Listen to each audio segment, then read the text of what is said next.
Fantastic Four. No Suki. I bet they'll no, both be great. They'll both be great. Yeah, they're gonna be awesome. Gonna be fantabulous. I'm sure someone out there has hope for that. I would encourage everyone. yeah. Yeah, the S means hope, and I think that we should have hope in these trying times. Hi, Not that I have dude, the Mickey Mouse that you have in the thumbnail, he looks so evil. I like that thumbnail. I think that's a good thumbnail. Oh my That's god! That's horrifying. I love it. You know, I don't appreciate you poisoning the well like that. What? With Whoa. Oh, so because someone's ugly, they're evil?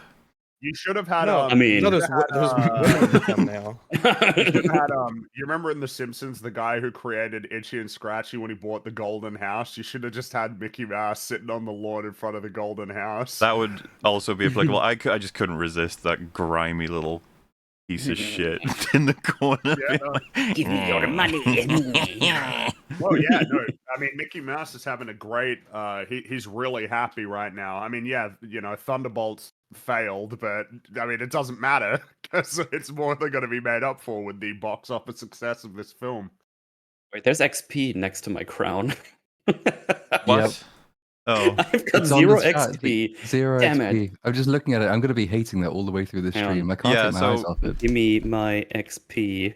I got no fucking clue exactly how it works, chat, but YouTube had decided to give There, us... give me my XP. Oh, it doesn't work. Damn it. What is... We'll see which one of our children loves us the most. Oh my goodness! It's Sorry, so, chat, it's, no. it's this gamification element of it. That's just, it feels so strange. Yeah, but And with the reason why Discord they- stuff it's- and it works. That's why Yeah. they're yeah, doing yeah. it. Well, you don't get any XP for. Oh shit, wait, there's recurring already a memberships. leaderboard. How is there a Yeah, leaderboard? What's the XP for? I don't know. If I Wait, do you click get XP there's for a however long community. you're in chat as well? Is that how that works? Maybe. Because that's how it worked on No. Twitch, but that was like an additional... do you Well, remember that was just that's Metal? just a currency you can get, and then you can just do like funny gambling things. You can like spend all Jesus your channel Christ. points to get Yeah, fleams back. Our number one Arco 777777 is currently at the top of the leader. Oh, How did no. you... How does someone get there? What is it? I don't know. Gotta be a real. Do you just have to be I just in wanna chat, know or do you where have to... I- Because... Oh, If God. you're going to have to pay for it. It's obviously it's going to be just give Well, but- money. You get to evolve into. I get a what new you're saying, chat but member there's if you give a certain 50 amount of money. people on the leaderboard, and it's like, Yeah. how is that possible? What have they... What's... Oh, yeah, no, good point. Do I get Maybe like it's- something for Number of Hello, chats you send. Dingus? Do I get one for a chat? Maybe that has something to do with it as I'm well. trying to as how figure much out you these can mechanics. stack Oh and god, it just went. Wait, what? Oh, I got 25 XP. Apparently, it's Oh. per line written. or Oh. something. You just That's type not- more to get. Oh, that's not Oh, gonna. That's thanks, not gonna be. YouTube. Oh, gee. Thanks a Now fucking people are just lot. gonna spam. Oh, sorry guys. Let me type some stuff in chat. I want to get on that leaderboard. Let me get Yeah, in there. If anyone wants to send in a paragraph worth of text, but you just send one letter at a time, you'll win Oh, the game. That's how this is God. going to work. I'm gonna do it for science. I'll just write an A. It's gonna and be see like if a I get whole- points. It's gonna be like I a got month. 25 points for an A. It's gonna be a month before people are tired of this. All right, so I did. I typed in. I love Lilo and Stitch because boy do I. That's 25 I points got- for you. Oh, yeah. I got 25. I got 25 XP. Dude, at And I least almost feel like the challenge is to aggressively make sure that you never get any experience. Like, Yeah. ever. Listen, here on EFAP we go by golf scoring. All right. That's right. The lower down, the better. God, this is annoying. You just At least on encourage everyone Twitch, to just you post just nothing. you get points by being in chat, and you're just like, Yeah, here, people like are- some currency for being here, and then you can do things. I don't know. Because I see just a bunch of like single random letters in chat, and I'm like, Everyone wants well, to try it out now. It's like, I want points. Yeah. Mm-mm. get it out of your system, children. Get it out of your system before we start. Okay. Let them Get your XP for the chat. get XP. Turn it Okay. in for your skins and your battle pass, your YouTube battle passes. All right. Christ. Oh, look at Gogor being on 46. What a Chad. Oh, 46 yeah, it XP. even has- No, 46 in leaderboards, but it's all 75. I don't know if it's just tops at 75 with the messages. I Yeah, it don't says know. 75, but surely Listen, we're it's- still trying to figure out the mechanics of this game, okay? I need to know where the parry button is. Things I like do want that. to know, like, do you actually get anything beyond a crown? It's like, do you like hit a certain amount of experience and it says something that, I don't know, your chat is trying to learn racism, but it only has room for 4 moves, so please delete 1 move to make room for racism, and then you get it. So if you look at chat, Racism's built in, dude. there's Look at that. Lomias. He's got a crown with a number 3 there. Okay. So I guess you get a crown for a bit, but he's so not I number guess- 3 on the leaderboard. I don't understand. This is stupid. Oh, I can see. Yeah, Yeah, he says plus he's 50, got a little plus crown. 50 for a super chat. Wow. Whatever. Let's. This is this. Thanks, YouTube. I love you. Every time you make a change. Every time. They make the best changes. I would be super curious in like a couple months from now if they had data on how much more or less money it would get. Almost certainly more. It Dude, would isn't it get people to send like in general. I would really be curious. isn't it Mhm. crazy to think that like I like poker. there are so many people who just genuinely do not remember like YouTube in the mid to late 2000s. Like Yeah. that Mhm. was that was a long time ago at this point, and like that was like 15 plus years ago when Well, it it used was to be just like the broadcast fully, yourself. That was the fully whole thing. customizable YouTube channels instead of just the one little bit at the top. Hmm. Yeah, Back you used when to be having a able million to- subscribers was like insane.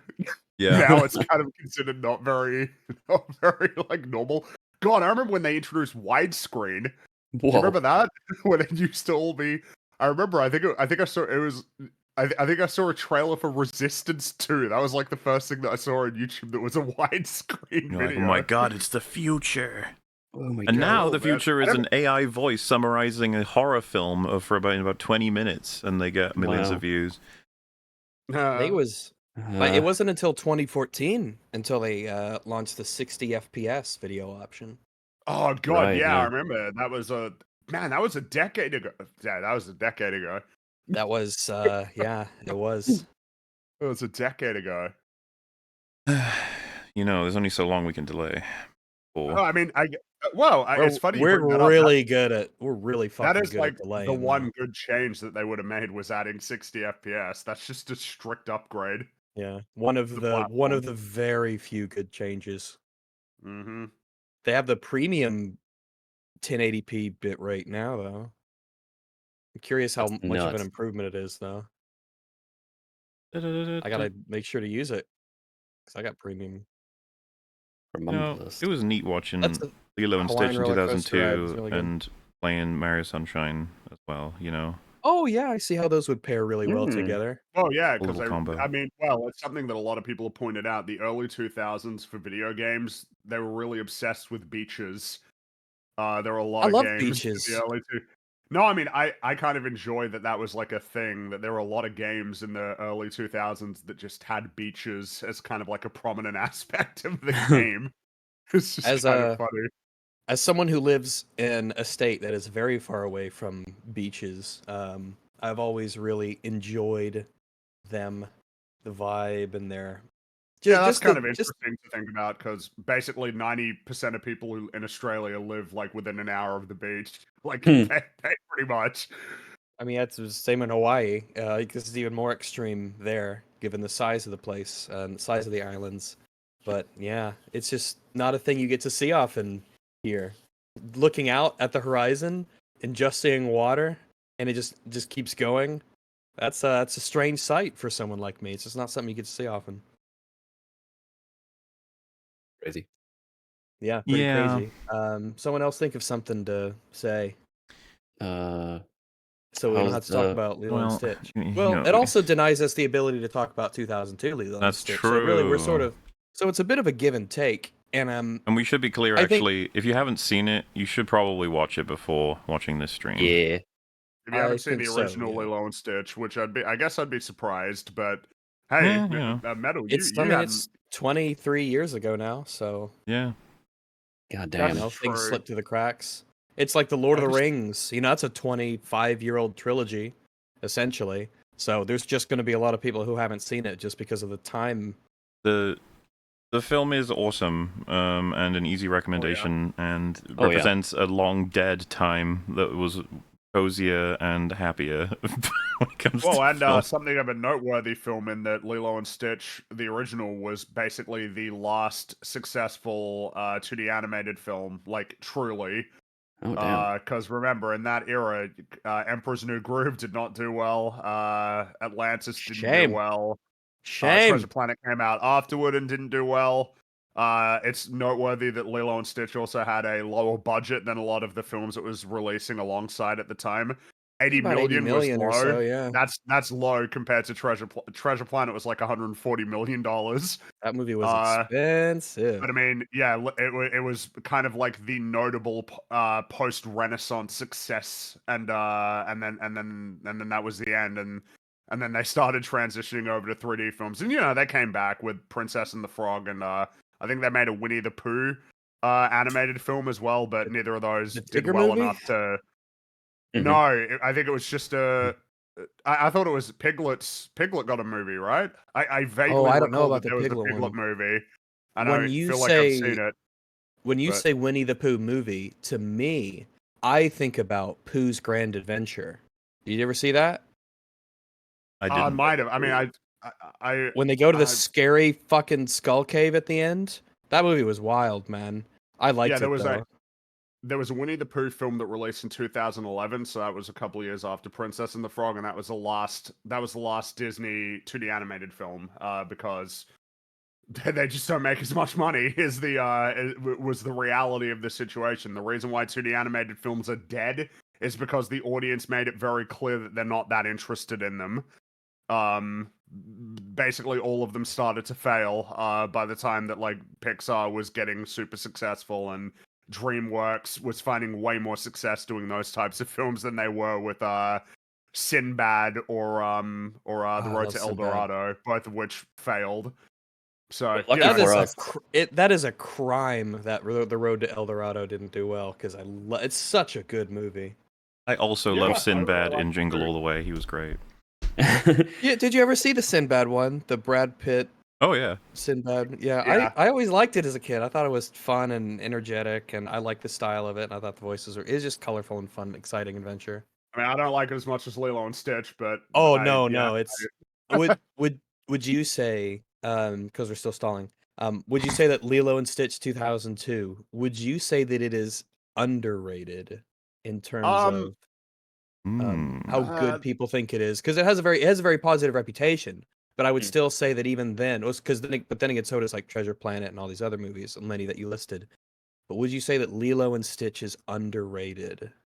It's kind of an Especially- interesting question because, I mean, obviously, Stitch in particular had a huge impact. Stitch is like one of their most successful characters from a merchandising standpoint. It's like a series and a So- show and anything after, right? There was like a lot of spin-offs There was a of lot, the movie, right? yeah. There was because I remember watching the show that came out afterward. I remember it was something to do with them trying to get. I think it was Yellow 627, like a new experiment. That was kind of like the beginning of that story, and it was like a week by week sort of thing of dealing with a whole bunch of different experiments. I vaguely recall that, and so but that was not unusual though. A lot of basically all of the Disney stuff at the time was doing like sequels and spin-off Yeah, the television. straight There was to Emperor's New School. I think that was a yeah. that was a follow-up show as well.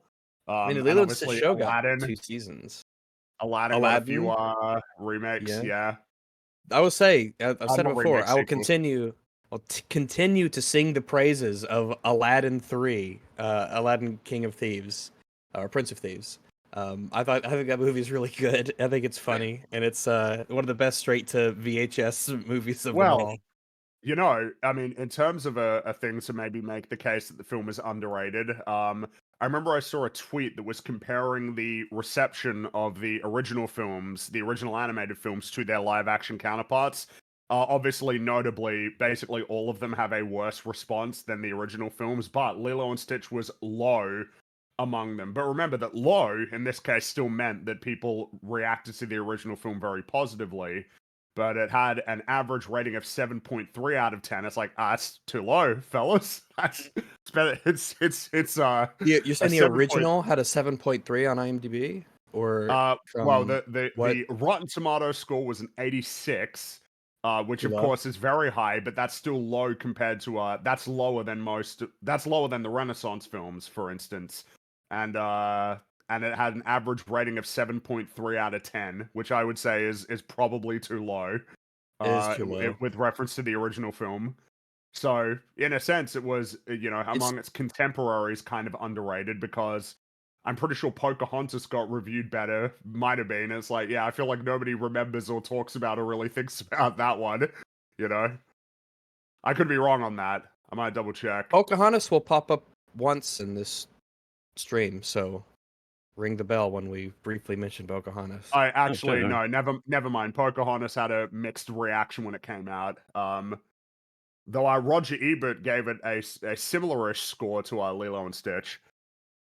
I May haven't seen we? Pocahontas in a while. It could be that I if I haven't seen watch it in it, a long time. that I actually am like, oh wait, nah, you know what? Actually, yeah. I just don't remember much about it. What were you saying, Morley? May we talk about what, when the 2002 film was on the way, the history of the man who wrote the story, the majority of what, just because it's just such a stark comparison. Yeah. You know, Yes, good old Chris Sanders. Working on with and super involved with, right, Beauty and the Beast, Aladdin, Lion King, Mulan, and then gets to strike out and make Lilo and Stitch. But what's even more important, I think, is considering impacts culturally, is like he goes on to eventually make, or at least write, How to Train Your Dragon, right? Being involved with it, with considering how invested people are with it. And then The Wild Robot in 2024, like... yeah, his legacy's pretty great. What an incredible fucking need to role. watch that one. Like, obviously, he's got loads of Lilo and Stitch other stuff that I, to be fair, have not, checked out all of it. But he's also got The Croods, which I hear some good things, some bad things about. Like it's a 50-50. I don't know anything about the Croods. Regardless, wow, what a career creator. Meanwhile, Pretty good, yeah. the two writers for the 2025 one. Boy, I'm glad you mentioned that. We'll be talking about that a little bit. Here, let me just give you this. Fuck it, I'll just give you this this picture here. Frankie has mentioned this phenomenon before. I think you know what I'm referring Swear to. to God, if when it I says post Rick and this Morty here picture. somewhere, I'm gonna kill myself. Frankie has it's mentioned less this than that, before. like, they don't even have Wikipedia articles. Oh, Yeah, so chat, if you Oh. understand what's happening here, the difference between blue names and white names on Wikipedia, what does it mean? A blue name means that they have an article about them. A white name means that they have no article. That means that there is in all likelihood, an insufficient body of work to justify just having like a little list of their filmography. So, Well- Frankie, but there's a footnote by Mike Van Wees' name, which boy. really just leads to some random site that just says that Well, it's about the he did the Writers Guild. screenplay. Like, Mike Yeah, Van that Wees. he's a part of a writers guild. And, So- it feels like it's worth almost noting as well that like Chris Sanders' trajectory is not unlike a lot of the names that you might be familiar with, who directed a lot of Disney films. Like his trajectory was pretty normal of like working their way up through doing like storyboarding, important creative decisions, being part of like creative teams to eventually then get to make his own film.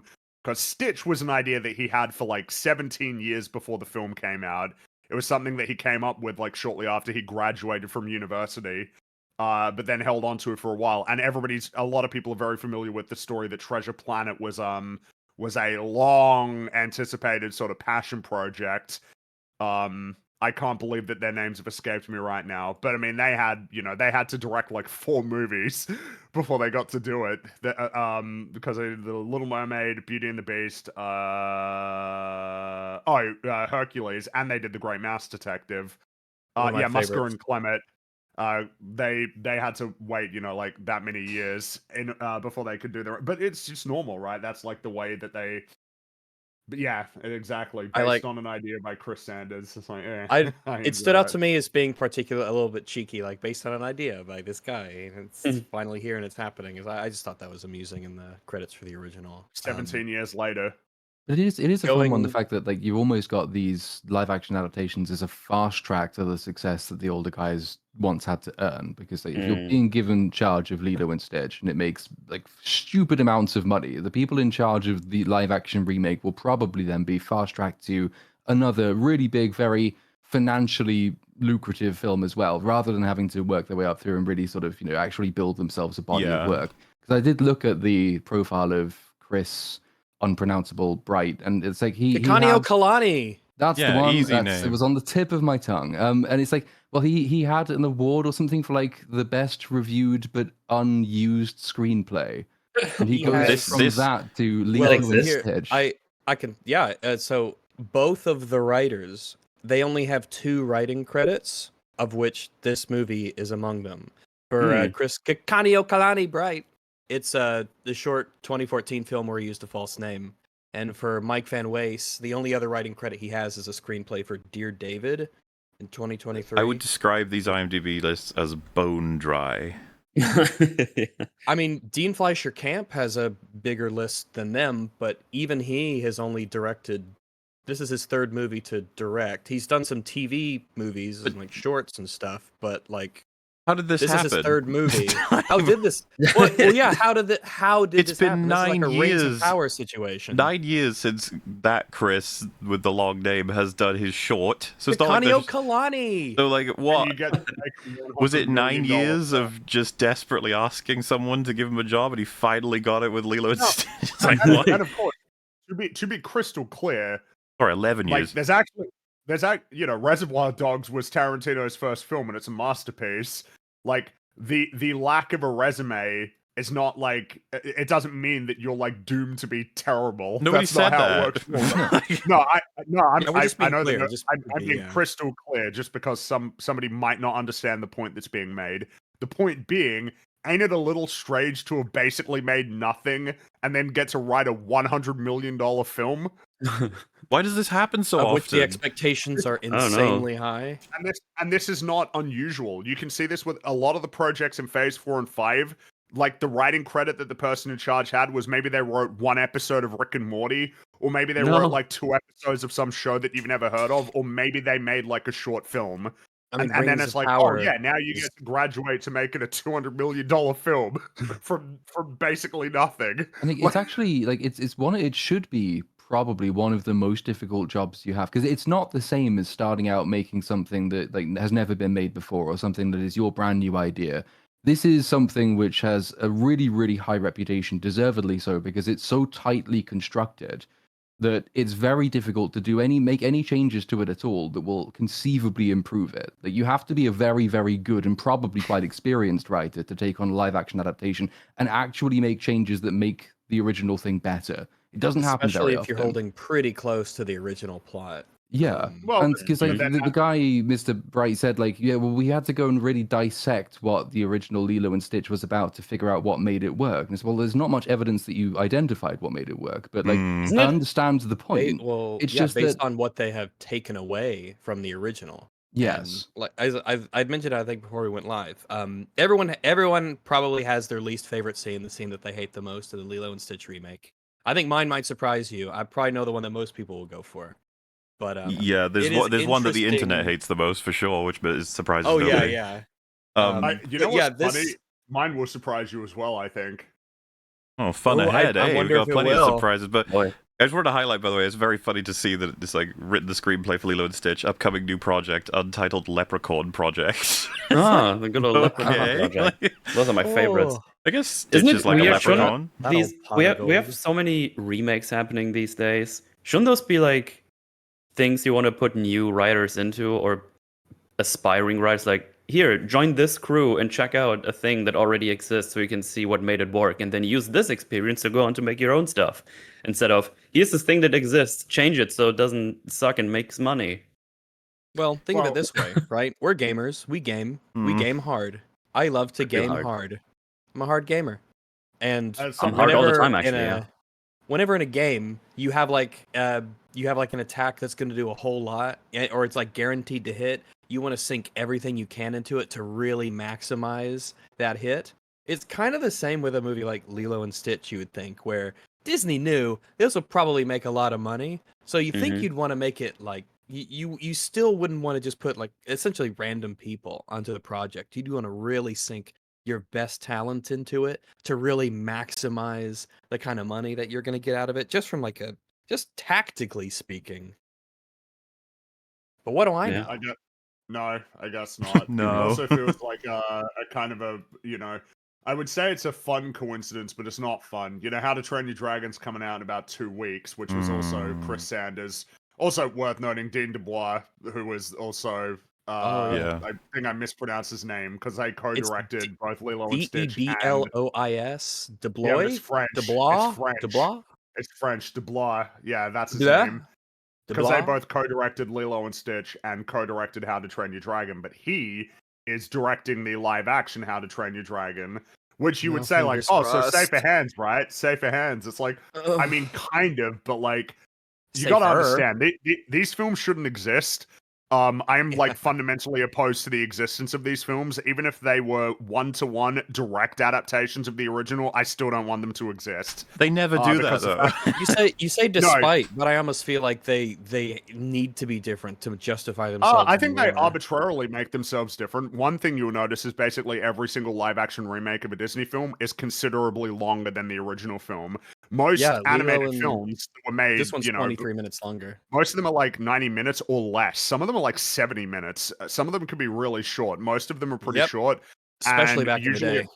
it ranges from as many as like 20 minutes more to I think The Little Mermaid was like 45 minutes or 50 minutes Oh longer. Yeah. god, that was Um, oh boy, do you feel it. it's- Ugh. It's really, really annoying. But the fundamental reason why I'm opposed to these films is essentially that I think their very existence in such large number delegitimizes animation as a storytelling medium because there exists this weird demand to see animated films in live action. The reverse doesn't exist. You don't see people regularly saying things like, Reservoir Dogs on my mind. Oh wow, Reservoir Dogs should be remade as an animated film. Like that's not something that people say. Nobody ever argues the other way around that things should be remade as animated films, at least not in a large enough quantity to make it happen. But the other way around, that happens all the time. And now it's starting to get now other studios are jumping on the bandwagon. Like How to Train Your Dragon will succeed. There will be more. Yep. There will Yep. be more of these. They'll make Shrek. That's like a guarantee. And Universal owns Illumination, so Despicable Me, they'll start making like I don't care about that as much, but I still do because like I don't think that you should be remaking these films. Because the audience has pretty consistently and reliably rewarded them for doing this. And it makes a lot of sense because it's nostalgia, right? You're tapping into nostalgia and this weird thing that people want of like seeing animated films, but when they have real people, they're like real movies or something. This really stupid attitude. When for me, it's very much the opposite way around. I wish there were more animated films. I I'm wish more that there was likely to more go of a see an desire to animated make movie, animated films. I think, on average. Yeah. I really love animation as a medium of as like a means of storytelling. There's so many opportunities that can be explored. It should be said, Um, right? Everything you said applies even to 3D, but 2D is especially shoved into the corner at this point. Yes, 2D is Hello? yeah. That's true. Scott. 2D is definitely much more of a thing of like, oh well, they're just drawings, whatever. They're just drawings. Who cares? But of course, they're approaching the Just 3D stuff. cartoons. It's just they haven't got to it yet. But Moana's coming out next year, which I would say marks the beginning of essentially moving out of the Renaissance era into the more modern era, which I will admit includes a lot of films I don't care as much about. Like, I don't particularly care about Frozen. Oh yeah, I haven't even or seen it. Tangled or any of those. Like, I don't really care about those movies. But at the same time, I still fundamentally dislike the idea that any of those films would be considered like less legitimate or that they would be made more legitimate if a real actor was like playing the characters instead of it all being a seamless, beautiful animated world. Yeah. I hate it. I hate it so much, and it's never going to stop. And if you thought that it was going to stop because Snow White failed, that was a bit silly. Snow White was Sorry the to weird say. black sheep, the ugly duckling, if you will, of a lot of the remakes. That one was that was a misfire. They won't it was a stop. bit- They just won't do what they did with Snow White again, probably. Or Uh, maybe they yeah, will. Fuck it. I mean, who knows? It's Disney. They I don't might know. they might step on the rake again. People were because I think it was being reported that like the Tangled live action film was kind of going to be on pause because of Snow White. I imagine they're now booting it back up. They're gonna get rolling again. Be a And there bit will more be close to sequels the to this plot or film. whatever. There will definitely be yeah. sequels to the Lilo and Stitch because this is going to be one of the most successful films of the year. Fuck. Yep. Yep. It might be number one. When it's all said and done. What would I didn't compete hear with that. it? Would it be Jurassic World probably. Oh, god you're damn probably it. right. You're probably right. Yay! Fun times. Yeah. So, I suppose to contrast this with our Snow White episode where we covered the remake and the original, this one's going to take a slightly different path because partially, whereas the Snow White remake was very, very different from the original in terms of its plot, and essentially it's something of their own making. It's a lot of the comparisons to the original don't even necessarily like apply because they tried to do so much that was weird.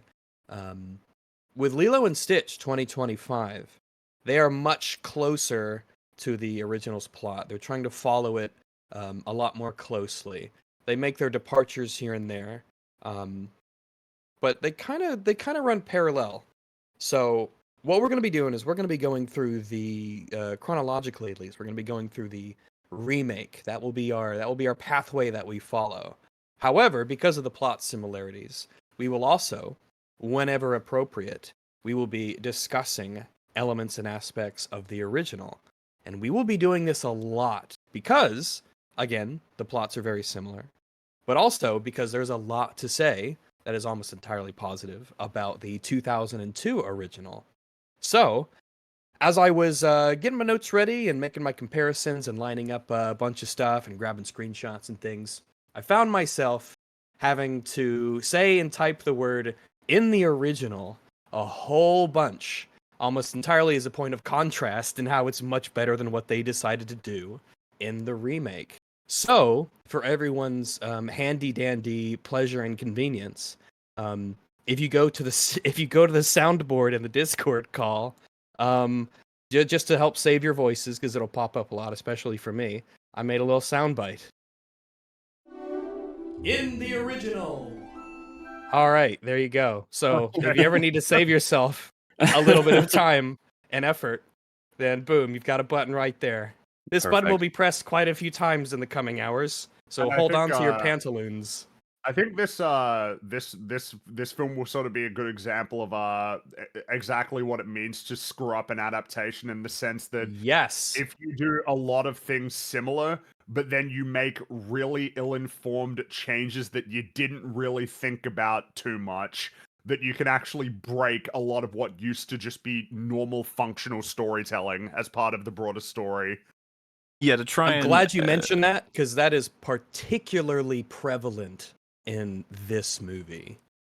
So it's like if someone was adapting a car into a spaceship and then they snatched a whole bunch of the gear that has nothing to do with a spaceship. Like, I appreciate you're trying to tires. do something new, but you just took a bunch of a handful of things that don't match the thing that you're making whatsoever. Why? And it's like, well, because we're the thing, you know? And we had some of our own ideas. So, because there's a really weird line between discussing the quality as it stands on its own, but then having this unique insight that you don't always get with films to know how and why something doesn't make sense. Like, when it stands on its own, it's like, why is this thing happening? Why is it so weird? It's like, well, because they changed this, and in the original this happened, and so now they have to account for that by doing this weird thing to get it back into... There are scenes that are like one-to-one exactly the same, if not chopped to hell for some reason. But then there are some scenes that cannot exist because of the new story they've written. Like, ones they wouldn't be able to adapt because it wouldn't make any sense anymore. And it's fucking fascinating to compare because you know that they would have had these conversations. When we go through the two and that pops up, a lot of the times we will be asking the question of, why did you make this change? I expect there to be changes. There should be changes. I don't Sure. want you to make just a carbon copy of something else. So when these changes pop up, and some of them are legitimately baffling, there's that part of you that wants to get into the mind of the writers and be like, why? But why? Seriously, why did you do this? I can't figure it out. Sometimes you can. Sometimes you can't. Yeah, because the original is We'll like a see. skeleton key to the modern, as to figuring out where the changes happened and what the consequences of those changes were to their new story. Which, you know, there's no reason why it can't be great. And yet, here we are again. it's not bad because it's different. It's bad because it's bad. Yes. And a lot of the times, bad things are different from good things. So, that'll be trendy today as we talk about the movies. So yeah, we're gonna go through the remake. We're gonna be talking about the original quite a bit. So if you guys are ready to kick on off, I say we begin. Feel free Okay. to let your Fabulous. imaginations flow. Everything's So fine. Lilo and Stitch, as we talked about the remake just a little bit, this will make a crap load of money, of course, which is its own depressing thing, I guess, to keep in mind as we go forward. But just close your eyes and think of the original. The sadness will go away. All right, actually, it'll come back. The original makes me fucking cry like a child. So, Lilo and Stitch. Oh shit, let me do Lilo and Stitch 2025 as compared to Lilo and Stitch the original. So, I would say that before the film even begins, we've already lost an opportunity when it comes to the remake because of the differences in how the Disney logos themselves are portrayed. Let me shoot you a little picture here of the Walt Disney Pictures logo from the original. I can in do better case you than a don't have one picture. handy. I can Oh, do it in boy. motion. Oh, it's like a lot of pictures sequentially. You just put them next to each other and then they do things. You Yep, remember you when get the the little logo didn't radar. last a minute? And they were better? Yeah, Yeah, I when it was, do. It's and sometimes it was like unique to that film. You know, that was yes. fun. So here with in the original, you get the little beep beep radar. You get it getting, like the green light comes down, alien, it abducts it, takes it into the spaceship. We're already giving it a little bit of mystery, a science fiction vibe. Before the movie even begins, they have used the Walt Disney Pictures logo to help establish a tone or to help get you ready for the scene that's about to happen, because both of the movies start with in space with the United Galactic Federation scenes. But yeah, already we've lost something because in the new one, the Disney logo is The most it's just obnoxious fucking iteration that's ever existed. kind of. I'd have to really rank them. The DreamWorks one, it particularly annoys me, as it does with Fringy. I'm as you mentioned before in I just particular. meant for Disney alone, But- like it's the most Oh yeah, obnoxious. for Disney, it does seem to go on for quite a while. It goes up the waterfall. Well, yeah, I think that and one then was it- introduced for the 100th anniversary, which I believe was in 2023, and they've just kept it. Which includes the long thing of going up the waterfall. It's like 50 seconds long. It is very long, very indulgent in itself. And in this one, I don't know if maybe it was there before, but I just haven't remembered seeing it. But I thought it was odd how conspicuous Pride Rock was, because in the background of the new Disney logo, it's just the Disney castle, as is normal with the fireworks. But they're very conspicuously in the back right of the horizon is Pride Rock, and it's very distinctive, shape.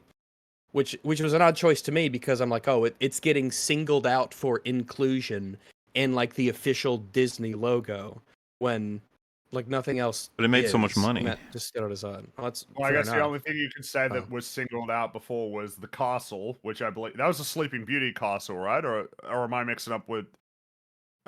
Yeah, I think. Well, can't and then of remember. course the Pinocchio song. Is the little melody.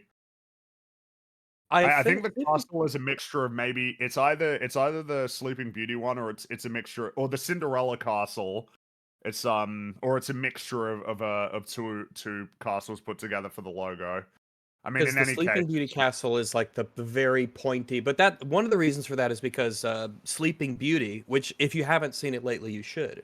I watched it recently, and in particular, Sleeping Beauty's backgrounds have a kind of they're almost they have very strong shapes to them, and even in the forest, the trees take on like squares and rectangles. There's a very uniform and unified sort of design to the backgrounds. They're very, very detailed. They have a lot of contrast with the colors, particularly the dark tones, and they help to separate the backgrounds in that movie from all the animated work, which is unshaded and relatively simple.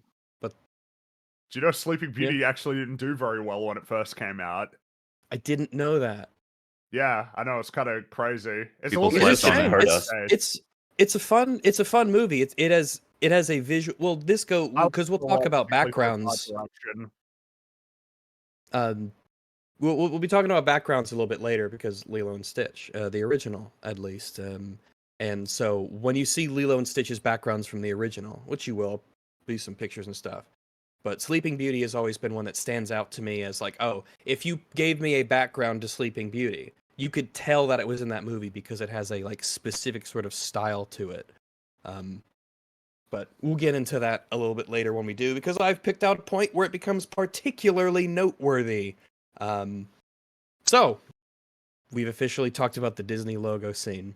All right, so Actually, I got something else for that because go for it, do it. It's interesting because you watch like any new movie and it's like, oh great, this movie is also 17 hours long. I feel like everything is just getting longer but lamer. Like you have Yes, the original one. It's like, look, there's a little 10-second thing and it's on theme and it's really neat. And now we have the new one in the new movie, which is only 20 minutes longer, but it felt like it was 7 hours longer, if I'll be honest. Yeah, 23 minutes longer. You're right, and that's And a lot of movie real estate. 23 minutes. it is. Oh man, if you think about the stuff that was cut from excellent movies like Lord of the Rings, the stuff that was cut from the theatrical versions just to save time, and some of those scenes are like a minute, 2 minutes long, and they're good little additions. Having Yeah. 23 extra minutes to work with in a film, that is like incredible opportunity. Mhm. Yeah, I like how it changed from back in the day when you had like a good movie and they released like a director's cut with like 2 minutes more stuff, and you're like, "Fuck yeah, that's awesome!" And now you have the new movie coming out that's a remaster or a remake we from beg- an older movie, and it's like now we beg them to be shorter. it's like 23 minutes longer. God, no, why? And then I'd you say see you like feel it in this, yeah. yeah, and then you see like these lame introduction logos from Disney. It's like, look, it's a good-looking render which we use for everything. When And it's you gotta wonder it's when they and it is when 40 they're gonna seconds get long almost. You're right, Fringy. I just checked. It's like 40 Yeah, seconds. It's like Jesus. yeah. I Yeah. hate Little it. I hate Mermaids? it so much. Obnoxious Yeah, and I hate, indulgent. I hate that it Yeah. eventually, because you know what's gonna happen. The Pixar one, which is one of the best. Yep. It's so Doesn't good. the lamp have a name? Luxo Junior. It was from Luxo the Jr. Okay. yeah, because it's from the I believe 1986. It was one of the no, I don't think it was the first, but it was one of the first 3D short films from Pixar, and it was Yeah. as I Okay. understand it when it got demonstrated. Apparently, there was like applause throughout the entire thing because it was like an insane accomplishment at the time. Everything I that they can managed to imagine. do with it. The point being, it's a great logo, and you know that Yes. there's going to be one where eventually it'll be Luxo Jr. like jumping through this sort of weird realm where it'll be like the DreamWorks one where he'll Didn't just they be do that jumping before? around. No, well, Haven't so they made a they've change done to the Pixar one? they've done fun changes like the one where his light bulb goes out and Wally fixes it. Ah, that's But the one I'm thinking I of. love Yeah, stuff like that. That stuff's great. But that's what they're going to do yeah, is they're it's going to do better. one like DreamWorks where he jumps around and he sees Woody and Buzz and Nemo and Dory and is gonna is gonna see Mike and Sully. That's what's gonna happen. They'll have one Yeah. like that eventually that lasts like a minute of just seeing all of the Pixar characters. You better believe it. They'll do it eventually. I hate this so much. Look at our intellectual properties. Okay. Well, the intellectual property of Lilo and Stitch is in very good hands. So the opening scene of the remake is in space.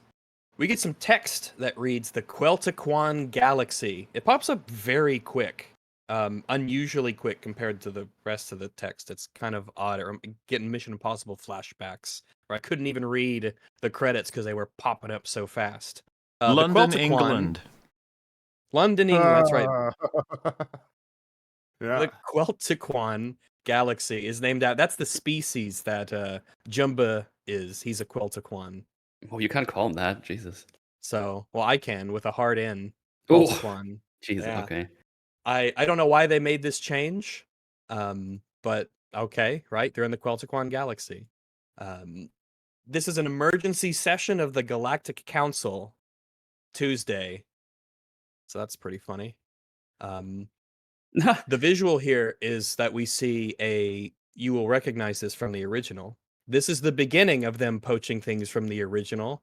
That is a weird change that doesn't make quite as much sense. So the opening scene, we see the large spaceship. Notice the design, very, very sleek, very organic, very kind of bubbly and everything. Completely poached from the original. Now, in the original, this ship was Gantu's ship. It was his prison transport ship. And all of the little bitty ships around it were the police escort. All right, makes sense. And this one, they just reused the visual essentially one for one, except here it looks worse. And this is the United Galactic Federation, essentially meeting place. This is where they are meeting. It's where the first scene takes place. So they were different places in the original, but they've just kind of like merged them together here in the remake. Not exactly sure, but kind of it's just a thing you sort of notice. Like, oh, you took it and changed it. And like, oh, okay, fair enough. I guess. Okay. So we have the Grand Councilwoman, who's speaking of Mission Impossible connection, voiced by Hannah Waddingham, who was in Mission Impossible: The Final Reckoning, as all of you, I'm sure, have remembered. No. She was the no. she's the lady on the aircraft carrier, right? Yeah, she's Admiral Neely. That's right. Oh, yeah. Is it just me, didn't or watch do the you movie. get immediately struck by, because like I'm familiar enough that I still remember everything from Lilo and Stitch when watching the remake, right? And then you go when you see the live action version, it's just immediately like, ugh. It's a funny thing because different.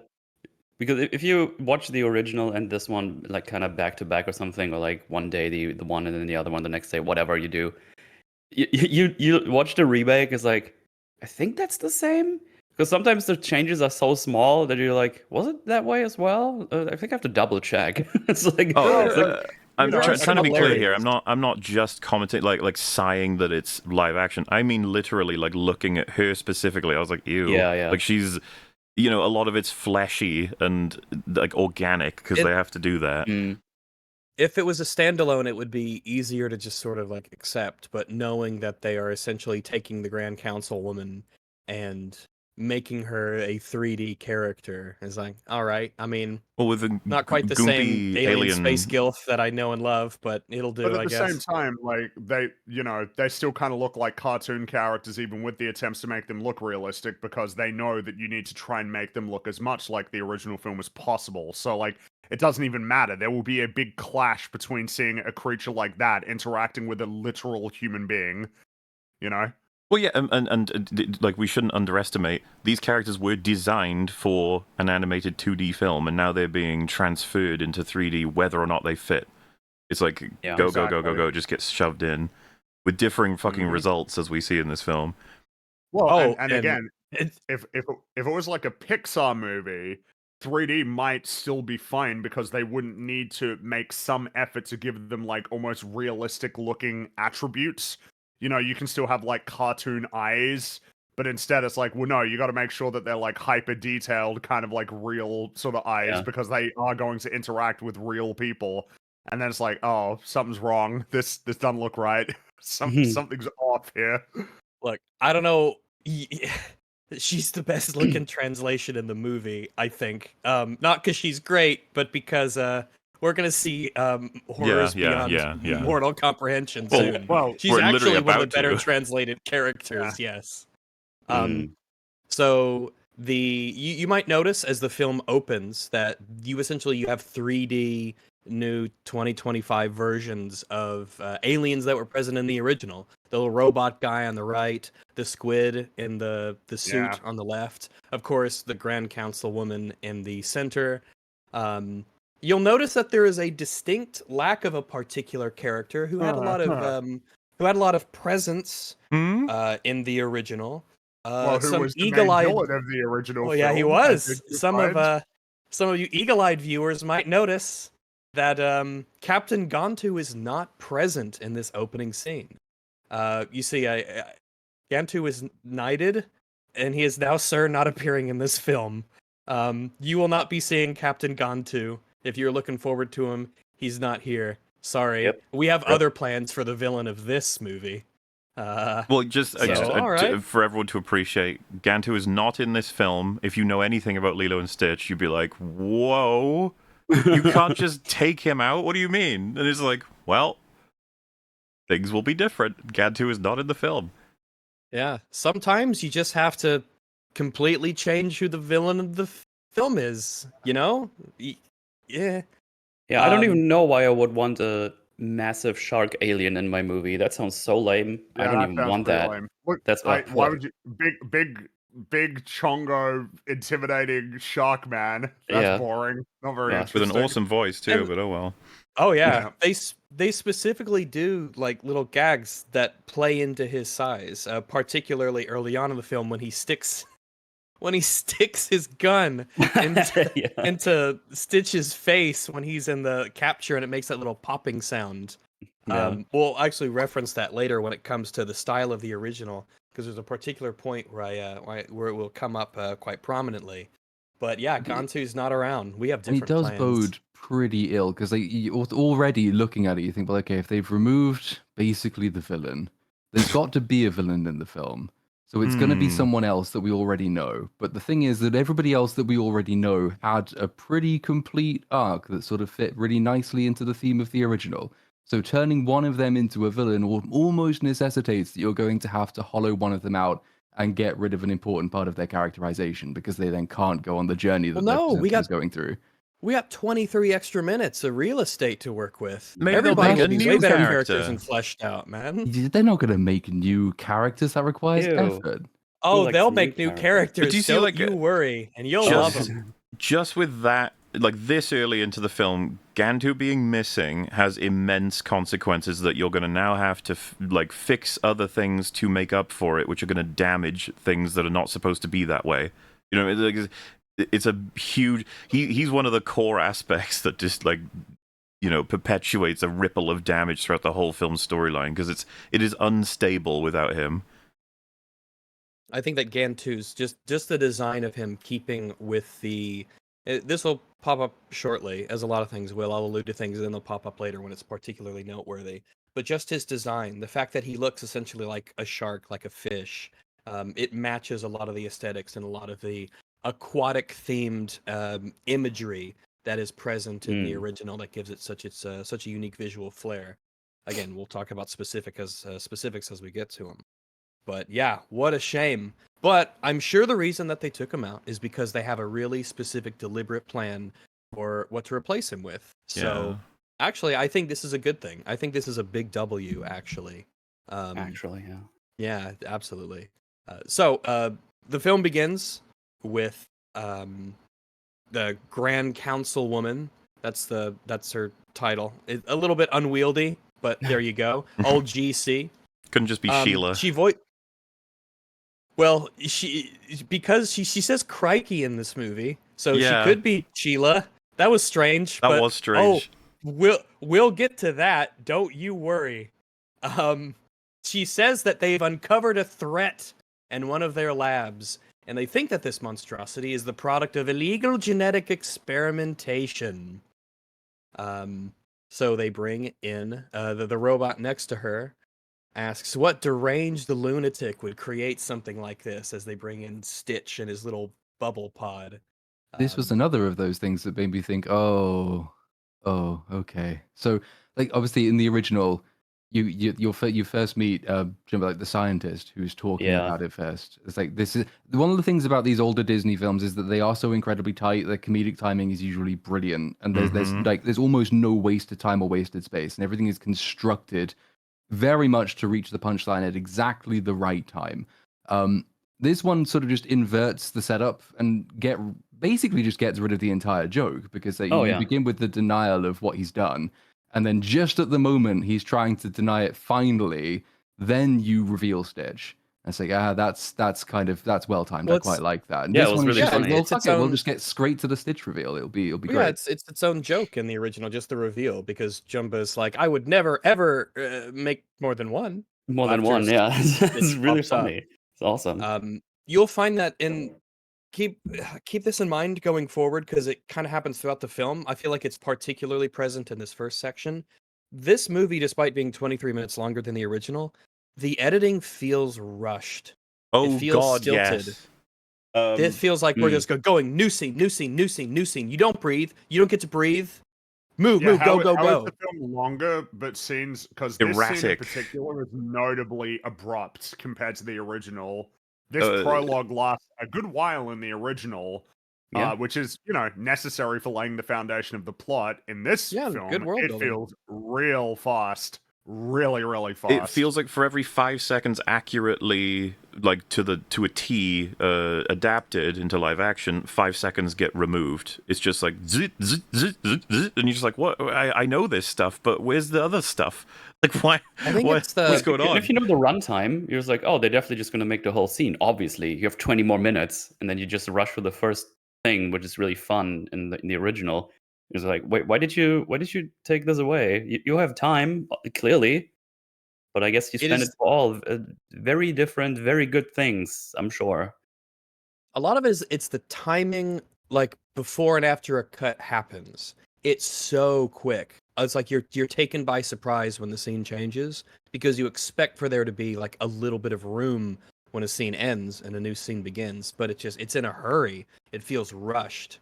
And it's not I something think- that you can really show unless you see it happening and playing out over the minutes, but you do feel like they are just trying to boom, boom, boom, go, go, go.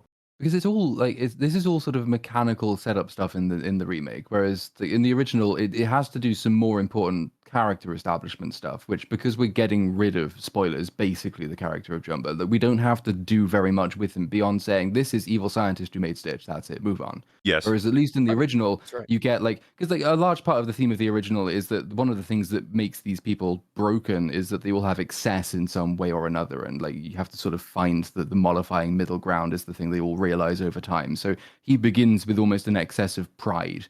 And you establish that in the introduction of the original because he's very keen to be seen to be a genius. He wants people to acknowledge him as a genius. And there's a really Yes. funny little bit where he sits in the prison cell and you get the newspaper clipping, and the headline is just "Idiot Scientist Arrested," which is just Yeah, and it drives him it's into a great rage. headline. And it Yeah. drives him into a rage. But because we're not doing his character, we don't need to do any of that. We're just doing all of the basic mechanical setup. This is Stitch, this is Scientist, Well- this is Grand Council, this is Escape, off we go. There's no need, they don't feel the need to linger on anything because they don't think there's anything to linger on. But that's because they got rid of everything that was worth lingering on.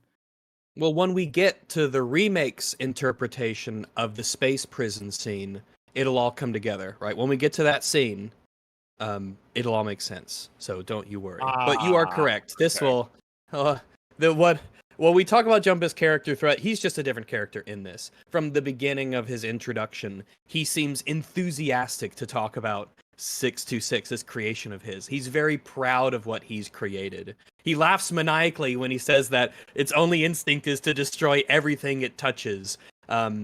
Also, a notable difference, this probably won't be of importance, but it was a difference enough that I figured it was worth inclusion. And the original, Jumba says that 626 can think faster than a supercomputer, but when he's describing 626 in the remake, he says he's smarter than 100 supercomputers, and that's supposed to be like a joke because it cuts to The 626 chess beating thing. him in space chess. How many times have I So seen it's that like, fucking oh, joke in a okay. movie? Like, I checkmate, flips the board. It's like, ha ha, Yeah. classic. Fucking Boogie did last that time we 20 saw years that- ago. Smaller. I think the last time you might have seen that, I think it was in The Grinch 2018. Oh god, Uh, I think when Max Oh, and- beats and- them in chess. so fucking and of course, it's uninspired. worth noting that that Jumba in the original film has a very fun voice. It's a very fun, Yes. vaguely Let- Eastern European kind of sounding voice that's kind of So- quirky and cool. Jumba Jukima's voice in the original, he's voiced by David Ogden Stiers. I haven't heard it out loud. Stiers. He's had a prolific and extensive career, in particular voice acting. You will notice his voice. He puts on a bit of an accent here for Jumba, but he does the voice of Governor Ratcliffe in Pocahontas. You'd know him as Cogsworth from Beauty and the Beast. In terms of his live action performance, his by far and away his most famous role, he played Major Charles Winchester in MASH. So if you pull up a picture of him, that very well might be what you see. But he's been And in you- and a you- lot of You do stuff. think like, all right, given that, what actor are we gonna get to sort of follow I up hate on one this of the part. characters he played? It's a good question, Fringy. It's a good question. Who can step into those shoes? Before we Because make clear who it is, there is now this little selection of actors. I want to say there's at least 7 now. They're just grabbed to fill actor slot in movies, and he's absolutely graduated to that. There was a time where I maybe would have thought seeing him is kind of fun, but at this point he's just like the rest of them. Now, of That was course, over a decade ago. yeah, I who would I'm say. referring to would be people like The Rock, Jack Black, fucking. Those two just seem to be the kings of it right now. But there are Mike, girls in this list as well. There's everyone knows exactly who I'm talking about. Seth Rogen is one, yeah, for sure. It's just these actors who they could just be exchanged, or you know that they're just like, yeah, we'll hire them. They're pretty safe. And to go from as was just described, Jumba's accent is fucking wonderful in the original film, okay? And he's a really it's fun like this character. it's this gruff, I call it Russian twang, is sort of the way I describe it. It's like it's a sort of deep, it fits it fits his body, his build, right? And it has this sort of accent to it, and it fits super well. It's the idea of the kind of the kind of lovable mad scientist, the one who's like, aha, how you know, that sort of vibe, compared to like, oh shit, you're like quite sinister, aren't you? You know, like Jumba is obviously antagonistic in the original film, Yes. but the point is that he comes around. You know, that's like the idea, is that to some extent he's going to come around, and yeah, he's a bit crazy and wacky, and I remember that being retained in the follow-up series. But he is meant to be somebody that you eventually come to be like, you know, hey, look, all right, there's some good in you. There are you know? layers, much like an onion. Yeah. That's right. We'll be talking about him throughout the movie, particularly the differences, because he's a much worse, much simpler character in the remake than he is in the original. But on the voice point, like it does seem to be getting lost, I think, with a lot of these like remakes, that it's especially important if you're voicing a character who isn't a human. It's your voice has to be a character. Your voice kind of is your character whenever you're not seeing a person's face, a human's face on screen. Even if you've got quite a distinctive visual design for an animated character, the voice is still incredibly important in setting that character aside from basically every other character in the movie. If you get a bunch of people with quite unremarkable voices who all have the same accents, it's so much less distinctive. Your brain doesn't quite grab onto it in the same way that you see it when everybody like casting calls for Judas or something like that. It's important that we're writing characters who will sound very distinctive, because either you won't see them or they won't like look as different as human faces typically do. So giving people an accent, giving them an easily identifiable voice is one of the things that makes so many of the old Disney characters so instantly recognizable. You don't even have to see them to know who's talking.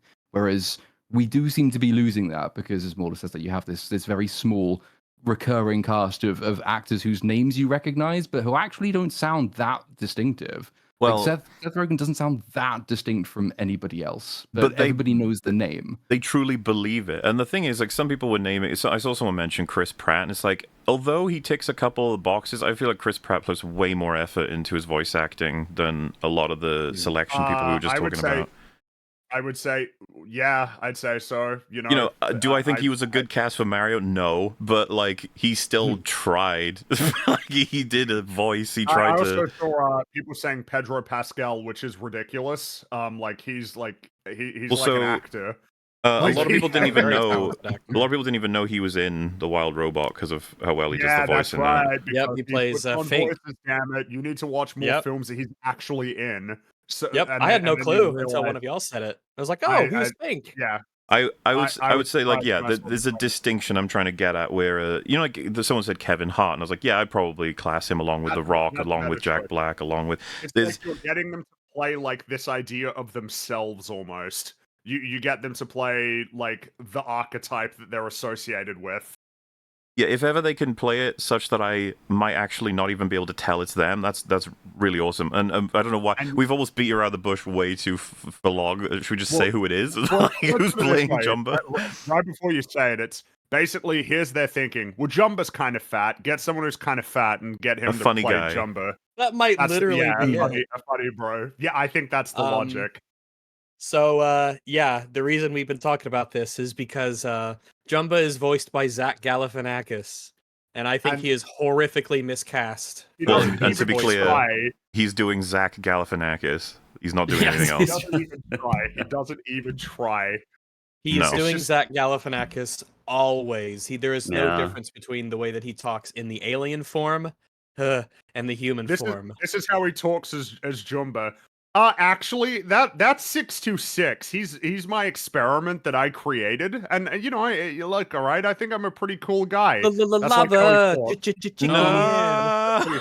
Yeah, don't do it. Yeah, I can't- was fucking struck by that voice when I first heard it. I was like, no, like he's just a nasally American voice. What the fuck happened? It is so just like viscerally unappealing to hear that voice come out of. It's like Well, if that first voice off, came out of he Wesker, you'd be like, what the fuck? It was just like, what? Well, it's just Wesker's echoing played what by Platoon, echoing what Platoon said. It's the idea that the voice, the character is very associated with the voice. Like there were certain decisions that were made specifically to have the voice match the design, or the other way around, or however it would develop depending on the sort of fluid process of creating something. Here, they're locked into the design because they need to make him look like Jumba. They have to do that because that's what the studios have learned at this point. Make it look like the original, and that makes people happy. But then they're like, fuck it, whatever voice you want to attach, it's cool. Like, they didn't even understand that the voice goes with the character. It matches the character. Cartoon characters, their voice is so important to them that you can't just, like, switch it out. It'd be like if Homer sounded like Wesker. Like, you'd just be like, what the hell? But the Doesn't thing work. about that, though, what I'm trying to get at for sure here is not just the accent change being completely fucking wrong, but the effort. At least if Homer sounded like Wesker, we'd be like, whoever's doing Homer is trying something. I don't know what it is. Yeah. But they're trying. But, like, Zach Galifianakis, like, he does not give a fuck. You could tell. It's just him. Yeah, it's the 1-2 punch of seeing him and then hearing him. Nothing works. Nothing is cohesive. We were talking we about, gotta look, talk about Grand that too. Councilwoman. I mean, compared to everyone else, she looks great in 3D. Because holy fuck, I think Jumbo looks horrific. He looks in the diseased remake. a little bit. Like, Yeah. he needs help of some kind. He needs help. Oh. I mean, because I don't think there's a shot of him in the trailer that I can pull up. But There is a shot somewhere. Let me see if I can find it. until we find it, like, for chat's sake, like, can you see these 3 characters here? It's like already you probably get a sense of what's happening. It's like, Jesus Christ, that guy on the left there. Ugh. Listen, Give you just, they got rid of the this. hot tiger in the original. Oh, and that's they replaced it with these conspicuously attractive tiger alien. say hello to Oh, Jesus. Ah! There's Pleakley, who Oh, looks fucking Jesus hideous. Christ. I actually feel like Ugh. Pleakley, for a moment, he looks actually more like, what do they call it? Like a dream paralysis demon or whatever. Oh, I was gonna say he looks like someone whose foreskin's too long, but I guess he does look like a dream paralysis. demon Those as two well. can work Lap it together, around. okay? It's like those two Oh concepts. man, I hate my sleep paralysis foreskin. It's the worst. Oh no! I got rid of you years ago. Stop haunting me. There's an back. argument to be had about which one of these is more hideous. I actually think it's Pleakley. I don't know what it is, but I find him I really personally think it's obviously Jumbo, I understand. I totally understand why you would pick whoever, because of course we will have a conversation, I assume, at some point about how they messed up Stitch, which seems kind of insane that that's even possible. But they did mess him up, as far as I'm There's concerned. there's a lot of places to talk about where they messed up Stitch. If you want to talk about it before I get to it, man, you fucking go for it, because we can absolutely talk about it. I think we'll we can wait hold a bit. off. Yeah. Yeah, we're gonna wait a bit until we maybe have like an emotional scene for him, and then we notice how he doesn't do things like emote. I want to be and clear, then we can right? Talk about it. This direct comparison, the animated versions, and then God, it's so good. Jesus Christ. Like, Oh my god! Look. It's the side eyes are so much smaller and lower. The Yeah. nose isn't dark anymore. It's so terrible. What have It's you like they done? were ashamed to give him his extra 2 eyes. Well, they've when got rid of the they're prominent eyebrows with as them. well. Like the eyebrows are like the Yeah, thing the which gives them eyebrows. the expression, and then like when you get rid of the eyebrow and you just give it vague wrinkles, it's the that's They it's made him just not. fatter. Also, that He used to be He's got a triple chin. He used to be a smooth boy. Yeah, now he's a chonker. He's a chongo, but in a different way. But his chonkiness matches the style of the original. But in this, he looks bad and he sounds bad. Nothing personal, Zach. But I think you were not the. This wasn't the way to go. All right. And he's not dead.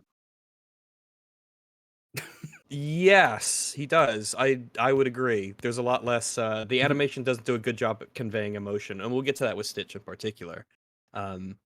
But you don't have to worry about that because they will be in their human forms for most of their appearance. That's right, they're human forms, everybody.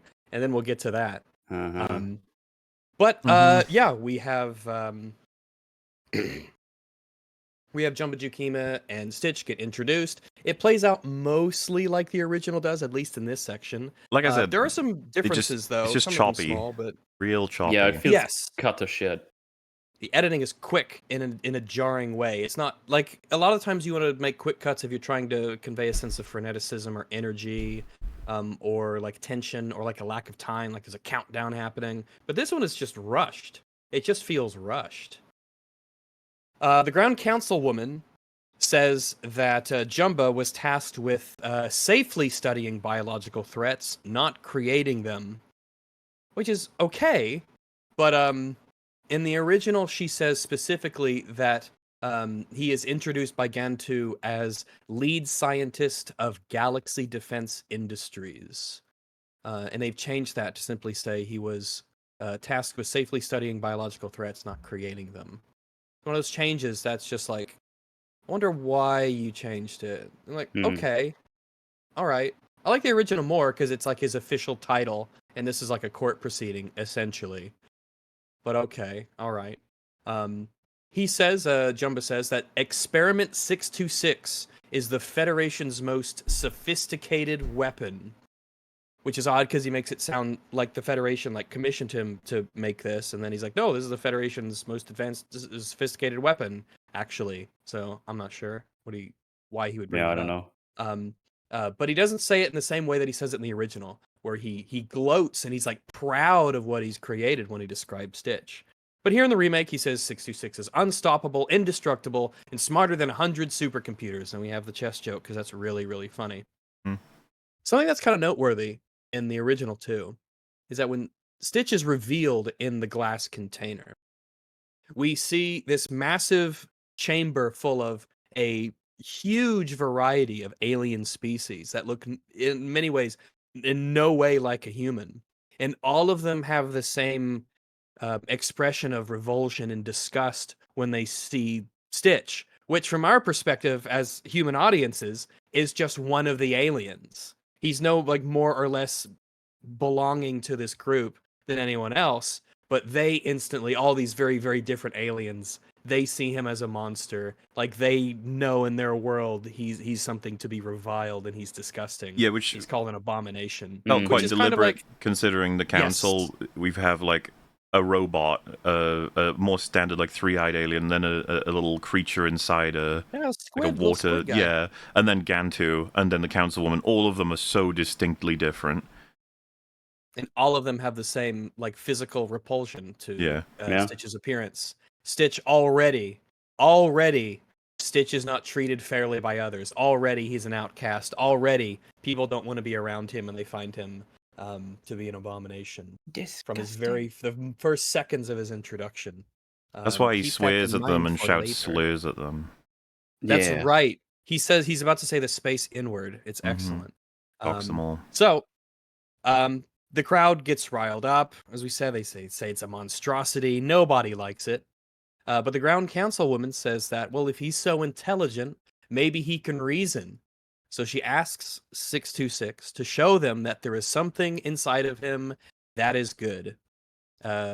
Stitch clears his throat, puts his hands together, and he says something very offensive in an alien language. And it Yes. offends the council, it offends everybody. And even in the original, the the robot throws up like Throws up Nuts and bolts. like bolts and nuts and bolts and stuff. As robots do. So then Jumba says, I did not teach him that. And I think that the delivery of this line in particular is, it goes to show what will become a very common trend between the comedic beats of the original and in the remake. I don't know if it's possible to play them both. It might be really clunky to do so. But those of you who've seen both of the versions, you'll feel the difference in just the timing and in the delivery of that line. I didn't teach him that. I might be able to play yeah. some stuff. I want to be sparing with that from the original. Nothing from the new one, I don't think. And then I was also going to say, like, we'll do our best to try and illustrate the differences from memory, but like there is so much that they take from the original without respecting the timing or the delivery and the voice acting. They just repeat it, and they're like, same thing, right? And it's like, no.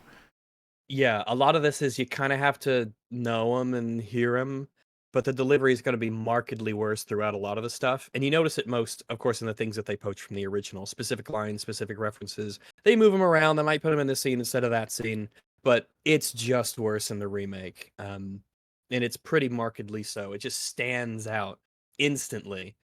So the Grand Counselor says that Jumba's lab will be destroyed. And Jumba says he just wants to be given 626, but the Grand Councilwoman says that 626 will be exiled. And then 626 is sucked down a tube and appears and is already in the prison cell upside down in the ceiling with the guns. And a tracker is placed around his neck. It's just a tube that leads straight from the council right there. Boom, it's there. Was like, we cut that few seconds out where they carry him into that prison and lift him up to it. It's like, why? I guess so. It's just all right. Yeah, because in the original you have the little dinosaur soldiers, right? And they kind of hop in. They have them in this like this prison ring, this ring of metal, and then they go up and they clink. They thunk them into the top of the ceiling. And one difference that I really hate is that I like how in the original one of them gets essentially a syringe on a stick, and they pokes Stitch to get a blood sample. And then you see Stitch's like purple lilac blood color come out. And then he gives it to the warden, and the warden puts it into the computer, and that's how they have Stitch's biological signature, which has plot relevance later in the movie. That's how they're able to track Stitch on the island on Earth, is because they've already got his biological signature.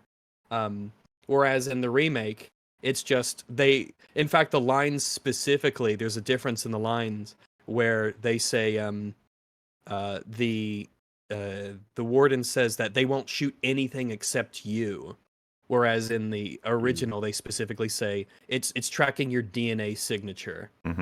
So, and then they show that with the blood sample that they use later for the plot. It's a difference, and I wonder if the part of it is just simply the fact that we don't want to have a scene where they take a blood sample, then we see Stitch's blood in like 3D animation. And maybe that'll look like, and that's why they chose not to do it, even though it just literally makes the plot worse. It's a little bit. Lilo and Stitch, the original film, is by Disney standards a bit edgy, which I suppose is not surprising as an early 2000s film. It's a little bit edgy. A little bit. And you will, as the film progresses, see how many of the rough edges, the deliberately placed rough edges in the original film, are shaved down. Oh yes. Nothing too edgy. So he's sucked down the tube. Boom, he's in the prison cell already. No blood sample taking. That's a shame. It was a fun little sequence that leads up to stuff later. It has plot relevance. They have different ideas for the plot, so oh well. Gonna see come saw. So Stitch gets an idea to let his saliva fall so that the guns track it and not him. But it's not as intuitive as in the original because it specifically, they say it'll track your DNA, not just quote unquote you. But Stitch spits on the warden's helmet, and the guns turn and blasts the doors open, leaving holes. They blast the door open essentially. the lasers here are essentially just your basic standard run-of-the-mill space lasers. No longer, and this will be a common occurrence in this because of the transition, well, at least partially, the transition from 2D animation to it being more realistic in live action or 3D, and whatnot. We no longer have the glowing green and blue lasers that essentially are like liquid shooters. Mm. In the original, this accounts for the original sense of style and cohesive aesthetic, particularly when it comes with the science fiction elements of it. But in the original, you see this most prominently in the scene that's coming up here when these little dinosaur guys shoot at Stitch and they shoot the blue lasers. The lasers, it's like a liquid. It's almost like water. When they hit something, they literally splash. Yeah, it leaves behind like a burning residue where it hits, but it splashes away. And there's even like a fluidy sound effect to the lasers when they hit something. And even the guns themselves are shaped essentially like kind of like water pistols. There is this recurring theme with the original aesthetically: aquatic, water, liquid, waves. These sorts of recurring themes pop up constantly in the animation. We'll see one in a second when we see the hyperspace jump in the original and compare it with the one that's in the remake. It gives this movie a really strong, cohesive aesthetic that you remember. It sticks with you. There's no other movie that I know of from memory where they have this kind of style. Not just the animation that's very soft, has rounded edges, the sound effects that they throw in, the way that things are animated and move. In fact, I think even in the scene that's being played here on the screen, when Stitch lifts up the door, the security door that's closing, as he's lifting it up, it bows in the middle, it bends. Even though it is a hard metal door, it still has some bounce to it. It still has some give to it. It literally bows up as if it's straining underneath his pull, Stitch's strength pull. And this happens with a lot of stuff. We'll see this in particular later when he gets hit by the 3 trucks on the highway in the original. Just the way that things bounce around and the sound effects that accompany in it. So, already something we've lost. What a shame. I was curious to see how they translate the unique sort of liquidy laser effects to 3D.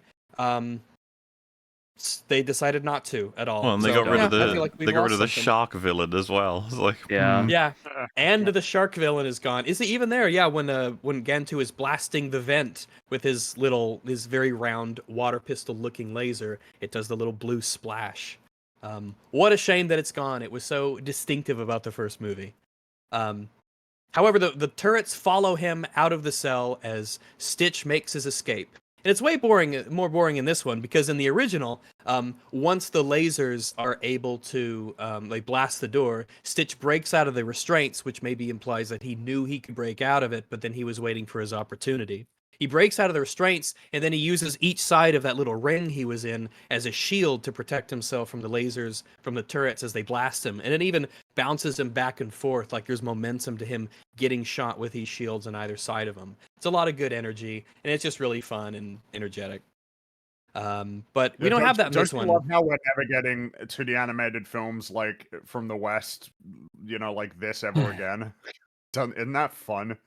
Why are you It's keep hurting us just like this, gone. reminding us of that? That's just cruel. Well, it really does piss me off that It's really that, annoying like, because if we you no watch more- because if you watch these old ones, it's like, man, this is just so fun to watch. Like, it's so creative, and all the Mhm. voice actors are doing a great job. And then you got these live action ones, like, oh look, as Bragg said, it's just another space laser.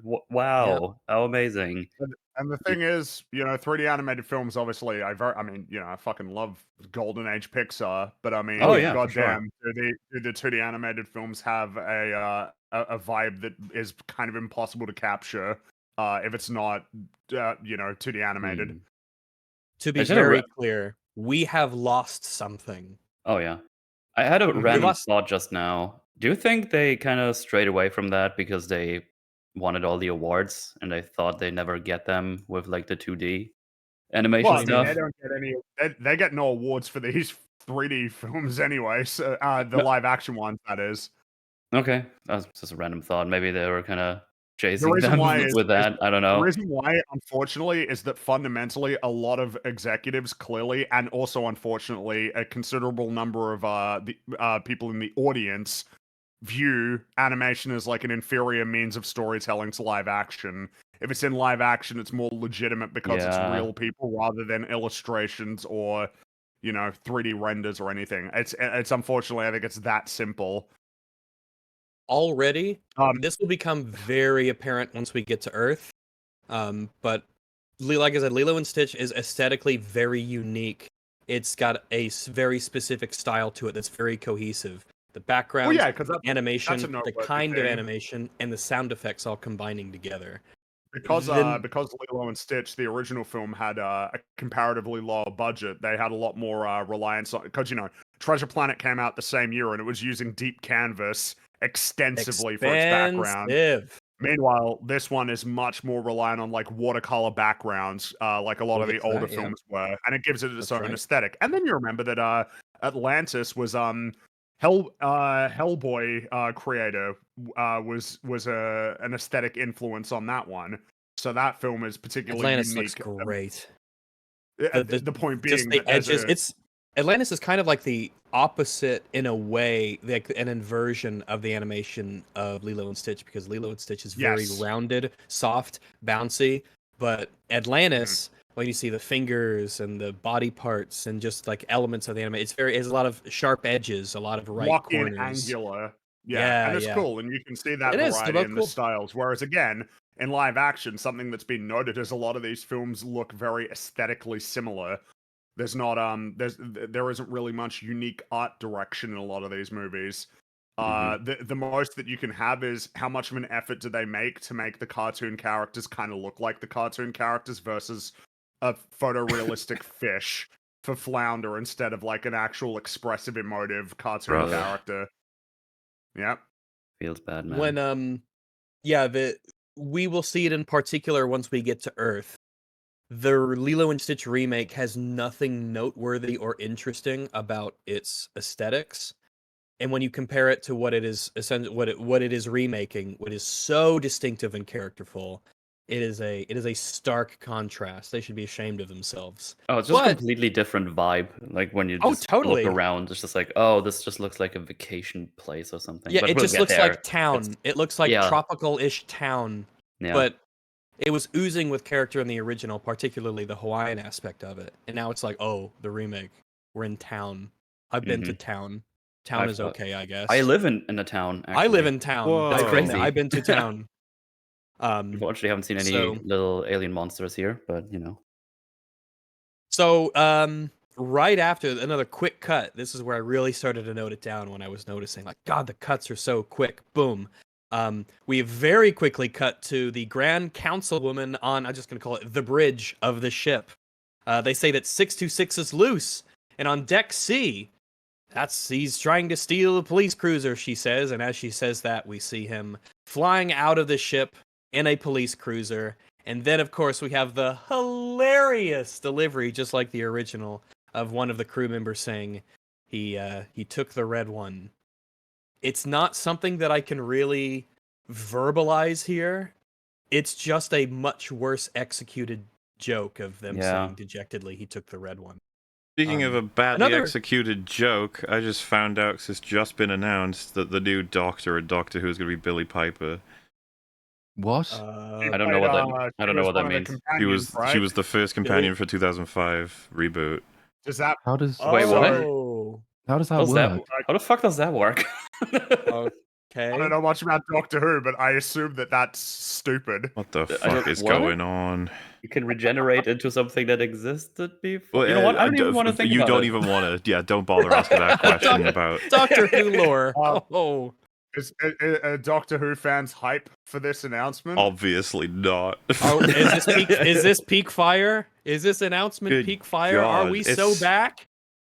I've not seen it for like many, many years, but wasn't there sort of like the romance angle between her and the David Tennant Doctor? Yes. So does that now mean that she was Dude. romancing herself the entire Love time? yourself. He- Love yourself. Love yourself. There is a different dimension where those two are still together, but now the Doctor is. I don't even. Whatever. Yeah, that's not going to be confusing. I'm sure Gary and Disbrew I'm already are confused. enjoying the shit out of that. Sorry, not to deviate. I'm just shocked that go that's for actually it. what they Fucking went do it. with. Good for them. We're gonna That'll be here save all Doctor Who day, for so. sure. I welcome the year now. tangents. We'll be Just here all day, More good of news. course. So you might as well settle in, enjoy yourself. There's a lot to talk about. Rose is the Um, Doctor. There is a bit of a difference here, actually. I think a worse change from the original. We'll be talking about the Grand Councilwoman's character and how I think that it's worse in the remake than it is in the original, but matches the rest of the characters. But there's a little bitty aesthetic change here. When the Grand Councilwoman is in the big council chamber at the beginning, she has this sort of ornamental, golden colored like antler horns that are like these ceremonial pauldrons that are kind of around her neck and go Yeah. really high above her head. Mm. Gives her a very distinct, important ceremonial kind of profile. And the new one, she has these kind of like bones, like coral Yeah. almost around her neck, and it's a lot less distinctive. It doesn't go up as high. That's interesting. First Because off, we- terrible, bizarre choice. Yeah, but it's because we just talked about how the you know what I mean, situational aquatic, yeah. disability didn't go away in all these weeks. Is like gone with all the animations and the lasers and stuff, but then they put like corals around her neck, like they were aware that these themes were here. I'm but they had to convinced put that it- it's coral incidentally, that it's supposed to be like Oh, bones that's or actually a good something. point. Yeah, I legitimately don't think that that is meant to I be remember anything noticing because it. it doesn't look anything like the Yeah, original. 'cause I but was it's just- a clear difference. I was thinking when watching it, I was like, how did they get there from what she's wearing in the opening? I was like, but they're very much not the They just same. put shit on her shoulder. But the reason I bring it up is not just because it just looks worse. But when she appears on the bridge, when there's like essentially when there's a red alert and she's on the bridge, that's gone. She's not wearing it. She no longer is wearing like this ceremonial big heavy thing. She instead just has the more simple, like some pauldrons on her shoulders, like she's on her like bridge deck on duty uniform that she'll be wearing for the rest of the film. Ah, okay, So right. already we have a difference in her attire is being changed to fit the scenario. A small detail, one that you might not even think of with the original, but in the remake, she's always wearing the coral bone thing around her neck. Always. So they didn't give her a change of clothes in the 3D version. So, okay, I guess we've kind of lost something a little bit, but it all adds up as far as I'm concerned. A bunch of ships are following 626 and they shoot at him with their lasers. 626 hits the hyperspace lever and he takes off, and that's that. Cool. We are going to be comparing this with the the in the original. There we go. We got our money's worth out of that puppy. So in the original, there's quite a not prolonged, but it's a lot more frenetic and action-packed in the original. Yeah, it is more action-packed in the original. They show more of his escape. When he gets out of the spaceship, we see all of the police cruisers chasing them, firing lasers. Stitch turns around in his cruiser. He has his little laser pop out from underneath it. Again, very distinctive style, big gun that pops out from the bottom of it. He shoots back. He collides with one of the police cruisers chasing them, and they think they've got him, and his ship is disabled. But then Stitch reaches for that very big prominent lever that's the hyperspace jump lever, essentially. And when he charges that up to prime it to make a hyperspace jump, there's a sense of panic as the people on the bridge say, oh, he's engaged his hyperspace lever. And Gontu on his ship, on the prison ship, he gets on the radio and he tells everybody that crazy weirdo is about to make a hyperspace jump. And then in panic, all of the police flee away from the ship. And visually speaking, again, it goes back to what I said before. In the original movie, I'm not sure if you can play it. It would be really useful if you could hear. We're looking But when for he makes that when he makes that hyperspace jump in the original, the effect that it has on Gantu's prison ship, it is literally like waves crashing on the beach. Yeah. You have this ship that's shaped like a fish, shaped like a big whale, shaped like kind of the beach. And it's with its roundness very soft. And you see these like layers of waves splashing against it, like it's being rocked in the ocean. It even gives a little rock back. So again, you have this strong tie to this aquatic themed aesthetic that's in the original. It's not really present in the remake. It's a much more toned down and subdued version of that. But it's just a lot less exciting. The idea of Yeah. him going into hyperspace is something that causes panic amongst them, and it gives you some world building elements about what hyperspace is in their world and the effects it can have as for being around it. But it's all gone in the original. None of that happens. He basically just hits the hyperspace lever and he takes off. And particularly in the original, Stitch has this look of like mischief, and he's so like he's like laughing maniacally as he's getting that lever ready, like he knows what he's about to do because he's a fucking agent of chaos. And it's all gone in the remake. It's just he's gone. Well, He and- escapes. Might be jumping just a little bit ahead, but I have fuck to, to okay? it. Because this struck me while I was watching it in the old cinema. I was like, wait a minute, he can't leave without being damaged, because the damage is what causes the crash, and if he gets damaged Correct. after he does the hyperdrive, then they won't be able to predict his crash. That doesn't make any sense. Yeah. So, to Well- be clear, the original, he's damaged and then hyperdrives, and they predict based on the way that his ship was damaged and where he engaged hyperdrive, where he will crash land. The new one, but no, I don't know why they do this. He's not harmed, his ship is not damaged, hyperdrives. Yeah, he just leaves. Opens up at Earth, and then they do a little meme of him getting mad at one of his buttons making sounds or whatever, and he fucking damages the fuck out of his ship when he's in Earth's, like, near Earth's orbit, which causes him to crash land on Hawaii. And it's like, well, but wait, how did they predict that he was going to crash land on Hawaii before he had done any damage to his ship? Yeah, because he could steer. The ship worked fine. That doesn't make He could any go wherever he sense. wanted. And if you watch the scene where he's damaging his controls in the remake, the ship is wobbling all over the fucking place. So they predicted, what, with personality fucking profiles, that he would damage his own ship after hyperdrive and it would inevitably lead him to crash into Hawaii? Like, why did you change it and then make it stupid? Like, I don't understand. It's so easy. It's right there and it worked, and you were like, yeah, I can do it better, and then you just ruined it. You just ruined it. There's another change that I don't know what to think of. Maybe one of you knows. I looked around and I couldn't quite find it. But after he makes his hyperspace jump in the original, one of the bridge crew says that, well, I guess in both, one of the bridge crew says how long it will take him to get to Earth, the planet, Earth, the planet far, far away. In the original, the crewman says that it will take him 3 hours and 42 minutes. And in the remake, the bridge crewman says it will take him 12 hours to land on the planet. And it's one of those, like, I wonder what the reason was to change it from something so specific, 3 hours, 42 minutes, to 12 hours in the remake. I don't don't know. I don't know. And I don't know what 3 hours and 42 minutes. I assume that's a reference to something. I don't think they truly chose it at random. But I does couldn't find out anything what it is. in the plot on Earth require that there be a longer gap between Stitch's arrival and then the arrival of everybody else? Is there any? They do call No, in because they can. the councilwoman, don't they? And so maybe there's a time linked to that. Because that happens in both films.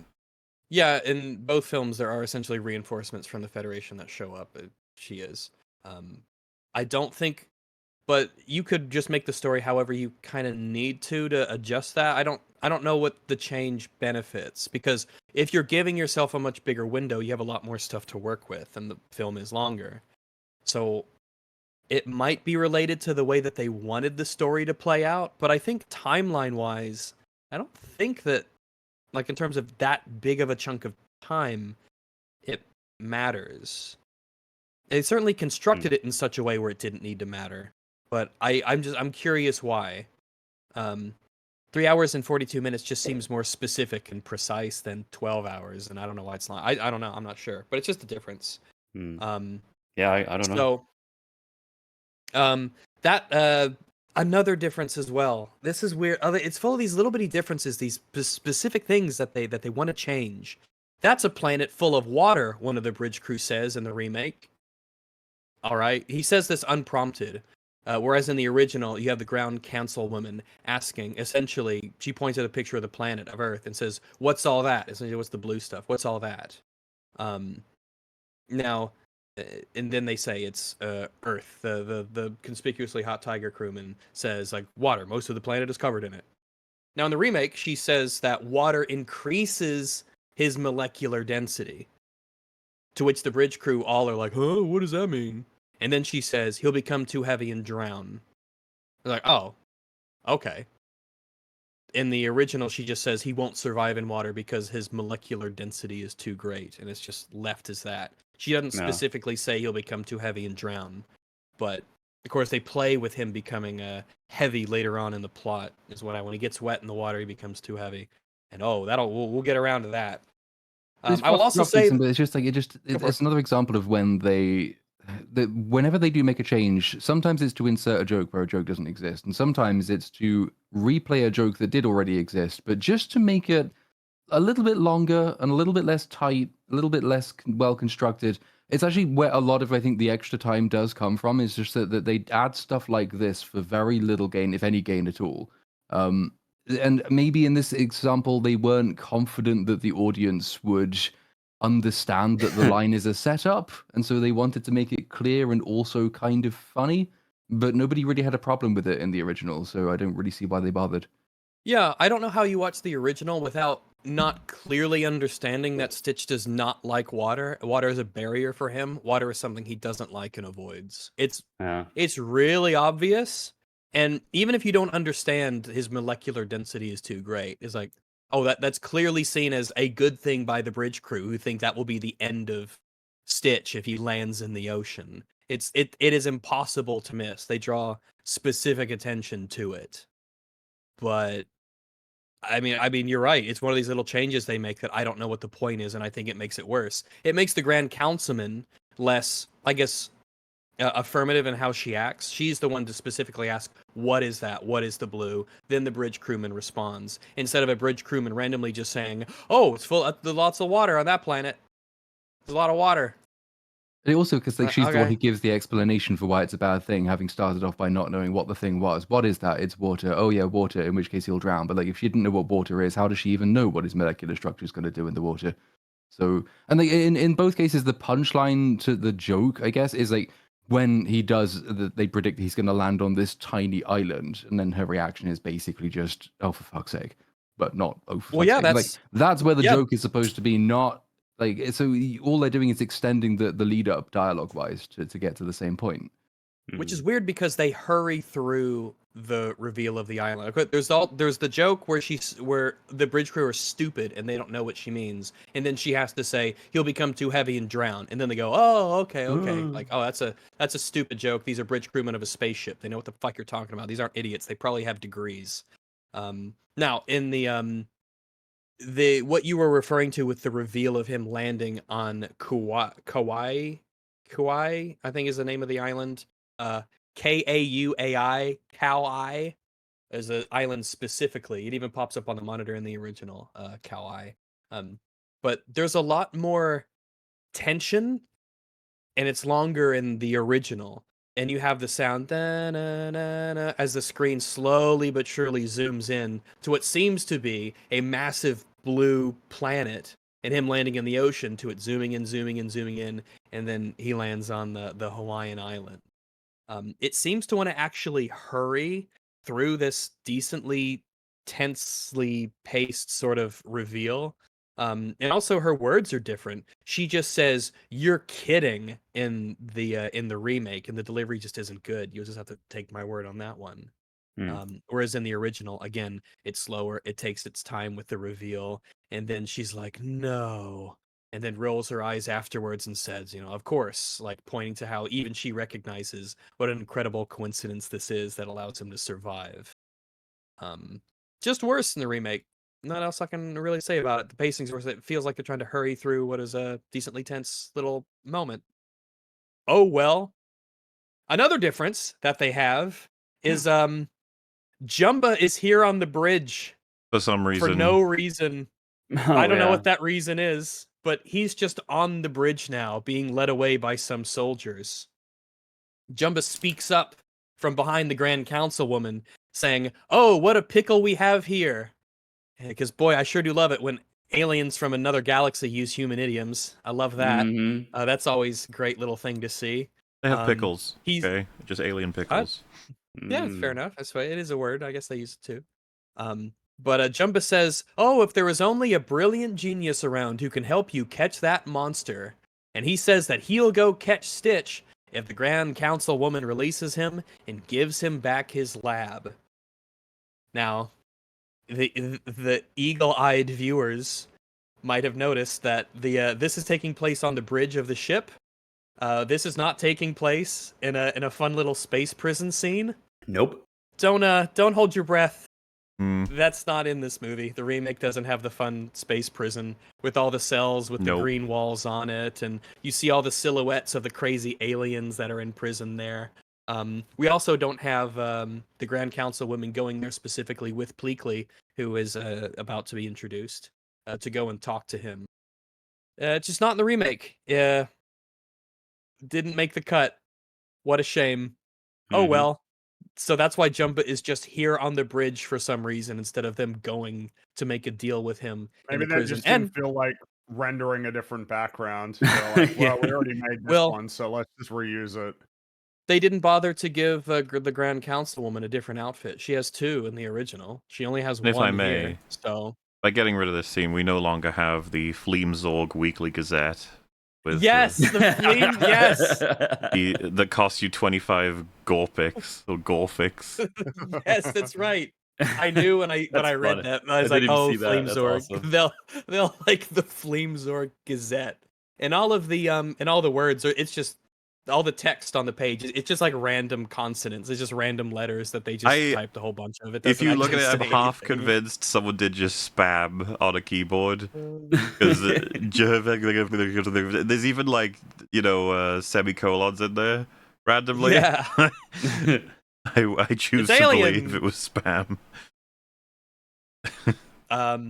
But yeah, you don't get the scene. And in the original, Jumba doesn't want to go and do it. Jumba actually laughs when the Grand Councilwoman arrives in his cell in the original. Jumba already knows why they're there. He's like, I escaped from you, huh? And the Grand Councilwoman says, oh, I'm sure this comes as no surprise to you. I made experiment 626 to be unstoppable. Again, he's still bragging about how Now good do his Zach's creation voice. is. Lava. No. Chicken. That's the what he other sounds guy. like. That's Jack. They sound shockingly similar. No, I wasn't doing Jack. I was doing the Emperor I don't think Chungus, they General sound similar Chungo. at all. Oh, you don't Honestly. think Yeah, so? Jack's Okay, meme fair is, enough. yeah! Like that. He does that with everything. Yeah, you want I wasn't. No. He does No, I that wasn't kind of doing thing, where No. Whereas You got it Galifianakis all is more like, wrong. oh, so You got it now all you need wrong. my what a pickle this is. I wasn't So, doing yeah. Jack Black. I was doing the pig. The pig pig? sings it. What? Yeah, the Pig? pig. The General Porcus Oh. Chungo. Oh, General he- Chungus. Oh, they sound similar. Like, Yeah, yeah, that's Yeah, fair, I was that's doing fair. General Yeah. Chungus. yeah. They sound Please, similar. I would never. Chungus and Zach are bes- similar, actually. That's a good point. I think that the Galifianakis. There's a joke about that name in something because it's like such an unconventional and unwise choice for an actor, but he just went with it anyway, right? Isn't that the meme? Galifianakis. I think I Hangover know was what you're fun. talking about. I think Was of. that that a was a good joke movie. in BoJack Horseman? Maybe. I think Was it it might not have been a funny in joke that in show? BoJack Horseman. I haven't seen that I show. have. I don't know. And in any case, we're already departing in even more so differences between Jumba's character because, as I just mentioned in the prison sequence in the original, he has to be convinced to go there. It shows the desperation of the United Galactic Federation that they go to his prison cell and they say, "We'll give you a full pardon in exchange for Stitch's capture." And even when he says, like, "Oh, I'll need a plasma cannon," she says, "Plasma cannon granted." Like instantly. Yeah. It just kind of shows they're a little bit desperate. Stitch is a business and they need him to go to Earth and take care of it. In the original, he just volunteers happily that he'll go to get his stuff back. So, the Grand Councilwoman, upon hearing that his offer to go catch Stitch if she releases him and gives him back his lab, she says, "Nonsense. We'll simply vaporize the planet." Now, in the original, she says, "We'll gas the planet," but we've changed Yes! that. We've changed that. Sorry, I got excited. No, I know what you I mean. get it, I yeah, know it what you makes mean. It would have been spectacular, I'm sure. But she says, no, we'll simply vaporize the planet. And there's this little, well, I mean, space axolotl with pink bows on her head, and she says, "Armed and ready, councilwoman," to vaporize the planet. But then Pleakley randomly shows up, and he's wearing a cowboy outfit, complete with like the tassels on the coat and the cowboy hat. Yeah, but why though? Just to, well, they have their reasons. But I was just gonna say that they were gonna vaporize it with, I guess, a super death laser before, like post. Basically, they hadn't done the hyperdrive, so they Starkiller basing this shit, where it's just gonna travel across the entire universe. They laser. Essentially. Okay. Yeah, it'll travel across the universe. She's got her finger on the button. It's armed and ready. Another difference here being, of course, that the ground councilwoman, the first thing that she says when they say the planet is Earth is she says, "Bring me an expert on this planet immediately." That's the first thing she says. She already has called for Pleakley. She summoned an expert on the planet. Here, Pleakley shows up randomly. He's just around. He actually has to call out. If anything, that makes Pleakley perhaps the most important character in this movie, because by chance when he calls out and says, "Don't vaporize Earth," that's when potentially they were going to, but then they don't. Unsung hero of the human race. I guess so. Yeah. Actually, something that they take from Cobra Bubbles, but we'll get into that when we get into that. Pleakley is wearing a cowboy outfit, and he says they can't destroy the planet. And he introduces himself as Agent Pleakley, Earth expert, and he tips his hat and says howdy to her. And then Jumba says, "Yeah, that outfit screams expert." So that was hilarious. Yeah, it's really Funny line. Almost pissed myself laughing when I heard that. I almost did as well. I pissed myself many times. I actually did get a genuine laugh once out of this movie. So one time. I got nothing. No. No? Not Okay, a single. No, That's no. fair. Mine was I was laughing at the movie, just to be clear. I wasn't laughing with it, but I did laugh once. Maybe we'll see when that is. Ooh, tension, Bear in exciting. mind, I didn't laugh at all watching the Minecraft movie, ironically, at all. I can't remember the last time I actually laughed at a movie in the theaters, because it was probably... Oh, well, no, it would have been Anora. That was pretty funny. But all of these other movies, didn't laugh once during Thunderbolts, didn't laugh Impossible, once or- during Cap 4, didn't laugh once during Mission Impossible, didn't laugh once during Minecraft, didn't once Damn. laugh during Snow White, didn't once laugh during this. I laughed at a bunch of those. But as for like an actual laugh, I think Thunderbolts got a chuckle out of me, a light chuckle one time, which is pretty bad for a 7-hour movie when you're a comedy. But oh well. You will find that Yeah. Well, what I was going to say was that something that I've noticed as well is that no, there weren't many laughs in my theater during this film. There was which only is one in true of mine. A lot of... Oh There no, was a I couple laughed here and there in until... mine. Wait, that's right. I did laugh in Mission Impossible when what's his name got his arm broken. Oh, and that was started real funny though. screaming. That was a great Oh joke. yeah. My That's theater true, I laughed when did he laugh at died. that, Yeah, so- when Gabriel died, I got some laughs in my theater. And I also got ironic laughs as well in Until Dawn, which was when the people started exploding. Oh, Yeah. I laughed when she Maybe I stepped on do the need to watch that random movie bear after all. That trap. sounds That's when hilarious. That's when I But, laughed. I suppose what Random I bear mean though is trap. that it's I find it fascinating. It might be, like I said, there may be only 3 or 4 times when a considerable amount of people in my theater laughed. Most of the time it was just nothing. And yet, when I was walking out of the theater, someone in front of me, as I was walking out, was saying to their friends, "Wow, that was a really good movie." And I was like, I don't understand. How can nobody laugh? And then you still walk out saying that. You know what I mean? Like, I don't get it. I don't understand the logic. What did you enjoy when you weren't laughing really at all? Well, they do the There thing. was a Exhale few through the chuckles nose. here and there. A lot of people exhale through the nose, and Yeah. if they get a couple of them, that means they're happy. Mm-hmm. I guess so, but yeah, all right. I guess there's also there's less chance of offending the people you're with if you say that was a really good movie, because they won't be offended if they secretly thought it was shit. But if you say, "Oh, that was a shit movie," but they secretly liked it, they might get upset. Oh, God, That's it's so why. fun. That's why you I'm ask them what they thought, and then you test. Yeah. Oh, that's great. And you just like, yeah. All right.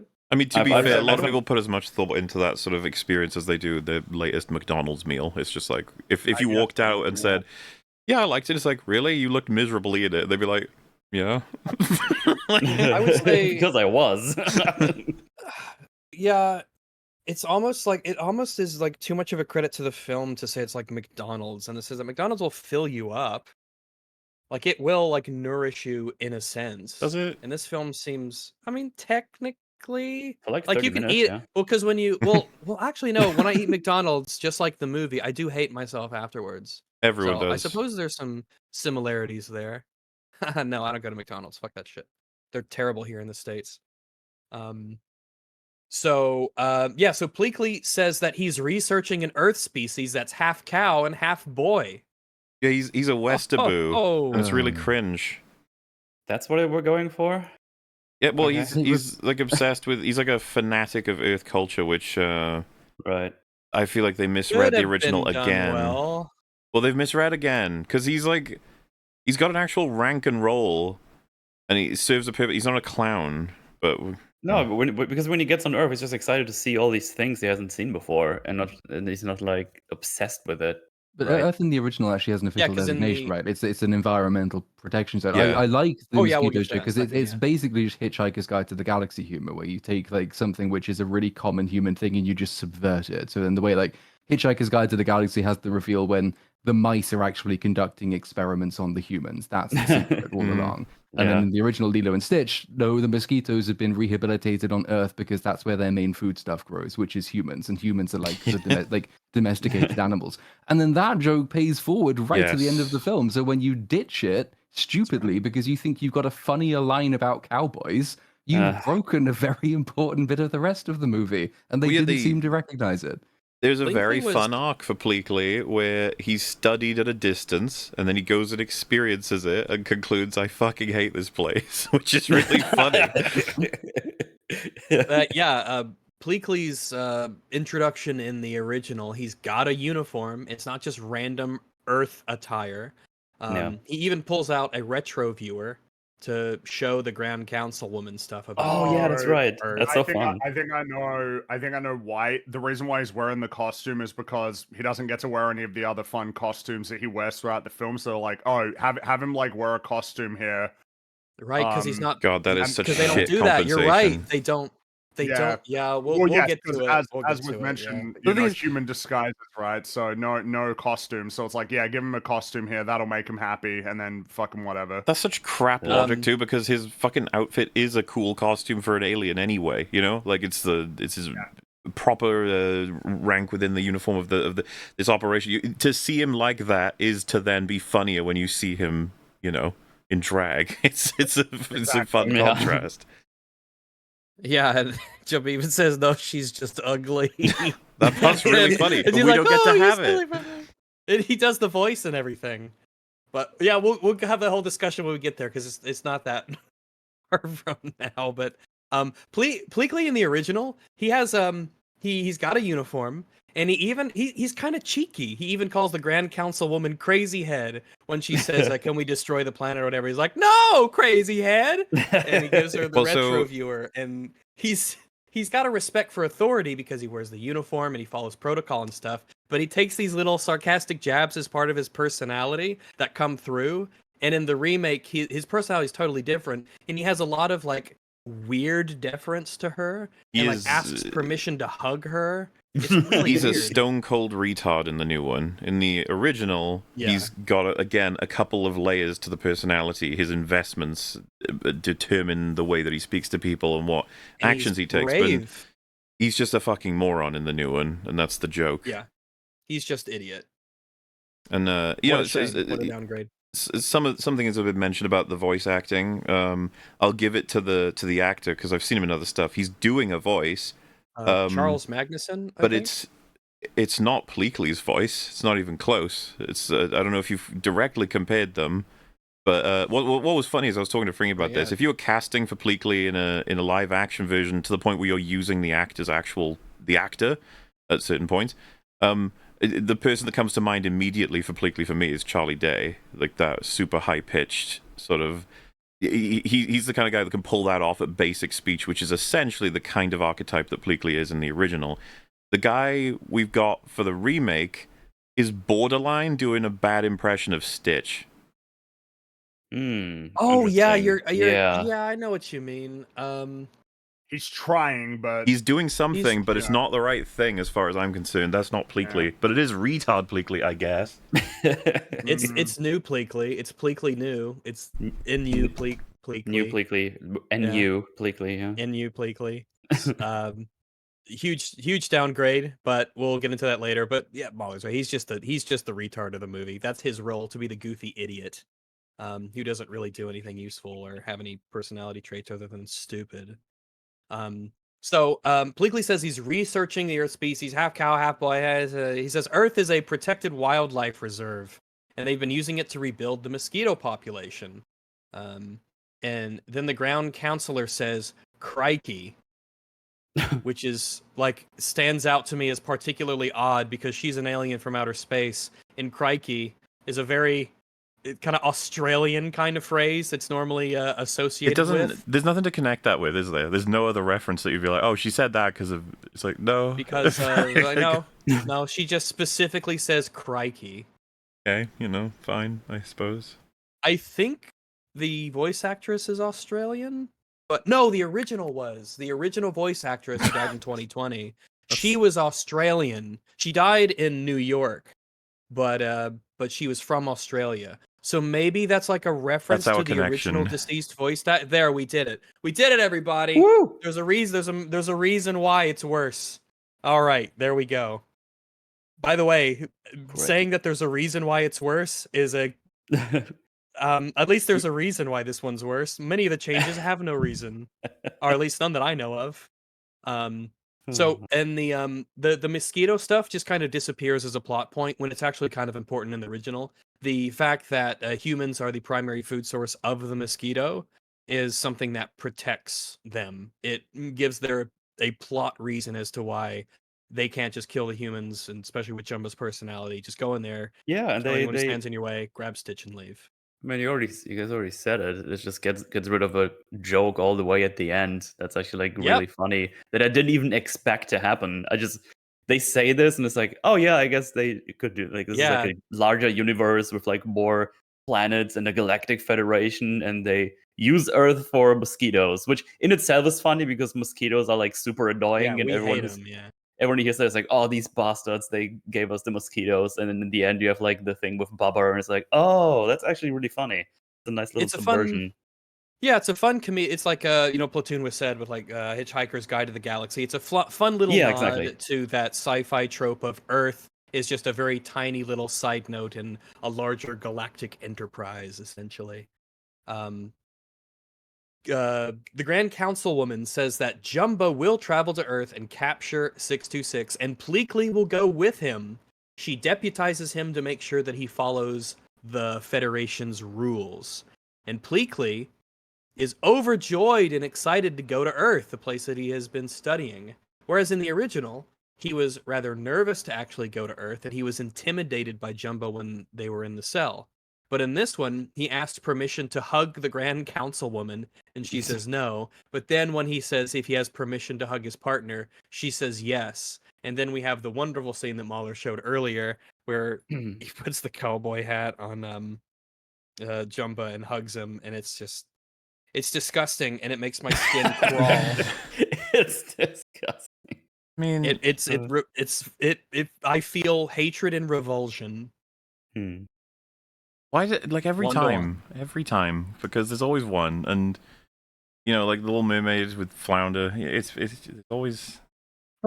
I say there's always one. There's more than one, but you know what I mean. Like there's the.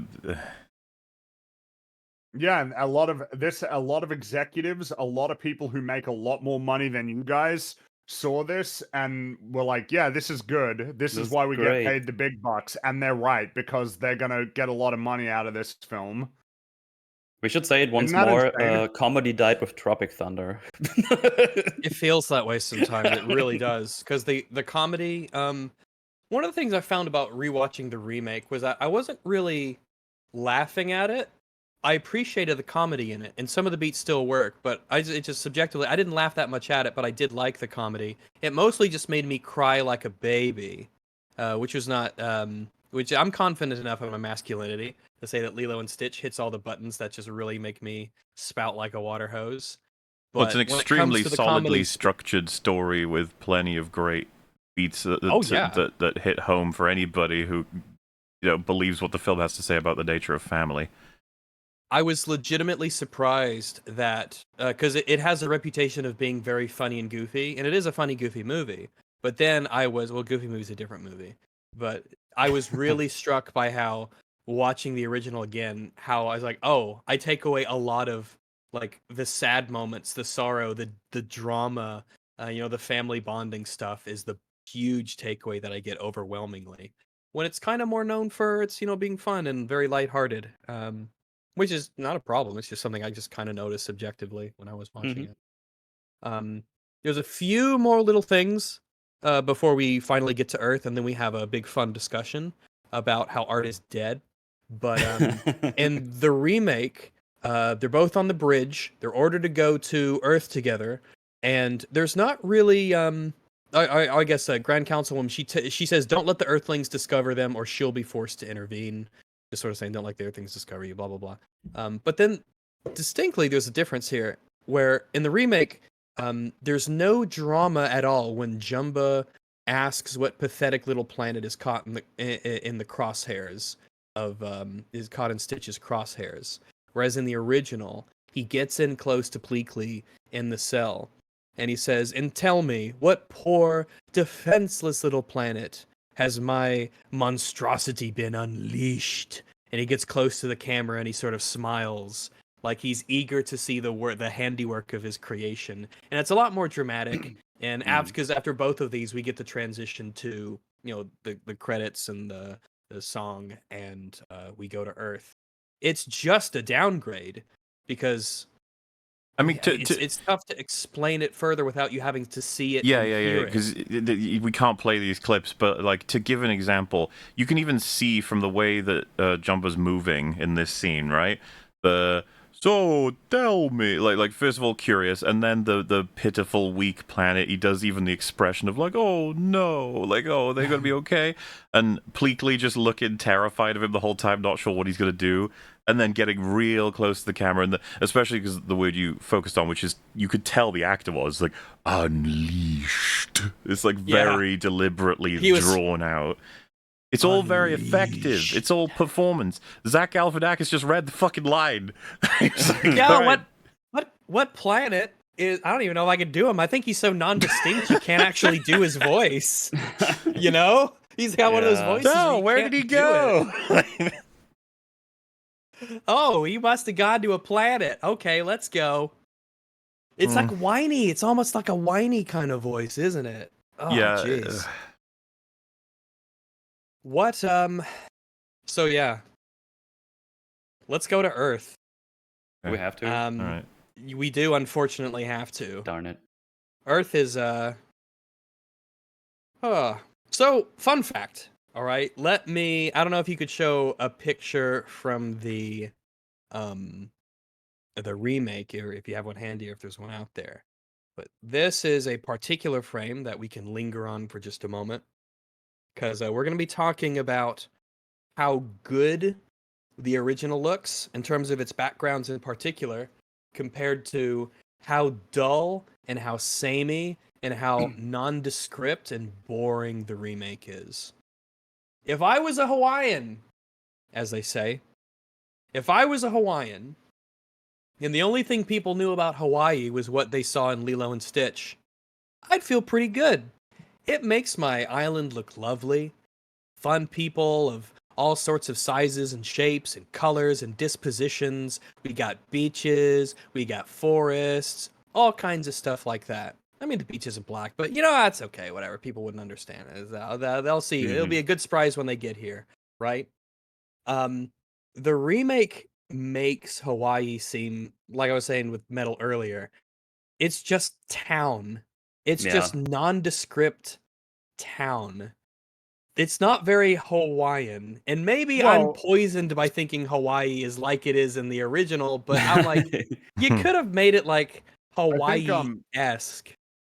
because like I'm not going to pretend I know that much about Hawaii, but most the big Honolulu is on Oahu. What's it called? It's God damn it! I was just look up the names because it's what you said. It's on Kauai, right? That's where Hawaii, yeah. That's where this this is island where is. Lilo and Stitch is set, which is one of Hawaii. the less populated islands, whereas Yeah, it's one Oahu of the is more like western the islands. main one where most people live. My assumption for why they would have set it on the island that they chose to set it on is because it would be more easy to be able to justify the kind of like rustic, rural sort of vibe Yeah, the that they small have. town, It's the tropical almost like small town. Yeah. it's like a weirdly sort of timeless sort of place. Even you know it has that feeling. Whereas here, like there's an actual modern resort, and it's like, oh, I don't think Oh, I want to see that in like Lilo and yeah, it's Stitch. You just know, Yeah. it's not- just a that- modern resort hotel on the beach that they spend a conspicuous amount of time in this movie. But it's like, oh, this just looks like every other hotel ever on the beach. There's nothing Hawaiian about this at all. But it is the It's great just tourist achievement place. of the original. Like the original, what is the opposite of poisoning the well? Like the original sort of sweetens the well. Sweetening the If we want to well? go sweetening the well, the original sweetens the well in that because everything has to be made for it, every like single scene has to be created. What it's giving you is the fantasy version of Hawaii that exists in the minds of the vast majority of viewers who have never been and will never go to Hawaii. Yeah, Like I'm kind animation of allows for everything. yeah, like I always picture Hawaii as looking like it did in Lilo and Stitch because that is such an evocative fantasy. Reality I agree, probably is most often going to be disappointing compared to that because you aren't giving people the universal fantasy. What you're giving them is what really is the case. It's like going to a famous tourist hotspot, and every tourist hotspot will ultimately look like the next one, no matter which country you're in, because that's what reality is. These places are not quite as magical as they which are in is your dreams.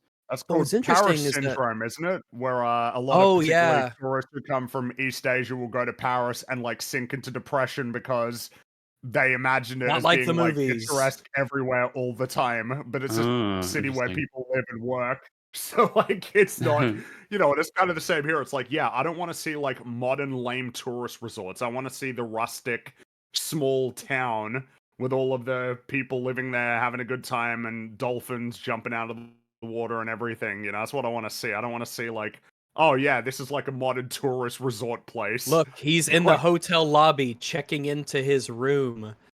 Awesome. This is great. And then, oh, look, they're hanging out in the hotel room of their resort. Okay. Yeah, Well, What's because they interesting even too is show that in the hotels.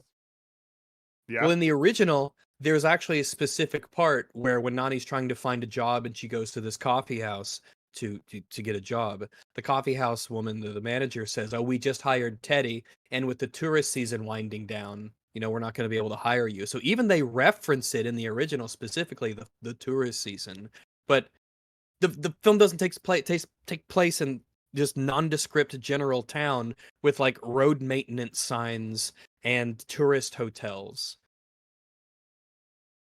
Well, and part of the problem as well is that the color grading is just pretty bad in the new film. Like everything's a lot more dull, Yes. whereas the original film is incredibly vibrant. And I don't understand why so many of these films have such like washed out colors. I don't get it. So, to talking about the colors, let's talk about some of the artistry of the original because there's none of it in the remake, and we have to fill our time with something, right? So, all of the backgrounds in the original Lilo and Stitch are watercolors. They're physical watercolors, and this hasn't been done. This hadn't been done by Disney since 1941 with the Damn. movie Dumbo. So it was about 60 years since Disney had animated a movie that had watercolor backgrounds. Now, the creative director, Rick Sluiter, I think is his name. I might be mispronouncing that. The reason that this movie has watercolored backgrounds throughout is because Mr. Sluiter, the creative director, said it would complement the well-rounded and bouncy style of the animation itself. It was specifically chosen for artistic cohesive reasons. However, because it hadn't been done, in essentially 60 years or so. Sluter mentions in an interview, I forget who it was with, but he said that at the time they only had about 9 background artists for the movie. And of those 9, only one of them actually knew how to paint in watercolor. Oh, So they had to learn, essentially.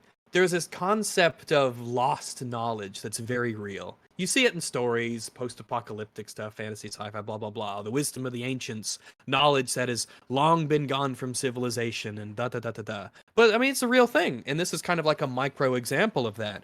They had to relearn how to do watercolor. They had to learn the techniques. They had to go out, outside. Even specifically mentioned they'd go outside and they'd paint, nature scenes and stuff with the greenery to learn how to do watercolors. But what they did was, this is a little bit of a callback. They contacted a man named Maurice Noble, who worked on Snow White, where they used watercolors for the backgrounds. And at the time, he was in his 80s. He's, of course, older now. And Mr. Noble helped to give them pointers on techniques for how to use watercolors, because they kind of had to go through this rediscovery process of how to use that and do that in the movies. One particular anecdote, Sluter is saying that one great technique Noble told me about, was there were these rocks in Peter Pan and the Mermaid Cove with a beautiful rock texture. And I asked, how'd you get this texture? And Noble said that the secret is sea salt, a very coarse grain sea salt. So all of the lava rocks, in particular in Lilo and Stitch, they were given a thick grain sea salt on them to give them more physical texture. And that is a piece of interesting. information that specifically was passed down from someone who worked on Snow White to, I mean, in a way, a far removed generation still making movies, passing that along. So really cool, really cool stuff to kind of hear stories about that. I don't imagine that there's, if anybody still alive who actually worked on Snow White. So that, I mean, maybe, but they'd be old if they are alive. But it's interesting to think about that when some people die who did that kind of stuff, like some knowledge might actually be lost and it has to be rediscovered. So I thought that was interesting. yeah. At the time, I believe, maybe I'm not pronouncing this correctly, but kind of at the time, the technique that Disney was using for backgrounds was called opaque gouache. Wash, right? Gouache. And this is what they would use in like The Lion King and Beauty and the Beast and Aladdin. Kind of you see it, but yeah, this kind of set Lilo and Stitch apart from a lot of stuff to give it its unique feel. And again, that decision to do watercolors, it was work, it was effort. They had to put in the time to learn that as a style. The animators did, or the artists did for the backgrounds, and it was done because of artistic reasons, artistic cohesion. He made a decision, he thought it would look good, and they stuck with it. Can you imagine? And here we are 20-something years later talking about how fucking gorgeous this movie is and how gorgeous it will always be. Yes. And the remake already looks dull, boring, and shitty. Yes. How do you make Hawaii look lame? How'd you do that? It's just a go really to good a- question. I mean, I guess if you go to a random resort that looks like every other one, as you already pointed out, I mean, yeah, I guess that you do that. Because the first thing you see when she gets out of the water is like, look, Because tourists it's and a resort. It's like, cheap, because oh, it's cheaper. They can that's just film at a cool. resort. Let's just film at this hotel. Okay. Yeah, there's like, You hey, say that, people, like, we're gonna from- film some things here. Just do your stuff. You Film get a costs slice of $100 million. pizza. Yeah, $100 but million bucks. Yeah, it's not that much money. well, it's not. I mean, it's hard to believe it, but it's weird to hear $100 million as a price tag and go, that's not that much, right? It's a not that much. fraction of Right? many of the blockbusters these days, okay? Apparently it was not shot on the actual island though. It was shot on Oahu. Oh. That's still Hawaii. So they didn't shoot it. It's still Hawaii, but it's not. Yeah, It's not like, the island that it's actually is. That's kind of weird. Well, That's odd. I mean, just they can do whatever they want with that money. They could change Yeah, it's whatever. They Disney could, money. It's $100 million. it's just yeah. But It would be like you have to someone's- imagine they're just getting the job done. That's what's going on. Like, Mhm. get it fucking Yeah, done. it definitely has that feel. Just get it done. The passion that obviously exists, just like from that one picture I posted of the beach. That's just like, oh, they gave a shit about this movie, obviously. And in the new one, it's like, no, and they got paid. I whatever. wouldn't be surprised if like all the cast and crew just stayed at the hotel they were filming in for most of it as well. They It's just like, probably just fucking Yeah. did. They made a, well, you remember know, we're they already made a in deal the with a airport Marriott Hilton, or so- whatever. There's a meme for that with Adam Sandler and his friends. I was right? about With to say Netflix that, yeah. deals. They just kept going on Let's holidays. just film our vacation. Yeah. Yeah. Ain't a bad deal. But yeah, I move forward just a little bit to talk about some of these aesthetic differences. If you see the remake, it's just dull. It's flat. It's just a bunch of tourists and hotels. It's just so lame. No. But let's back up just a little bit to the introduction of Earth. In the remake, we see Lilo swimming through the water, and she leaves a sandwich on a rock underwater instead of how in the original it kind of opened with this random fish swimming by with a sandwich in its mouth. So there's a song that plays in the remake. It's called "Forgive Me." All of our loyal Hawaiian viewers, who I'm sure have a lot of chat experience at this point, right? Hey Lee Papahi no Lilo Ami Stitch. Now this is a new rendition of the original movie's opening title song, sung by Mark Kiali'i Ho'omalu, who was the one who sung the opening title in the original movie. He's also present for another song, and we'll get to that when we get to it. But yeah, it's a good song. They did a redo of it by the original. Sounds neat. Now in this one, Lilo just sort of swims around a little bit, and she runs up the resort beach, and she awkwardly shares some words with some random girl. She's like, "I know," and like joins in. She sits in a hot tub, and there's some old guy That in there was- who asks, I remember thinking to myself, like, what are we, what, no, we've got stuff to do, movie. Like, we can't, what are we doing with some old dude in a hot tub? What? "Well, it's a joke, Mahler." The old dude Hmm. asks if she's supposed to even be here, and which is a weird thing. It's a weird thing to just like talk. And she says she's here with the convention. Like that's just a joke. "Oh, I'm here with the convention." So that's funny. That's funny. Lilo kind of runs around for a while. She doesn't even run. She just wanders around. She's Just not in doing any things. hurry to really do anything. Yeah, she steals a lure off a fishing hook because she thinks it looks neat, and then she makes a little bracelet out of it. And then she lets out this one guy's bunch of chickens in a pen he has, and she yells, "They deserve to be free!" I hate this edition so much Yes, because yeah. do you know what I had flashbacks to? Anyone? The Last Jedi. You're correct. Exactly Oh, that. no. I was like, you motherfucker, you made the exact same mistake for the exact same reason. It's like, look, my character cares about animals, and so they release the chickens for free. It's like, she would know why the chickens are there, why they shouldn't be released. She lives here. She would know. She would have been told. Tutu keeps chickens at her own house. They have a pen. This is something that Lilo is used to. Oh, you're not going to let your quote unquote family's does- chickens go? You'll let this random guy's chickens go? It endangers the chickens and pisses off everyone. It's like, thanks, Lilo. Good job. The And now the chickens will guy probably has to just get his wander back chickens back. inside. But I guess Yeah, now he has to gather all of his chickens. And it's Yeah. not the Yes. first time she's done this either, it's implied. The guy Why- gets upset and yells that I'll have to talk to Nani about this. to be as fair as possible to the movie. Like her character There you go. is well, I'm gonna try anyway. This isn't not it's not No. gonna be massively compelling, but like Do it. her character is like she's a bit of a fantasist, you know, she is feeding sandwiches to fishes that she thinks control the weather. She's a kid, she has like internal narratives, she's probably playing out fucking I don't know, Braveheart with chickens in her head. So it's just it's childish exuberance that establishes the excess which she has to learn to grow out of. See- and that's what they're attempting to do. Feeding feeding the fish, the sandwich, I think is a really cute child thing that matches like a sort of wonky understanding of exactly what we should be doing with the animal kingdom. The one with the chickens, though, like I said, it strikes me as really odd because she would know by now that it's worse for the chickens to release them. Like, it would have to like, and then of course the writers, the fact that I know it's only here because as far as they're concerned, they're like, that's a nice thing she did. It's like, no, it's not. You fucking morons. They might get run over on the street now. If she had instead fed the chickens on her way, like wherever she was going, I would find that more appropriate. Oh, that's and that's an act of kindness, and that's Lilo is the Hawaiian word for generosity, by the way. So that would play into that, you know, if we want to be doing that. Yeah. I would have preferred it because this just comes across as juvenile, but the film's like, look, she's a good person. She likes animals. She cares for animals. I already got that. Why did you use the one from the original already? Now you've added that for no reason. Now she's like thrown me off. I don't like. Why would you? Don't make me think about these things. I don't like to think. But yeah, she just sort of like she isn't in a hurry to do anything, whereas there is a sense of urgency in the original, as we'll talk about in a moment.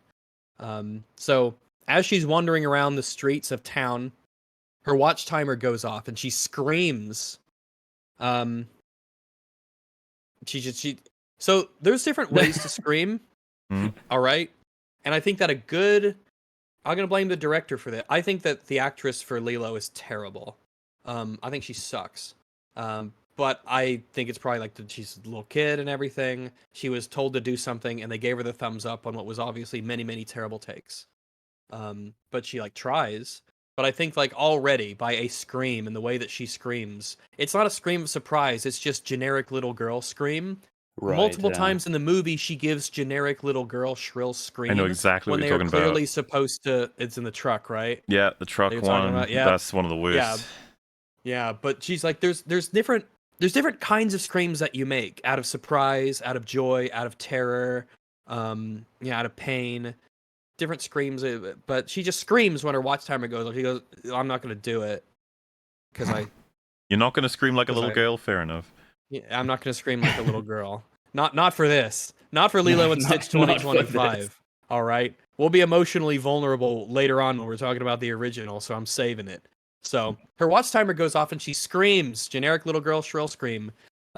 We also see Nani is leaving her job. I guess she works at like a restaurant, a luau, whatever.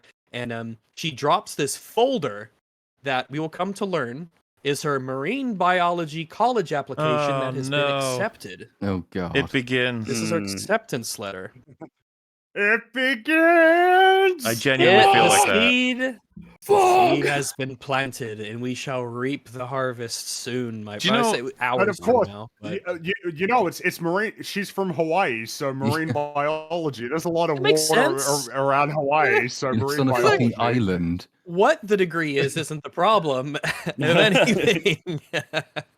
We're like, okay, you're into animals, which is weird because, by the way, let's just get it out of the way. Her marine biology interest never comes up. Actually, really, her hobbies. How do you want to handle this? Like, we might want to just do it, as in, like, because chat gonna be confused. We'll save it for when we get Tutu's introduction, because that's pretty soon anyway, and it comes up again. Right. Gotcha. It's actually where we get the reveal of it. Setup thing to note is that A, she has ambition, which is to be a marine biologist, and B, she's been accepted into a college which she wants to go to, and it's in California. I think it's implied to be in, yeah. And you should be giving it's it the other side of the country. Big ol' hairy eyeball because it's absolutely not in the original. Why is it here? What's going on? What are you up to? Yeah, writing a character to want to voluntarily go to California is obviously a character flaw. It's and that needs to be fiction. accounted It's for in the fiction. You're narrative. allowed to do it. Well, the fictional Hawaii from Lilo and Stitch 2002 is fucking wonderful. I want to go to fictional play. Imagine what California looks like in Lilo and Stitch world. It might actually be nice. What's funny, by the way, is like it seems actually, like half of chat know why this is. It's like it could start out so small as like a little reference to a folder on a floor, but it's going to erupt into what is predominantly the biggest flaw in the film for a lot of people. Oh yeah. I think that most people would indeed pick that. Someone actually sent a super chat that's kind of fun. They say, fun fact, M8566 says, fun fact on Kauai, the island that Lilo and Stitch takes place on, a hurricane released a bunch of chickens, and they don't have any natural predators there. So now there's wild chickens on the island. You'll be hiking in the jungle, and then a family of chickens will just walk by. Oh my god, free food. It's kind of, yeah. I hope they're not like destructive or anything. I don't know if chickens fuck things up or if they just kind of wander around. I mean, they probably do, because a lot of animals that seem harmless can be pretty destructive to an ecosystem. Yeah. I guess, but I guess the worm population has been annihilated by those chickens. Oh, they're wormless. Well, I don't know. Isn't bring back a wormy Hawaii? I don't know why I know this, but Key West in Florida, as I understand it, they have a lot of chickens that just run around, and like it is kind of a problem. Okay. We should get a chicken hunter, any- I'm not a sure. chicken jockey, if you will. I mean, obviously, No. I think Bubba, chickens are chicken. super- yeah, like, you know, I like chickens. I think they're neat, but I mean, my assumption is basically any animal, regardless of whether it's a prey or predator animal, if it's in sufficient numbers in an ecosystem that evolved and developed without them, it's going to be pretty bad. Because that just seems to be the way that it works, like, all the time.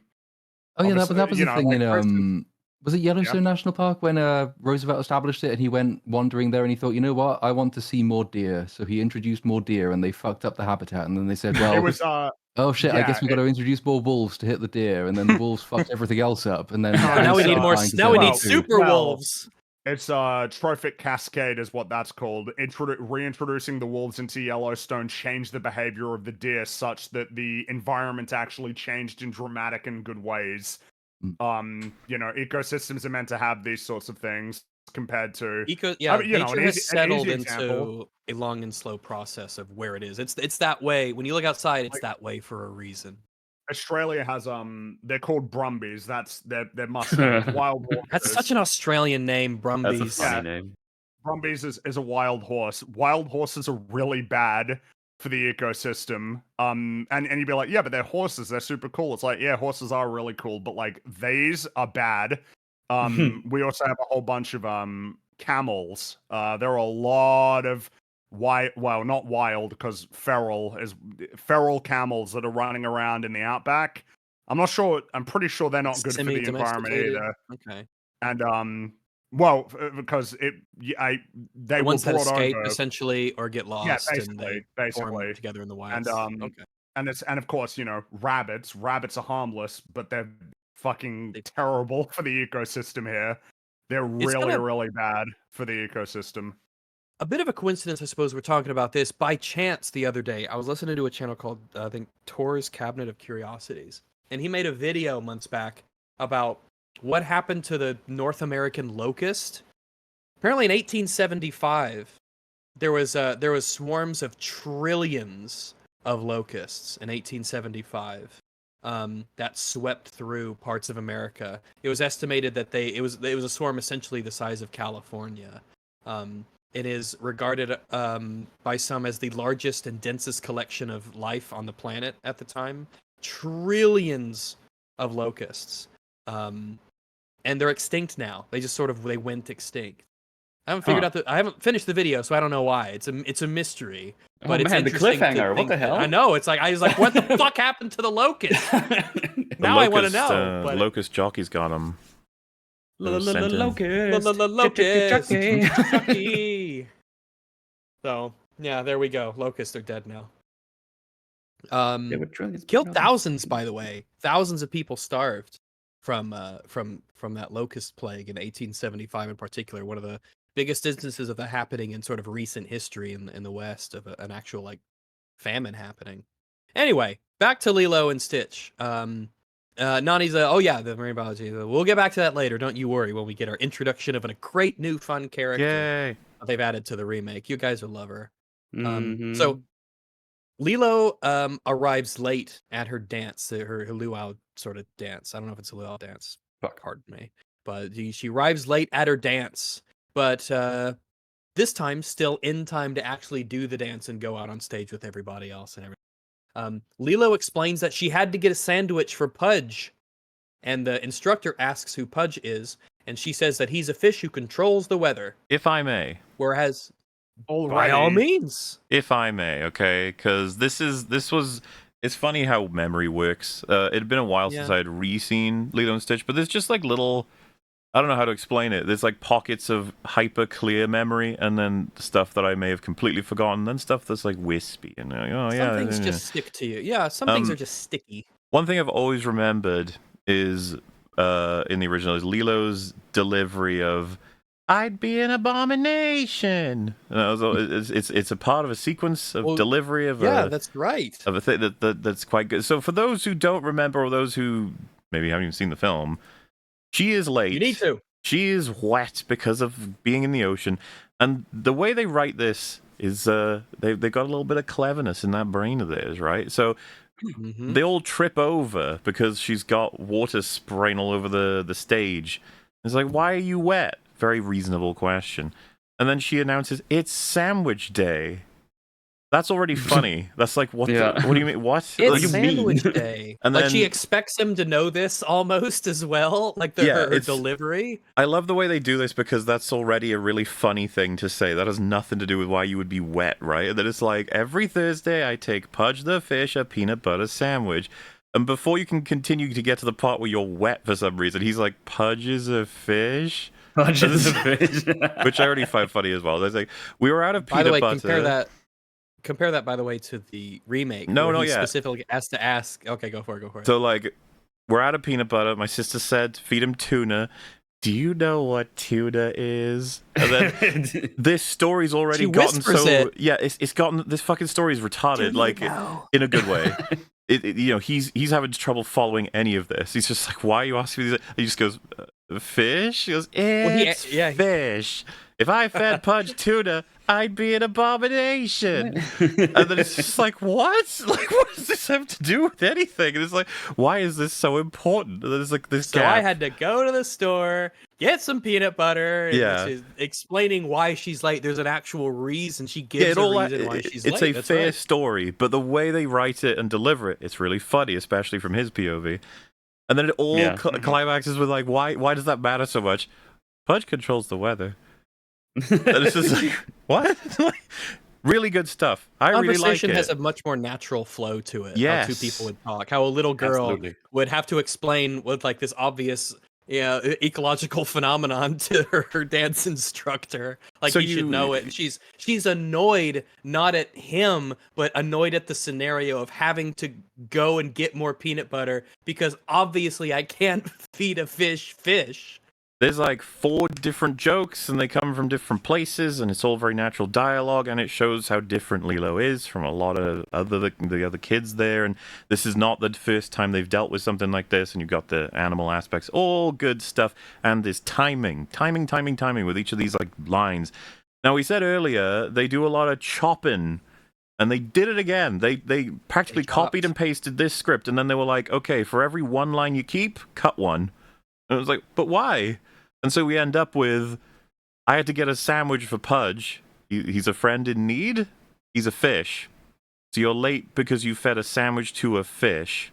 Yeah, he controls the weather. When I heard this, I was like, what the fuck have they done? They've butchered the whole They sequence. butchered it.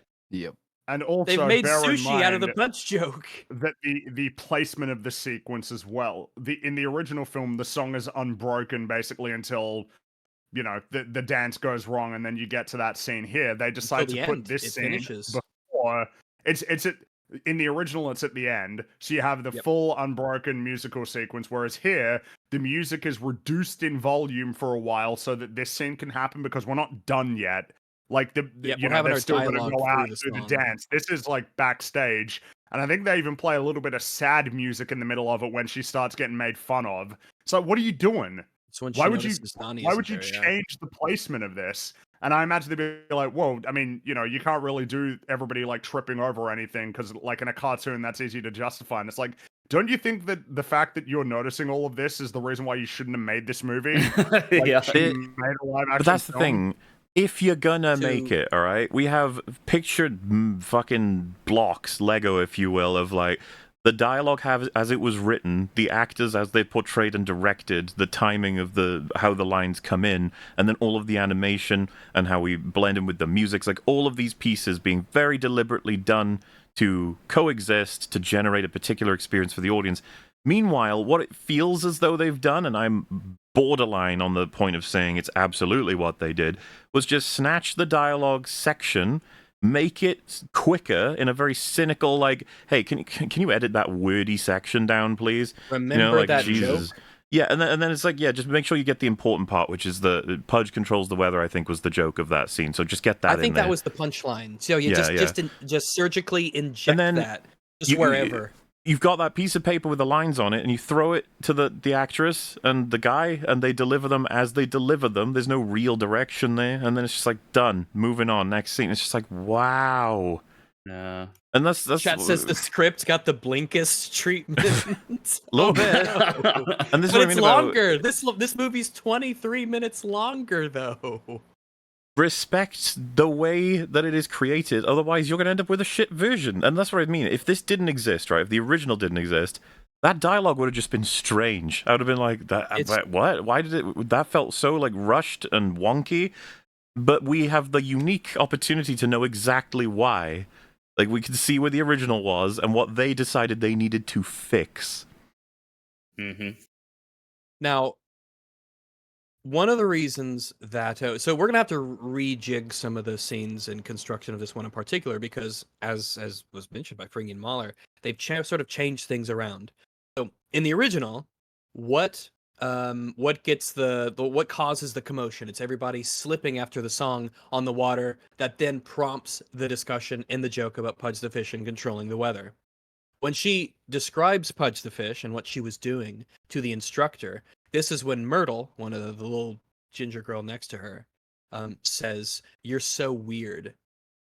And this is an insult that gets Lilo to attack her. She jumps on her and starts hitting her. They get into a legit tussle. Lilo's she's a pugilist, and she starts beating on her. And I was always curious ever since I heard that this remake was going to happen. Kind of weirdly, quickly, I was like, how are they going to show the beatdown scene in the remake? But you see, they've already reconstructed the Pudge joke so that you can't have it that way. You have to have something else. Now, in the remake, Myrtle's character in this, she essentially just whispers to the other girls, "She's so weird," but nothing comes of it. That doesn't start the actual fight. They go out and they... We all knew, as well as you did, as well, because I think me and Fring even talked about this, that punch to her face was never going to make it into the new version. Nope.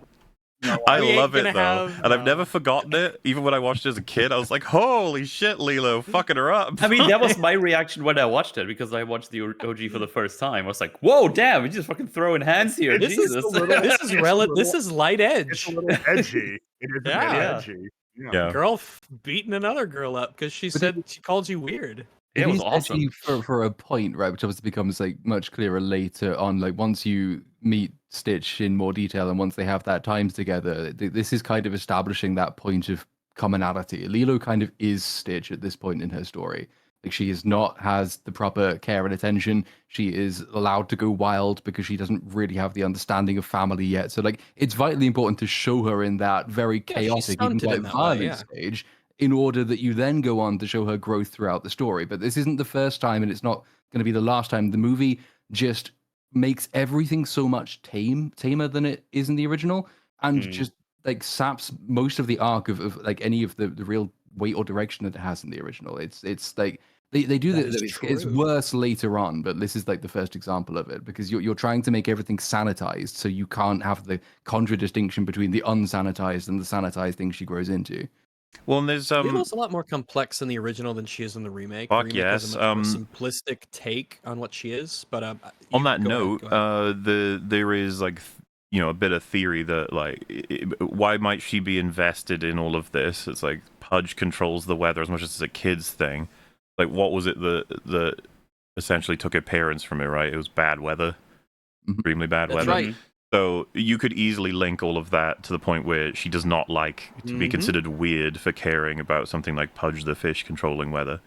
I mean, Lilo specifically mentions that other people treat her differently as as one of the reasons for her sort of like social distress, why she acts out, because people treat her differently.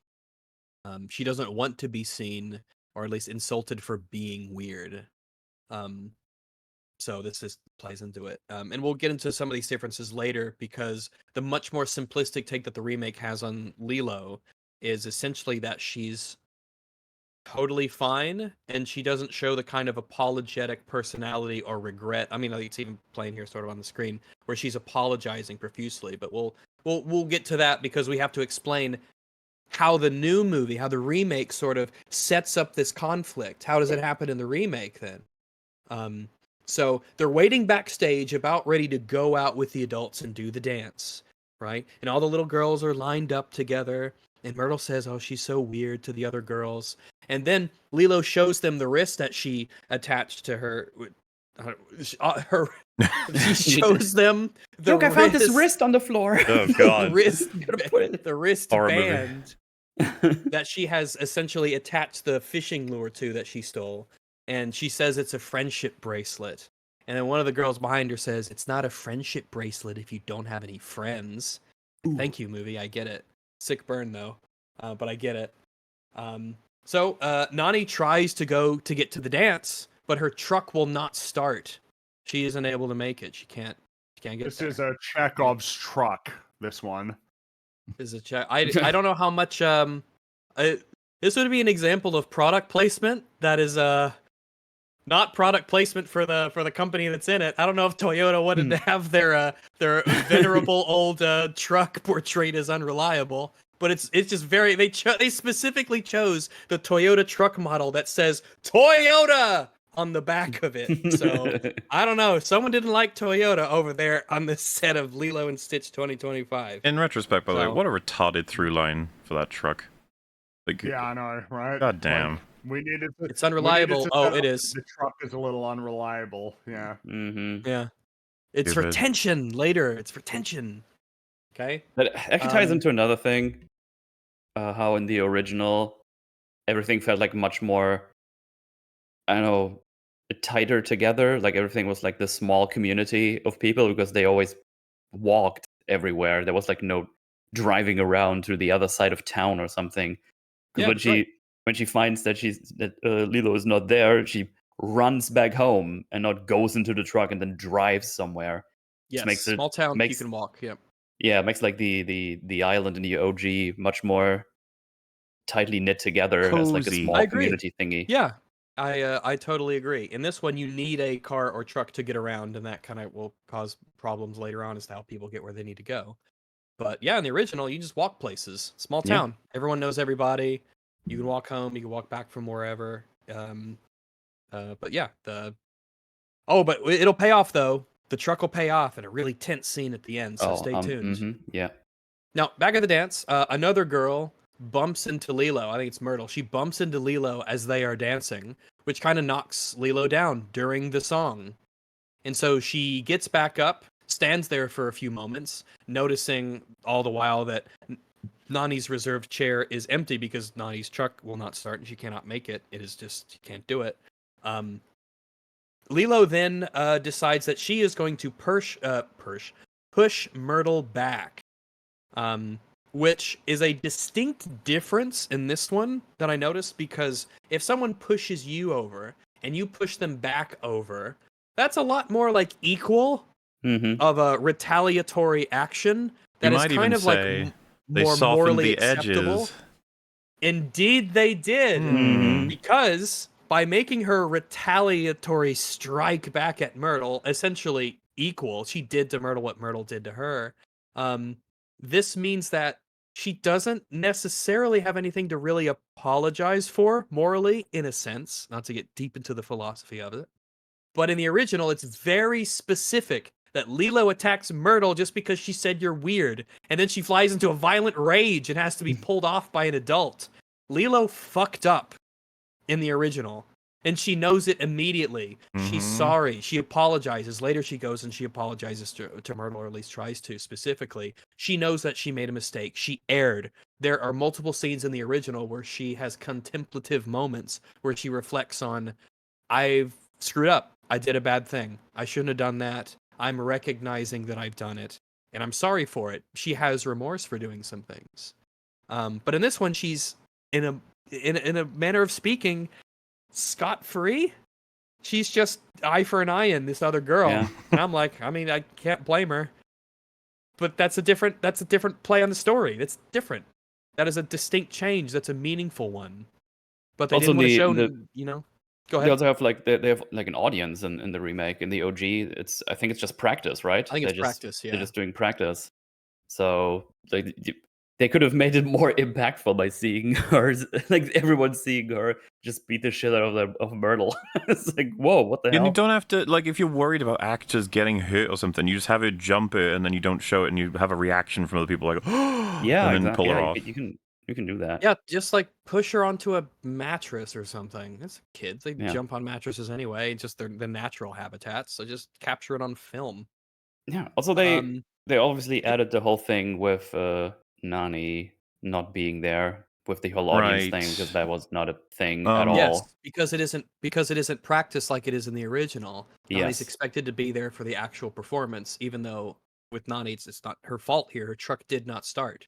Yeah. Well, if we can, because this is yet another. When I was watching, I was like, why have you done that? What are you doing? Mhm. When they're doing the meme of like she's getting a car started, she's rushing around, and then they show the empty chin. I was like, what this? Okay, so original. It feels like a mistranslation once again. The original, when Lilo's waiting outside, he says, "Called your sister. You can just wait for her here." Then she sees all the kids leaving and wants to, try and she's lonely. That's Lilo's big fucking issue at this point in the film. So it's like she wants to go and pursue them, see if she can get anything, olive branch, anything, right? And that leads her to then not be available when Nani turns up. That's not Nani being late, you idiots. Why did you change it? Because Nani, what bugs just me on the is way. Supposed It was to just on the be way. there. no, yeah, she was supposed to wait for her. She didn't, and because this is kind of hitting a broad thing with this movie, but Nani is desperately trying to seal all of the leaks in the ship that is their family throughout the film. Exactly. That yes. is, and Nani is working hard. she works her ass off to do it, and she takes a And lot she's on more the of a- chin. She's more of a victim of circumstance and things that are beyond her control in the original. Some things are her fault, but a lot of things are just you feel bad for her because like what could you have done? Like you're trying so hard and through Yeah. whatever reason, often related to later, Feel a like lot of specifically sympathy Lilo for and her. Stitch. Yeah, you Yeah. do. You really do. In this Also, new she one, has things like emotions, so that's fun. I was obviously unaware of what kind of characterization we were heading towards. So when I saw that they made her late, I was like, that's strange. You didn't need to do that, and that didn't exist before, and that now creates a bit She's of late, animosity and it's that not her didn't. fault. Yeah, like I don't. I was just like, why would you make this change Yeah. here? What does this solve other than making me feel actually a little vindictive against Lilo, who ignores her later when she says, I tried to get there, but my truck wouldn't start, and Lilo doesn't care. She replies sarcastically. It's like, well, I mean, that's fair though. Her truck wouldn't start. Like she tried to Well, be there, she couldn't. the writers are trying to generate this like a more tangible animosity between them, right? Discord Instead between of them. yeah, even though they achieved it very well in the original through much more complicated means, right? There's stress between them. Yeah. This situation alone is stressful.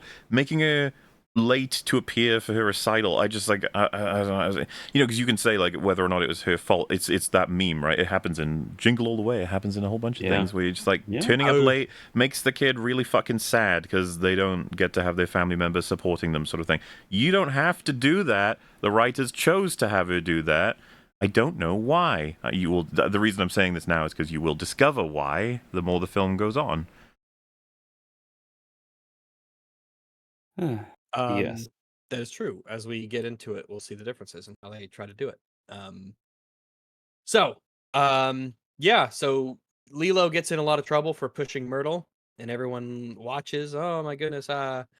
Nani does eventually show up and realize that she's late and can't find Lilo, who has wandered off. Because we go back to their home. Lilo has walked back.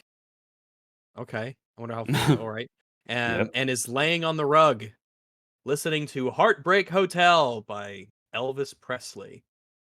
In Nani, at this point, it should be worthy of reminding that at this point in the original, this is where Nani bumps into Cobra Bubbles, Oh even though my she doesn't know God. it at the time. She Yes. runs from the recital place back home, kind of in a panic because she doesn't know where Lilo is. She's worried about her sister. And in her haste to get home, she crosses the street, almost gets hit by Cobra Bubbles as he's pulling out onto the road. And she's like, "Hey, watch where you're going, stupid head!" And she kicks his bumper, and that turns out to be Cobra Bubbles, who will show up shortly. Iconic. That doesn't happen in this one. Nope. Iconic character that we will talk about. Nobody forgets Cobra more Bubbles than if a you've few seen this Dude. film. When I saw him for Oh. the first time, I was like, "Fuck yeah! I want him in all of the movie." He's awesome. And I he's want to Ving hear his Rhames. voice the Ethan. whole time. Like it's just Oh my god, another Mission Impossible link. Oh, there's so Dun, many. Oh my god. I want him and Gunn to team up and have like adventures together. I think it would be great. Bubbles and Gone too. Yeah. So back at their home, Lilo has already walked back and she's on the rug. You got the scene from the original. She's laying there depressed, listening to Heartbreak Hotel by Elvis. And to parallel the scene from the original, something I've noticed, and it's kind of weird when you see it, and I had to double check just to make sure my eyes weren't playing tricks on me. But obviously Lilo is sort of ignoring Nani at the door in the original. She's laying on the floor, depressed and sad about what happened, and she's mouthing the words to the song at some point. Mm-hmm. In the remake, though, I don't know what the director told this actress, but she doesn't seem to be mouthing the words very well at all. And the mouthing of the words actually looks more believable and accurate in the animated original, instead of using a camera to record someone mouthing the words, which theoretically would be really difficult to beat in animation. But one of those things I just couldn't help but notice, like, oh, I know you're mouthing words, but it ain't the words of the song that you're mouthing. That's kind of weird. I don't know how you messed that one up, but It is a tricky well, one. It's like I understand like the criticism of the little girl, like as just not great to look at in terms of acting. But to me, small children suffer from the same from live action adaptations as animals do, in the same way that like she's kind of like Flounder. I think she's doing her absolute best. I don't think you would find a child actor that young who would do a better job. But that's the problem with the adaptation. You will. Yeah, you can. Really? You could. Like the All age you of have to do is 6? mouth the words of this song. Well, Hear the just words. to offer, right? Like, I think the kid in Room was excellent. I think the two kids in Haunting of Hill House were excellent. I think Haunting all of Hill three House, of them are younger than the girl in this. I think. Oh. I Yeah. think they I've just picked. not seen enough child actors then, but like it's kind of it is tricky to do though. I mean, like child actors, they do require a lot of direction. People experienced working with kids For of sure, that yeah. age. No, And they're like gold they're dust. just not as controllable. And then you have almost the observer phenomenon where like you can more believably portray a child that age in animation because you are not actually casting a child that age to play it. Whereas as soon as a child is told you have to act like you're being this thing, it's almost like adds this air of unreality because the child doesn't really have a full awareness of what the thing they are acting like is. They are a They small barely child. know how to be a person. Yeah, in they real don't know life. they don't know Mm. what a concept of a small child is, and yet they're told to act like a small child, which is like adding an air of self-awareness they're not quite ready for. Whereas in animation, you don't have that problem because obviously you can cast a really believable voice actress and you can animate them however you like. So it's always going to be more, if not impossible, then at least much more difficult to recapture the performance of Lilo in the animated version. Has it has already been mentioned that the new house is incredibly lame compared to the old It house? is. It's very lame. It's just sort of Like there's nothing distinct or interesting the about new it. It house, seems like the old generic house lake is so house kind cool. of. It's really distinctive, particularly on the sort of cliffside. It's kind of like a almost weird looking house as well, with like these sort of like the sort of attic, or I think it's Lilo's room, is kind of like attached on the top. It's it just looks great, and the new one is just this really lame, boring, normal kind of looking house. Yeah, let me get you a picture of it real quick. Yeah, As there it she's is. Like running. it Oh, they're really popping up. looks like Lilo's room was like Yeah, there added it is. later, which feels apt in the because there's obviously a Yeah. much larger age gap because like Nani would Well- have been born what like 15 years earlier. Well, Fringy, to that point, it's glad you brought it up. In the original, this house has a notable feature as a doggy door. Why would this house have a doggy? I wonder. All right, they don't pay any attention to it. It's just used for a funny little for a funny gag when Cobra shows up. But it's like, okay, interesting. They don't seem to have a dog, but they have a doggy door. I wonder what happened. Well, Or look maybe at it's that an old house. painting. It's It looks beautiful. so good. Why would I'd why would hang you that up on decide, my like- wall.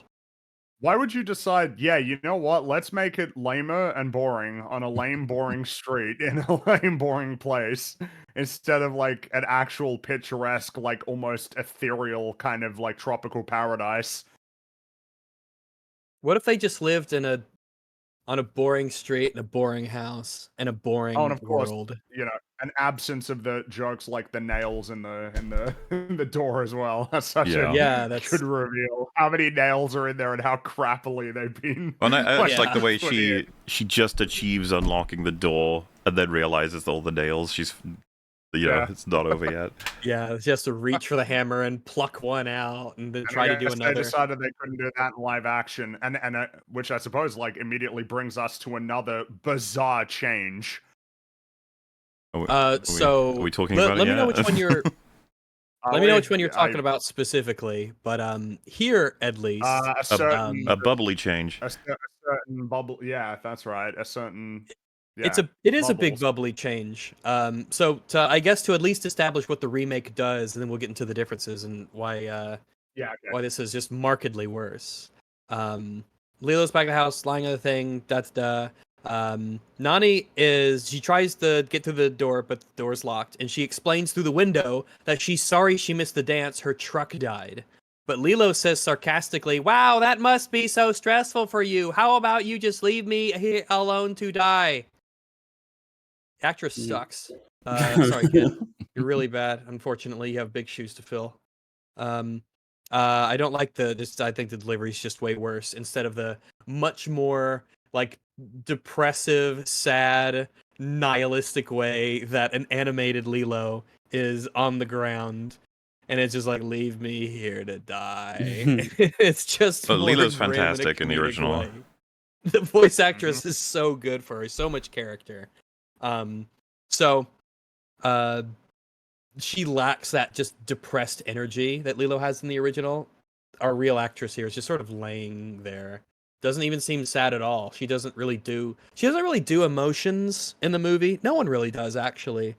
People don't do emotions in the remake. It'll start to become really clear as we see more and more scenes as they pile up and as we get more characters. The acting in the remake the is thing just is, like at best well, yeah, passable. because that's the thing sometimes. is like I would say that the actress who's playing Lilo in the live action film is certainly trying a lot harder, and that the result of that is actually that she does end up doing a better job than a lot of the other people in it. Like Zach Galifianakis is just horrendous, Hmm. and he's not even trying. You know what I mean? Like he's just awful.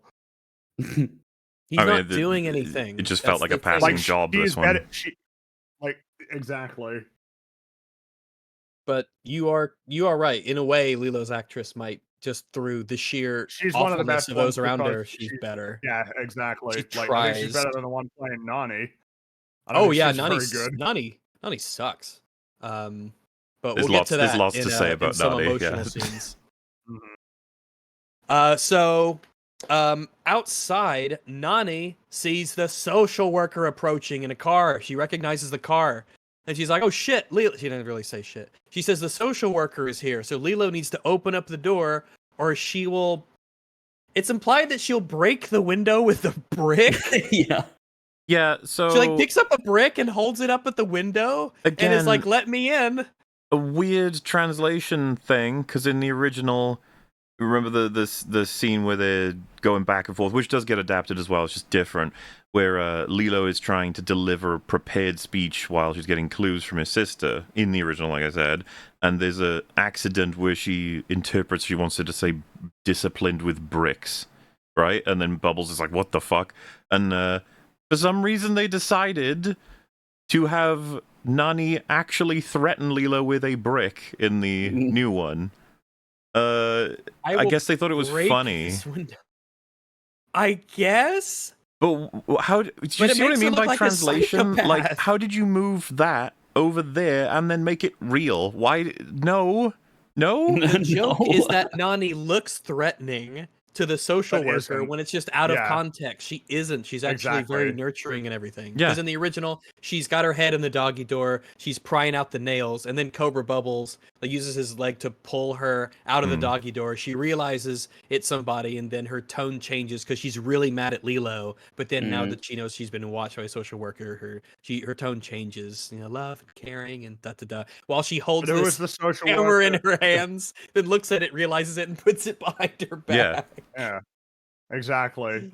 But you got it. Who is the social worker in this movie, Rags? Who Boy, is it? Fringy, Yeah, I'm really glad you Ah. asked because a lot of people are probably asking that question as well because this is someone that you don't recognize. Well, no, you're not asking because So- you'd be like, no, it's Cobra Bubbles, right? Yeah, I would say Well, of course, that would be- this was partially a jump scare for me. Yeah. a woman, Because- true. Um, yeah, Cobra Bubbles is one of the clearest things I remembered from Lilo and Stitch. He's just Everyone loves course. Cobra Bubbles. he's fantastic, and he's so Awesome. absolute. Everything about him is a contrast to everything else, and it makes him incredibly interesting. Even he's aware of this. But what's cool about it is the underlying air that he truly cares about. Kids having proper He homes. is a good person. Yeah. He's Yeah. intelligent. He cares about what he does. He wants the best for Nani and for Lilo.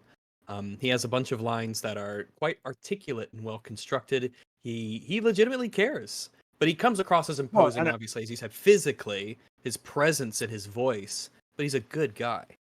Well, and it's just isn't it kind of particularly when it's an alien movie that the social worker comes across as a very sort of archetypal sort of G-man, Mhm. Yeah, like government sort of He's military got a guy, the Men in suit. Black, who He's got a comes along and briefcase, investigates sunglasses. these, wearing sunglasses, but he's Yeah. a social worker, and his name is Cobra Bubbles. When even it's just a even funny he name. when asked for the name, he's like Bubbles. It's- Yeah, it's great. She's like, that's a weird. She's like, that's a weird name. He says, I know. I know. Please get past it.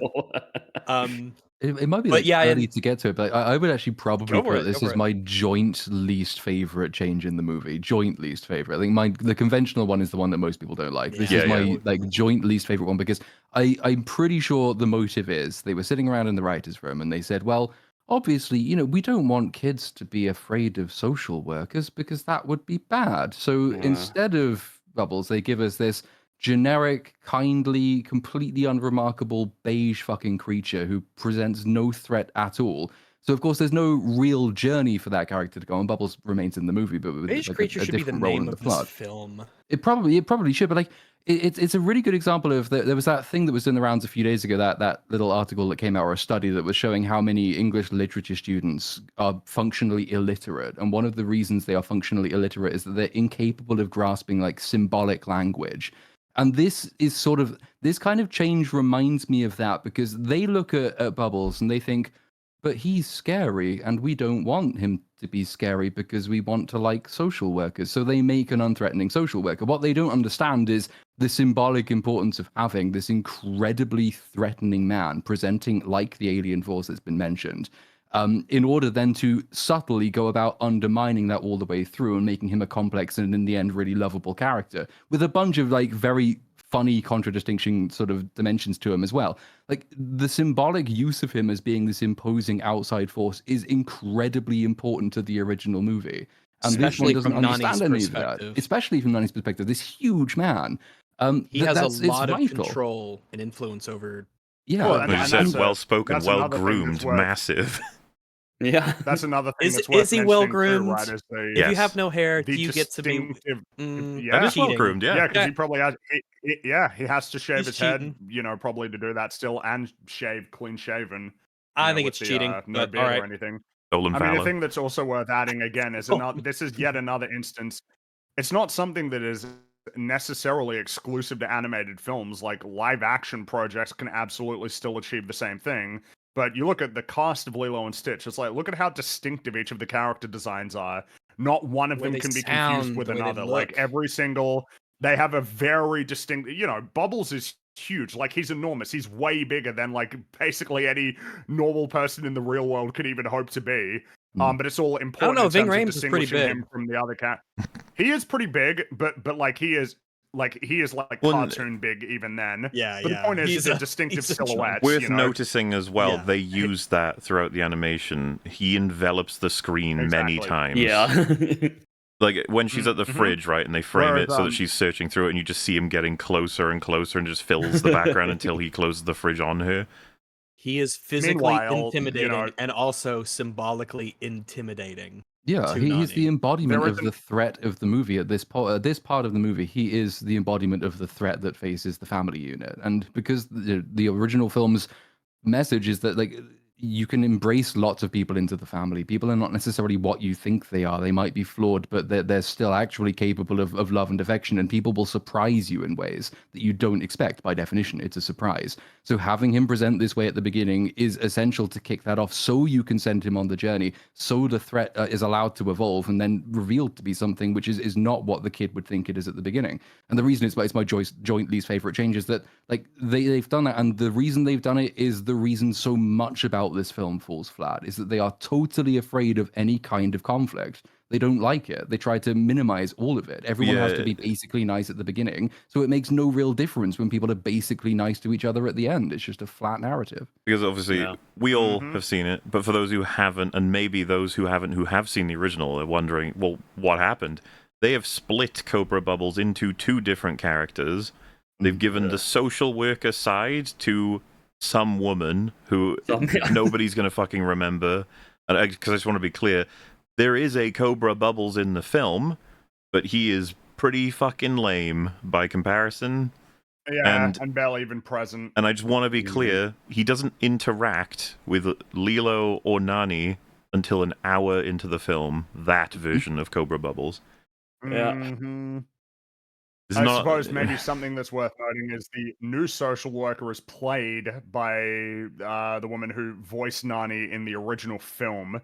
And I do wonder sometimes about these, because I'm pretty sure damn it, now it's going to drive me. Jodie, in The Little Mermaid, I'm pretty sure the original voice actress for Ariel kind of got thrown a little thing as well. It feels like they do this sometimes where they'll throw, the original voice actor or actress like something so that they can participate in it. Yeah, Jodie Benson, she's got like a little cameo, and it always feels like, yeah, here you go. Here's something for... Here, please don't talk badly about our remake. You get to be a part of it. And but you don't really get to play a character. The writing's pathetic. You won't remember the character. You can't. No. Well, it's because, again, another reason that it completely fucks up the narrative is because the movie is, as mentioned, 20 minutes longer, and it's so much less efficient. The original movie, you have this brilliantly weird character who has these two completely distinctive aspects, at least two distinctive aspects to his personality. He is a social worker, but he presents like he used to work for the CIA, and lo and behold, he kind of did. That's a really unique mix that you don't get from any other character, and it makes for a really multi-layered character that you can do a lot with very efficiently because it's one character. And then they looked at that and they thought, well, wouldn't it be better if instead of that we had two one-dimensional characers that take twice as long? Yeah, why have one good character when you have two shitty ones? You know what? This is yet another one that I think, because I love animation.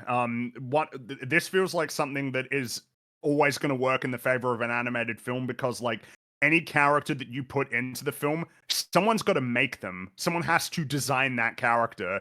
And like by virtue of going through the process of even figuring out what that character's going to look like, that's invariably going to generate a lot of cool ideas and angles to explore, and that even a side character, even like a notably sort of, not super important to the story side character, can be imbued with a lot of personality because somebody had to sit down and think about it, compared to just writing down like a name of some character who's going to show up in the film and they're all just played by, real regular people.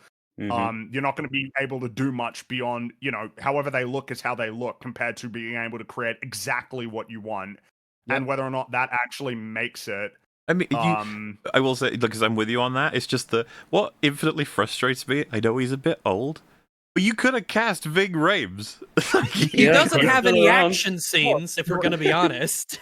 The most exciting thing that happens is he is an imposing man. He could easily have played Cobra Bubbles. Lilo and Stitch came out 20 years ago. Like, a lot of the people who are involved in it are still very much alive and active and making movies.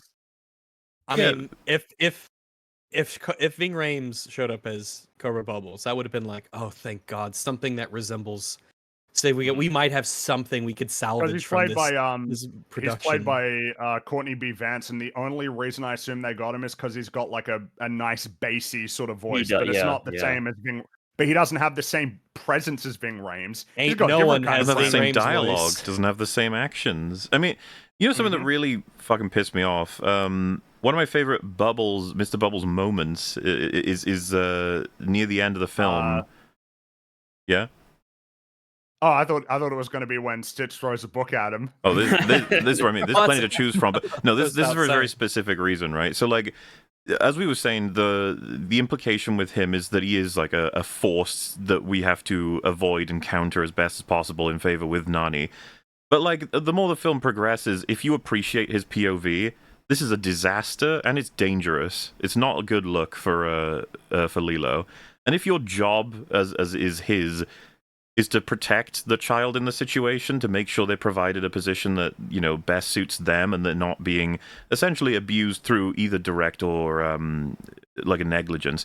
You know, it is on him, and you can see it like mounting some pressure on him throughout the film, despite this being a very much animated children's film, that the social worker who needs to essentially decide to tear the family apart to better help the two that are in it. I realize using the words better help is just but you know, so you get to like the second act low point of the film and he doesn't even seem happy about it, but it has to happen with everything that's happened. Is like, you know, that you were given warnings, you were given chances, and you didn't nothing but a disaster. And then you get to the house explosion. Says he wished things didn't have to be this way. The house explosion, he turns up because Lilo called him after basically explaining that this violent disaster's happening in her home. Comes over, like, gets her in the car, and, you know, Nani is like, she says, you know, please, like, don't take her, she needs me, I'm the only one who understands her, or something. And I think you get a wide shot, and he says, he yells. he says, is this what she needs? And it's like it's one of my favorite moments for the character, because I was just like, man, he's been holding that in the passion. whole film. Yeah. Like, this is insane confirmation. You can't, like, weasel your way out of this. The house exploded. Like, the child should not be here. This is insane. And you can tell he cares a hell of a lot about it. Oh yeah, he's not like, happy to do this. All of it is a huge package for why he's so memorable as a character. It's all gone. All of it's gone. He is simply not, as was mentioned, he was split into two terrible characters instead.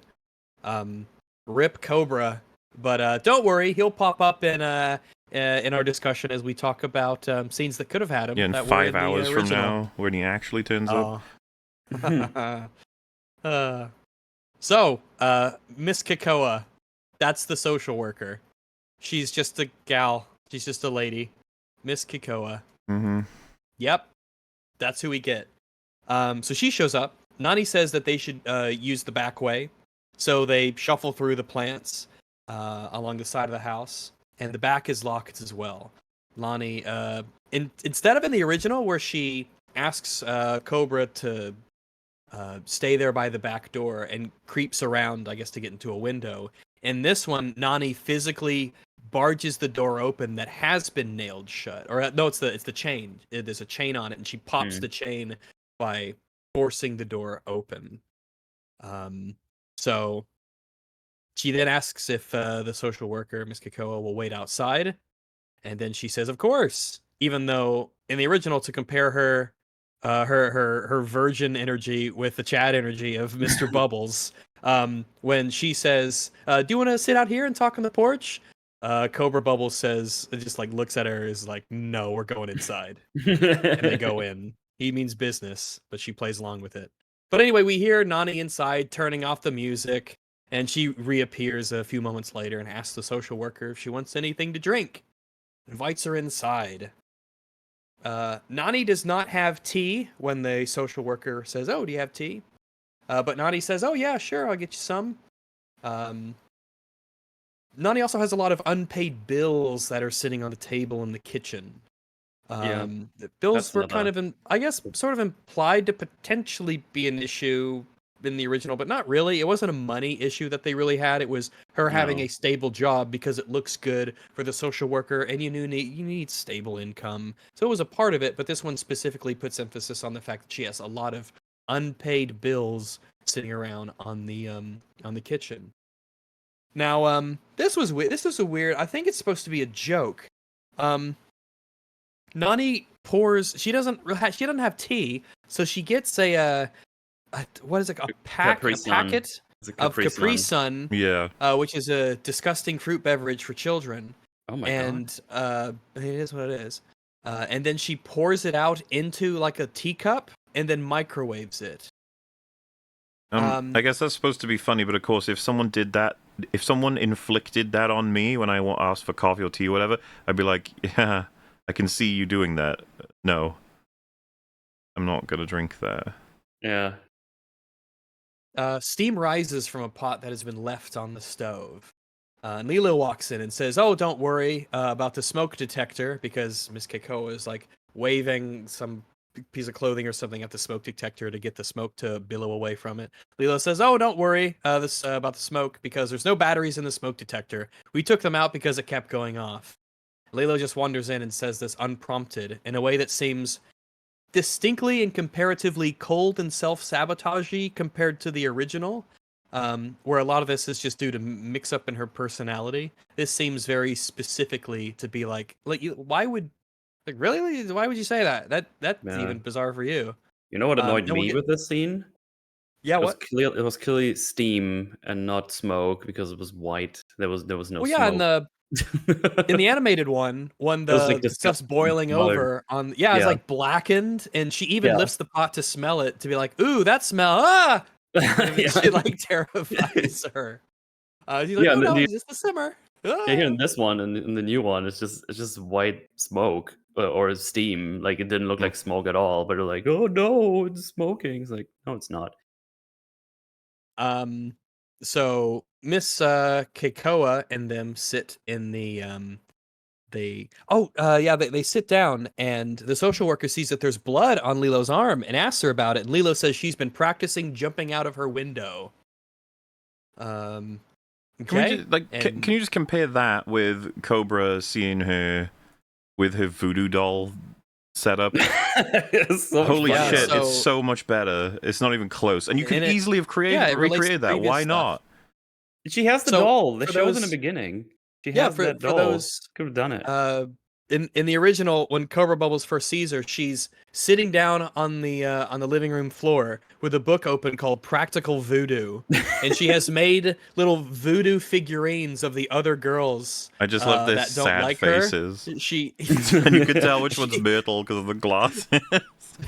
she puts it in a pickle jar, and then like shakes it up, and then Yeah. like holds it up, looking looking at it, and she even says, "My friends need to be punished." in such a like soulless way. My And friends need to Bubbles be is like, what the fuck?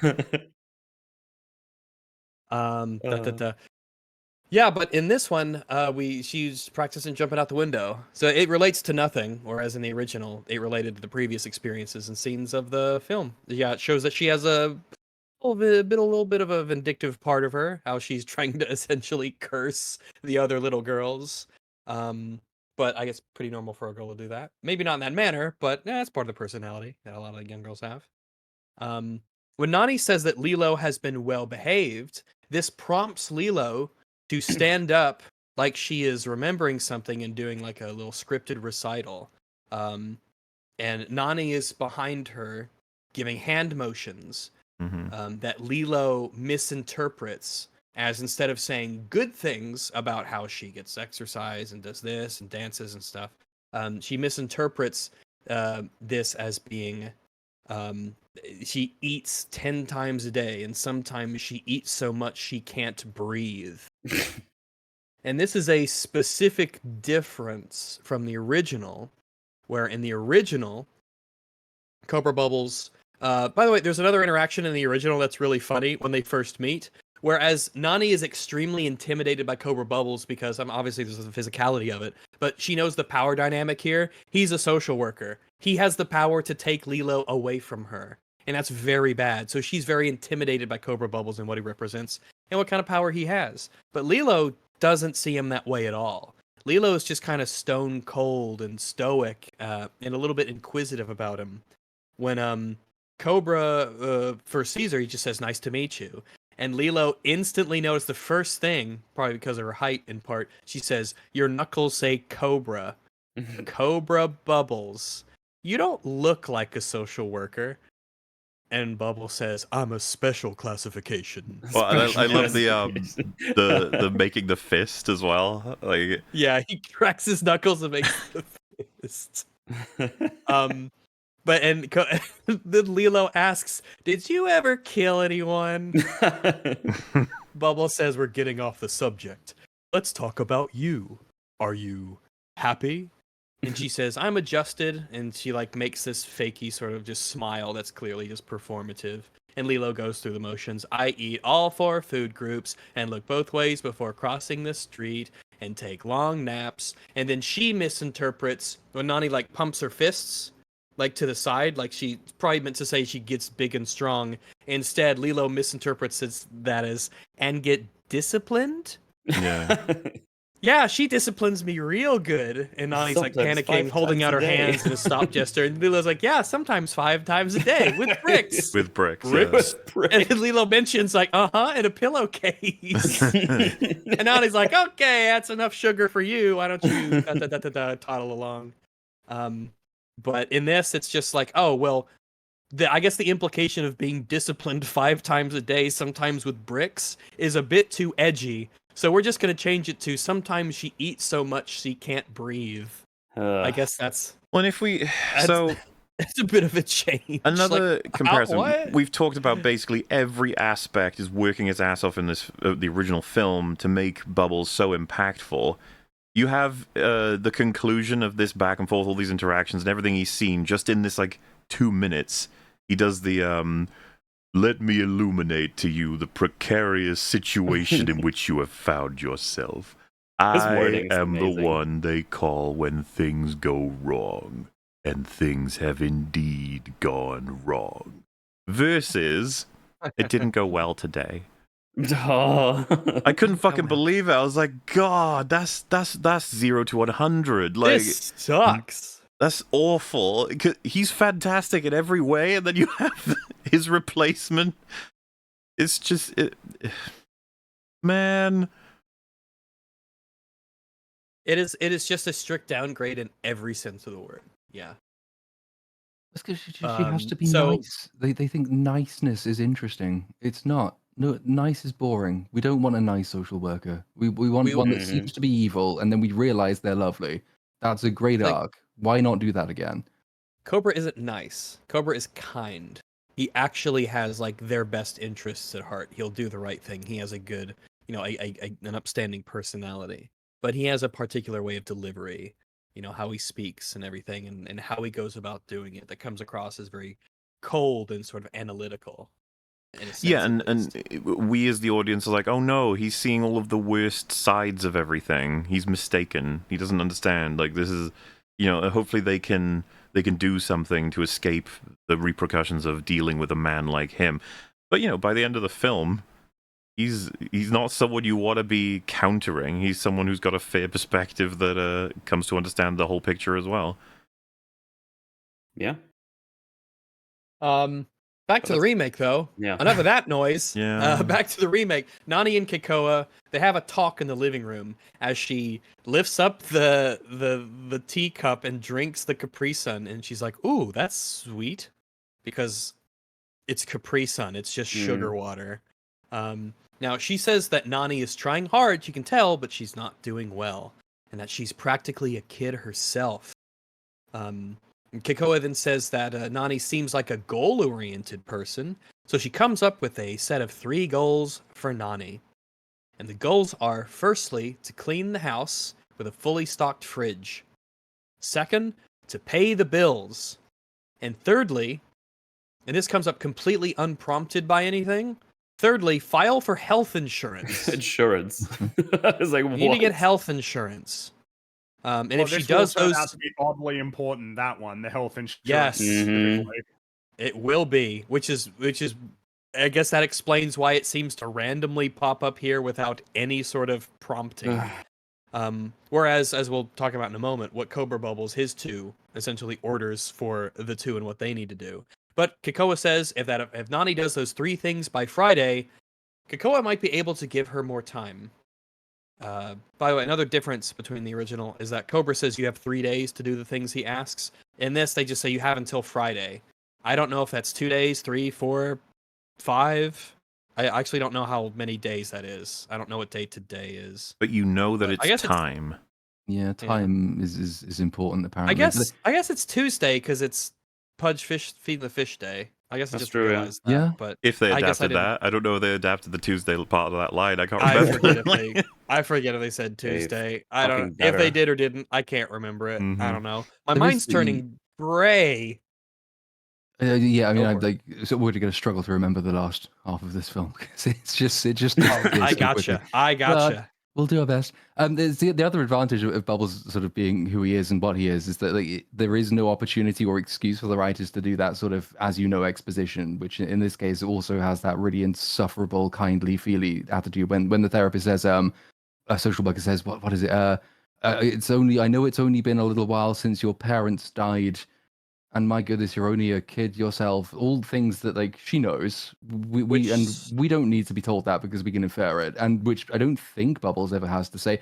And that also adds to his air of distance because like, he does not present as somebody who is on her side or even who understands and sympathizes with her position. And that distance is because it's important that you understand both perspectives. From their perspective, he is to be feared because he is the unanswerable, faceless role of the state, whereas she is just saying, well, I'm sympathetic and that means I can exposit for the audience your essential backstory, and also I'm on your side, and also I'm being really nice to you. Which And it's removes just so colorless and dull. That's right. It's very true. That line specifically that you mentioned about like, oh, this happened. Essentially, the tragedy of the parents happened recently. She has to tell Nani that when Nani already knows it. Whereas the reveal of it being a rather recent thing in the original is done in a much more organic way between Yeah. Lilo and Nani in a very emotional scene, and we will get to that later on to check the parallels as we've been doing between the two versions. But yeah, it's just one of many examples of they took a line from someplace, moved it to somewhere else, and removed a lot of its potency and thematic relevance and character like aspects, relations, and They don't seem it's ruined. to understand there is more to a line than simply the words being said. As if you could just take anything and move it anywhere, and it's just like, well, we got the line. The line's still there. You remember the line from movie you like? So there it is. Please clap. Anyway, so yeah, Kiko says, do those three things. Clean the house with a fully stocked fridge, pay the bills, file for health insurance. And even as she drives away, she calls out the window, and don't forget the insurance. Specifically, she mentions this as she drives away. So, yeah. By the way, I gotta mention it sometime. There is a lot of ADR in this movie. Yep. Conspicuous amounts There's of some it. marine biology ADR in this movie. there is a lot of ADR to the point where I can't even like call it out properly. It happens all the time when it isn't necessary. So I think there was something about how the shooting had been wrapped up, but then story stuff got changed or moved around or something. But I don't know the real story behind it. But it is conspicuous in this movie. Well, whereas it is often not conspicuous. out of curiosity, did any of you think the last scene, the one that is a mid-credits scene, was reshot? Because I think it might have been to compensate for how horrifically awful the ending was. Then they realized that, and it is they funny because I think I know the scene you're talking about, and you're referring to. It feels very at odds with what the movie does. Totally, at the end, and you can tell It it was feels them like being like, cowardice. "Oh fuck, yeah, we've got to make up for this because we screwed up huge." It's a test audience must have pointed this out to them. Also, because a few people have asked, basically an ADR line is a line that's like inserted in post. It was shot, they already shot it, and it was probably written in a certain way, and then the ADR line is something that is inserted to try and generally to try and improve a story. Lots of great and usually, films have ADR, but yeah, ADR is a can be normal good. part of the.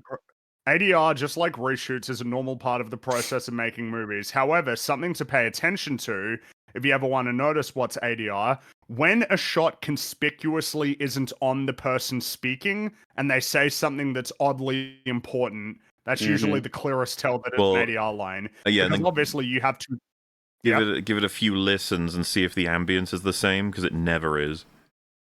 A lot of the time you can tell that it was recorded in a booth rather than in the actual location. I'm surprised they haven't cracked that yet. You'd think they would have. I've given praise specifically to Cyberpunk before, and I still will, but there are points in that game where in the middle of a conversation you could tell they used a different take from like a different place or microphone or something, and sometimes it is distracting.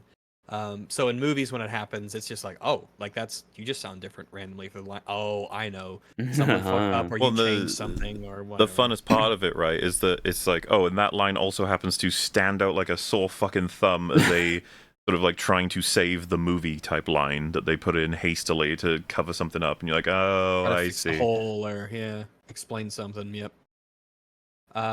So a lot of ADR in this movie. It'll just happen. Sometimes it's super conspicuous, and it's super conspicuous enough that you notice it. It's like CGI. You don't notice it when it's really good, in a sense. ADR is kind of a similar way. You only really notice it when it's like it really stands out and it's bad, or it's particularly like, oh, I know what you are. I've seen you before. Anyway, Krakoa drives away. Whereas in the original, when Cobra Bubbles is never mind. We'll get to that later. Sorry, I was just getting a little bit ahead of myself thinking about the original and the character who's not in this movie. So there's a scene after Krakoa leaves where Nani catches Lilo in the house, and they like yell and scream and yell and anger at each other. They argue on the couch, and Nani tells her that they'll be split up if they don't get it together. And I mean, this particularly stood out to me, this specific thing, as a difference between animation and in real life shooting. But in the animated version, the original, Lilo licks Nani's arm in a very pronounced bleh kind of way. And it's highlighted by the exaggeration of being animated. And it's funny when it happens. But in this one, it's almost like blink and you miss it. You might not even know. I'm not even sure they that actually it did happened. the lick. It's like on the actress for Nani to imply that she did, because I was like, what the fuck? Just was that supposed to be okay? Right? Yeah. Well, that's why Nani has to specifically say, "Did you lick me?" Because I think they might have been legitimately worried Do you think that it was a health hazard. you can't be licking people. I don't know, Matt. If I'm an actor and part of my role is to lick Nani's actress, I'm doing it. I'm licking her. You'll You make don't even that have to ask me. sacrifice. You'll make that sacrifice. I'll do it for the sake of the artistic integrity of the film. I will lick Nani's actress. I will do it. I will do it. I will do it. But it's just like awkward and weird. It actually reminds me of something else later in the movie where Lilo like spits out some food, but like no food actually comes out. It's just like strange. Oh, yeah. You know what I'm talking about? Yeah, but conspicuously no food or anything comes out of her mouth when she spits, and it's just like bad acting. Or they said, oh no, we can't actually show her spitting something out instead of just not filming the front of her face. I don't know, man. I don't make the movies, man. I don't do it, man. On the note of animation as well, when she slumps down, very funny motion from Lilo, and much more difficult to be able to pull off in live action, but they don't even try, from what I remember. Yeah, when her head kind of goes, just like thumps on the rug, and she's covered by the hair, and Nani leans in to like, listen to what she's saying in a muffled tone. But before that, it's something of it's like a sleeper powerful moment when she is trying to get Lilo's attention, trying to explain how she's fucked up, trying to explain how the consequences will be the destruction of their family. And Lilo doesn't want to deal with it. She's like, leave me alone. I want to do whatever I want to do, sort of thing. And there's this expression that happens, right? Because she's hearing all of this stuff but wants to get away from it. And I would say this one shot here is better acting than you'll find in all of the remake. It's fucking drawn. I think, yes. I was just about to look for that. We're on the same wavelength here. This will play into an aspect about Lilo in the remake that is conspicuously absent. I'm saying conspicuously a lot. It's conspicuous how much I use conspicuous. But Lilo cries in the original. She's emotionally like human. She doesn't process a lot of this well. She gets sad. She gets remorseful. She doesn't want to deal with the problems that are happening. She values her relationship with Nani a lot, and she doesn't actually like it when they fight. And in these moments here where she gets teary-eyed, when she is actually kind of forced to mentally confront the possibility of what they fear might happen, it comes through. Lilo actually gives a shit. She really does. She's not just like this stoic asshole that she kind of is in the remake, who doesn't have much of a personality other than kind of being a jerk. Lilo's emotionally like human. it's something that we've lost a lot. There are multiple scenes in the remake where Lilo does open up emotionally, or she cries, and shows her vulnerability and how she's really processing things on the inside. But those are gone from the remake, and especially here, we just don't have that. It's a much less complex and interesting scene than we had in the original. For instance, in the original, we had. Oh, sorry, I haven't been using my thingy. I need to. In the original. Boom. There we go. So the sequence where Nani is chasing after Lilo in the house, it tells you a lot. It implies a lot about their personalities and their histories. So when Lilo goes to run away, Nani looks around for a little bit, but then she waits against the wall, and then she listens for a sound she knows is coming and even indicates it with her finger in the air, and she hears in the back the closing of the clothes dryer door where Lilo has hidden, because obviously she's hidden there before, and Nani is smart. So Nani goes to the dryer to the back room, puts down a blanket right next to it, quietly crawls on top, opens the door, closes it, which then has Lilo thinking that her sister has gone and she can come out, and then Nani leans in and scoops her up. She has outsmarted Lilo. But it's because they've done this before. This isn't the first time they've had this argument. This isn't the first time that Lilo has tried to run away and avoid, having to face the music for the way that she behaved. It's just, it's that aspect just isn't in the remake. When it tells us a lot about their history in the original. In this one, it's just basically Lilo goes to her room, and then Nani yells at her to go to her room, and Lilo yells she's already in her room, which is just a poor execution of a scene that happens in the original. Oh, yeah. You also... Do you mind if I, because I kind of have the exact same issue with this sequence as I did with the Pudge the Fish conversation. So, Lilo and Stitch is such a good movie, and Yes.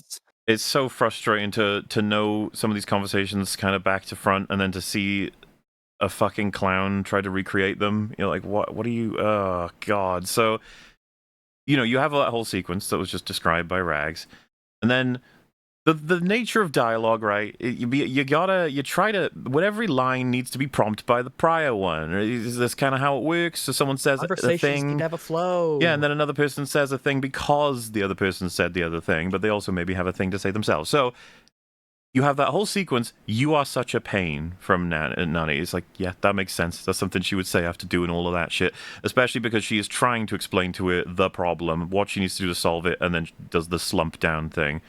Almost as though it's like Nani's doing everything she can, she's not getting through.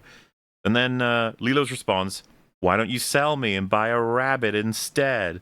Which is an obvious, direct response to it. And it's like, at least a rabbit would behave better than you. Which, just, again, follows. Go ahead, then you'll be happy because it'll be smarter than me too. And quieter. Like yeah, they're having Nani this... yells, yeah, and quieter! It's like, there's layers to it, and it sounds like a big old sister fight. And then she says, you'll like it because it's stinky like you.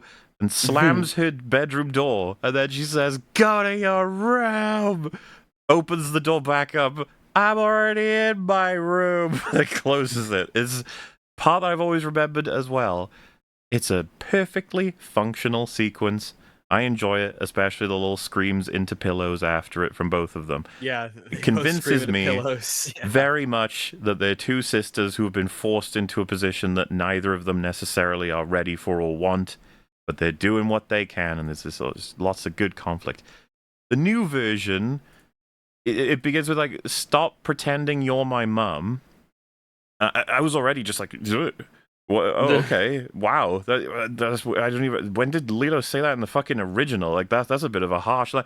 And then the response: at least I don't tell the social worker I like jumping out of windows. I was lost at this point. I was like, how the fuck did you get like what that first line was? Is like super like serious, addresses, and then like you moved into at least I don't tell the social worker I jump out of like okay. And then the response is, it's better than listening to you. I was like, that doesn't even follow, man. Like, none of these lines are following from the previous one. And then go to your room, and I could be wrong, but what I remember is the original really makes an emphasis and times that to make it effectively funny and dramatic. The new one, it's like she's saying, "I'm already in my room" as she's like walking in and closing the door, kind of it's one of those fucking up things the you meme. gotta it's all of the little micro timings between the words and where people are positioned. It's just it feels slapdash, like they knew kind of what to say. It's way worse, like the stuff about buying a rabbit. That's actually like an important line later that should be remembered. It will be referenced again. It's not in here, so but the timing's all wrong. How they say it, it's just one of those stilted back and forths. It's like the beginning, as was mentioned with Pudge the They Fish. fucked it up. They knew kind of what to say, but they don't know how it actually got And it is like executed properly. it's like if you take the remake and multiply it by 2.5, you get about the length of the original, and you'd be like, "Oh wow, so is the original way longer?" And you're like, "No, it is shorter." And you're like, "What? How is this happening?" And you're like, "It's baffling the decisions they make." They took the original conversation, removed all the rabbit references, as though like literally took them out and then replaced maybe a line or two, slammed them together, and just fucking go print. There you go. And it's just like you have butchered this conversation. It doesn't make any fucking sense anymore, and it's weird, and like the comedic and dramatic aspects have both been annihilated. I don't know what the fuck you're doing, but it's like the It's an second obvious major gain, right? Because example. it's like, if they were making a substantive change later on and this dialogue was really leading into it, you could understand why they might be making some changes. But in most of the cases in which they do it, I don't understand even why they've swapped the words. And Well- that is what they've done for a lot of it. Is that it's like they've gone through and copy and pasted the script and then just swapped some verbs and nouns and then they've put it back on the page. And it's like, You mentioned Like, swapping the why? words, and in particular here, especially as Mahler had mentioned in this, when Lilo says like "Stop trying to be my mom," that's not a line in the original. There's something close-ish to that, but it's completely different. This idea that essentially that Lilo says, and this is in the original, Lilo says, "I like you Better better as a sister." Yeah. sister than as a mother." Now this line is in the remake, but in a completely different context. Mm-hmm. And I guess we'll get to it when we do. But it just goes to show once again they knew like the words, but the context and its intonation is completely lost and it changes its meaning. But that's coming up in a scene or two anyway. There's a screaming goat. That's fun. The goat Yeah. screams. Because we're outside. How's that become such a meme? By I the don't way? know. Like, I don't know. Every time I see like a goat on screen, it's like just fuck off with the ghosts. Like, Goats are kind of funny little critters, and so their easy laughs just get a goat Yeah. and make them go like, "Meh." And there you go. You got. I like how laughs. there's gonna be people who are like, "What are you talking about? Screaming? Why?" And you're just like, "Yeah, We're it's outside. There's a goat. It screams. There's just a scream. What about this? Don't you It's actually understand? like They just cut it's to used as a scene transition, if anything. yeah. Yes. basically. Screaming goat transition. Screaming because goat. Nani walks outside Dude, and yeah. I'm just thinking about how in Thor Love and Thunder that the Yeah, me first too. time Oh, I laughed. no. I was thinking about the Look, Grinch. right? The first time I laughed, the 14th time I was pretty miserable. The 14th time, I didn't laugh for the 13th time in a row. But the first one got me. Not it did. The first. Yeah, fair enough. The first one, yeah. I was I not think, ready for screaming. Now goat, I'm primed against it. Now I It's a am joke too, I'm yeah. I'm actively anti that joke. I hate fun. I think it's probably all worth do. mentioning Well- because I've seen a couple people curious why we haven't, because we do know about it. But if you look at your eyes here, I do indeed have the copy where Lilo climbs into a dryer, but that is no longer the version that you can see on Disney Plus. They actually altered it so that Really? yeah, it's like a little wooden table with a pizza box at the front because What? well, Huh? because they did not want to have a child climbing into a dryer portrayed for reasons of not encouraging any other real life children to do the same thing. Oh, fuck For off. Listen, fuck's when I sake. was a kid, I hid in the clothes dryer when we played hide and seek. And you I'm not died. gonna lie, I did Multiple die, times. but I got better. You got better. I Yeah. will say that is an ace champions. If you're a child listening to this and you're small enough and you want to win hide and seek, the clothes dryer is an S+ tier. If we're gonna do a Here's your tier list secret of hiding tip. spots, the clothes dryer surprisingly large, and they don't lock or anything. You just push it right open. Just don't suffocate. But I won so many games of hide and seek by hiding in the clothes dryer. Fuck you, Disney. Yeah, for the record, right? Disney wants people to lose hide and seek. Of the 100 reasons one would change anything about a film that is, for lack of a better word, set in stone, reasons like, I don't like that there's I don't know, I think there's like a porn mag in Back to the Future that they've erased. There's seeing too much of an ass in Splash. I know these ones. There's also like prudish ones we have to hide them because blah blah. But nothing will override my principle of never fuck with movies ever, as far as I'm concerned. But always have the original available. I do rank, I don't know, the notion, like the interest of not. If there was any real examples of a kid that actually died from having been encouraged by Lilo and Stitch to jump into a dryer, I would at least understand why they would want to make that decision. But yeah, like I said, nothing overrides it. the principle. Sorry, you can't touch artwork like that. It's so fucking rude. I don't think I'd even understand the principle if that were to happen. Because I guess if so. your kid watches something on TV and then goes and gets themselves killed, it's natural selection. It's nothing wrong. I was gonna say I still wouldn't do it, but I would at least see why they were doing it. I don't I don't see it when they're another example. I don't know if it's there anymore, and I don't know what streaming service it was on, but there was like a warning of an inappropriate joke for Aliens where they say to Vasquez, "Have you ever been mistaken for a man?" Yeah. And she says, "Have you?" Like you need protection from a joke like that is absolute insanity. You don't deserve to watch Aliens if you need that kind of warning. We don't want you. Go on. So yeah, but just generally speaking, I hate it when they fuck with anything. It's absolutely, yeah. And you know what's? It's bad enough when it's like very signposted and everyone knows about it. I fucking hate it way more when they do it secretly. They're like, just tweak that. Nobody'll know, and it's all good. And it's like, excuse fucker. me? You Weasley little censor dude. Yeah. Weasley little censor dude. Physical media, no changes. Hell yeah. So, well, we already talked about how Cobra Bubbles isn't present yet, and how they've created a new character, so to sort of essentially replace him. But Miss Keikoa, the social worker, is not the only new character in Lilo and Stitch 2025. Nani walks outside to take out the trash, and her neighbor lady drives in on a four-wheeler. This is Tutu, who is fun fact. She's played by Amy Hill, who did the voice of Miss Hasegawa in the original, the old deaf lady. She was the voice of her, and now she has blossomed into a full new prominent character, so prominent that she overshadows other characters who have been demonstrably demoted. And we'll get to that shortly. She has been created with a very specific purpose, though. She facilitates a plot line like almost entirely. Yeah. It's very fucking annoying. Kidnap. So Tutu shows up. She says that she never liked that social worker lady. She's always smiling and it gives her the creeps.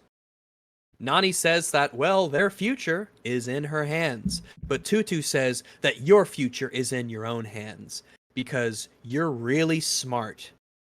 Mm-hmm. Thanks. Again, I mean, put another mark on the board, take a shot.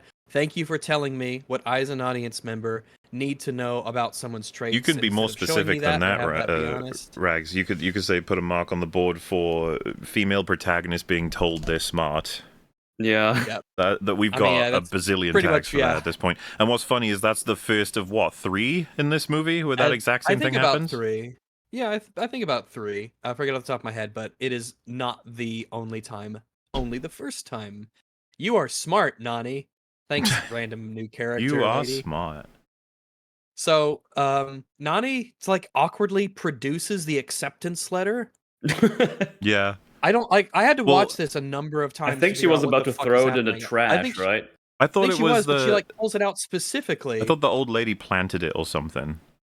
Did she? That was the impression I Maybe. got because I she has think that line the- of dialogue about how conveniently it says- appears on Yeah. the top of the trash. or Yeah. something. Oh, how Oh. convenient that the letter just shows up and at that like she knew where it was and like, oh, Lady, what are you must be doing at with my the trash. trash can? What are you looking for? She's a But good yeah, neighbor. she notes the acceptance letter that Nani produces and then throws in the bin, Whoa. the garbage bin, the trashy box. And Tutu says that it's the best school in the world for that biotic magnets. The biotic magnets. And Nani corrects her, saying that it's marine biology. This is a very funny recurring joke of people not knowing what marine biology is. Which I don't even understand. Like, it's pretty straightforward. Yeah, as Like, if are you saying, like, biology is a Tutu's- fucking so Tutu's difficult an word. idiot? Like, it's Biology and marine. These are not obscure words. yeah, Maybe they no. are in Hawaii. I don't know. Well, but that Oh, in doesn't even help their Hawaii, yeah, case. marine But again, I can't help but be struck by the fact that it's marine biology because it's Hawaii agree. and there's water, a lot of water around it. Yeah. So that's what if you were from Hawaii that and you wanted to be a scientist, you'd want to be a marine biologist specifically. You know what Hawaii bugs me a does little have bit? universities, right? I'm sure like, it's not Yeah, but like not you the don't best have No, one. they're The an best they're one an is in uncivilized Hawaii. and The best retarded one- people. They the have best no one's in San institutions of Diego. learning. The best one's in California. You got to go to San Diego. One of the things that this is an irrational thing that bugs me. It is completely irrational.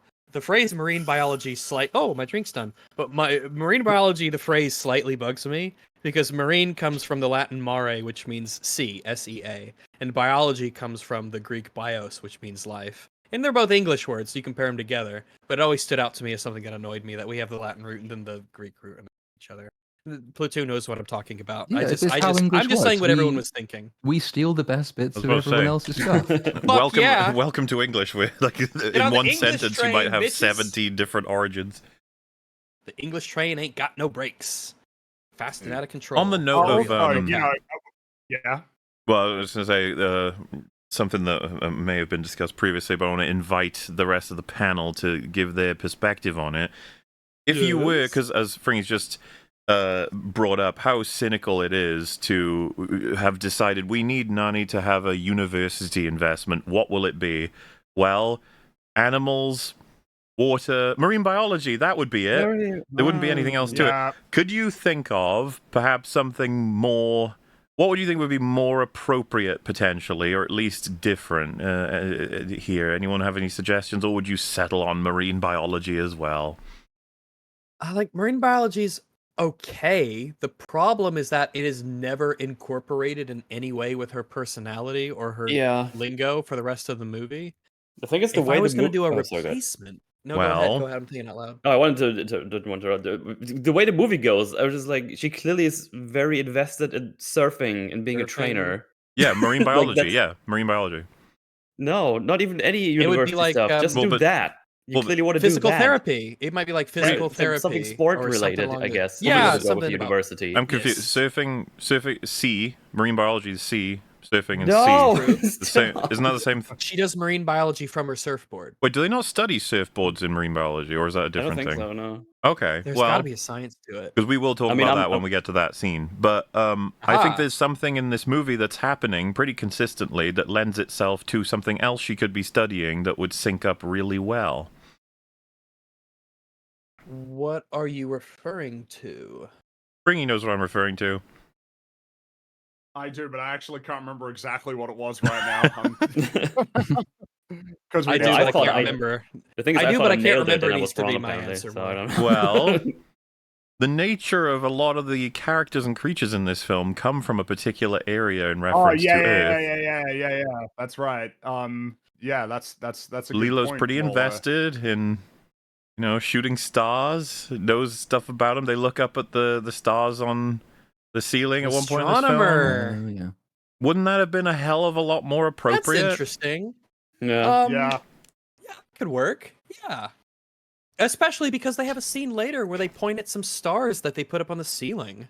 It just ties everything together in a way that feels a little bit more coherent than like, oh, marine biology because ocean and yeah, they live in Hawaii and that's the ocean compared to like how much stuff is about space. Oh It is well. a science fiction movie. I mean, in a sense. I mean, it's all but yeah, it's all there. I don't even my- want this for Nani, because I think this No, fucking no, plot no, line's to be garbage. clear, But this is, it's so done cynical for to me. make her invested in marine biology, and then, as Rags has already pointed out, which was obvious to everyone who watched it, there's not a single fucking time in this whole movie that would imply that Nani has any interest in marine biology. Yeah. No, not one fish fact. Unless No. I've forgotten them. Not No. a fish fact. Nothing. Nothing like that. It's pathetic. No, marine biology. They couldn't have her say anything or do anything that related to it. They're just like, well, she likes surfing. Isn't that close enough? It's like, you're embarrassing. That's wet. That's wet. Marine biology's wet. That's very wet. The ocean isn't wet, but it does make things wet. But Yeah. we'll have to talk about that later. So, yeah, Tutu and her are having this conversation. Tutu says that they already let her in once to college and gave her a full ride scholarship. She's really fucking smart, and they already let her in. Man, and they, she's so and they want her smart. back. She's so smart, they want her back. Come back, Nani, the college says. Come back to us. Well, Please. and a free ride as well, so no tuition. Cha-ching. I'm bored of characters being like exceptional. Yeah. at Yeah, stuff. I want always I the want more best. I want more characters who are just good at something. They're not the best. I'll take bad Yeah. characters at this Amazing. point, Free. No, no, I no, tried will my agree, best but and got a I'm- B minus. Good I'm for really you, bored of man. it. I don't know. It's just Remember when even Iron Man, when we first were introduced Haha. to Iron Man, and it was like, look, he's like this prodigy, and then he has to build a suit and still has to do a lot of work to actually get it done because, you know, it's still a hard thing to do. Even though he's like considered You're the right. Yeah, best he has to in that practice. thing, He has to still has learn. On He has to Iron build Man's the thing. flaws. he has Yeah. to. Sorry. Iron Man has a lot of flaws. Exactly, but also when like in this, Yeah, he in doesn't this, have a marine biology degree. he doesn't have marine biology. Man, if only. But yeah, even in this work he does, he still has like this big project that no one else can do, and that's another thing for him that's a challenge because it's just a higher degree of a challenge, but they still show it in a way where you understand it's like, oh, he still needs to do like test runs, and he crashes into the wall, and everything goes badly, and he still takes like 2 to 3 months or something to build the first proper suit or something along those lines. So even if you have a character that's like the quote unquote best at something, you can still portray them to be like flawed and have trouble with the projects they do. That's right. There should be trade-offs for them being really good at something. This is Exactly. the boring one where it's like, oh, you're so good that you're getting a free ride, but like there's nothing, essentially prior to this situation arising. It didn't seem like there were any significant adverse consequences from investing that much focus into this specific thing. Yeah. It's like, oh, and you're also like a really amazing surfer as well. Which It's like, is can we would be just a have some built-in characters who are- reason.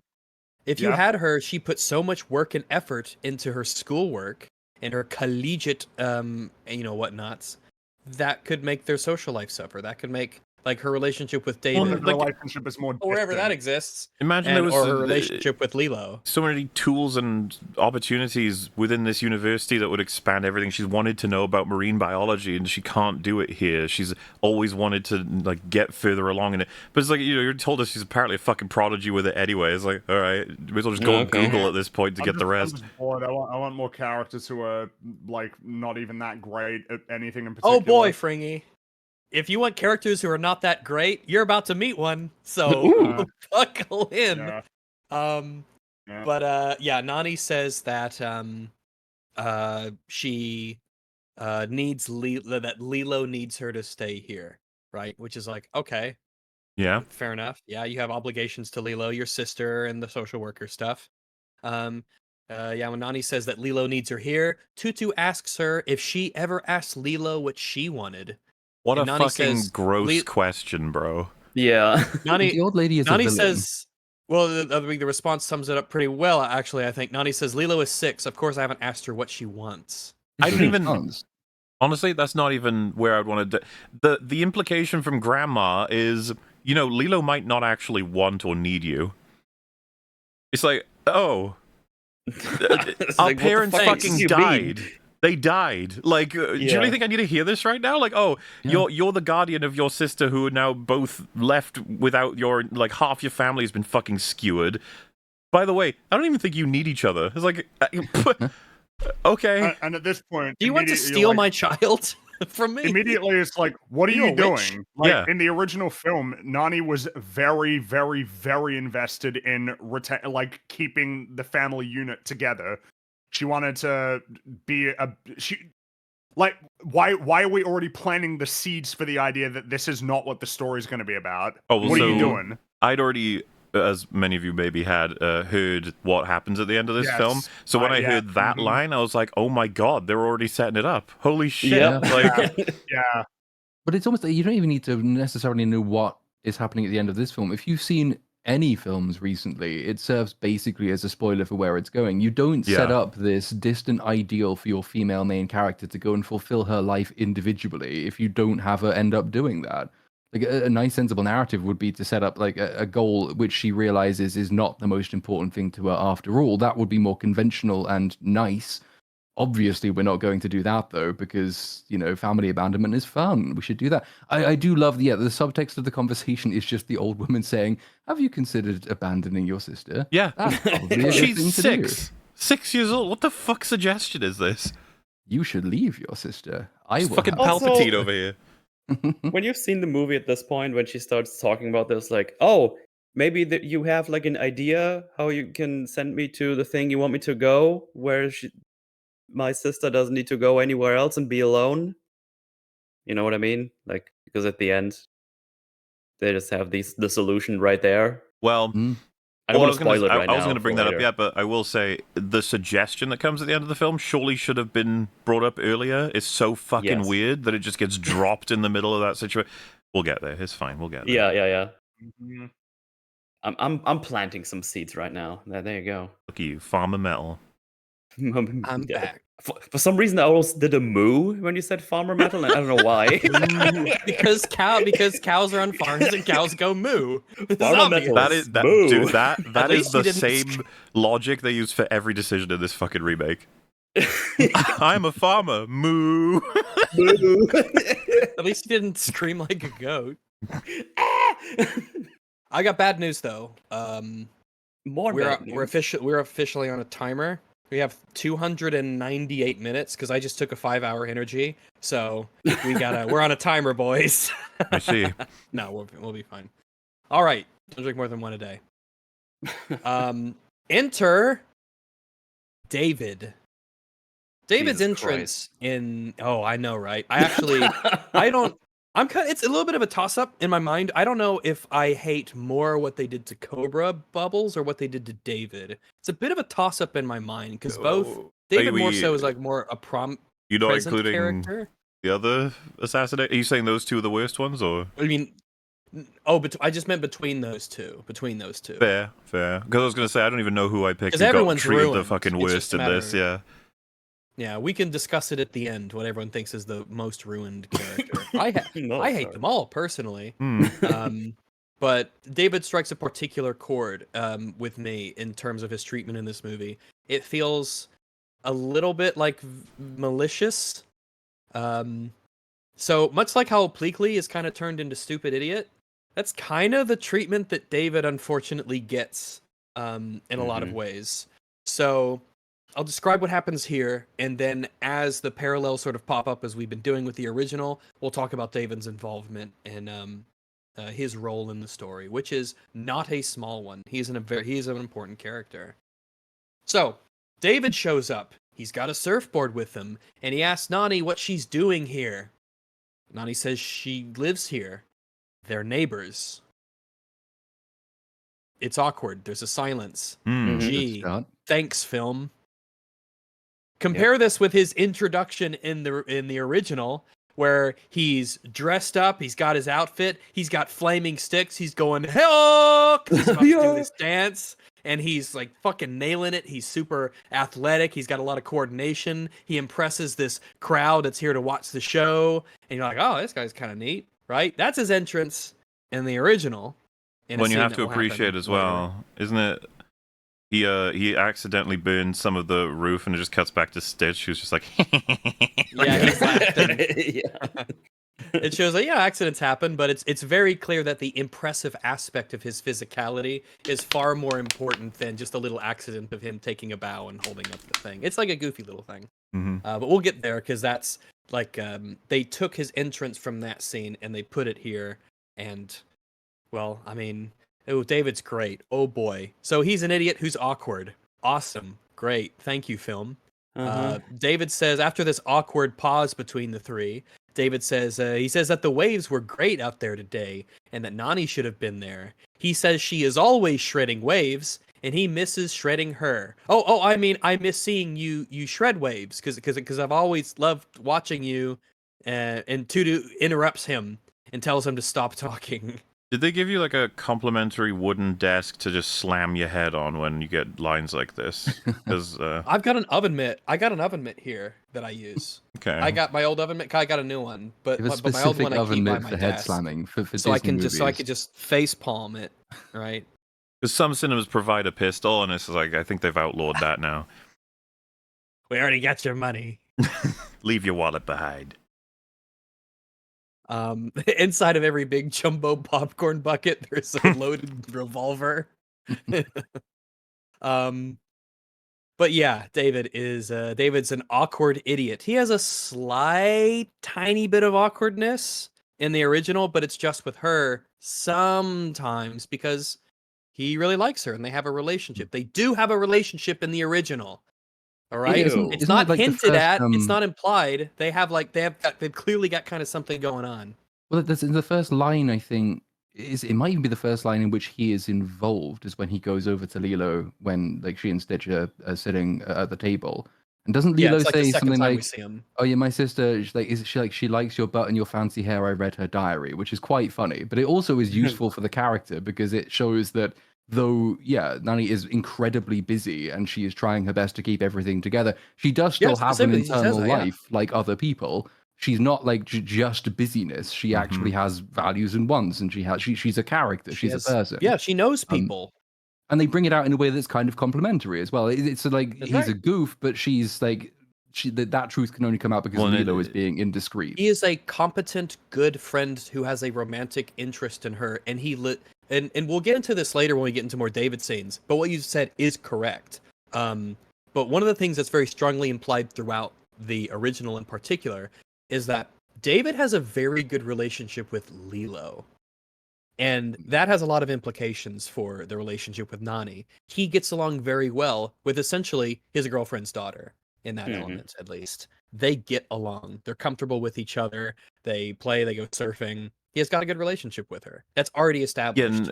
It's just a part of their lives. The original is one of the many aspects of Nani's sacrifices in the original. She's basically unable to be with him, or at least explore it, because she believes that she needs to put 100% energy, of course, and she should, into making sure that Lilo isn't taken away.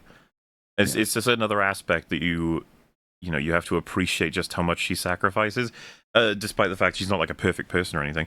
But in the new version, I mean, we're gonna keep hitting at it, but I find Nani to be the most unlikable character, which is saying something in the remake. You know, she's fucking difficult to watch in every scene, especially when you see what she says and what she does, and then on top of that, you have other characters telling her just how smart and amazing she is.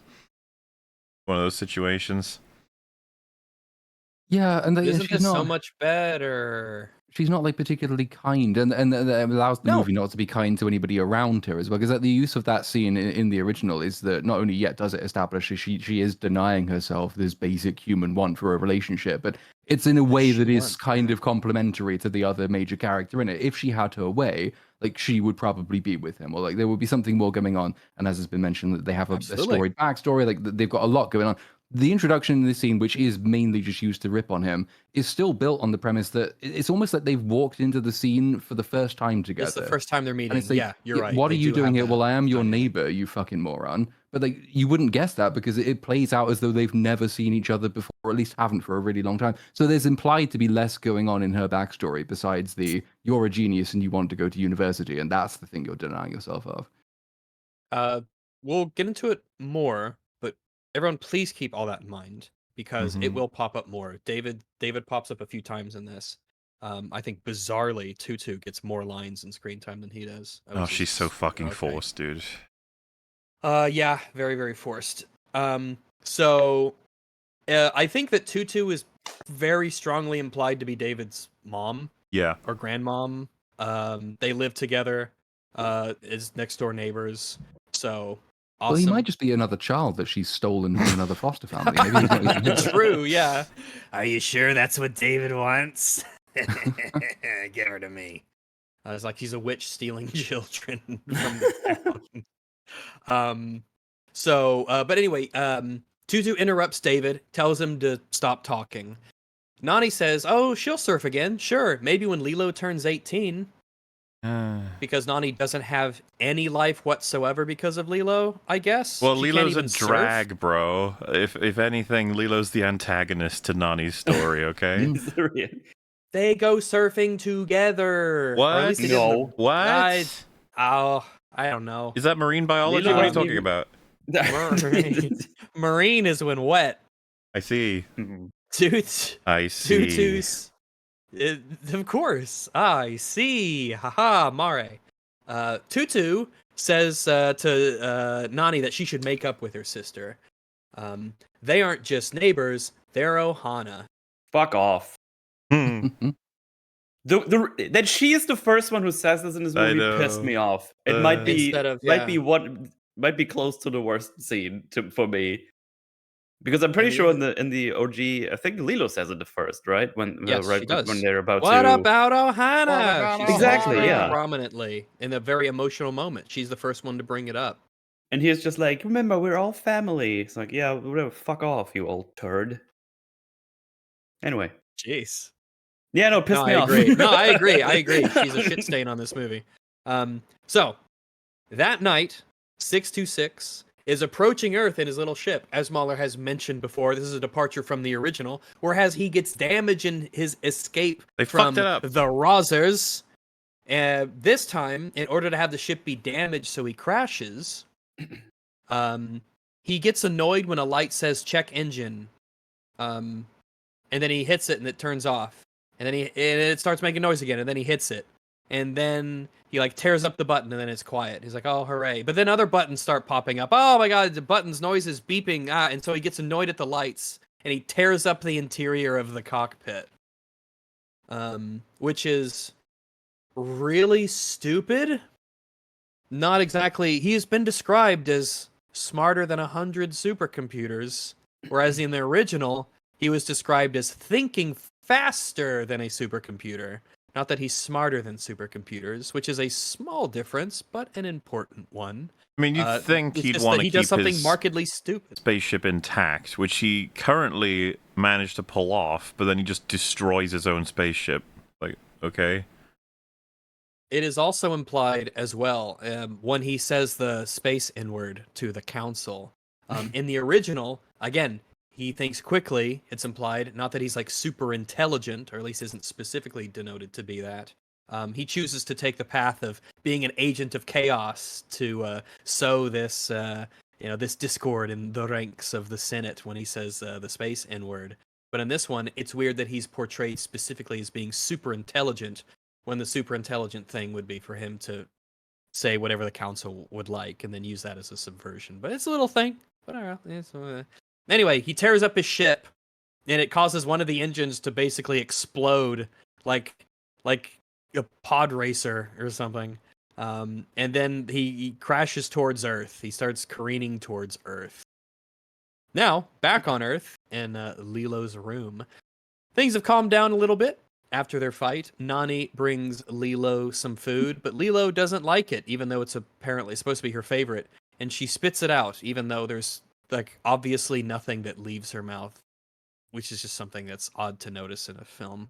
Mm-hmm. Just don't, if you're not going to actually have her spit something out, then don't have the front of her face and her mouth be the focus of the shot. Just Or shoot it just from CG it Nani's. like you CG everything.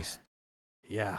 I think we get CG goat pizza. CGI at some Of parts course. in this, and we can because we can't just have they have a real goat for some scenes, but then they CGI the goat for. I'm some starting to others, become which is convinced they're weird. CGing the oxygen particles on every scene at this point. Look, it's honest work. Yeah. All right.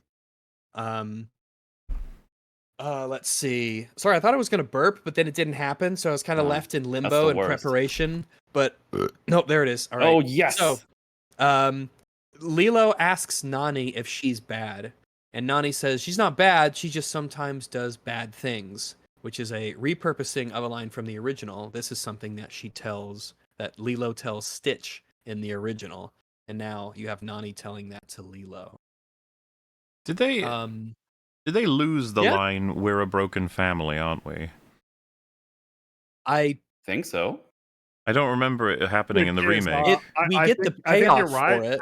and that's the problem is that Because the best scene in the original film relies on this. I was gonna say it's a particularly meaningful moment to have Lilo say that to Nani, and I was like, I don't think it's in the remake. in the original, they definitely do. This happens in a couple places. The concept of being a broken family comes up.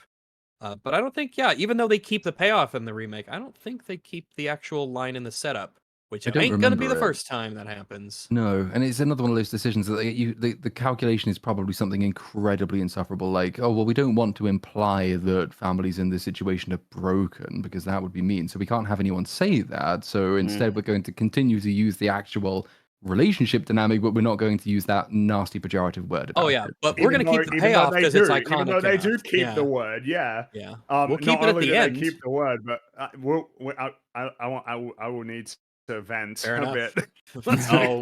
There will That's be a what we're lot here of for, venting man. coming up. It's hard to believe it only gets much worse from here, and it's been pretty bad so far. It's already It gets pretty bad. much worse from here. I hate this film. I hate this movie. I'm not gonna call it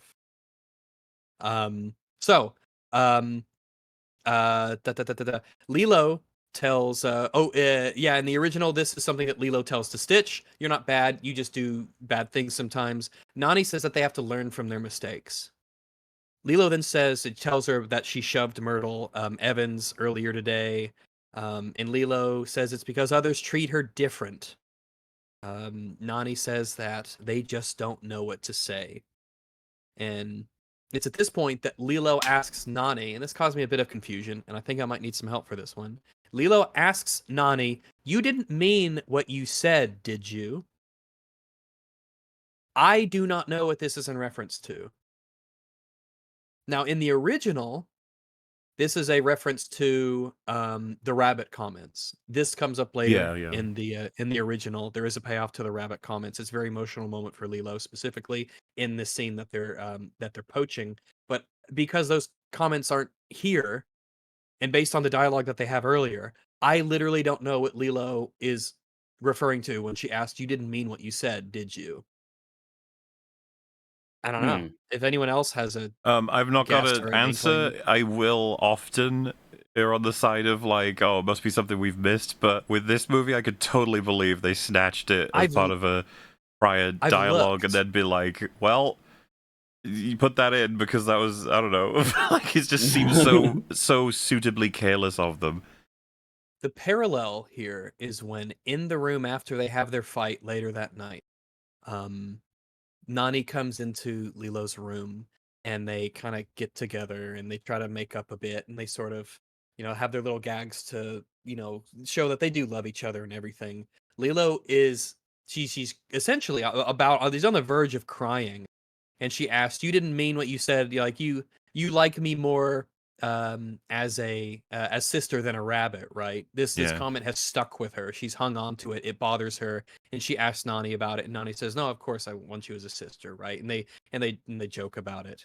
But it's a very emotional moment for Lilo, and it just isn't in the remake. It's literally just not present, and there's not even a replacement for it, which is really strange. It's just gone. It's an emotional moment that they've removed. It will be one among many. They start tickling each other, and then Lilo asks if she'll visit when she joins the Marines. Nani corrects her and says it's marine biology because it's a very funny joke. Good meme. Huh? Very funny. But that it isn't happening anymore, going to college. She's staying right here. Anyway, that's what Nani says, so we'll see if that comes through. Now, they're laying on the floor, and they are looking up at some little stars that they had put up together onto the ceiling. They look at specifically the three sisters, commonly, as people know from Men in Black, it is the Belt of Orion, those three stars. They say that's the Three Sisters constellation on the ceiling, which Nani says represents Lilo, herself, and that one means time for bed. I do not know what the third star is supposed to represent. Stitch. But what were the three sisters that they originally meant for it? What does it stand for? The implication is just going to be that Stitch is on his way to fill that slot. Because if you remember in the final scene, they have goodnight, sister, and then Stitch says goodnight, sisters. Yeah, I just it doesn't. Yeah, it doesn't. I wonder what it was originally meant when they put it up and called it the Three Sisters, because they didn't actually have a sister. They had a mother and a father, and then the two of them. I don't know. It just is like, oh, He's you just on like the invented way. this, and it doesn't actually make sense. It references something that they don't know about, which makes me wonder why they put it up and called it the Three Sisters constellation in the first place. Very strange. No clue. Terrible writing. I hate it. Some people So, are suggesting it it is could a- be referencing the Night Sisters in Ahsoka. That's probably it. Oh my god. Mm. The Three Night Sisters. So it is at this point that here is when it happens. Yeah. So I like you better as a sister than a mom, Lilo says to Nani. Nani then turns and says, "Ouch." But Ugh. I think that this removes a lot of the context and the emotional potency of the original, because this Oh, yeah. line appears in the original during this scene. Lilo says, "I like you better as a sister than as a mom." That is not to insult her mother capabilities. It is that she wants their relationship to be as sisters, the way that Yes. things used to be. She, as we'll see, we have already seen it in the original actually. Lilo's very sentimental. Like her most treasured possession is that photograph, in the original, particularly. She wants things to go back, or at least she likes the dynamic of how things used to be. She prefers Nani as a sister. It's not an insult. But in the No. new one, this is treated as an insult. Like Lilo is insulting her for being a bad mom, because Nani says, "Ouch." Bizarre recontextualization of this phrase from the original, where it used to be an endearing and sweet thing. And how Lilo like pictures their dynamic as a family. I got nothing for why they changed it, other than was it supposed to be like for a comedic beat? I When feel Nani like they says were like, "ouch"? I feel like they're like, oh, what would a sister reply to this? And it was like, oh, you just think I'm not good as a mom. Ouch. Because they can't let this scene breathe by itself and let it stand for what it actually means. Yeah, there's a micro Just- tragedy in the line that Yeah, was they like, just you don't are understand. forced into the role of being a mother. I like you as my sister, not as my mom. Like your proper role is to be my sister. You're Really? forced into this situation. My guess for why it's in there is because we are going to make that pretty substantial change at the end. We have to be sort of seeding the doubt in Nani's mind, Yeah, basically that all the could be way through to true. give it legs. So like she has to be brought to the position where she will make the decision later. She has to be convinced of the rightness of it, that she's not actually cut out to do this. Mhm. And rather Yeah, than that could be true. proving her wrong, which would be nice, no. They also, by Right, the way, bitch, I am your sister. Fuck this mom shit. I'm out. on these changes, there is no candid photos for Lilo in the remake, right? They removed that as well. The fat people on the beaches? Yeah, well, then they incorporate it into like the credits as well, right? The photo she takes and the Yeah, photo of the her photos- parents and the photo of a family. There's reasons We're gonna have a whole.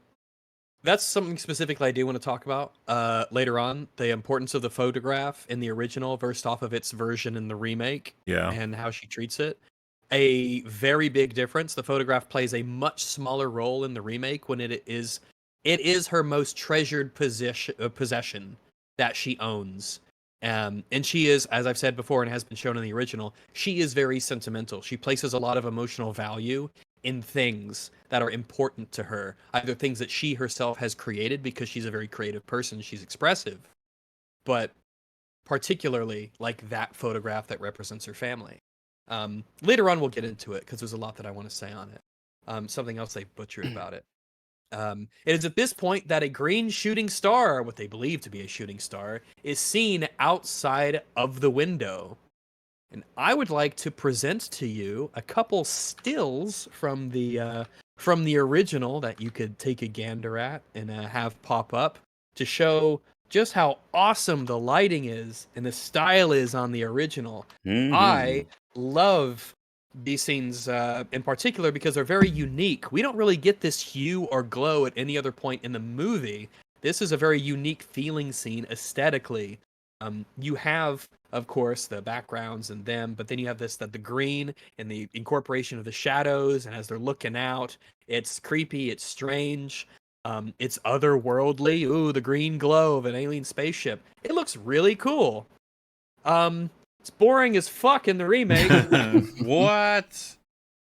How dare It's you? just like it's actually strangely not noteworthy, as striking as it is in the. It's just like, oh, there's like a little sort of light.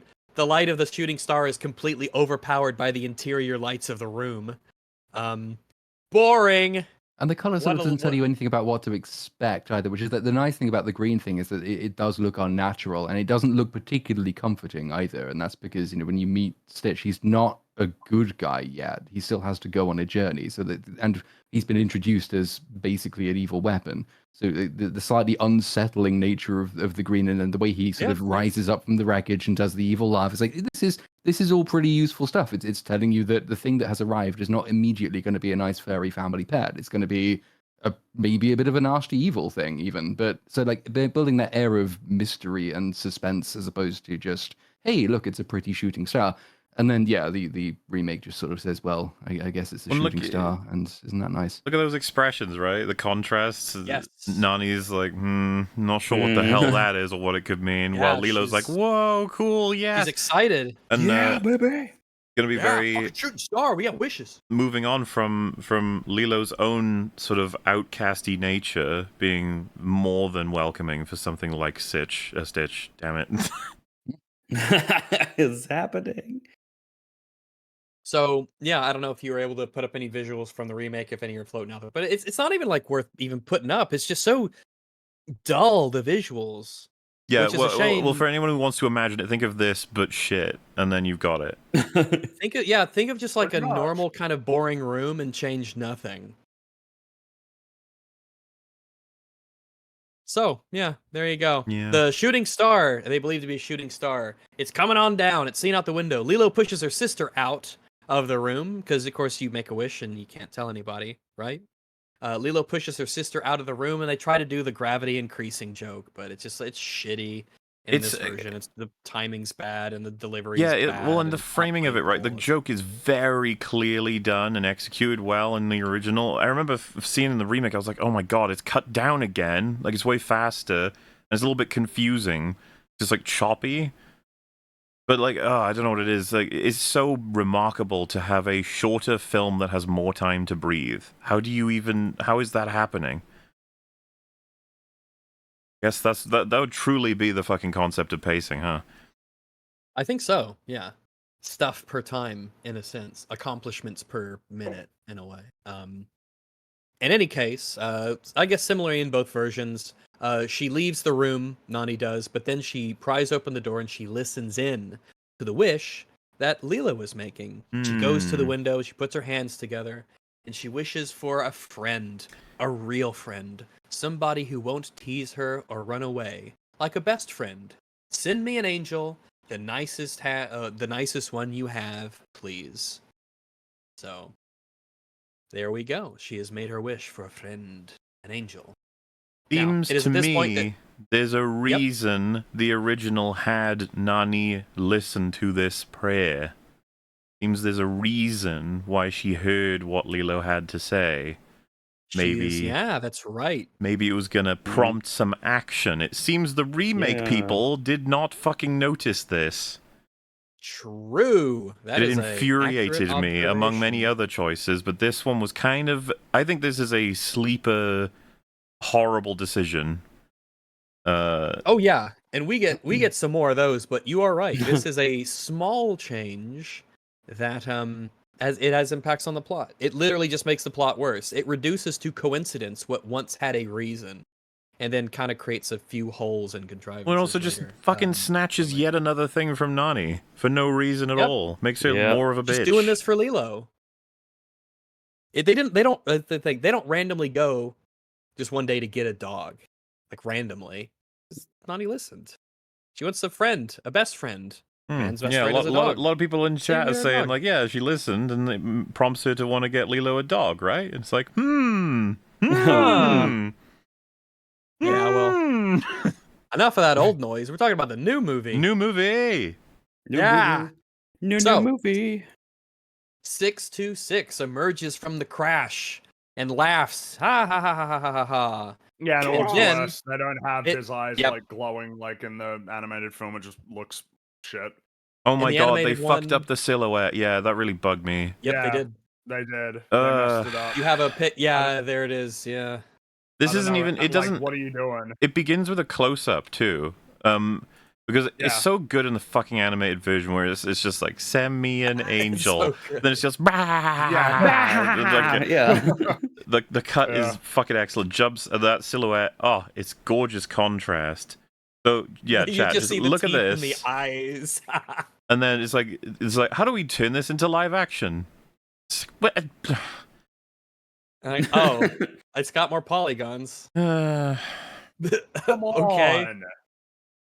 Also, it actually keeps getting worse. This is yet another scene that feels hastily edited, which is odd because this should be a dramatic point that you kind of linger on for a moment. I can't believe I'm saying this, but they fucked up the frog because Yeah. when he encounters the silly little frog, it's raining outdoors at night along a road. This is a regular place to encounter frogs. In this one, the remake, the frog is here right next to him at the crash of the spaceship. Yeah. The frog's just sitting there, like in the rubble of the terrain that's been turned asunder. The frog's just sitting there. Like, oh, okay. We're already doing the frog. Okay. Fair enough. It's worse, though.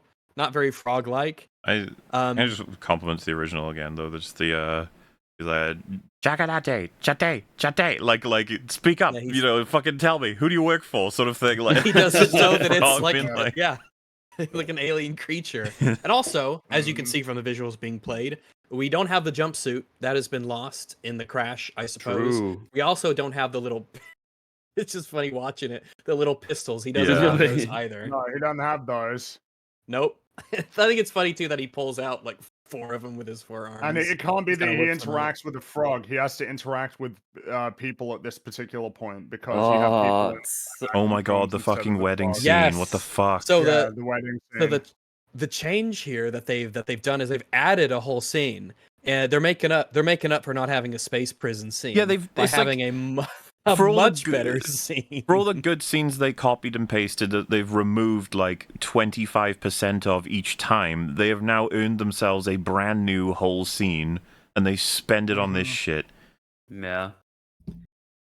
Which also means he immediately gets seen by people, like this crazy alien thing. It's just Yeah. gets seen That's immediately. plot important, While in the It original, gets on the it was fucking just news. yeah. but it has to be on the news because if it's not on the news, That's then right, how it's can not on the news when Pleakley Zach and Jumba?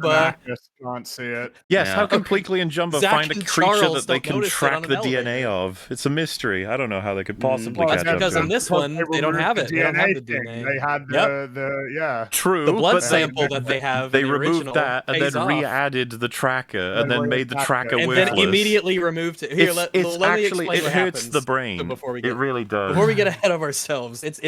This is important, everyone. Pay attention. We need to deconstruct how they ruin bullshit. Okay, so 626 emerges from the crash. Laughs, blah blah blah, shittier scene, blah blah blah. No jumpsuit, no guns. The laser pistols were funny, no frog payoff. Now, the collar begins to shock 626. The collar around his neck, it just starts to shock him.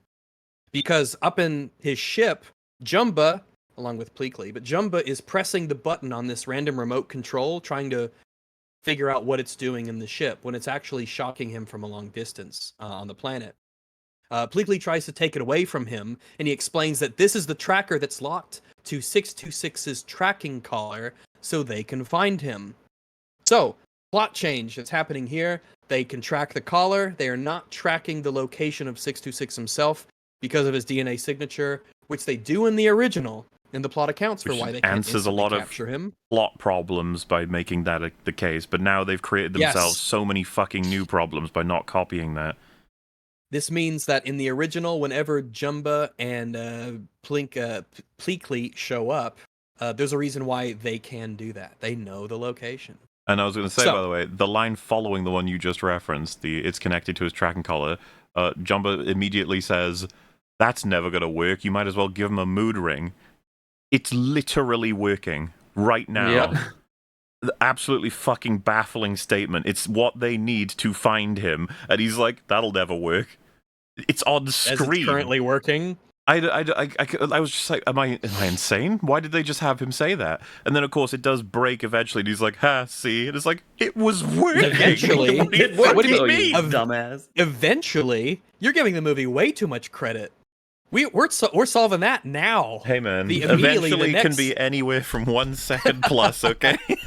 Well, in that case, it is definitely on the 1 second range because the literal next scene is 626 going up to an electric transformer, taking out the wires and putting them on the shock collar to shock himself and shut down the tracking collar. What the fuck and was it the falls point? off. What was the point? We've Why did you give him wrapped that one up. That one's wrapped What was up, everybody. the point? I don't know. But that's taken care of. That was set up and paid off Oh, right so good. there. A moment later, Stitch notices that I almost said Stitch. But Stitch notices that there's a wedding party nearby playing Bruno Mars music because everyone loves Yay. Bruno Mars. He's a pop talented cool guy. And so 626 hops on a golf cart to go and eat some cake that he sees on the table. So he terrorizes the wedding party. He causes chaos. He farts in a punch bowl. Isn't this fun? It's hilarious. No. No, Oh, it's okay. a pointless Correct. It fucking is not scene. fun. I guess they yeah, added this it is because literally a pointless scene. they expect the audience will love watching Stitch be chaotic and yeah, it's crazy. so chaos. Yeah, That's it. I guess so. Because everyone panics. Oh my I'm gosh! so he glad we farts in a lost punch bowl. so much character in favor of adding this scene that adds nothing to the film. Mm-hmm. This is the That's first of total 2 waste of fart time. jokes. So enjoy. It's a double when edged sword, 'cause, Ple- like we already had the option in the original of, you know, we have this Stitch chaos montage basically when he keeps getting Nani sacked because he is being chaotic, and we have something like it later in the film as well. So there's no need for it. Like, it's not like it's filling a hole that was unfilled. It is just, well, let's just have more because it's the best bit of the original. That's what we learned when we dissected it before we rewrote it. Mm-hmm. To respond to someone in chat, M2M, he says, Uptown Funk is overrated. I prefer Treasure. True! Treasure is a better song. I like Treasure. I think that's a good song. I think Uptown Funk it's alright, but I think it's good, but it's overrated, overplayed. Treasure is a better song. There, I said it! I think it's got more of a old pop throwback kind of feeling to it. I just think it sort of lets him Bruno Mars sing a bit better. Plays more into his strengths. Treasure's a good song. So let it be written, so let it be done. So By the way, immediately, yeah. correct me if go I'm ahead. wrong. Didn't Stitch not like cake in the original, or did he spit that out He because did. he got in trouble? He spat it out because Lilo said, "Hey," and then he spits out the piece for her and puts the cherry Okay. back on it, and she's like, "Ew, gross." Okay, I His get- heart was in the right place, sort of.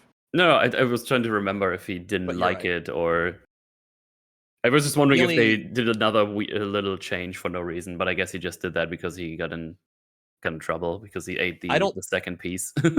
I don't blame you for assuming that random Yeah. details could have just been changed for no / worse reasons, like the one that we just discussed with the tracking collar. yeah. Um, Just checking now- in. As he's in the party causing chaos, farting in the punch bowl, Pleakley asks on the ship how they will find 626 now, and Jumba says they just have to follow the path of destruction. And remember, in the original, they just know where he is at all times because of the DNA track thing that they him, got yeah. from him. They track him. They just know where he is. And apparently, they can detect from the ship flying in the atmosphere the wedding commotion down below on the island. and then the pair get into a bit of a fight at the controls when Jumba wants to just take the ship down and grab him. But Pleakley says that they have to remain undetected and the humans can't find out that they're there. As 626 leaves the wedding pavilion eating cake, he gets hit by a bus. Okay. Prepare the visuals. We're going to do a little comparison if you have it. But in the new one, it's just like a little passenger tour bus just hits him, and they have a slow motion scene of him being bounced around underneath the bus as the Bruno Mars song plays in slow motion. Mm-hmm. So that's a bit rougher great. in the original. Yeah, so in the original, I love this sequence in the original. It's actually a great way to show and sum up the visual style of the original movie. You can't play sound, obviously, for copyright reasons, but you can sort of see it behind our copyright protection. And the road in the original, Sitch is run over by 3 big rigs that are going down the road. And as he does so, you can see that the big rigs they're wide, they're relatively flat, instead of like narrower and taller like they are in real life. The wheels in particular are extremely bouncy, and they play into the fact that when he's getting run over, he's being tossed and thrown around between the wheels, bouncing up and down and all around, being essentially juggled from one truck to the next as the truck tires leap into the air and they bounce as they pop. And most notably, you get the sound effects of Stitch himself. He is very, very durable. But the imagery of him being tossed around relatively cartoonishly violently around in the wheels of the trucks is offset tonally by the fact that there's like a squeaky toy sound of it getting squeezed as he's being bounced around in tandem with the popping of the tires. The frog reaction as well. Yeah, the frog just watching this happen. No thoughts, only frog. It is a combination of soundtrack, visual style in terms of the art itself, and the sound effects coming together to create a really good balance between the fact that this is traumatic, what's happening, but also comedic, and you don't have to like worry too much about it. I think it's really good. I think the scene encapsulates a lot about the style of the movie all in one. The broader sequence is showing just how much of a fish out of water Stitch is, because like nothing is going right. He tries to talk to a frog. He can't hit get by anything cars in out the of the road. frog. He shoots the rain and is like confused by it. Yeah. And then gets run over by He even a hisses truck. at the rain. When the drop hits Yeah. him, he like looks up to the sky and hisses.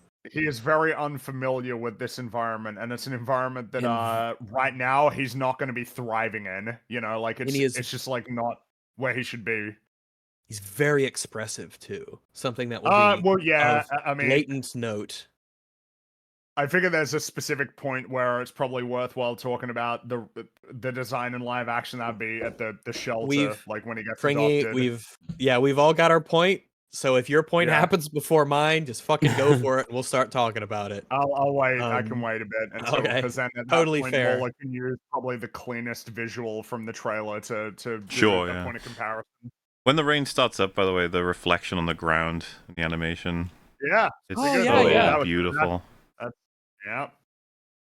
There's actually a point in the remake where he is in the rain, he gets inside the house and he shakes it off and makes a puddle, and then as he moves away, they didn't animate like the water of the puddle being impacted by his footsteps or anything, which is like, oh, okay, well, You're asking a lot there. Come Come on. on. The original. I'm asking a lot. It's only $100 million. They only had $100 million, yeah. Yep. Maybe if they got a bigger budget, they could, do their fucking job. But hey, Well, they got a bigger budget for the next one, the sequel I'm that they sure. will be getting to make. They're printing money. So he's hit by this tour bus, bounced around. Bruno Mars, haha, no style. It's just boring. It's dull. Directed by Zack Snyder. The next day, Bleakley and Jumba are in the bushes. They're hiding in the bushes at a resort hotel, a very exciting location. I don't know how they got in the bushes. I guess they went there during the night and waited here till more. I don't know. But they're just these 2 aliens. They're in the bush at this resort hotel. And they say they have to make disguises to blend in. Bleakley then presents Jumba with the Federation certified cloning device. Oh Jesus! I knew about this before seeing the film because of the trailer, obviously, and some other stuff. But like, what a sad fucking state of affairs! Yeah. You cowards! So Mhm. So we'll by get to this it. point, just for like, because it's worth mentioning. By this Yeah, do point it, do it. in the original, like you've had the scene with the cake, you've had the scene at the restaurant, you've had the scene where they are in disguise, comically looking very out of place, and yet it's kind of funny no one's noticed them. You've had Yeah. the line when like It's a Stitch bites one, cartoon. is it Plink's head, and then says, like, your friend's head looks kind of swollen, and it's just like, no, he's Yeah. just ugly. He's just ugly. No, she's It's just funny. ugly. And he's like, oh, you joke. It's great. They make great use of the fact that there are two aliens in bad human disguises. It's great. Yeah, the yeah. first time we see him in the disguises is when Lilo. Oh, you're actually playing it. But yeah, it's like there, and you can get away with that in a cartoon. They're wearing the outfits. They got the hats. I They love got 'em. glasses on. Pleakley's in a wig. being Bleakley a woman with especially the is stick. fucking hilarious. The little You know, mustache. The little You mustache can- that Jumba Yeah. has. It's great. Well, And his hat. we'll get to it in just a second. It's look. The Federation certified cloning device is shit, and I hate it. And hate it as it's well. kind of it's very important for Mhm. the plot. I Very consider important it for the plot. essentially. It's to me, it's the same as nanotech helmets. Basically, We it's the gave same up. umbrella thing of like, yeah, fucking whatever, just give up. Yeah, Yeah, it's we'll just alright. have them be people. That's not as fun as having aliens dressed up like people in a very unconvincing but humorous way. That fits in with the fact that it's a cartoon. It's animated. It's 2D. Things are exaggerated. You can get away with that kind of thing in a Well, cartoon get without that really filter asking up. questions. Oh shit! Yeah. Oh no! Sorry, Oh, I was unless it's looking for because there is one visual in this trailer that can capture the. Yeah, it's near the end. It's near the end. Yeah, keep looking because we got a few little things that bug me. Namely, they put on like scarves and coats for a few moments to walk to find some humans that they can clone. I'll get to that in a second. Jumba says that humans look like Slim Jims with googly eyes. Jumba, how do you know what a Slim Jim is? Yeah. Bleakley, I might forgive for saying Yeah, Slim Jim yeah. because he's an Earth expert, but it's like, why does Jumba say Slim Jims? That's a very specific like piece of food from Earth Man, this is- culture that you would not know about. yeah. This is quite the screenshot, I would say. But chat, so you understand, that is Zach Galifianakis on the left, and then the actor that I don't know the name of, but I think one of you guys do, on Chris the right. Magnuson. They're the ones that Charles play Magnuson? Jumba and Bleakley, and this is what they look like for the vast majority of the film because they have hologram devices, and then sometimes you'll see them turned off, and boom. I don't think they're hologram devices. I think it's more weird than that. It like I'm only actually calling that. changes their physical. I'm only talking about that colloquially, but in the universe, enough. it's absolutely changing their mass for sure. Oh, that looks bad. It's horrible. Yeah, it does. It's absolutely horrible. Oh, that looks What are they bad. thinking? They fuck it. This is I'm what they getting were paid, thinking. whatever. We're gonna make a lot of money, and they were Yeah. right. Regardless of what we do, we're gonna make a lot of money, so fuck it. It's coming in anyway. Yeah. So as they walk in their terrible disguises that cover up their bodies, of which I don't believe that Jumpa's disguise actually kind of matches his build, but they pick out two random people. One of which is someone who works at the hotel. One of them is a guest in front of the hotel, in front of the lobby, and then they touch them so that the cloning devices on their belts can give them both the ability to essentially recreate those human bodies as disguises. The bodies of Zach Galifianakis and Mr. Magnuson, his first name is. And it actually changes their bodies. It's not just a hologram specifically. It actually changes their bodies in a way that will be plot relevant Yep. in multiple scenes to come. It essentially clones the bodies and they then inhabit those bodies. It essentially transforms them It's magic, basically. into a clone of the people. Yeah, pretty much. It's so Pleakley. Go ahead. My thought process was when I saw their shitty I don't know, the coats and whatever they had on, like their disguises. I was like, oh, is that what they're doing? That's kind of shit. And then it turned into humans, like, oh fuck, get away with the shitty disguises. I don't want them to be humans. That's so lame. But no, But I mean, we what are need you to gonna get the do? act- It's live action. You can't get away with what you're seeing on Yeah. screen. You can't get away with that in a live action movie, really. because it's live action. They should have done the You're Marvel playing by way, the which is rules of reality. baseball cap and sunglasses. That would have been it. Yeah. Fine, but no. Yep, we've lost the benefit of being an animated movie. Anyway, Pleakley stumbles into the hotel lobby because they don't quite know how to walk. It's like a joke. We have to learn how to walk in these new bodies. They nail it pretty quickly though. He stumbles into the hotel lobby and awkwardly tries to check in with the front desk attendant. I'm so happy we have those scenes. That's so good. This they're like, "Oh, what's your address? Where are you from?" And they both say that they're from Earth and they grew up in Earth. Funny. Yep, funny. So they're funny. retarded, like both of them. Funny. Yeah. They would know not to say that. Yeah. Obviously, certainly would. Pleakley would fucking know. That's not Pleakley even. would. Retard, again, he's an idiot. Funny. But yeah, so in the original, for the most part, they basically camp in the woods and watch out for Stitch, or they're in their disguises just sort of around. They don't check into a hotel at the resort and have like a room. Because also, again, we're playing by the rules of real life because we've chosen to make this a real live action movie. There's no way they should be able to check in. They haven't provided payment. They haven't provided ID. They don't give their address, but they get the room anyway. And this is a problem because you chose to have a real life movie, a live action movie. Well, but you can't get away with this in a live action movie. There you are rules could. to the world. With the setup they have, Pleakley could have been the expert. You could be like, here's your passport, here are your money, there's the fake IDs, the humans need this, like you won't be able to pass any of this, and try to blend in, that sort of thing. But no, he's just like, could be good humor potential. Yeah, instead of just being like, yeah, I grew up on Earth, and she just accepts it. In the so we see 626 has been brought in with in a cage to an animal shelter. So that's where he is right now. We then go back to the hotel room. Jumba and Pleakley have gone up in the elevator to their room, and they have a chat. Jumba gets a gun out of his luggage. Oh boy, I know Mahler was excited to see this. Oh boy, because this gun that he uses here is a portal gun. It's a gun that makes portals. I think everyone here loves Portal, right? Yeah, but of all of us, I think you're the most enthused with it. That's probably fair. Imagine. So you came to mind. Wouldn't even need to. It causes immense issues. All the technology these fucking aliens have destroys everything in this movie. But there we are. I was so the portal enthused. gun is extremely important to the plot.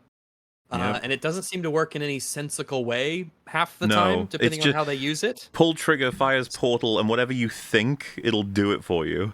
It's pretty much it, yeah. Because when he uses it here on the wall, it opens up a portal to somewhere, I think in front of the hotel, somewhere else, where there's a fat guy eating a snow cone, which is a reference to the fat guy in his ice cream in the original, with the big fat white guy with that poor guy. He just never got to enjoy his snow. He didn't. Snow? His ice. His cone. You know what? Just go ahead and ice is snow's cousin. You're allowed to call it snow. It's okay. Yeah, it's snow. His snow cone. We like snow. We like snow. You can put it next to Jumba, yeah. Jumba then presses the. Now remember, there's now a portal between the two of them standing there. They're disguised as humans, and a random human being in this portal that's now on the wall connecting these two locations. So Jumba then presses the disguise machine belt, the cloner, on Pleakley's belt, and his human form goes away, and he looks like Pleakley the alien. And he screams in terror as the fat guy turns and sees him in the portal, and then Jumba closes the portal back up. No clue why they did this. No, he screamed like he was naked. Yeah, like he screams as if in terror. So yeah, that's the scene that happened. Another great addition to the story. Yeah, it's awesome. Oh yeah, well this was really thank funny. God we sacrificed those other moments to get this. There's a lot of bonus they have to blend in. Jumba and Pleakley scenes that didn't exist in the original that are fucking rancid. And as well, from the first minute they do it, they're all going to be like this. Yeah. The first one is the bit they have to sell you on the concept, and we got this. What are the rest of them going to be like? You're going to have to just strap yourself in and just sort of deal with it. Drink heavily. Yeah, you don't have any of the scenes where he's just sitting there like, you can surrender every time you want. You just have to say the word. We're just sitting there having like a newspaper, looking at Stitch doing like all his things and realizing Yep. he can't do anything. And he's just basically just waiting for things to happen because he realizes he can't actually do anything destructive here because there's no way for him to go to like a big city or anything. That's right. That will be very important later as a difference. Yes. A lot of good stuff there. So when they close up the portal, Pleakley says that they have to disguise themselves as humans in order to blend in. So we get another hilarious joke where they are now riding the elevator back down from their resort hotel room. Pleakley is shown to be wearing a dress because he's a guy, and that's funny. And Pleakley's so silly, he's wearing a dress. Ha ha ha. Now, by an interesting series of coincidences, in the elevator, there is a news report that is playing on a screen that says, "Breaking news! A local tour bus ran over an unidentified animal that terrorized a wedding." And then they say the creature is recovering at the Namea Ola Animal Rescue, and says there will be more news on the story at 10 o'clock. And they're about to have an Oh. interview with somebody from the wedding. When it's nighttime and it's raining and several trucks run over something that is apparently still possibly alive, but definitely an animal, and you take it to the local animal rescue and they have it overnight and assume it's dead and it wakes up in the morning, that's pretty good cover to get you where you need to be for Stitch to get to Lilo.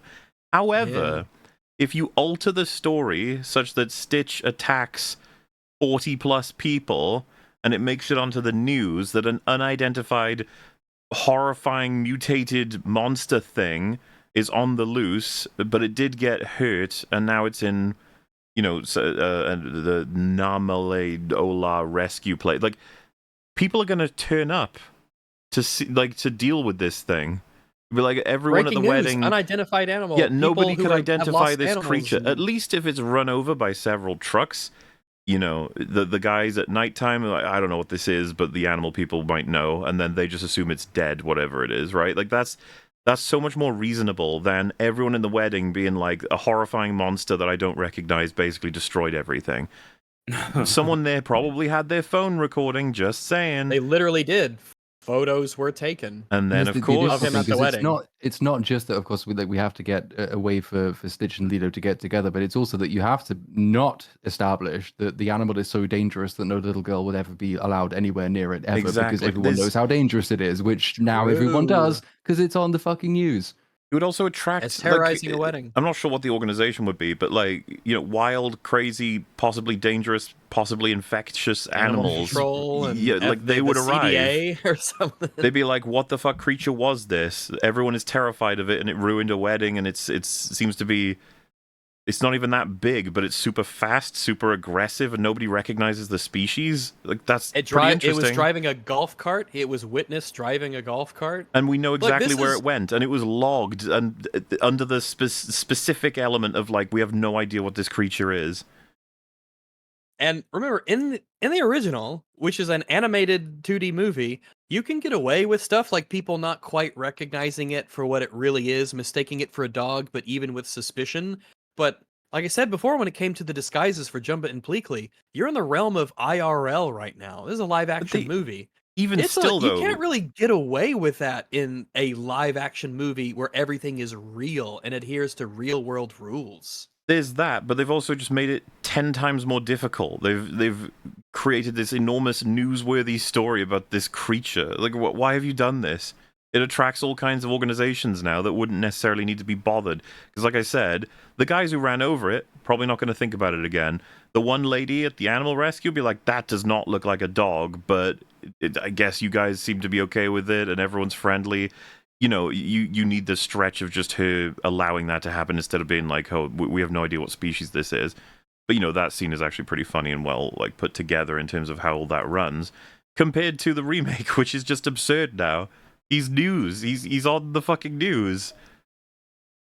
Someone's in chat. You can still do this in the live action. Stop this argument, Rags. It's dumb. No, I don't think it's dumb. When you have an animated world with exaggerated characters, cartoony physics, you are not in the realm of reality. It has reality-based rules, gravity and injuries, and of course the emotional stuff. People are sad when their loved ones die and stuff of that nature. But there are obvious allowances that are built into the style that you have chosen for your movie. The way that people move, how they act, the way that, for instance, how do they perceive the world around them? Do they perceive the world as sort of like a cartoon world? Is it just the accepted way that things are? Especially when you're talking about like games and stuff where not literally everything can be animated as objects, but it's understood to be a part of the world. The way that people in the story and the way they perceive their own world is different.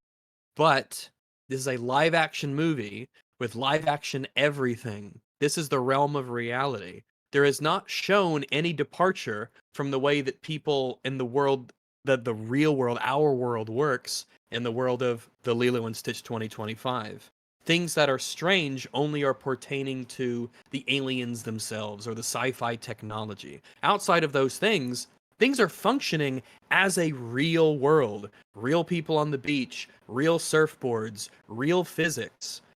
So you lose something, you lose an allowance that you have when you essentially decide to not have your story be in an understood fantasy world, that fantasy being the realm of animation and the style that you choose. I think it stands. If you don't think so, then I would be interesting to hear. Maybe I communicated myself poorly earlier, but if you don't agree with that, No, I would you're be totally interested right. in Like hearing your reasons. it clearly doesn't look like a thing that actually exists in this world. It's the same problem that How to Train Your Dragon's going to have. Toothless is like designed to be like a cartoon character. When you take him out of that, you want him to look exactly the same, but he's interacting with a photorealistic world with real people in it. It's way harder to convince me that this is an actual tangible thing rather than something that was created in a computer that's been plopped into scenes where it didn't exist. Well, doesn't Like, this image if sort it's going to of be in summarize live that? action, yeah, exactly. Like, what the fuck is that? That looks like it's like this weird, shitty halfway point where it's clearly a cartoon character, but you have to make it kind of realistic looking Animated with the textures and realistically. everything because it is going to interact with real people. It's kind of the worst of both worlds. It's the reason why this shouldn't have been made into a live. Because remember, all of these arguments that I'm making, I'm sure Rags would agree, are reasons why it shouldn't have even been made as a live action film. Yeah. It was conceived as an animated film. That's where it started. That's where it should end. It shouldn't be translated over. The reality is you have a way easier task of translating live action into animation than the other way around. Because you can do whatever you want in animation. You can't get away with anything you want in live action. There is suspension of disbelief that will snap when you see this shit on the screen Because here. we Like, look at that. because- That's not real. That's Yeah, it obviously is- not real. It is an obvious understanding and intention that the characters who are in a live action movie perceive the world around them in a realistic, a real life, our realistic way. So you can't get away with Pleakley and Jumba just sort of dressing up in mustaches and wigs and lipstick and putting on a coat and a hat and people not understanding instantly, oh, you're a non-human creature and I'm terrified. You can't get away with that in a live action setting unless you make some huge changes to the way that we understand the characters to perceive the world, which doesn't exist. And at that point, why have it be live action? There's lots of, for lack of a better way to put it, like micro stimuli as well that just makes it all unbelievable. I was just noticing with this pause screen, it's like Zach Galifianakis is, what is he looking at? His armpit? He's looking, yeah, he's His not armpits. looking at the right place. At his eyes. That's the Yeah. thing. He's not, because obviously this wasn't here when he was filming. It was something. It was either the Mhm. actor or it was nothing, for all we know. And like that shit always gets to me because it's just like, man. And on the notion, right, of it should never have been turned into live action. If it fucking must do, can you please understand why all the decisions in the original were made, and then properly adapt it instead of fucking around and just plopping everything wherever you go? Exactly. Jimmy in chat brings up a good point. He says, "But what if, and hear me out, real aliens look like bad CGI?" Oh my you God. fixed it. You plug that Damn. hole. Someone else actually mentions the Scooby-Doo movie does it with Scooby on the plane. I don't think that really works if it is a real world and it's obviously an animated dog So I that was a like lot the more Scooby-Doo realistic in the movies, but cartoon. I didn't think I did anybody too. thought that Scooby like felt like he was actually there. He's very, they tried, they He's, put Oh, effort in. he's a... also, to be clear, Hey, Fringy, Well, hello. Hello? Hello, we're back, everybody. Say that again, it Fringy. was flooping there for a second. Mm. Yeah, Because I here's saw everybody. somebody saying, like, oh, these are weird rules that you're attempting to establish. These aren't rules that are being made up. This is just, like, the reality of if you're trying to make a film that people, like... it's not a rule. You can do whatever you want, ultimately, but, like, you're gonna find that people are gonna get pissed off or alienated or freaked out when you make these kinds of creative decisions. That's it. Like, at the end of the day, you need to deal with people's suspension of disbelief. Look what they did with the fucking dwarves. And it's way harder if it's live action than if it's animated. Don't think about what they did with the fucking. But like, isn't that a dwarves. really good Just comparison? You can either, because you're turning to live action, computerize and digitalify the 2Ds into 3Ds, or you hire dwarves, real life dwarves, that you can put in your movie as the dwarves. No, but Peter Dinklage said that's bad. Dieter Peter Pinklage. I corrected myself already. Why did you bring it up again? Are we? Have we? Did we just peek at Who Framed Roger Rabbit? And it's just we've just been. It's never been just like repeated or. Well, I'll tell you I what, don't know, I there's just- loads of things to consider in this conversation. Think of fucking Lord of the Rings and how it incorporates CG with real life, right? Like, it's fucking glorious. Yeah. Yeah. So sucks. nice detour, but I think that I think I justified it decently well.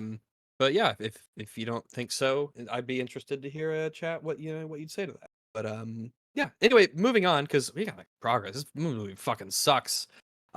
So yeah, Lilo and Tutu are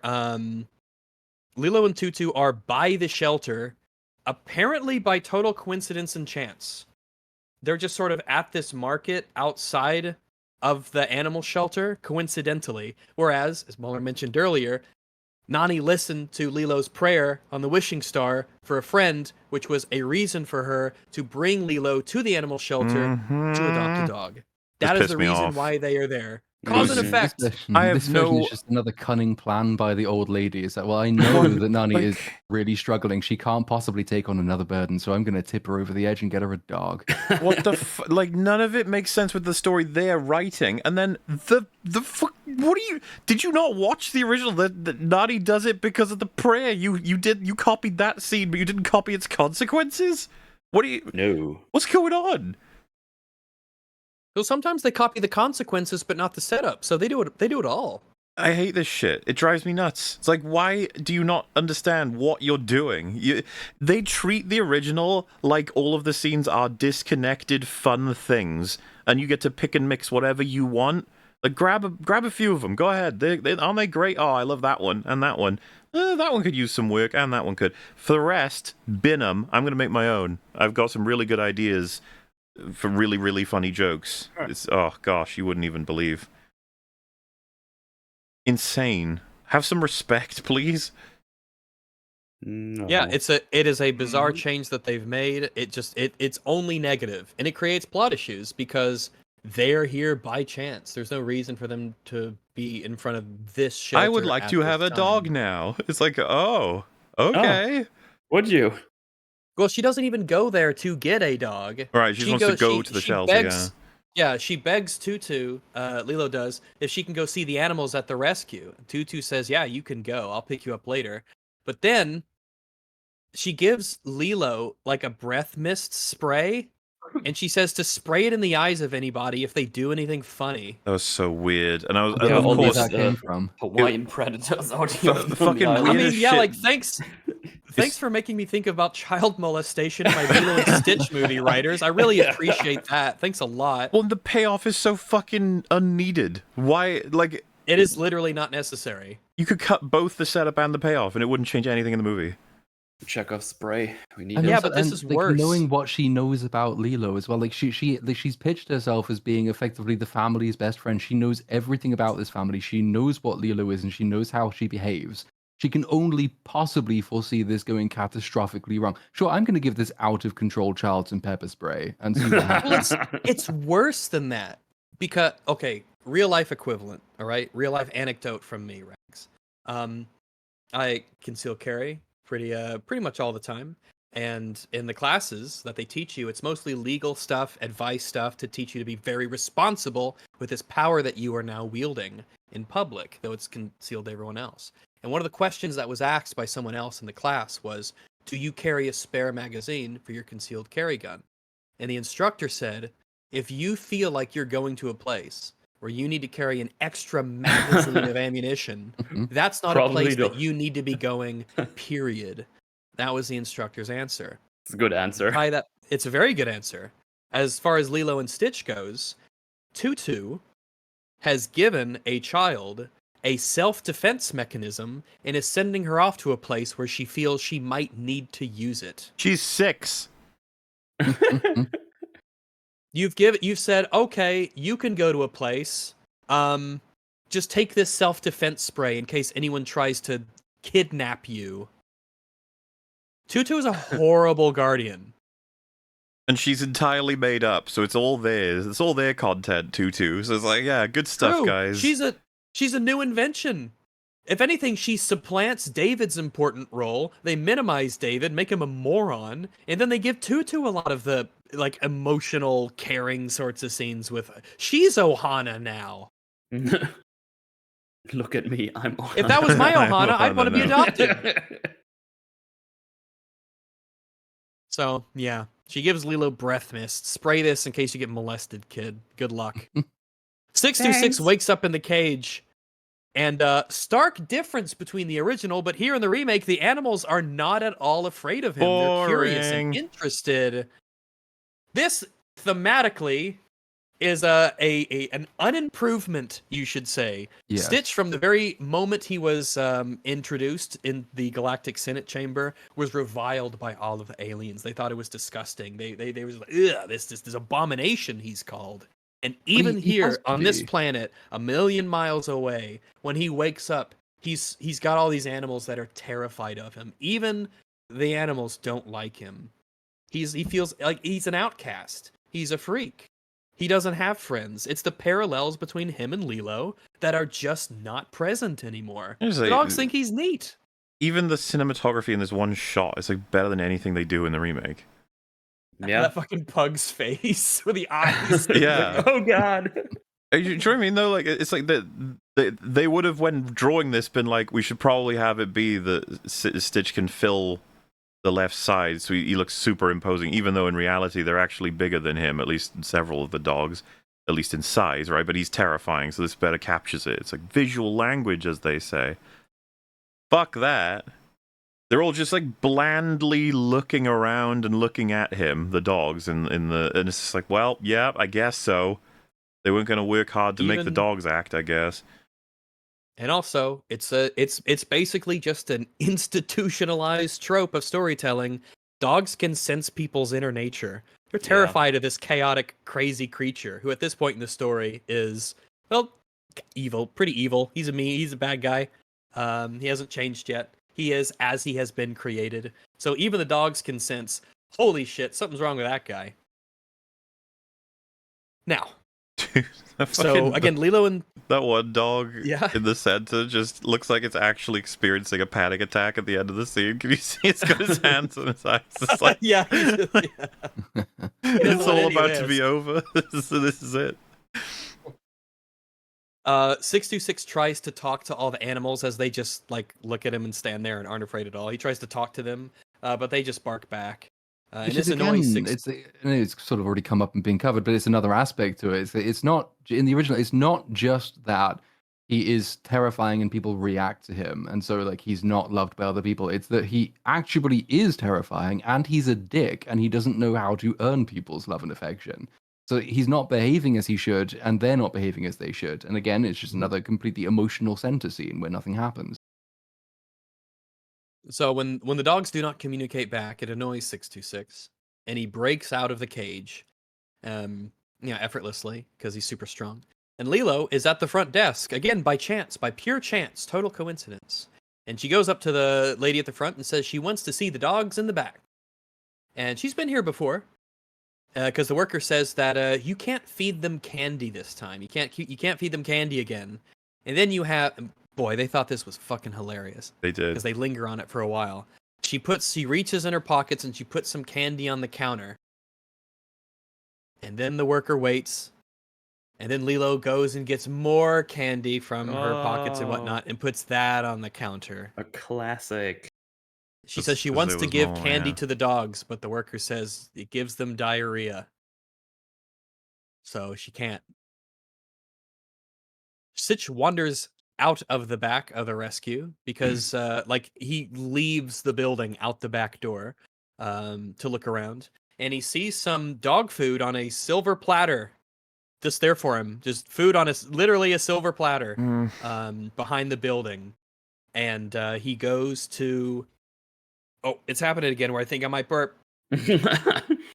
Nope, we're good. Sitch goes to run and eat it excitedly, and as he's licking up the tray, a tranquilizer dart and then another one hit the tray as he lifts it up to lick it because Jumba and Pleakley are in the bushes nearby.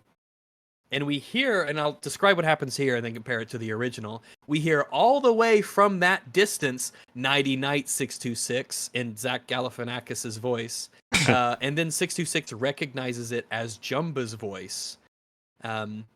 Because the clone devices, again, they change your voice in a very physical way, but they change your body in a physical way, but they don't change your voice. So makes sense. Kind of weird. Literally changing the fucking physical pieces of your innards, and it doesn't affect your voice whatsoever. It's like, yeah, that makes sense. So, in the original, when he leaves the front of the building because he's been adopted to look around and everything, instantly Jumba opens fire on him with a laser gun, and misses 626's he's dodging it. And again, Jumba's gun looks like a water squirter, like the rest of the guns in the original do. They have this very rounded shape. They have bright colors like red and orange. They're meant to sort of resemble water squirters, which also plays into the fact that the lasers kind of have a very fluid like effect, and they sound like, well, they sound wet sound effects whenever they hit something. And it allows for things like sight gags, where you have Pleakley sticking his finger into the barrel of Jumba's gun in order to essentially disarm it. Sound as well. Yeah. Because Pleakley says, "Stop! You might hurt the people. They're protected." And he gives him the retro viewer. And he says, "Here, educate yourself." Educate yourself. Educate yourself. And then Pleakley he gives him the thing, and Jumba has to look through and see that mosquitoes humans are mosquito food, so you can't harm them. Right? It's very important. So it's funny, it makes sense, and then Jumba calls out. He's like, "Ha ha, I'm gonna get you," and that's how he knows. And plus, with the laser blast, that's how Stitch knows that it's Jumba. Something key here that the original people decided to make happen, because they had the problem of, why wouldn't he be hit by the initial ambush? We're gonna have to make a reason that Stitch is able to catch on before they fire, and they opted for the red dot sight, which gave him that just enough time to be able to account for it. In the new version, he thinks faster than a supercomputer. In the new version, it's not the liquid laser sort of weaponry that has a red dot sight. It's instead a hyper duper super alien gun that shoots trank darts that doesn't have a red dot sight, meaning they had every advantage. And they shoot into they're just extremely unlucky. They shoot and miss several times. Well, the whole scene, they just completely miss. Also, I guess they're waiting in view of the back of the shelter? Yeah. I guess they were just hoping that would all work out that way. But they still got instead of really going unlucky. in and just adopting him. Yeah, themselves. so this is actually a big old thing. First of all, if the cloning device truly doesn't change your voice to the point where Stitch can recognize it, put on a voice. Obviously, because he can't tell who you are at that point, and you could have gone in and been like, "We're actually from blah blah blah agency, and we are to understand you've had like a mysterious creature or a wounded dog enter, and we can take care of him."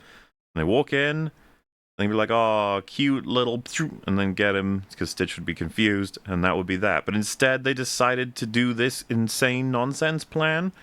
And what makes it even worse is Stitch now recognizes them going forward, and they do not change their disguises ever. Correct. They do not pick new people and change this guy. You're right. You're Why? It's like, well, That's you pretty know stupid. why? Because they're playing Because themselves. they hired Zach Galifianakis. That was the actor. Galifianakis. Galifianakis. Do you see what I mean? Like, there's all these little changes that they keep fucking everything up. It's like, pay attention, Christ! Every time you change something, it makes your story worse because you're not paying attention to why it was there in the first place.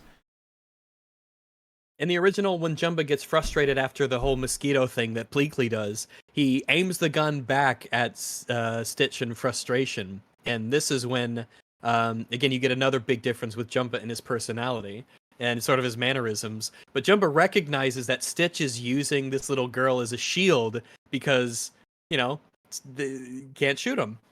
And then Jumba charges physically when he's taunted by Stitch. In fact, Jumba even says, using a little girl as a shield, that's low even for That's you. low And he calls even it for out. you. Even for you. Well, he's got that Russian twang to Why him. even like why don't you run? Why It's don't you the- run? It's As he fingers the he's trigger, voice yeah. acting. He's voice acting. Galifianakis doesn't want to voice act. He just wants to say things. It's just like we just lose so much, and what we get is so dull and boring. 99626. Okay. I even All like, right. when he goes to shoot when Lilo is there and Pleakley's like, no!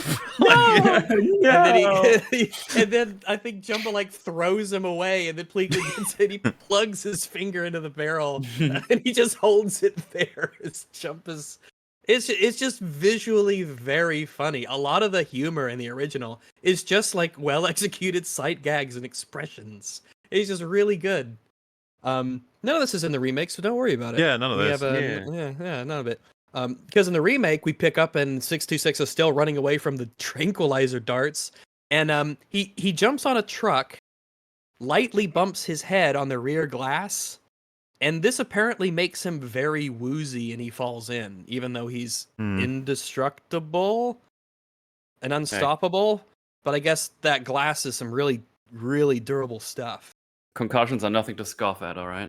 That's true. That's true. Everyone's got their Achilles heel. For some people, it's their forehead.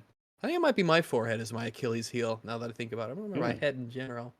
Now, Jumba, as Stitch is in this truck, sort of hiding, Jumba says to be quiet to Pleakley because 626 is listening for them. And Pleakley asks how good his hearing. He says, "How good's his hearing?" And in the scope, again, we're gonna get a parallel. I don't know if you've shown the visuals of it, of them looking through the scope with the there it is, with the infrared. In a much worse executed version of this joke, where Pleakley whispers, "How good's his hearing?" And then Stitch turns around in the camera towards them because he's listening for them. Yeah, very funny. But in the remake, it's just a terrible version of the joke. Because in the scope, instantly when Stitch turns to face them, Pleakley says, "Oh, that's really good." And then Zach Galifianakis, I'm calling him Zach and not Jumba. Jumba says, "Yeah, they're called super ears." Funny. Oh. 66 I needed that hears line. Okay, I needed that. It's important. Call him Uh, super. 626 grabs a caulk gun. Get out of your system. He grabs a caulk gun, thinking that it's a real weapon, but he goes to shoot it back at them, but just some caulk comes out of it. Yeah, it's incredibly like fake it's like- cog as well. It's just a little joke. A little bit of CG cork. Yeah, a little bit of CG caulk. Anyway, he thinks it's a real weapon, but it's not, and so he hurries back into the rescue. Nice cog. Again, we lose another sight gag here, where the door opens and he kind of crawls in. I love that. Because in the animated one, the top of the frame is cut off where you don't see the ceiling or the top of the door with the characters. So the door just opens. It seemingly opens on its own. They all turn to look at it, but he is now crawling on the ceiling, nose and goes around them and gets back into the back. In the original, instead of him going back through the back door, maybe he thinks he'll get shot, but he can get to the front door. He uses the front door because they want to reuse that visual from the original, but again, it doesn't really make any sense here why he does that instead of just going again through the back door. So at this point, he morphs his body into, being essentially a more hominid shape. He gets rid of his extra pair of arms, because he sees the poster that shows a girl and a dog hugging each other. It says, adopt. And he's like, oh, hey. He uses his ears and can hear Pleakley and Jumba talking. And Pleakley says, yeah, you can't attack humans. They're off limits. You can't hurt the humans. The Grand Counselor woman was very clear, you can't hurt the humans. So, he's up on the rafters. He transforms himself into a doggish-looking creature that we kind of are most familiar with for him. Except he forgets his antennas. He doesn't suck in his antennas. He only knows to do this because as he approaches Lilo, who has entered the back of the rescue, a dog makes a noise and tilts his head at Stitch, and then Stitch then knows to suck in the antennas. So, I don't know, it's weird that he just doesn't know to do that. Something I actually think was another negative change is the fact that Lilo comes here semi-regularly to the point where she has familiarity with some of the dogs there. Makes me think well, I feel like she probably would have gotten a dog at this point. Like this version, specifically Nani didn't want her to. Yeah, this such horrible changes to move things around, because her coming here seems to be just a brand new experience, and then Stitch, in the original now, is so surprising to her, and she gets the hug almost immediately. It's just like, yeah, this is the perfect one, 100%. And remember, all the other dogs are fucking terrified and out of view to her. She doesn't even spot them. They're like on the ceiling. But now, the new version, they're in the rafters, trembling, shaking. The new version, awesome. She's got a history with many of the dogs there. You know what I mean? It's like, well, now it feels like she goes there, feeds them candy and shit. It should have been somewhat unlikely that she would be picking up Stitch. Yeah. Compared to if this is her first time coming. It's like, oh, hey, look, he's a wacky one. Yeah, it's pretty again, now it feels like all negative changes. Yeah. They make the story less stable. Mm-hmm. Speaking of which, I feel like now is the time to talk about essentially how, as far as I'm concerned, they messed up in terms of adapting Stitch into this film, because he just looks worse. This is a very appropriate time to start talking about that. Yes. Yeah. So so in Family Guy, Stewie's got a football head, and obviously that's the design, but it's something that some animated shows can have a problem with, which is that sometimes the characters' designs translate horribly to certain perspectives, profiles. Yeah. Basically, yeah, the Simpsons characters generally look kind of weird when they're looking directly at the camera. In this case, they usually look weird. Most animated characters tend to look best at the sort of 3/4 kind of position. So Stewie looks really goofy from the side. He kind of doesn't look right. Smiling I Friends feel like is a good example of that too. Mm. Yeah, they kind of mess around with that too. But I feel like Stewie might be the most apt example though, because Stitch in the original film, basically the design is basically perfect from every conceivable angle, and it kind of needs to be, because in these types of animated films, they're not going to be sticking as rigidly to certain kinds of poses as you would typically get on they got more money, right? So it's all going to be drawn frame by frame, reliably and consistently, rather than occasionally transitioning between more of these standard poses. Stitch looks basically correct from every angle. In this one, his head is flatter, and his profile, from the side, looks his really snout bad. Is flat. Yeah, it's it's flat. way too flat. His face is crunched into the if you were to divide from the side his face into quarters, it's every feature is crunched into the front part of the face. He looks really bad. The best way to show it is when they're on the surfboard. You'll be able to see it in the trailer. Was this image what you're looking for or no? Let me see. Hold on. Well, that one's a good example. His head is meant to be more circular. It's definitely a more of an oval shape, but it's meant to be larger he has at the an top. extended His face. isn't as A flat. very big nose and a muzzle, I guess. A sort of, really but, big like, nose and much bigger eyes. yes. And less of a flat head in terms of And like eyebrows.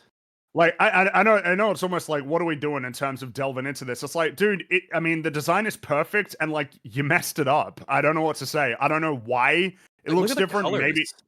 Maybe the reality is that there were certain things, because it could be that when you think about the film that that the original film, that because it's illustrated, there are things that you can do that you can't necessarily do if it has to be like a rigid 3D model. But something's wrong. His eyes are too small. His nose is too small. His head is too flat, and from the side he looks really bad. Like, I feel like you got to show him when he's on the surfboard. Do you know what timestamp I'm looking for? Yeah, let me see if I can find it. Because it's in the trailer. There's a part where they're like riding on the surfboard, and it just something's wrong. Something's wrong. Oh yeah, well, I mean, hell, even the thumbnail for the trailer, because you see him from the side. It's like, yeah. It's just okay. So let me see. So the timestamp you're looking for is about 1:45, kind Ugh. of about 1:45. Yeah. Oh, this go is back. just- Hmm?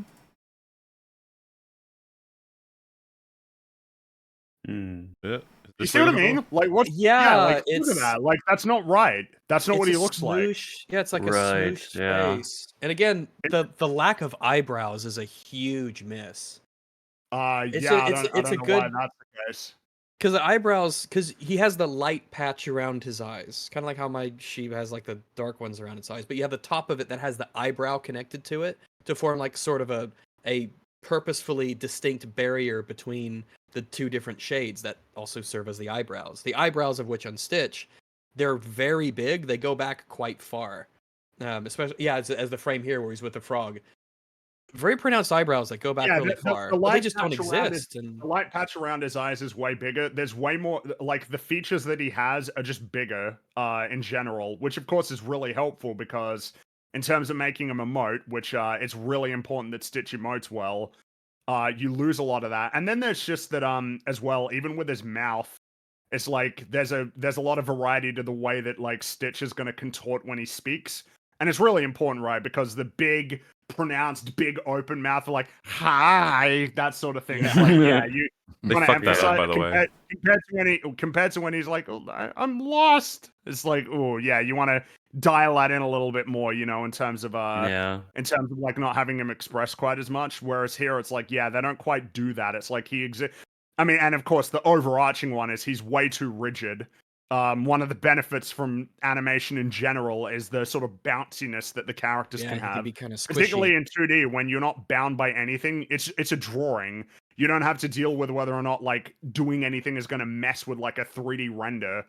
I So wonder you how have it to do would whatever look. you I want. wonder how it would look if you would make the render a bit more bouncy, like in the animated. Because it's not like you can't do that. It's It's like not, it's but, just like, more it effort. Depends on see how it looking it depends pretty on how like horrific. realistic it looks. You kind of trap yourself a bit if you make Yeah, something for very sure. realistic looking in terms of its texture. And It it gets can't less move too allowance to be crazy. pliable. Exactly. I love It's like, And oh, then there's a there's- skeleton that it has to adhere to inside of there. this moment sort of sums it up. But I love his skitteriness in the animated one. Like How he if crawls you around, keep an yeah. eye on the way that he walks here, it's so chaotic. Like he has no idea exactly what he wants to do. Like you know, it's like almost snaking around a bit. Same for when he's climbing in and out of the shelter on the rooftop or the ceiling. It's And then again, like, you know, there's also times when his Stitch has got a really good kind of blank expression in the original film that they use in a lot of instances. They use it like when he sees Bubbles and then sort of waddles out and then immediately switches to angry and throws the book at him. Like it's a very Yeah. fun sort of blank expression. It's the same when you remember when they're in the Yeah. hotel and he sits down next to the old like look at that. It's great. Like That that's is great. it's a super How, nice like versatile design. It's And it's also great. in the and new one, it's in the funny new one, anyway. because his top lip is the dark blue, and the bottom, like the belly color, is a lighter blue, and that's his bottom lip is where the light blue starts. Is that the case in the the remake Well, version. the thing, Yeah, well, sort again, of, yeah. if we want to delve into the little things, like there's way more because like how cats have like the like sort of at their mouth, like at the top, there's that little wedge in the middle. Mm. Like it's a lot more pronounced in the live action one because they're obviously trying to make it look more like a tangible, animal that could actually exist. Whereas in a cartoon, you don't have to worry about that so much. Like you can kind of draw them however you want. And you can see the little line there, but like now it's like it has to be more pronounced, and it's just like all of these sorts of things. You had a design that's perfect, and like in order to adapt it into live action, you've had to make all of these changes that like fundamentally detract from the design. It really bothers me. And I'm not really sure why like people think that Stitch has been translated particularly well here. I think they messed up. You know what bothers me, I think, and this is definitely applicable to all of Lilo and Stitch, it's like, they must have done well. First of all, box office. Second of all, how much people love it, and blah, blah, blah. And I was like, you don't understand. They had the golden goose, and they translated it into, like, a bronze goose.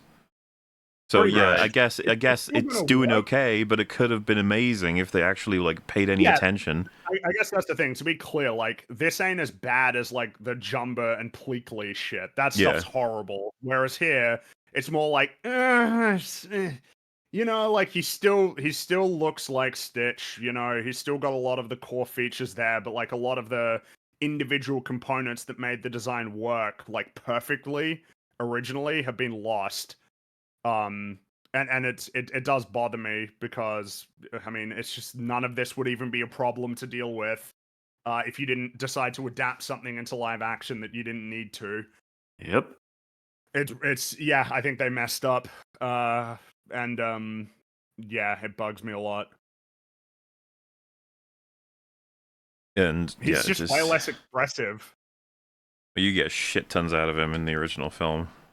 And so many it's like you said, the mouth being so large, as well as the eyes, like they can do whatever they want. They can make him Pretty express much. whatever, and they take full advantage of it. Mm-hmm. But Yeah. as you said, he's probably the least horrifying. You know? Yeah, definitely, because they probably realized that he was the most important one to get right.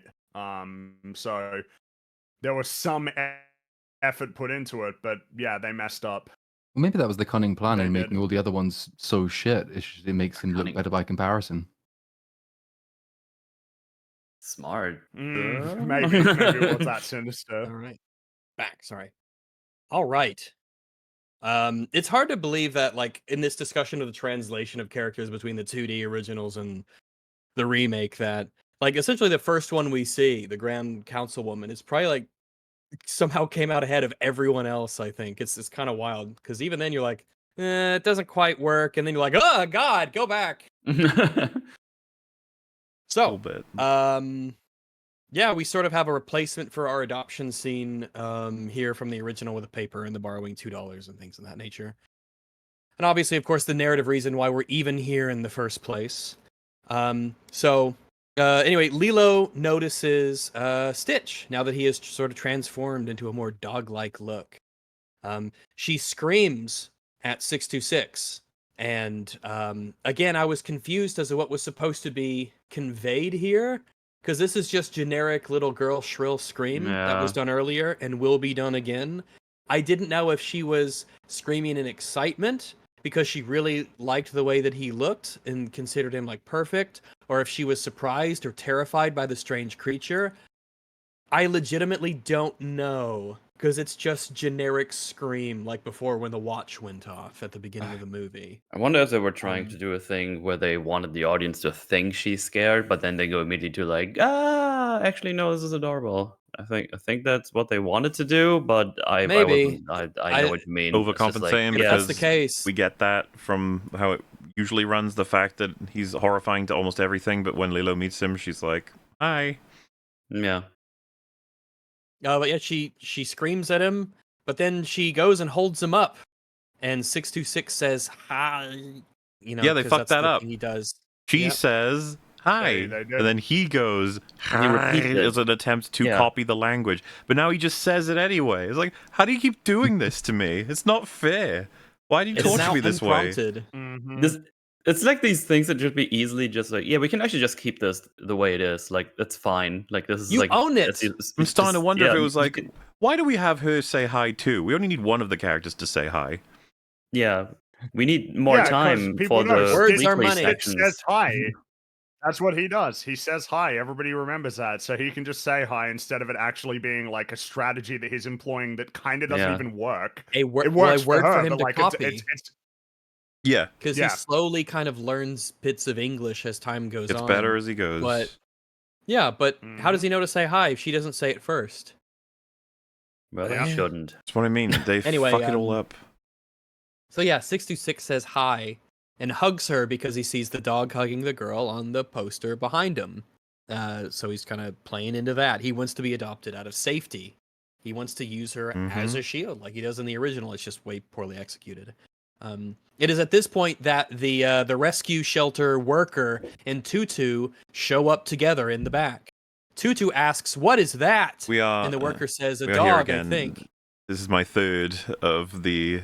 They just take a thing and destroy and piss all over it in the same, conversation wise, right? So, original. One, it's there's so many in this film because it's such a really good film. But I love. She's got one scene. This lady at the animal shelter. Don't know who the voice actress was, but she did a fantastic job. He does a really So- good job, yeah. Lilo and Stitch are coming out, and you hear her say like, "All of our animals are adoptable, except that one." When she sees him, Except that one. Yeah, it's like And then- actual panic. So Except that's- that one. That's already funny. Then you have Nani say, "What is that thing?" And she goes, "A dog, I think. It was dead this morning." And she goes, "It was dead this morning?" And so it's like, what? We thought it was dead. Yeah. And then Lila goes, "I like him. Come here, boy." I like him. And just starts dragging the woman across the floor because he's that strong. It's such a good scene. Gets converted, and I feel like I'm not being too Crawls up, harsh Nani. when I say this, but as you described, the two people just sort of through editing magic just plop into the scene right next to Lilo and Stitch. It's just it's horrendous already, like the choppiness of it. But the animal shelter lady, holy moly, what a contrast of actors. And I know it's just like, voice actor though, and it's like they're both actors. So I don't want to hear any of this shit. So she had less to work with, and she did a better job. Okay. The animal shelter lady, she's like, "Is a dog, I think. Yeah, let's put this one back, Lilo. We have better dogs, way better." Yeah, That's the it. worker says we have way better Horrendous. dogs. She sounds like she might be high. I'm not even sure. Oh, Like, wait, she you're- doesn't give a fuck. Well, you're forgetting another banger from Tutu. Tutu says it looks like a baby bear that came out of the trash. Yeah, I think there's a reason I Laugh. forgot This is the that. part where you laugh. That's the Oh. joke. This is the part where you laugh. Uh, That's funny. Another banger from Tutu. But yeah, the contrast of the worker is it is a vast, endless Stygian black chasm of difference. But that Every happens a lot time they between take the remake and the original. the original Every scene time. and they fucking butcher it. Why? Just copy it, for Christ's sake. it's right there. You were right there, man. And if you're not going to copy, then you at least have to have a really clear idea of what you're doing alternatively. Like if you're going to have, say, like the woman who owns the animal shelter be incredibly like lackadaisical and not giving a shit, lean into it. Make it an actual definitive part of her character. Make it like you might not be able to say she's stoned, but you can at least do that sort of trope where you have You don't to have board to make fast her an food worker kind of admirable, thing. respectable character. She could be like aloof and silly Yeah. and whatever. Basically, just pick a trope and run with it. It's not that hard to do. But Yeah, instead of straddling 6 lines and she turns out to be like a terrible guardian, a bad parent, very presumptuous, unfunny, just very artificially inserted into the story. The expense of others. But yeah, in the remake, well, it's just the worker says, yeah, it's a dog, I think. The worker says that they have way better dogs, but Lilo says, and I think this is an actual fuck up in the line. I listened to it a lot to try and get it. I think this is an actual fuck up in the delivery. Lilo says, not better than him, she can talk. She switches the gender of the pronouns in that sentence. And Well, I maybe. legitimately think it's a fuck up because I listened to it a bunch because it stood out as odd to me. Then again, the actress isn't very good, so who knows? On that note, if we can compare, I don't know if it was caught by anyone else, but it really pissed me off. The original, He can talk. Say hello. Hell, dogs can't talk, dear. And then it shows Stitch recognizes her saying that, and this is his expression. Like, That it's is like correct. Yes. a combination of like "fuck you" and oh, like, wait, I'm you not know, supposed like, to talk. because what she just did was shut him up, right? Which he doesn't appreciate, but simultaneously, it's information. It seems like a combination of I'm annoyed, but also that's interesting. In the new version, she says, he can talk, say aloha. And he goes, aloha. Dogs no can talk. Then he goes, bark, bark, bark. Mm-hmm. And I was like, no. Why would he know to? He just wouldn't talk. They keep doing everything wrong. Like, Also, his personality. He's upset. He doesn't like it when people do that to him. But yeah, all in all, a completely Fucking terrible lightning game picked up translation at of a the microphone. original. Hang on, sorry. Ain't it? All right. under attack. Lilo picks him out, and they go to their van, and he is officially their dog now, I guess. I say officially because there's nothing official about it, whereas the officialness of the adoption in the original is a very important plot point at the end. And it's also just the good gig of the borrowing $2 and then it gets handed and translated. But another important thing that is not present in the remake. In the original, this, while the worker is filling out the adoption forms, asks, what is his name going to be? And this is where Stitch gets his name. Lilo says his name is Stitch. Stitch. Which is another little joke where the worker says, Stitch isn't a real name, and then Nani's like, da, da, da, da, da, na, na, na, na, and says like, oh, in Iceland, but here it's a fine name. It's a fine name. Like Nani just shows that Nani understands Lilo. Go along with it. She's a little odd like that, but don't upset her. We are in luck by treating her that way. because they're going to invent a whole new scene just to tell us why his name is Stitch. Ooh, thank God! Because see, the thing is, in the original, we're not ever given a reason. There's no reason given as to why his name is Stitch. She says I fucking hate this shit, dude. When his name is Stitch. I think we need to give a reason for this. Why is he called Han Solo? Why is he called Stitch? Shut up, Lightning, I'm talking. Fuck off. Oh, even someone in chat said Stitch Solo. Stitch Solo. Stitch Solo. Listen, there's no reason explicitly given as to why the dog is named Stitch.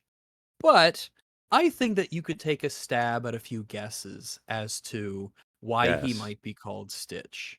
You can read into it deeply or not so much, but I think that probably one of the leading contender for why she wants his name to be Stitch. Think about what are stitches? What is a stitch, right? Well, a stitch is kind of two things. A stitch is, shall we say, something that is used to mend something that is broken, a wound of flesh, right? You put stitches on a broken wound, a broken person, and it helps to heal them, right?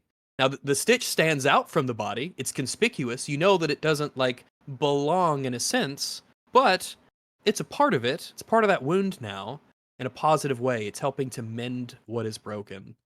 And that's at least the take that I get on why she says that. And the film doesn't say this. The film doesn't just say, here is why his name is Stitch. Because he tore the upholstery. No. His name has, actual thematic significance. His role in the family, how Lilo sees it. And that's why she calls him Stitch. So, by the way, unless I'm way off base can't here, write anymore. How is it that people can't write? What happened? No experience, as we highlighted at the beginning of this. This whole sequence, Nani's being a legendary guardian, it's all gone in the remake. Nani's not present. She's not in this scene. Well, she ain't here. She is not here. Well, Tutu is here. But we get a nice scene transition of fucking square in her face saying, "What? An animal? Ugh. What were you thinking?" And I was like, "Oh, okay. Jeez. Oh God, what have they done to you?" You really, you gotta. She's likable in the original film. She's super likable. It's preloading stuff though. She has not to be because of what they want to do with her. She has not to be the person to take Lilo to the animal sanctuary. That has to be replaced by the fucking old woman who's about to steal the kid. Like she has not to be the good guardian. So they are kind of locked in because they evidently knew what they were going to do with her character at the end. They are locked into a whole bunch of these decisions, which make her unlikable all the way through. And then you have to wait for the massively important payoff at the end, which is just, oh, you sacrificed her entire character for that. Well done. So Everything she in does in this this whole ver- sequence, all these little movements and all the stuff with the pay and the letting her name it and the being the get here in the first place, all for Lilo. It's all to make Lilo feel Energy, better. yeah, the energy, the expressions, the way she holds her, it's just It bugs me to no end. They took all of this from her and they gave her what in exchange? Fucking marine biology. Okay. And just look at how colorful the background is. The light blue is like, it's Yeah. simple, but it's just like vibrant. We don't often get like blue spaces in a lot of the interiors and places they're in. A lot of it's browns and greens and things of that nature. It's just you just notice every background is its own, again, watercolor picture that they animate on top of. And it's just lovely. Mm-hmm. The shelter is just bland like everything else in the remake. There's also another change, and unless anyone has anything to say on the Stitch thing, that's what I took from it. So, I mean, you know, even when I was a kid, I figured Stitch as in helping stuff. Hopefully, healing, you know, is the missing part of what needs to help heal this family. I figured that was what they were going for. I did not need her to look on the wall and see a poster that says, "Oh, Stitch is fun," and go, "Stitch." That'll be it. Yep, Big Bring it. Boo. That is, Okay. they took that and the explanation for his name, or at least the implied explanation, because they didn't think I'm an idiot, right? The people in the now, and remember, even if you're a kid watching it and you're not reading that deep into it yet, it's like it works as just like a funny, silly name, sure, but then it's like, oh, there's like actual meaning behind it. Okay, something to appreciate. We'll get That's how he true, gets. but- We'll explain how he gets his name later in the remake, because boy, do they give a reason, and It's very so satisfying. good. But it is important. So Like most of the best stuff that is now called kids entertainment, like all the stuff from this era and all the stuff that Disney used to do, it all has that. It all has the extra layers of meaning. It is all just as worth watching when you're older as it was when you're a kid. In fact, it's more worth it because you pick more up from it. They were all really, really full of that kind of stuff. There's no reason to rewatch this film, no matter what No. age you are. Probably people will because they want their kids to be babysat by generic entertainment, but it's not the same thing. it's just seeing the footage kind of bounce back is like, oh man, it's just such a stark difference in terms of its vibrancy and color and design. Anyway, in the original, Jumba admires 626's genius in using the mini-human, as he says, as a shield. But in the original, as I'd mentioned before, Jumba was angry and frustrated and said it was low even for you. Jumba, for some reason, still tries to shoot here at 626, even though he's by the humans in the van, because they're in the van now about to leave. But Pleakley stands in front of the gun and takes a dart to the chest and passes out, rolling down this little hill in what is clearly supposed to be a hilarious bit of physical comedy. Very Did anybody funny. not see that coming? It's like the most obvious visual gag you could pick. Obviously, they were going to do that. The minute you see the tranquilizer gun, you know, oh, of course, one of them's going to get hit by it because Their it's scenes, just fucking. Ugh. granted this applies to the whole movie, but their scenes are very like just skip. Nothing. It's just Yeah. fucking pointless. I mean, that's what I said earlier. When I watched the original one, I was like, I was glued to my screen. I was like, yeah, this is good shit. And then I don't know, 30 minutes, 45 minutes into the remake, I was like, I think I don't know, don't really want to see this anymore. This is It's That's getting pretty boring. I was like, But they've got nothing to put in them because obviously what they're going to do with Jumbo, or rather what they're not going to do with Jumbo. So like, whereas in the original, Well, it's a bit of like both. he's in a learning process. Like he's observing and he thinks in the initial He's a stages scientist. that he's a scientist and this is his creation that he's observing out in the wild. And whereas in the first instance, and we've basically just gone past, he's assuming it's acting in accordance with the behavior he designed it to have. Over the course of it, he sees things that don't fit. He learns something new about his own creation, which has an impact on his own character.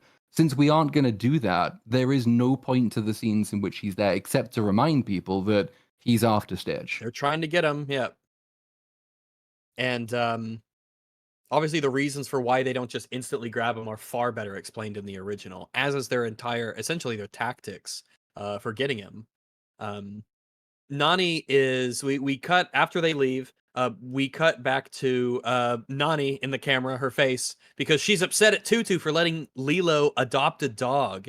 As 626 runs around and chases chickens. Which you would be, because we've just been told she can't pay the bills. How the fuck is she going to Yeah. afford a dog?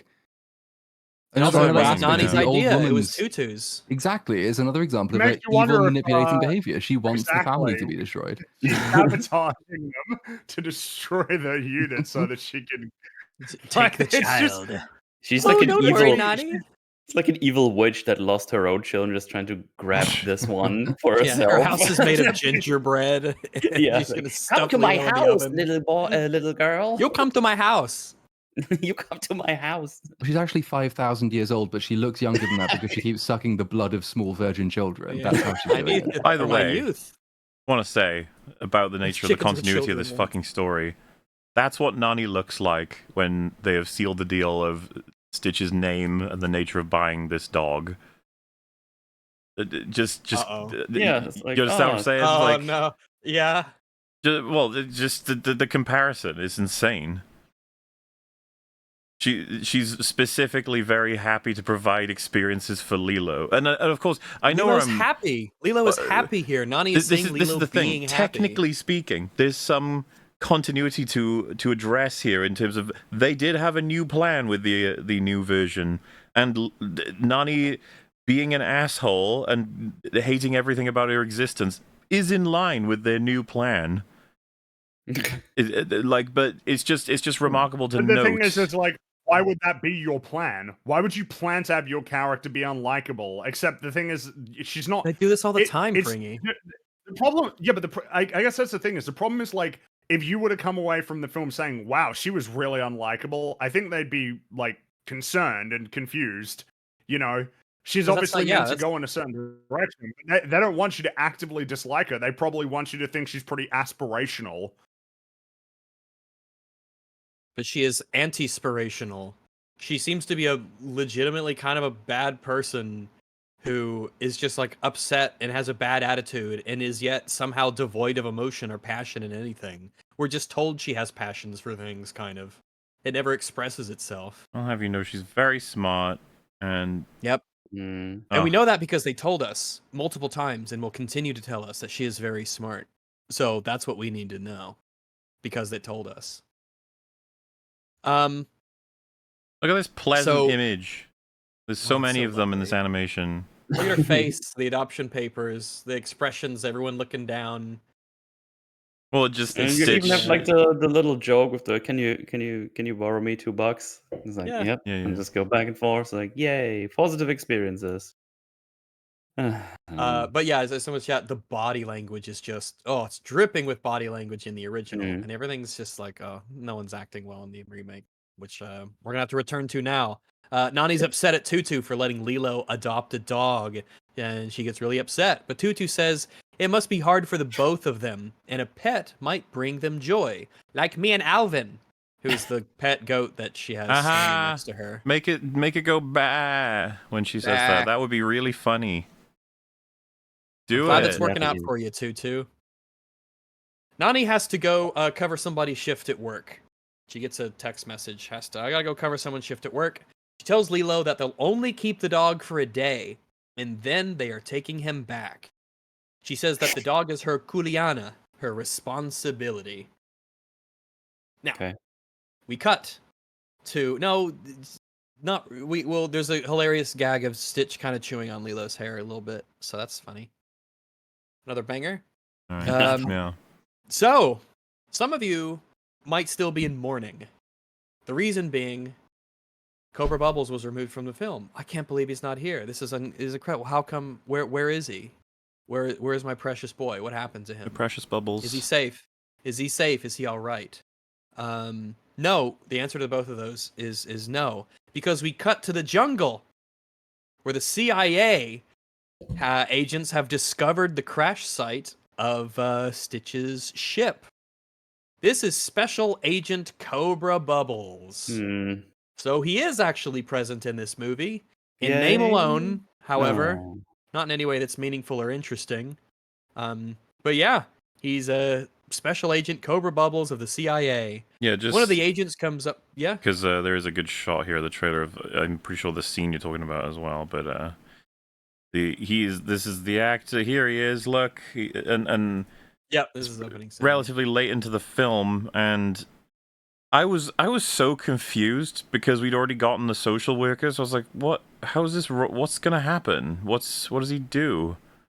Is he just? Yeah. And Oh, don't worry. They have a plan. yeah. Don't you worry, Mahler. So in this scene, how I said secret agents, the CIA agents, they walk up to Cobra Bubbles and they say that there's no signature or there's no sign of a pilot, there's no tracks or trails, and then Bubbles asks, "Who says it walked?" And the agents seem to be a bit surprised that Bubbles think that this craft is extraterrestrial, when surely It would be some good evidence crash like that this, it's extraterrestrial, wouldn't there? a bizarre, strange craft, the design of which has never been seen before, and looks like this. Surely that is going to be at least an option if you encounter this in the jungle. But Bubbles is apparently the one who's smart enough to think that it's an extraterrestrial ship. It breaks either way, right? On one direction, we've got the aliens have been relevant to this world before, and that they should be able to anticipate this, or that's a secret for everybody but people like Bubbles and the history of different people who are aware of more closer to stuff. Remember, he said like it's something to do. He's the one they send when. I can't remember what his line is, but it's something to do with that. And I was just like, but then he wouldn't want to let people know it's aliens, right? Or something. You think well, the whole point is that he wants to hide it. Yeah. At least in the original, he wants to hide it. They want to keep it under wraps. Neither side wants knowledge of aliens to get out. But in this one, as we'll discover, he wants to.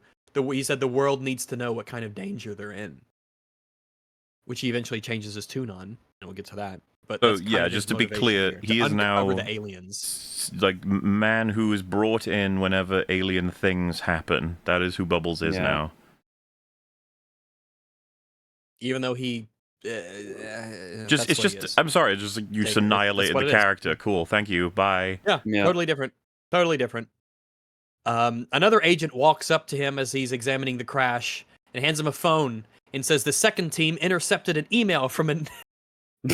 Reading this aloud, the second team intercepted an email from a nearby dog shelter and show it's an email that they show, which is a photograph of Stitch at the rescue, or I guess 626 at the rescue being adopted.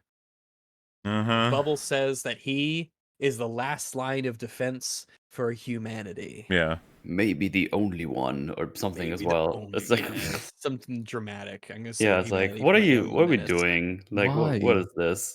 I don't want this. It's so much funnier having a guy who is a social worker who obviously looks like he works for the CIA, denying that he works for the CIA, acting like a social worker, and then at the end of the movie being revealed to be the thing that everyone thought he was to begin with. That's good. I liked that. Too bad. Yep, you get this new guy. I'm sure he'll pull through. 626 and 626 and Lilo are walking around town now because they got the day to kill and whatnot. And he sees on some old-timey monitors some 50s monster movie footage from what is assuredly a really terrible movie, because almost all of those movies are really bad and they suck. Wow. But it's a spider, just like in the original. It's a spider, like and this, kind of gets him excited because he likes to destroy. He's programmed to destroy things, and he wants to be an agent of chaos and break stuff. That's who he is. So when he sees this, it excites them, and he kind of does like a little stomping around on the sidewalk, not really doing much. So the other girls show up from earlier, Lilo's other girl companion people, whatever, and Lilo calls them over, saying that she has a new dog, and they call the dog weird like her. And 626 sees one of the girls has this little like electric pink truck, as opposed to Yeah. a tricycle in the other ones, which was a funny little gag about them pedaling and not really going far and what. Hmm. But he sees that this girl has this little electric truck, and then he hops into it, hot wires it, and then Lilo jumps in, and then they take off super fast down the road Why did he hotwire? It was already on, wasn't To it? make They were it already riding faster. to it. make it 'cause- supercharge. Yeah, to yeah. supercharge it. Oh, okay. Not that would 'Cause work that that's- way, but whatever. Sure. Yeah, I just don't think it's physically capable. Like it's, whatever. It's easier to buy like in the original. When he encounters or when they encounter the girls, this is the scene where she goes to like get in front and apologize about hitting her and pulling her hair and everything, to which Myrtle does not accept the apology.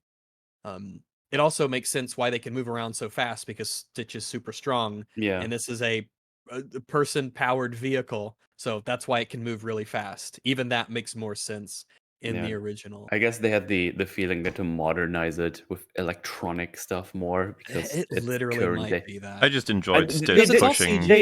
the Because they soulless. did the same thing with the David stuff with the because instead of a diary, it's like I read her text messages. It's like okay, sure. We now And lose it's also Stitch punishing the soulless creature, which is a little bit of a regret, but whatever. Gonna do. True. Well, we also don't get to see him noticing the others in the disguise, just waiting and watching nearby as he pedals off. Mm, Because this is the point where Jumba explains to Pleakley, it's just a strange name. Stuff about his Stitch's nature, and we get a parallel here with the remake where they kind of do the same thing, just worse because they actually remove an entire montage of him going up and down the island, checking this Yeah. side, that side, this side, as they go around the island. As he goes to the beach, he goes to hills, he goes along highways, he looks down from below, and we see the valleys and these gorgeous shots of Hawaii. It's not a montage anymore. Well, yeah, Lilo because just that's the point. Like, it's this beautiful, amazing place, which is making Stitch fucking angry. Yeah, he's getting really There's nothing- Oh, I annoyed. love the reaction There's too. nothing for him to destroy. You He's know, really frustrated. It's like I great. want to get to a big city and fuck shit up. It's nice to live next to no big cities. Blah! Yeah. And of course, it does somewhat detract from it when you open with it. Not to say that resorts only exist in enormous cities, but like resorts feel like something of a fixture of much more urbanized like a and bigger developed place. civilization. Yeah.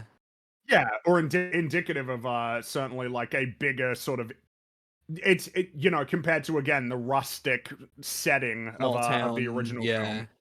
Yep. The Like small it town actually with does character. feel like a small place. It does feel like a small place, like a town that's only maybe got like 1,000 people in it, compared to this, where it still feels like a relatively big place. Of course, it's made Well, the funnier fact that when the you know that they montage- shot this on the island that Honolulu's on. Not exactly a small city, but okay. But yeah, even in the montage, you sort of get it because again, it's just like it's nature, it's valleys, it's oceans, it's beaches. It's not, it's a lovely place. It's not urbanized. So 626 in this version, he just speeds away in the he speeds away in the little pink truck, and they randomly happen to bump, or not literally, but they randomly pass right by Pleakley being dragged by Jumba along the road. How convenient! How incredibly Mhm. convenient. This is literally coincidental. There's no reason for them to bump It's- into each yeah. other. Dude, why didn't they? Why I create don't these know. problems for yourself? Because You fuck can't it. I'm write. getting paid. You can't do it. True, they Sorry, can't. it's- I hope they never write again. Jumba Jumba says as got the bad news, I think. 626 Jumba says as 626 speeds away that he'll stop at nothing to get away from us. He'll head to the nearest city for maximum destruction. And this is contrasted over the montage of him looking, at least in the original version. But here, he just goes straight out to a single point that overlooks the ocean. In which case, Lilo simply says, "Don't you love being on an island with no big cities? It's just miles and miles of water." Legitimately, the CGI truck toy distracted me a little bit because it was pretty obvious. But I just feel like the comedic timing of the line is worse than the original. I can't really like show it, or have you hear it because of obvious reasons. But Yeah. it just fits in with everything else. The comedic timing of all these jokes and gags is just worse, even though they have way more time to work with if they wanted to. It's like a really good example of how important delivery and timing is. If you just do the side-by-side comparisons of the same scenes with the same wordage, and it's just like, oh wow, this one just doesn't work because it's just delivered badly and doesn't translate as well. So at this point, Lilo says, "Come on, I'm gonna take you to my favorite spots. You're gonna love it." Now we'll do the remakes version, and explain how this is different from the original. Sorry, Elvis lovers. But they then go to the beach first, where they play at the beach in the sand. But but Stitch digs away, and they try to play fetch, but he won't fetch. He grabs a cooler, knocks it over as he tries not to be dragged by her into the ocean because he doesn't like water. And he tears down a sandcastle city that he just pops up next to as he's digging around in the sand. He finds it by accident. To contrast with the original, where there's a scene specifically where he uses his creativity to create a city, San Francisco specifically, in Lilo's room and then stomp around in it. This is that scene. He just happens to come across it on a beach and then stomps on it instead of actually and then creating you miss something. the thing of like then he destroying it. creates something and it's kind of wholesome, Yes. and then But it's so important destroying too because it's introducing and the idea of, because as much as he wants to destroy the thing he created, he still created. Yep, he has that. He has that capacity. Yeah, much like Lilo does. Lilo's very creative. She has the capacity to make and do. When things. you get that, She draws. She follow-up stitches. of Jumba's noticing this, he's like, what is he gonna do without things to destroy? And he's just curious. Oh about yeah, the that'll fact pop that up here. Yeah, but like, it is an important distinction. They just say as well, because- post the mosquitoes scene, what fucking Pleakley's looking like Oh, in this scene. I was about to say eye wide open. He's got the bandages on. But I'll talk about the scene specifically.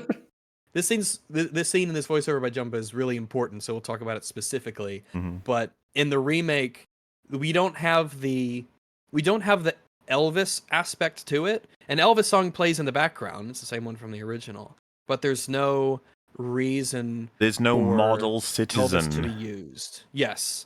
They in the fucked up original- everything again with that. Yeah, in the original, Lilo uses Elvis as the model citizen example, and her lessons for him are how to dance, how to, do music, and how to love. Essentially, how to be romantic and whatnot, to be like a kind of like the copy of Elvis in a way, a model citizen, because that's what he needs. She needs the discipline. In this one, that's not present. She just takes him to her favorite spots. You're gonna love it, and that's it. There's no real narrative reason. It's also important to notice that here, well, we'll get into it later. I'll get too ahead of myself. There's a little like montage where they howl together in this employees only area, and then they go to the resort again to hang out in the hot tub from the beginning of the movie Wow. at this resort. Payoff. And yeah, it's a big payoff because the intercom says, "Lilo, we can see you. You know you shouldn't be here." Then they hide in this cleaning lady's cart, and then he's holding onto the back of Nani's pickup as they go down the road because they've now met up again. Just like in the montage, they are now with Nani. Nani went off to go do some things, and now she's back. So Lilo and Stitch, or 626, were kind of they were together for a little bit, but now they're not. I think they just wanted a rascal sequence. They didn't think that maybe everything that you see in the original is multi-purpose in terms of it. Yes, it'll entertain the audience by showing this little creature being cute, funny, and destructive with Lilo, but it's also doing other things. Could you imagine such a concept? Like, instead of just random assortments of violence, like all the little montages or experiences Stitch has in the movie, it's all pushing him from A to B, like throughout. The whole idea. Getting more used to, getting more exposed to all these different things. Like right at the start, he basically is like pretty hostile and not really willing to like play along or do anything at all. But even in the the montage where he keeps getting Nani fired from jobs, the whole point is that he's kind of making something of an effort. Yeah, he's trying. If anything, it's his work. enthusiasm that kind of is like tragic, kind of gets the best of him. Which is again very deliberate. Yes, it is. Because these things are funny, but they're doing stuff as well, right? Like Pleakley and Jumba being there to remind him if he was to, leave them, then they'll get him, and he like frustratingly hugs Lilo, like, ugh, fine. Yeah, and that's going to contrast 'cause- great when he wants to hug her because he cares about her. Yeah, in the original, the reason is Stitch hates essentially being a dog and playing along to be safe from being captured, but he has to do it. And he doesn't enjoy that. We even see Pleakley and Jumba in particular, like mocking him, like, you better keep playing along. You might want to try and escape, but da. Well, they even have a sequence where they have like a little spaceship ride in front of a store, and Stitch thinks it's an actual spaceship that he can use to get out of here. But then he's frustrated when it just slowly moves back and forth because it's just a little riding toy. That's what that you put a all quarter of in. them stories are telling, right? Like the hitting that guy with the ball and then being like, "Ha, I'm a dog. You can't get me because I'm a dog. I'm with my owner." Ha, that sort of thing. Enjoying that aspect of the destruction. And then when she's getting him the snow cone, and he's looking through postcards of cities. Like it's just great. All of it's so good. Cataloging what he'll destroy one day. Yeah. And he just gets irritated that this dog was sniffing at him. Throws the postcards. Throws the cards at him. It's all meaningful, man. It's all deliberate. Like the fact when he is making progress, that progress is coming at a tremendous cost to Nani as well. Kind of, it's not a clear upward trajectory because he's got on the one hand the obviously failure state if he ends up back with Jumba, like he's failed and he will be taken away again. But even the attempts he makes to succeed when he's starting to get into the notion of succeeding are potentially driving away the person he actually needs to succeed with as well, which is the older sister, the mother figure who's actually in charge of the household. He's making her life impossible by his attempts to make life possible, which is like, obviously there's a payoff to that when eventually he gets saved. But it's like there's a load of shifting parts there. It's not just being silly for the sake of being silly and being a nuisance for the sake of being a nuisance. Like every character you see is going through a journey here. Well, I think that really well captures the big point it makes about the nature of the difficulties of family when you have two of the sisters trying to solve different problems at the same time that reach significant conflict, cause tension, and can almost tear it apart. And you do everything you can to make it work because you love each other. That's kind of where the film is going. Or at least it was going once upon a time. We're still going someplace. Who knows where this road will take us? Yeah, but just very poorly. Yeah, very poor. Hey, stumbling. Speaking of being on the road, Nani has suddenly reappeared and they are in her Toyota. Oh, okay, cool. So yeah, they're just together again now. 626 pulls out a CD from the CD player and throws it at the car behind them, which, I mean, realistically, it will have no effect whatsoever on the other car, other than going, hey. I am reminded, because I guess it's kind of a... How many of you saw Ted 2? I think I did. I just don't might have remember seen it. Yeah, same. Okay, so I kind of like Ted 2. It's not as good as the first one, but I kind of like that movie. There's some good jokes in there. And Was one Liam of them Neeson in is that one? Yeah, well, he was in it very briefly. He's very serious while buying Trix, the cereal. Yeah, And they I have a definitely saw conversation it, about but whether that's or like one of the only things I remember. Well, so there was a joke where Ted is driving the car, and he's driving it really poorly, and he's drinking like a milkshake, and then he tosses it out the window and it smashes into a car that's driving by and like covers the windshield, and the car swerves off the road. It's like, yeah, if you're gonna do a joke of throwing something that like distracts the driver, it's got to be like some shit that actually disables Covers them from the like windshield. driving the car. Covers the windshield, or it's like really big. Exactly. Compared to just throwing a CD, I guess you might be like, oh, what? But you're not going to swerve your car off the road because of CD. Or maybe you do. Maybe you just, for whatever reason, are so shocked at this little CD tinking off the front of your car that you swerve violently after a strangely long delay. Anyway, 626 is being really unruly in the cab, and he's running around and grabbing the steering wheel and pressing shit and annoying Nani in particular. But then as he climbs around the seats, he tears the upholstery, and Nani says, "Oh, now I have to, now I have to stitch that up." Oh, Hey, he has to stitch it. Fuck you. Oh my god! I didn't. I like. Because- I'd completely blanked that they hadn't named him yet, and when she did, I was like, no. That's why I call him 626 still, because he ain't got a name yet. Oh, fuck me, man. It's such a trope of shitty writers. It's so annoying. Like, I fixed it. It's like, you didn't fix shit. Why do you think You ruined why do you think it was the everything. way that it was? Yeah, they forgot to make a reason to call him that. It's like, right, Well, right, and of course, gotcha. like any, because they give it like more significance. Because obviously, in Ratchet and Clank, Clank gets his name because like he falls back and sort of clanks when he hits the seat, and it's like, oh, how about I call you Clank? And it's like, they don't play like triumphant music when he says that because that would be stupid. It's not meant Toothless. to be a triumphant sort of thing. It's just like, yeah, that's your name. It's your name. You ain't got Whereas any here it's teeth. like, You're oh my toothless. god, Okay. Stitch, think of the merchandising opportunities. Merchandising. I would be legitimately curious if you went to the writers of this film and were like, so why is his name Stitch? Oh, In the original, why is his name Stitch? yeah. That it would be crazy because they probably couldn't give you an answer. They probably couldn't, and they got paid Probably like, couldn't. and they would have almost certainly got paid 6 figures to write this script, maybe even more. Think about that. Probably got paid a lot more money than you, and you, viewer, have no financial incentive to understand the meaning of this film, Lilo and Stitch. You don't have to do that, and you don't get paid over $100,000 to figure it out. Fun times. Yeah. So I saw people saying "Fans Fourth Stick." It definitely is a scene that evokes that meme of what's his name, I kind of love over. that completely fucking like eclipsed. I mean, because I guess they could say the competing memes, right? But like the what are we, some kind of Suicide Squad versus Say That Again? It's like It's fantastic. it's so. The little glance. What were they? What was? I don't even know if that's who's to blame for that because we have no idea ultimately. Well, who knows who even Yeah. made that film? Really? But good God, say that again. It's so awful. what are we? Some kind of Stitch?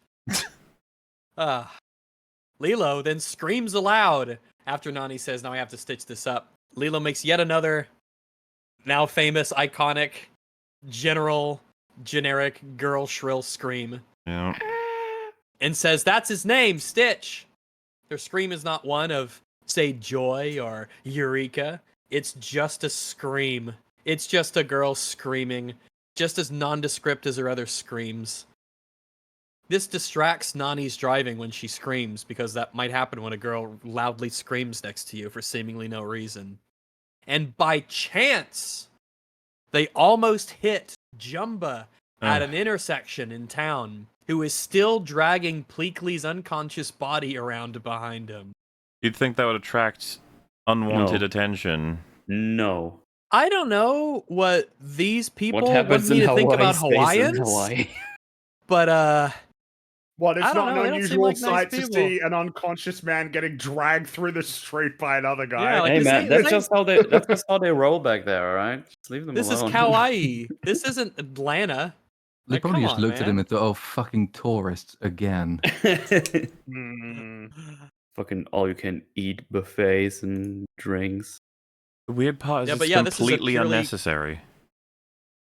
This is this is the second time today that they have randomly bumped into the pair. There is no narrative reason for this. It is purely coincidental.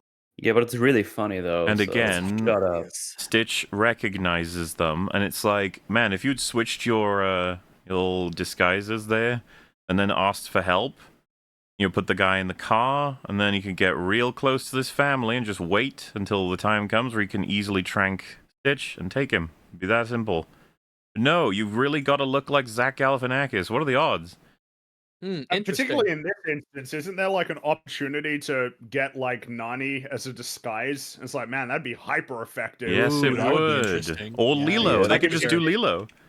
Like they pretend to be Yeah. help and they shake hands at the end. Yeah, exactly. And then it's like, and then that could be part. But no, it's fucking nanotech helmets. That's why, because these are the Mhm. actors who are voicing the characters. They don't want to animate need the to get fucking all the screen aliens. time.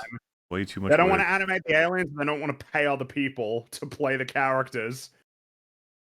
We paid for one, Zach Galifianakis. We're gonna use him, damn It it. reminds me a lot of Secret Invasion, which I consider like nanotech for the Skrulls. The idea that Skrulls would pick one identity and keep it forever is stupid.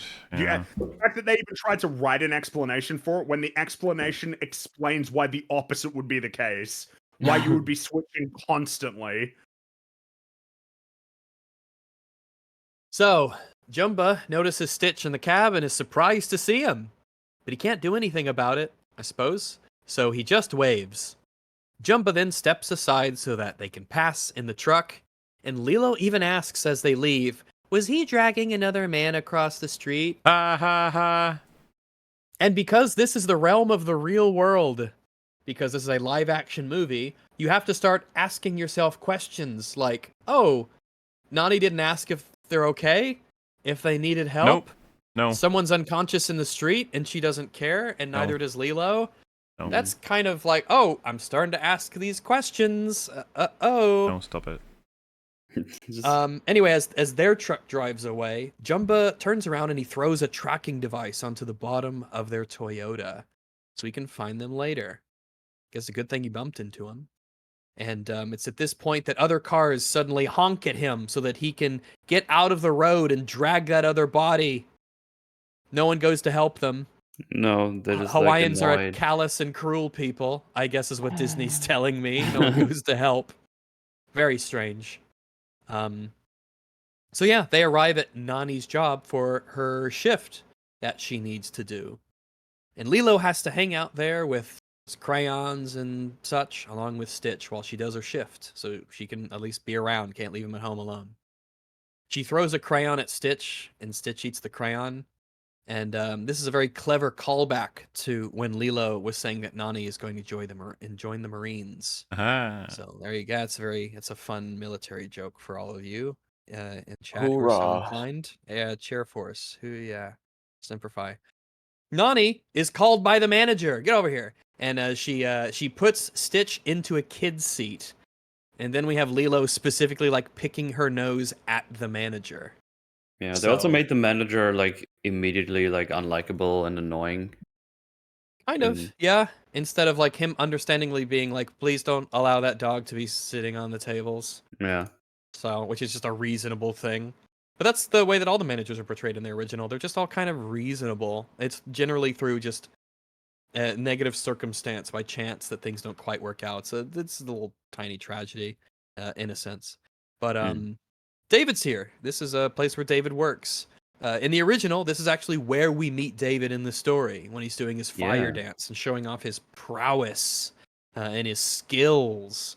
But here, David just sort of walks up and he walks over and asks Lilo, how's it going? And she says that she got a new dog. And David asks if she's sure that's a dog. But David sits down and he asks Lilo if she's noticed that Nani has been tense recently.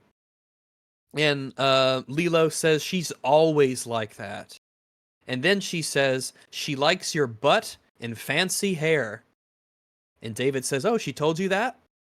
And Lilo says, nope, but I read her text messages. Why'd they Mhm. change it? Because text messages. So There's more? so here's the thing.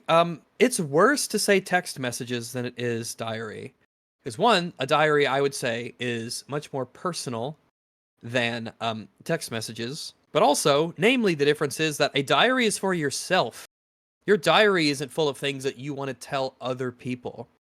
The implication of changing diary to text messages is that there is somebody out there, unnamed, not in this story, but someone that Nani confides in to talk about specifically how she likes David's butt and his fancy hair.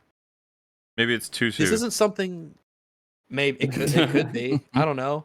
That'd be weird. That'd be though. appropriate, yeah. That'd be strange. I like your son's ass. So, I'll trade you my sister for his ass. also, a big notable difference is that this meeting between David and Lilo, in the remake, it happens just between the two of them. But in the original, it plays out a little bit differently, and by a little bit, I mean quite a bit. So again, this is where we first see David. David has a little accident after he gives this impressive performance, and people clap. Where he holds up the fire sticks, and the stage kind of catches fire a little bit. But David goes up to Nani, and he's got like black all over him, like he's just charred a little bit from this. A little funny, visual for the fire that happened earlier. But the first scene of him going up to talk is he goes up to Nani and essentially ask him out. This is also, by the way, in the original where we get the diagram of Lilo drawing the outline of Stitch, and shows that he's got a lot of bad, and it needs to be fixed. He's got a lot of bad for someone his size. This happens later in the remake. We'll get to it. But here in the original, this is where David goes up to ask Nani out while she's working, because they both kind of work here, and she essentially just says she's really busy with stuff. Her life's he's got a lot of stuff going on. She's busy, but she would like to go out some other time. They are interested in each other. She's interested in him back. They have a sort of casually romantic kind of relationship. They've obviously hung out a bunch before, and you get the sense that he would like to kind of take it to the next level, and she is open to that, and she wants it, but life is getting in the way with the job situation, the social worker stuff, having to take care of Lilo. An obvious sort of, I can't spend time on the things I want right now. I need to sort everything out, like problem solve first, sort of thing. It's a bit old classic sacrifice. Yep, she would like to, but she can't. She's got responsibilities. You notice the ADR line as well, by the way, on the remake, or I can't remember when it is. I don't know if it was ahead of this or before this, but Lilo says, "Why are you taking me to your work? I'm 6." Remember this? I don't actually. Oh no, I don't think I do. I it's believe a that's really, an ADR line. It's a really shittily said line. It's a really shittily written line. I think it might be on their way there. She says, "Why are you taking me to your work? I'm 6," which again, just bad line. But Nani says, "Because you got kicked out of Hula." So they deliberately put this in the original to explain to us why Lilo would ever go to where Nani works, as though they have to explain that to us. Because it's obvious, so she can watch them while she covers for somebody else's shift, so they can be there. Exactly, they can at least do something, and they're nearby, so she can watch over them. It is the easiest fucking thing to just. You wouldn't even need. You could just say that Lilo was like, "Well, you work here. I just wanted to hang out with Stitch." Yeah, that's it. Yeah, that would be a fine enough reason. You do not need. But it's built into the original. The fact don't have that to explain it. They watched this back and they were like, "Oh shit, we didn't explain why Lilo would be here." It's happened so many times in different movies. The over-explanation doesn't even make sense. It's like, you were kicked out of Hula. It's like, wait, so she was at Hula every day you worked for the entire shift? I don't think so. That's why she got that job. So it lined up with the Hula schedule. Hula was just school at that point, huh? It is funny, but this is also where in the original we get again.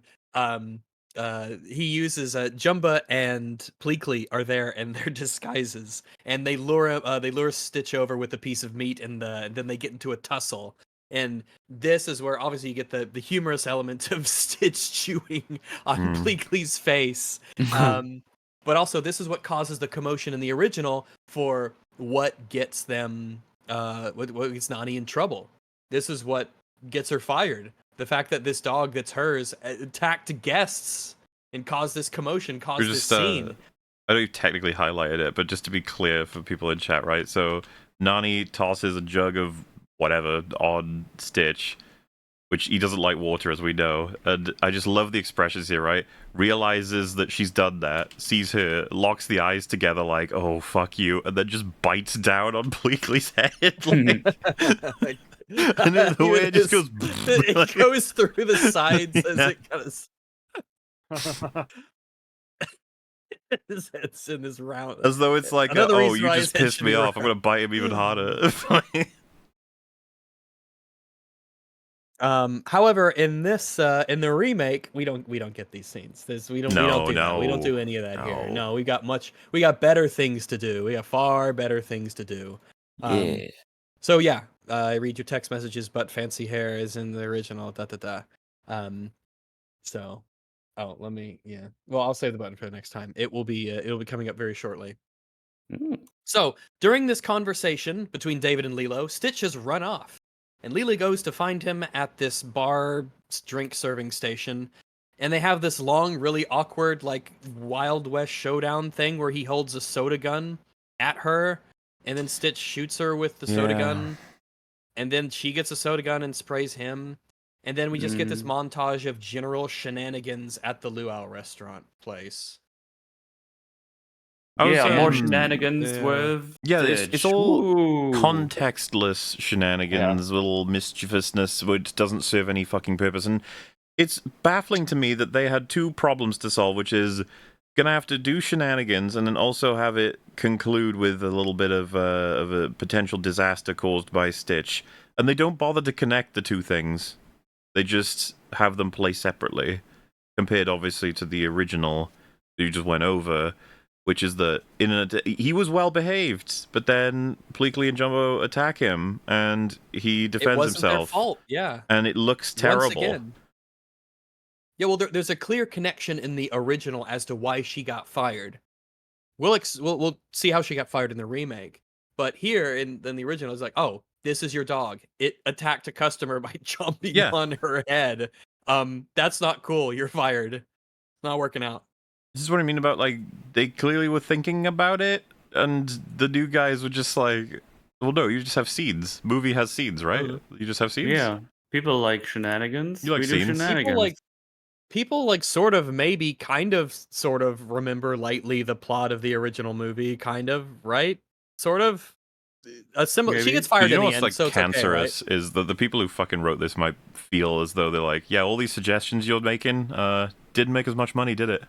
They'd be like, I'm gonna kill you. Okay. Like, it's just- I'm gonna...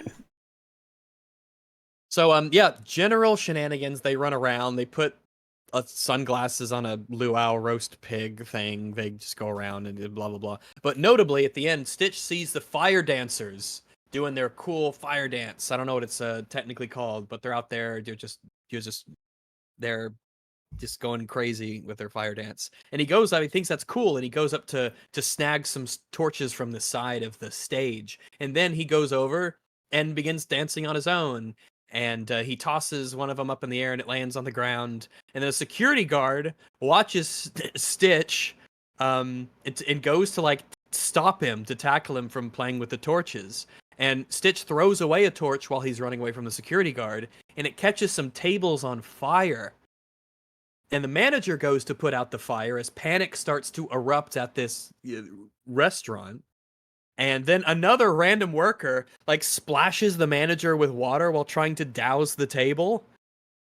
At which point the manager randomly looks over to Nani, just sort of standing over by herself, who then looks over to Lilo and Stitch, who are just standing nearby by themselves, not doing anything.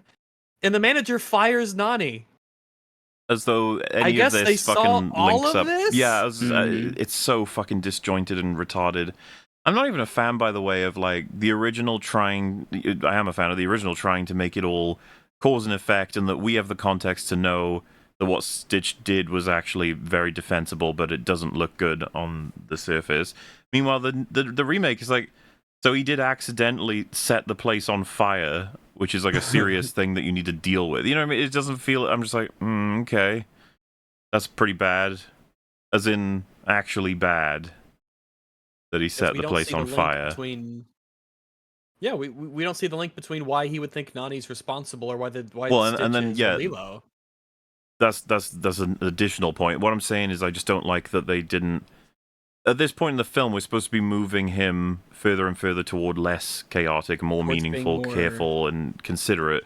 Not I'm saying Creative like expression is yeah, like sort of a minor theme of the original movie, and that manifests itself mostly in that Lilo and particularly Stitch, but they're both very creative. They need good productive outlets for it, and once you give them that, if anything, as they get used to these new outlets in order to express themselves, and they find things that they're excited with, again Stitch in particular, with the dancing and the singing and all that stuff, it accidentally causes bad things to happen. yes. But in And this, it's just like, let's fuck around with fire. That's what the original progressively does. It's like he starts to actually really try his ass off by the time you get closer and closer to the end of the film to do good. Yep. When we do the lessons in this one versus the lessons she tries to teach Stitch in the original, you'll see this in particular. That sort of transition, which in the original started here. It literally was not Stitch's fault. If anything, he was tricked by people who were being malicious. And this one, he's fucking around with fire, and it lights the place up a bit. It's important because it adds an element of fear for the audience, because we're always aware that you've got Bubbles sort of just hanging around in the background who is not going to have the context for any of this. And so like you go from, oh, Stitch is a dick, to having sympathy for Stitch because he's being now at this point misunderstood, whilst putting them in jeopardy by trying to do the right thing. It adds a new element to that character. He's not just chaos for chaos' sake. This is sort of chaotic good, but the state will not necessarily see the good side of things. It will just see the chaos part of things. So this is obviously going to go badly, and at this point in the movie, you fear that it will go badly, and you sympathize for the victims of that. But yeah, without that journey, without that direction of travel, there's nothing that really separates any of this from anything that happens earlier in the film, and you don't have a seemingly unsympathetic social worker waiting to take the kid away, which is sort of like the overarching threat of the entire original. So Nani gets fired, and then Stitch tries to high-five Lilo in the bed of the Toyota, but Lilo won't return it. She says, "Not right now, Stitch," because it's sad she got fired. They're in trouble. They know it. Also, the truck will not start again, because that's a recurring thing. My that we wanna God, remind you set of. up.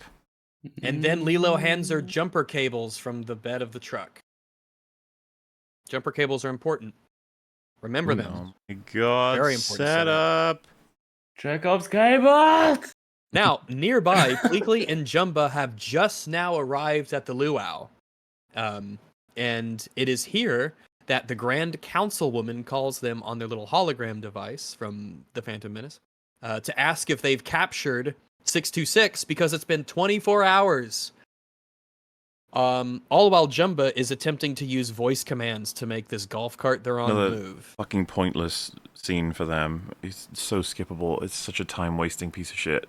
Just It was funny in Star Trek 4, though, when Scotty does it, when they go back to San Francisco, when they go back in time, and they give him the computer from the 80s or whatever, and he just picks it up and is like, "Computer," and nothing happens, and they look at him weird. This That's is like the because- shit version of because that. Scotty's an awesome character. These Scotty's guys amazing, are and we love fucking Scotty. He's shit. our precious. Scotty's our precious engineer. Move. Um, Darge.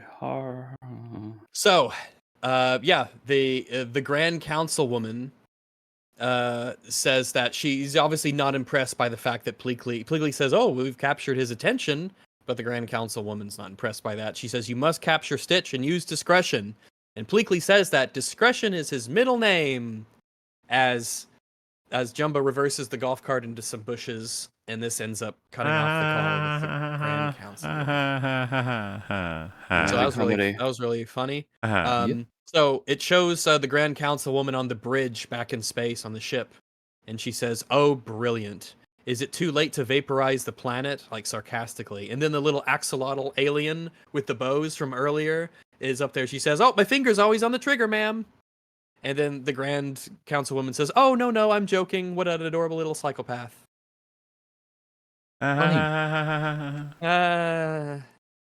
Just to vaporize the planet, and that's like weird and cute, but crazy.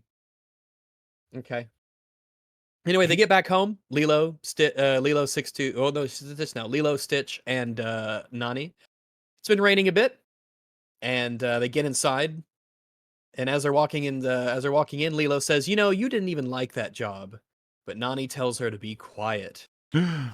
Whereas in the original, we actually miss out on a bit of bonding between the two, and it shows how Nani is she understands Lilo's wavelength and kind of plays in with her weirdness and her strange personality. Because in the original, we have Lilo who is like sad. She's like, "Oh wait, are we responsible for you getting fired?" And they're sad about that.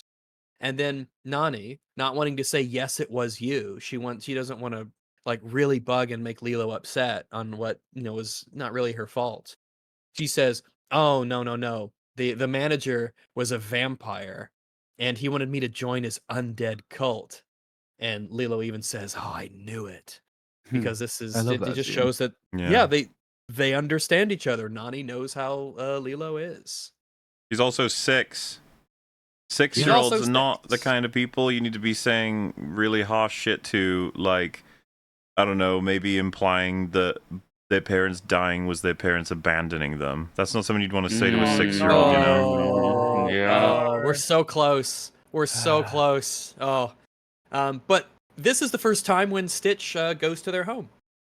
He shakes off his wet fur, and the puddles of water, as I mentioned earlier on the floor, do not react to the CGI creature walking over them. So, maybe in the redraft that CGI there.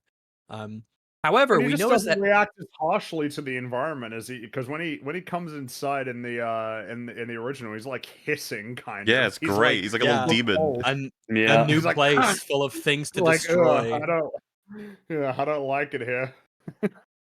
Now we get a new scene, really quick one because outside in a nearby van is CIA agent Cobra Bubbles, and he's listening in to Nani's phone call. We then have some just more shenanigans, house shenanigans. Lilo tries to give him a bath, but Stitch hates water, and then he falls into the toilet. Then he climbs on the ceiling fan, and then he climbs on a record which starts playing an Elvis song, Hound Dog.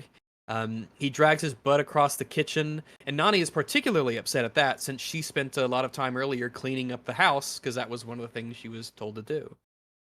He throws utensils in the blender and turns on the stove and just generally causing a bunch of mayhem and chaos. He's kind of driving him wild, just like he did in the original. But we're going to go through the remake before we start to talk about the original and this sort of scene of them getting together and getting home. So it is at this point where I think it's safe to say that we have one of those scenes. Nani says that they are taking him back in the morning as they agreed. But Lilo says that she wished for him, and the wish came true. Lilo then says, "What's that say on the refrigerator?" Ohana, and there's written on the refrigerator is a drawing that she made of the word Ohana.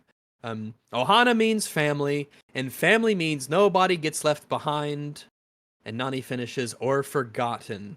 Well, And and it it's is worth noting that she finishes it in a very derisive tone. I hate this scene. It's so awful. In the original film, it's much more almost like an agreement. melancholy. Yeah, it's sad that she agrees. agrees. Like, yep, she agrees with Ohana. Whereas in this one, it's like, or forgotten. It's like, Jesus Christ. Holy like she's shit. she's like actually sick and annoyed of the concept of Ohana. Well, you know how like in the original, Nani says like, "I hate when you use it against me." It's kind of joking. Here, it's like she actually does seem to hate that she uses it against her. That line like, is how they genuinely. sort of ease the tension of the scene after they have their conversation before that at the door. And so then they start sticking their tongues at each other, and we have some time to. Well, we get to talk about tone a little bit here. It was noted before that this is the first time that Stitch hears the word Ohana, and it is made clear that like he notices this word. Like he kind of has like a sort of like reaction to hearing it. Really like good. This is important. Well, because it's it'll go the animated or original in a moment. This is the first time it does come up. Yes, and Stitch is there, and we'll get into it in a second. But I guess to establish the remakes scene, there's some odd tonality going on here because we instantly get a comedy beat that some people in my theater actually laughed at because the top, like the freezer section of the fridge, gets pulled by Stitch and it hits Nani in the head right after she says "or forgotten" in that derisive tone. But this is a shit joke. Like it hits her in the face and she doesn't really like fall down or react to it. It's like a broken, incomplete joke. Like she gets hit in the face but doesn't react to it. Like usually if somebody gets hit in a movie and they stand still, it's because they're about to topple over. They're about to like fall backwards because they've been knocked out or something. But she just gets hit, stands there, doesn't react to something that would really hurt. because the scene's not over yet. There's still more to be said. This is a Yeah. broken joke as far as I'm concerned. Yeah, it literally is like it's this weird, bizarre like interloper in the middle of what is like it's a disastrous like It's like the element, but trailer. it's like it had a tone to it, and then the comedy undercuts that tone instead of in the original where the tone we get to like exhale a bit afterwards, as you know, after the drama and the emotions are really high, intense. This was a So trailer joke. yeah, I mean it's got the makings of a trailer joke all over it. So here it is. Now, we're gonna have to talk about what happens in the original. There we go. I haven't forgot about the button. So, Lilo in the original specifically says, as Nani is dragging Stitch outside, he was an orphan. She specifically says he was an orphan, and we adopted him. What about Ohana? First time we hear it in the original. And then Nani says, he hasn't been here that long. And Lilo says, neither have I. Dad says Ohana means family. And when Lilo says this is what makes Nani pause as she's opening the door to get rid of Stitch, and then close it slowly instead. And it shows that there's a lot of reverence that they have, not just for the concept of Ohana itself, but very specifically, and this was changed in the remake. The line is very specifically, Dad says Ohana means family. And I think that's very important. They have a lot of respect and reverence for the parents and for Ohana. Yes. So the tension is cut in this scene only after they have this important exchange, where Nani says, I hate it when you use Ohana against me. Not in a derisive way, but in a slightly, cheeky sort of like, I agree with you that Ohana is important. What Dad told us does matter. And I agree.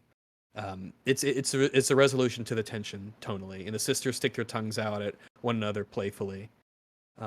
There's a bit of like the wisdom of the child trope that comes into it, but in a good way, in the sense that Nani's got this incredibly difficult life that can sometimes make it difficult to see these things clearly, whereas Lilo not having that difficult a life in the same way is still more in touch with almost like the ideal that she represents. But she's undeniably right, because she hasn't been distracted by having to keep all these jobs going and having this really difficult job trying to make ends meet. But she's acknowledged to be right in the scene, and that's the important thing. What I really love about the way the scene starts as well is the violence is very specific, and if you keep an eye on Lilo's reactions to all of it, right? Stitch is just frustrated at this point and unable. He's bottled up. He doesn't know how to express himself. That's something that Lilo picks up and relates to. Even pushes her over. Like, it's not exactly soft, destroying plenty of things, but she's spending the whole scene clearly getting more and more stressed out, just trying to prevent Nani from concluding that he needs to be gotten rid of. He's good, yeah. Yeah, like there's so much desperation in the way that they, obviously the actress and the way they animate it, desperate to like, no, Stitch just needs a chance. He's and sees so much of herself in him. And meanwhile he is just experimenting with all kinds of things, and there's a funny element to that. Then it's not just the dramatic and character it's funny. side The of it. blender scene is fucking hilarious. His face that he makes when the stuff splashes is like, it's actually hilarious. Yeah, then he gets angry at it. He wants to fight it. Yeah, Yeah. you fucker! How could it's the bicycle stick meme? It's like, oh, how could you have done this to me? Blender? He's hilarious, and then you have that contrasted again where he gets curious about what they're arguing about. Going to be important for later. It's gold. Pure gold. Also important to note that this is the first mention of the parents in the original, and the implication, obviously, when Nani says he hasn't been here that long, and then Lilo says neither have I, implies that their parents' death was quite recent. Mm-hmm. It hasn't been this way for very long. So, I'm gonna say, by the way, when Nani relents, Lilo's so fucking happy, and you get that little animation of Stitch running, with like pure purpose of, I'm gonna go destroy something else, and Lilo's just so He's happy. got that skitter where he's low and Yeah. everything. Yeah, Love it's it. like, He's just excited that, it's just like, yay, we get to keep him. So yeah, it's we'll pause on talking about the original for now because we have to contrast this with the next scene that happens. So back to the remake. Hooray, back to the remake.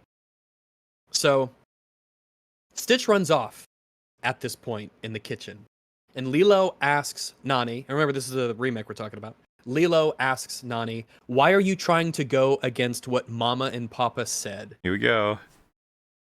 And Nani says, "Because we were left behind." Why did you say What an that? awful Why did fucking you thing to say. that in that specific way? That's so awful to contextualize Left their behind? parents' deaths as being left Yeah. behind. What is wrong with you? I think the righteous justification will be something like, well, in the original, Nani's perspective on the family isn't Press the really that fleshed out. Like, she's not as much of a character. What we're doing is we're giving this character something now. We're exploring it from her point of view in the way the original never did, and we're trying to give her a more realistic, grounded human response to the situation in which she's been placed. I think would be the argument they will make for this scene. what if I just say no? Well, when they that's the tell me obvious that? You should response. It's reject just that. no. This should be rejected full sail. If the idea here, and you could do this, I would strongly advise against it. But if the idea here would be to give Nani a bitter streak, she is irrationally angry for emotional reasons at her parents because they've left her in a very difficult situation. Obviously, it's not their fault, but she doesn't see it that way. And so she's not acting rationally necessarily, but that's presented as a flaw that she needs to overcome. That's something. You can do something with that. Again, I wouldn't advise it because Nani's a great character in the original, and this is a weird direction to take it. But you could do that if it was executed well. It could be neat. Obviously, the writers don't have that kind of skill. I mean, see, like that, it makes me think of Sindri in God of War Ragnarok. At the end when he's bitter and upset and vengeful, but you know why and you understand, and he needs his own time to do his thing. But Well- yeah, this line fucking sucks, and I hate it a lot, and it is bizarre. It's actually bizarre that they gave her this line. I'd say it's one thing, and as you've said, an unadvisable thing to give that to her as a perspective or an experience or a feeling or whatever. It's quite another to have her express that perspective to her 6-year-old sister. Yep. But then the defense is going to be, well, it's perfectly consistent with her character arc because she's not ready. So get fucked. Like, this is who she is. This is going to lead to her her ultimate decision. She's not ready for this responsibility yet.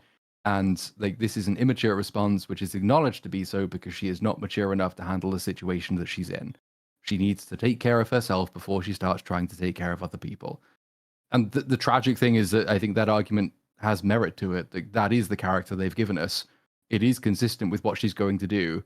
That there's not a major character break or a plot hole in it, but it is they've turned her into this in order to make this point, which is quite depressing. I would say Yeah, that you have at the to very sort of- least, though, the show doesn't judge her very harshly for this, as though it's like a fair thing to say to a fucking 6-year-old. Because there is a follow-up line, I assume you're about to read, Rags. Oh, yes, there is. I would argue it makes it even worse. I'm gonna just So- switch this to Singapore here for a second. Hold on. So it switches to Hawaii. No. Are we in No. Hawaii? No. Why not? It's Lilo and Singapore Stitch. is an island. It's And I basically think the it's, I same. think I think it's technically in the Pacific Ocean. So Oh. All right. Well, that's the smallest ocean, so it's a pretty close area. So that makes sense. Yeah. Marine biology. But anyway. You said, yeah. All right. So Nani says, because we were left behind. Look, I know all that stuff sounds so nice. It sounds really nice to me too. But that is not reality. This is reality. And I need you to start living in it with me. He's 6. 6 years old. It's so... Like, yeah, if you want to make the argument she's just consistently characterized as a piece of shit, it's like, sure, but I don't think the world reacts to her that way, and nor does the film think of her that you're way. No. Like I said before, the filmmakers, if you came away from it saying like, "Wow, Nani was just the worst," they would be surprised. Like she's not meant to be disliked. No, I mean, You're meant to they feel would argue sorry that for her. they would think this is entirely justified from her perspective, and like, yeah, like you say, that you're supposed to feel sorry for her because she's in way over her head. So like, there's nothing wrong or unnatural about what she's saying here. This is like a response to the injustice of the world as opposed to a fault in her character. And yeah, I mean, if you want to take that line, fair enough. But like, I don't think it's a particularly uplifting message that you can kind of be forgiven for being a shit to children because the world hasn't been very fair to you. It almost seems to run completely contrary to the message of the original movie. Funny how that keeps happening. What? That would be insane though. Considering Small that and there's broken, no but still good. possible way to. Nah. Well, yeah, we will get to that. That's the kind of Oh, thing that's boy. easy to nail. It would make no sense to like completely fuck that up. That would be crazy to mess it up. That'd be insane. Yeah. Obviously, What if- this is the scene that has the most people have taken issue with. In the I would remake. imagine, yeah, I would imagine Mhm. most This has people gotten hate around. this scene the most. This has gotten this is around my a lot. This is my number 2, and we'll get into. I my don't number even 1 know how I later. rank them. I just remember hearing this and being like shocked. I was like, no Yeah. way they just wrote that. No fucking way. If I was some executive at Disney, I would be like, "You are forbidden from putting that idea to paper. How fucking dare you get out of my office? The mouse will execute Well, you. if you saw this I'm in done. a screening, you'd How be like, dare you?" you saw this in a screening, as soon as the scene plays, like, stop, reshoots now, schedule it, get the cast back. We gotta fix this immediately. The only alternative is to make it definitively like this is the second act low point. She is wrong, and she realizes that she's wrong, and she has to make amends for the wrong thing that she did. She was in a moment of extremis. She spoke out of turn. She was incredibly cruel. She realizes how cruel she was, and she makes amends for how cruel she was. And then the we don't- resolution of the movie is that you bring this back together, and it turns out she is ready for the challenges that she faces. She's grown from the experience. She drives Lilo away accidentally, and then she brings her back again because she's fundamentally a good person. You like, if you're gonna do it, you have to redeem it. You can't portray it as justified all the way through and have the resolution be, well, that's just because your life was a bit shit, so maybe you should fuck off and make it better somewhere else. Yeah, 100%. And also, kind of riding in on the coattails of what you just said, in this remake, why does she say this? Because she's frustrated that Stitch is damaging the house and she lost her job. So that if that's supposed to be the excuse for why she's having an outburst, even though I think this is just an accurate portrayal of who she is. This isn't an outburst. This is the normal bits. There's no proper setup to bring her to this point to say this. This is just who she is. The frustration just isn't quite enough to justify it. You know what would have made the scene better? So, Is if she'd said, fart joke. Lilo, I need to study marine biology and you're not letting me. What about what I want, Lilo? What about what I want? Ohana means family, and family is marine biology. Family means a degree, bitch. So, there was a pause after the little Nani says this, and they hear Stitch make a noise in the other room, and Nani says, "Look, can you just get control of your dog?" It cuts to Bubbles listening in on this in his van. I thought he was listening to the phone earlier, but I guess he's just omniscient hearing man, the CIA. I'm just thinking, technology it's or like, whatever. what a bitch. And yeah, he's like, "Damn, bitch, you crazy." But it cuts to Bubbles in his van as he listens in, and we hear Nani says, "And I don't even want to know what social services is going to do." And then in some noteworthy, conspicuous ADR, Bubbles then says on the radio, "Agent Foster, get me the social worker. I'm going undercover." I'm going undercover. As you can I like see, how he we've says, "Get me taken the social worker," you know? we've taken half the movie to begin to get Bubbles into a position where he could possibly become the character that he was before he even fucking started the original film. Yeah. That's great. We're doing great. So, yeah, very, very good. So back at the house, Lilo tells Stitch that he has to stop causing problems. They're in her room now. She says that he can play with Scrump, who is her like her doll that she has made. But she says to be nice. He was her best friend before Stitch. They tussle over the doll for a moment, and we get her saying, "It's the line from the thing. Stop! She's recovering from surgery." It's just a line from the original that seems a bit. If I can, because I think it's around this point, we must. It's such an important and effective part of the acting and animation again in the original. So Stitch is fucking around. He's looking at this whole room and Lilo's got like things prepped for him. She's excited, pushes her over, just testing everything out, sort of relaxing, being a bit hedonistic while simultaneously looking to destroy stuff, because that's still kind of the mode that he's in. And she does the whole like, "You will do as I say," and he doesn't like that, so he tosses the pillow on top of her, which reveals the photo underneath it. And do you mind a bit if I talk about the photo a bit? Well, I want to talk specifically about the dialogue. Yeah, go for it. Go for it. So this is what fucking bothers me, right? It's like him spotting it. It's just a curiosity to him. He has no idea. Picks it up, and the acting is fucking top notch here, right? She says, "Be careful of that." Like that's the first thing she says, because very hell bent on protecting that thing, and then gets like the emotions overtake her, so she says, "Don't touch this. Don't ever touch it." Like, you know what I mean? Like the rising sort of like humans do, where it's the shock of the situation, and then it's actually setting in just how much you care about that and how he could destroy it pretty easily. So she wants to set the boundary. It's very much a super important moment. And as he wanders off to do more shit, she really carefully places it, puts the pillow on top, rests it, and then realizes he's fucking around with the doll. Really good moment. In the remake, correct, they remember the dialogue to the point where he fucks around with a photo. And I think you'll have to help me out here if I get this wrong, but what I remembered of it, I think I know what you're talking about, is they want to recreate the situation, but she's like moving toward her bed and says, "Hey, that's my favorite photo. Stop it. Don't ever touch this." What happens in the remake is legitimately strange, and we'll get into a discussion about the photograph in just a little bit, because the photograph's very important.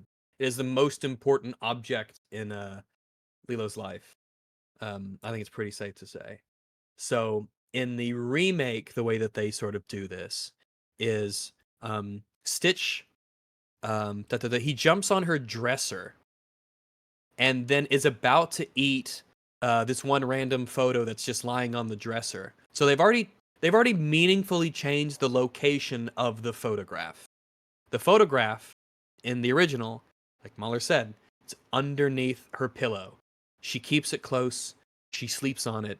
It's very important to her. She reacts in a unique way to Stitch when he picks up the photograph to examine it. He's not even threatening it. Just the fact that somebody else, Stitch, has touched this object is enough to make her legitimately angry at him, and she gets it and issues him an order angrily. This is a unique reaction she has to Stitch. She doesn't say anything like this to him in the rest of the movie. It's a unique moment, because it's a unique reaction for a unique item.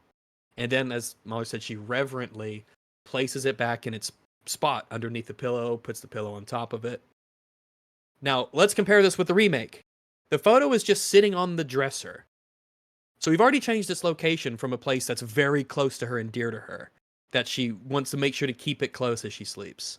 By the way, keeping a memory close as you sleep, it's a relevant idea in the original, as Jumbo will soon explain.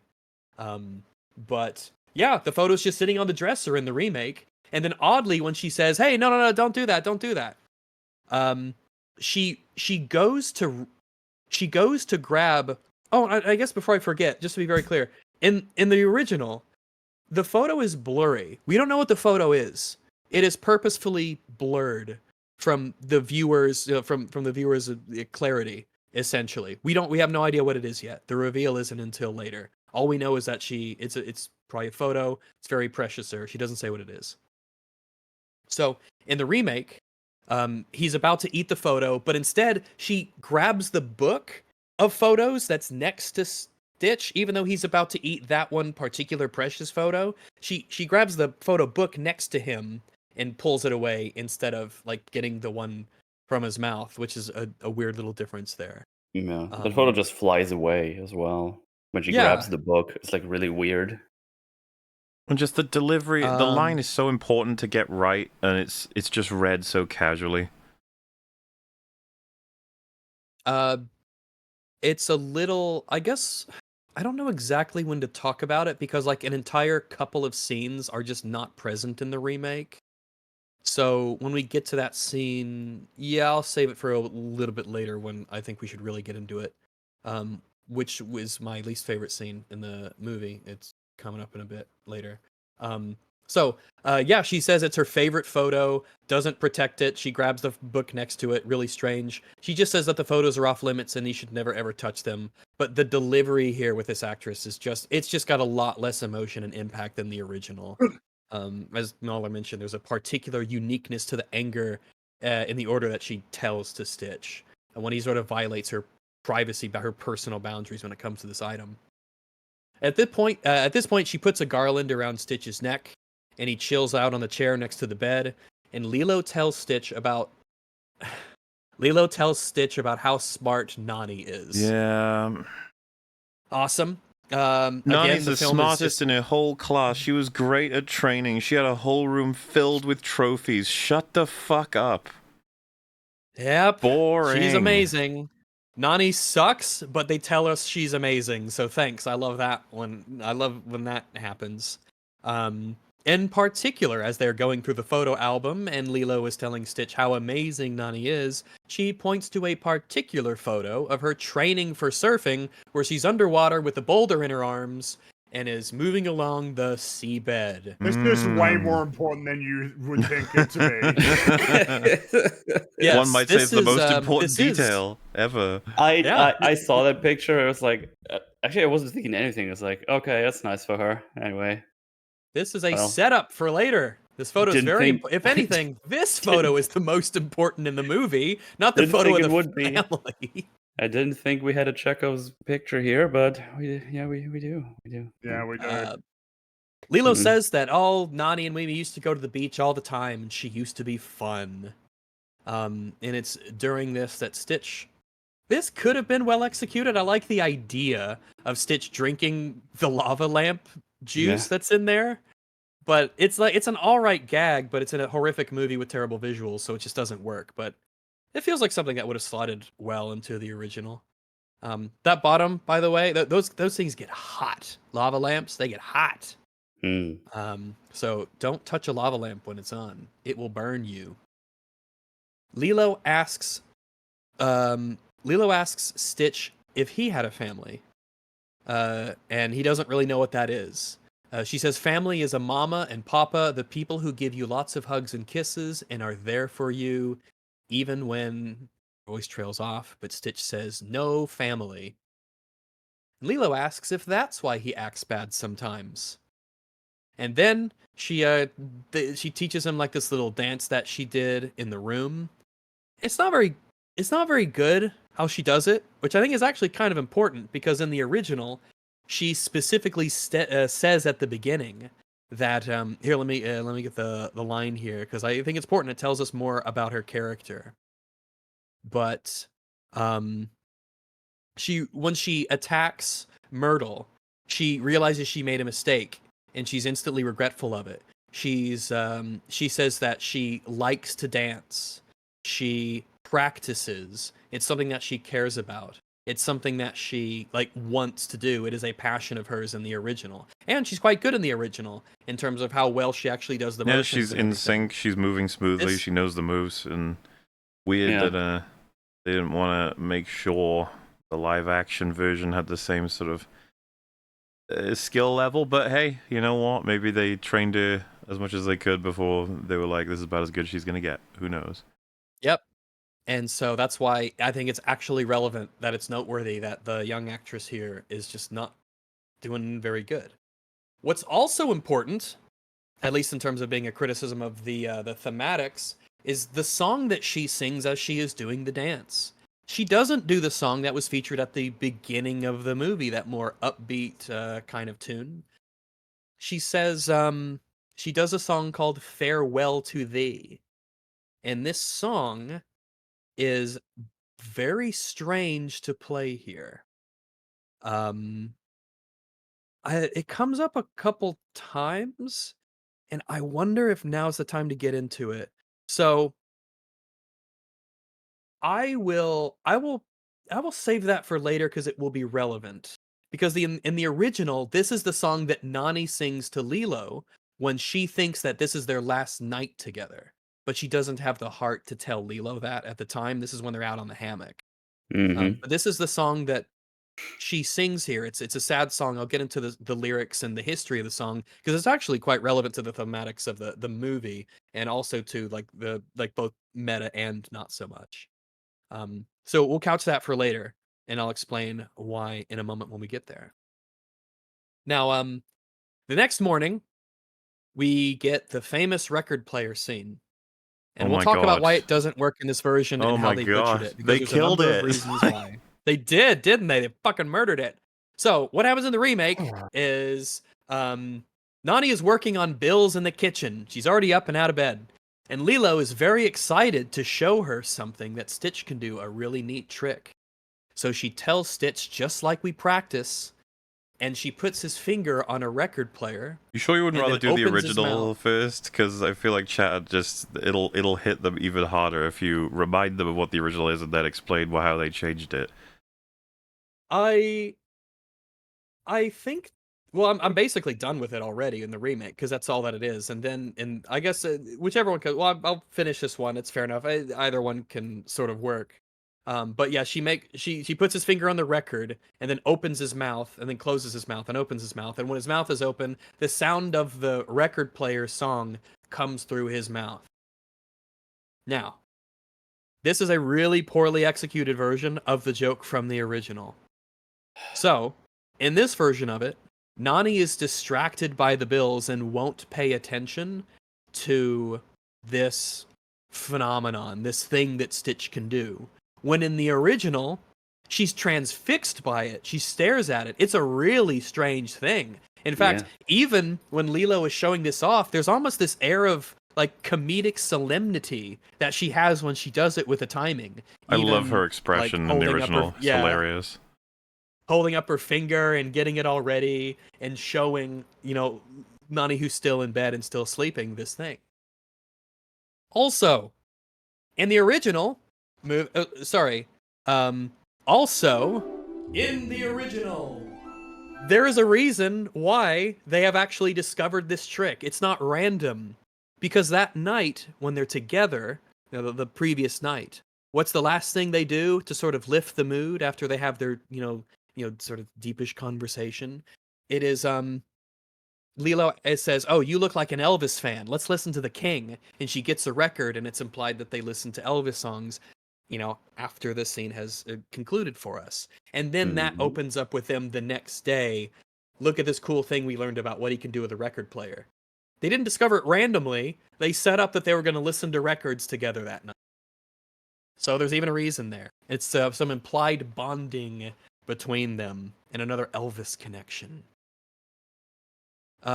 Also, in the remake here, they give sound effects to Stitch when they open and they close his mouth.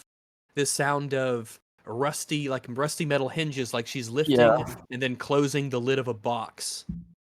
Now, these sound effects were in the original when she did it, but they matched other instances of sound effects being given to an already cartoony style and movie to create a cohesive tone and general aesthetic.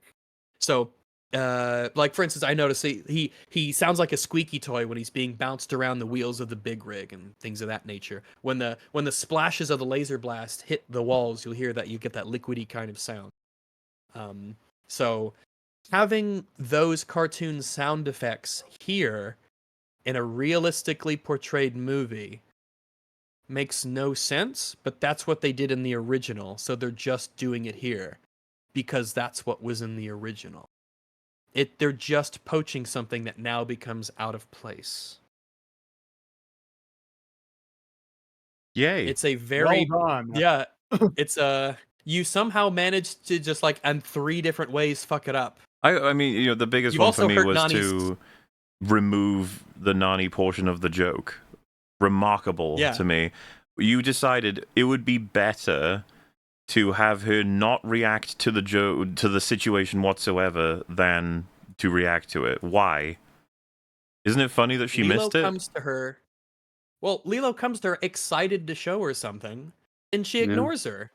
She can't take a few moments to listen because she even comments, "Oh, I like this song," but she doesn't look at it like she doesn't give a shit. She's totally checked out of caring about what Lilo thinks or her emotional state, Which or again, something neat. it builds a particular character that I'm not sure the fucking filmmakers wanted to build. But Yeah, it's no, she all doesn't okay. react at all. She always looks annoyed. It's like, oh, why are you bothering me? I have all these appointments now. Get back Now- to reality, 6-year-old child. Now they might have ruined that joke, but they're about to make up for it. All right, By the because way, Nani checks her phone. in that scene in the original, you can see Nani's trophies. Oh yeah, her room. Yeah, you see the trophies and the medals. It's like, oh, yep, she would have those. In the remake, they had to show it. They had to show it. No, like they had to tell us that she has trophies. I Here, mean, they use the scene to show us that she has surfing trophies, multiple surfing trophies and medals. the obvious contrast and stories, man. The defense will be the Netflix one, won't it? It's like if you don't tell the audience exactly in dialogue, then they won't know, will they? Because they're not using their eyes to take in anything else about the scene. So you Well, have to. The audience Second did monitor pretty content well with for a new Lilo and generation. Stitch in 2002. Did Yeah, everybody just different get age. stupid? Like, That was different time. Now it's all about second monitor content. People might not be paying attention, so we should cater to them. Now, yes, they might have ruined this really funny joke from the original, but do not you worry, because plenty they're about more to to make ruin. up for it. Oh, they got a funny joke coming up. This one's really good. Oh, prepare thy anus. All right. So Nani at this point checks her phone, and she says they have to leave. And Lilo says it's like a superpower what Stitch can do, but the only superpower she has is that sometimes when she runs, she farts. And then Stitch makes running motions and farting noises. And Lilo laughs. I have to report, unfortunately, the majority of my cinema laughed at that one. I think we had some gigglers in ours. And I was like, man, that was the only laugh that I audibly heard in the entire film for the audience I had, which was a pretty stacked audience, unfortunately. And I will say, like, it just says something to me where it's just like the one joke that did anything was a fart joke. Like, right? Second fart joke of the movie. And you throw enough fart jokes at an audience, they'll laugh. Anyway, outside, the social worker, Keikoa, and Cobra Bubbles arrive, now in, I guess, undercover. They arrive at the house. Character, we split in two. They're both here now. Yeah, That's what I mean. This is so strange. My other half. He's Now they're about standing here together. like he's about to become the character he's supposed to have been. Like he's still not quite there. He's getting there. Yeah. Insanity. An hour in, man. So Cobra Bubbles is posing as a social services director, and oddly enough, that is literally how Keikoa introduces him. This is a social services director. She doesn't introduce him with a name. That's weird. Maybe that's his actually name. bizarre to introduce somebody by their title and not their name. I mean, it is bizarre. I am just still struck by the fact that they did split these into two characters, but to have them do anything in the movie, they had to be in the same scene. It's so funny and What the fuck was stupid. the point? Why did you do it? Why that you? It's like shooting yourself and being proud that you applied gauze to the wound. It's like, Look, I did good it. job, man. You're clearly damaged, though. You As shouldn't we have said as well, bothered, really. Just to be 100% clear, they split Cobra Bubbles in two and then sucked the soul out of both halves, and then we're like, there you go, we fixed it. Job done. Well done. Keikoa says that their case has been elevated. Belch. And Cobra asks Lilo and Stitch. Cobra asks Lilo about Stitch because it's the first time he's seeing Stitch, I guess, up close. And because he's trying to, he thinks that Stitch is an alien, he tries to get a hair sample while nobody is looking. It is at this point that Lilo says he doesn't look like a social worker, that his knuckles say Cobra, and when he says she can read, she says she can read him like a book. Boring compared to the way they managed it really early on in the fucking original. Just her curiously reading his knuckles and not taking him the way, as you mentioned, her sister does. It's a much more dynamic scene, much more interesting. That's right. And we also have the element of him giving her the business card. Call Which me is the next time you're left important. alone, he says. It is important. We'll get to it. We'll get to it when we get to the remakes version of that. But it is Have at this point we- that Is it the Yeah. legendary Jumbo and Pleakley scene with the joke that is so be good? closer to me, The or when he asked about his name, yeah, because I don't know if we should probably just set this up because it's essentially chat needs to strap coming up here in in a second. because they're gonna laugh so fucking hard. It's gonna be crazy. I can't wait because I completely forgot what this scene is going to be. Well, Because unless it's there's so something funny, before. it knocks your neurons loose. Because Okay. it is pretty isolated too. It's like they cut to it, the joke happens, and then we move on. So it's like, it's just they knew it was so good that the scene is justified from the sheer joke. And I think that it's going to be so funny that like I can already imagine people saying like I'm going to buy a ticket right now because like you'd want to see it in the movie, I'd say. But I think so. This is definitely something that profits from the cinematic experience. yeah, the Of surround being in a theater sound on and the big the screen with the sound, yeah. and being surrounded by people who are also asleep, laughing and stuff. It's like this would be huge for the atmosphere for the time. Yeah. So, unless there's anything yeah, as- first, because I was gonna say I could just read it No, out. this but- is it. This is what happens here. Yeah, Lilo and Stitch and Nani depart because she has to find a job because she just got fired. And then we cut to Jumba and Pleakley, who are resting or waiting by the side of the road with Right, some what well. looks like little scooters. So And yeah. So again, just chat. They seem. I think they're ready. So I want to make sure. But okay. So Okay, that's fair. Give them some time to prepare. so I think Pleakley they're says, settled.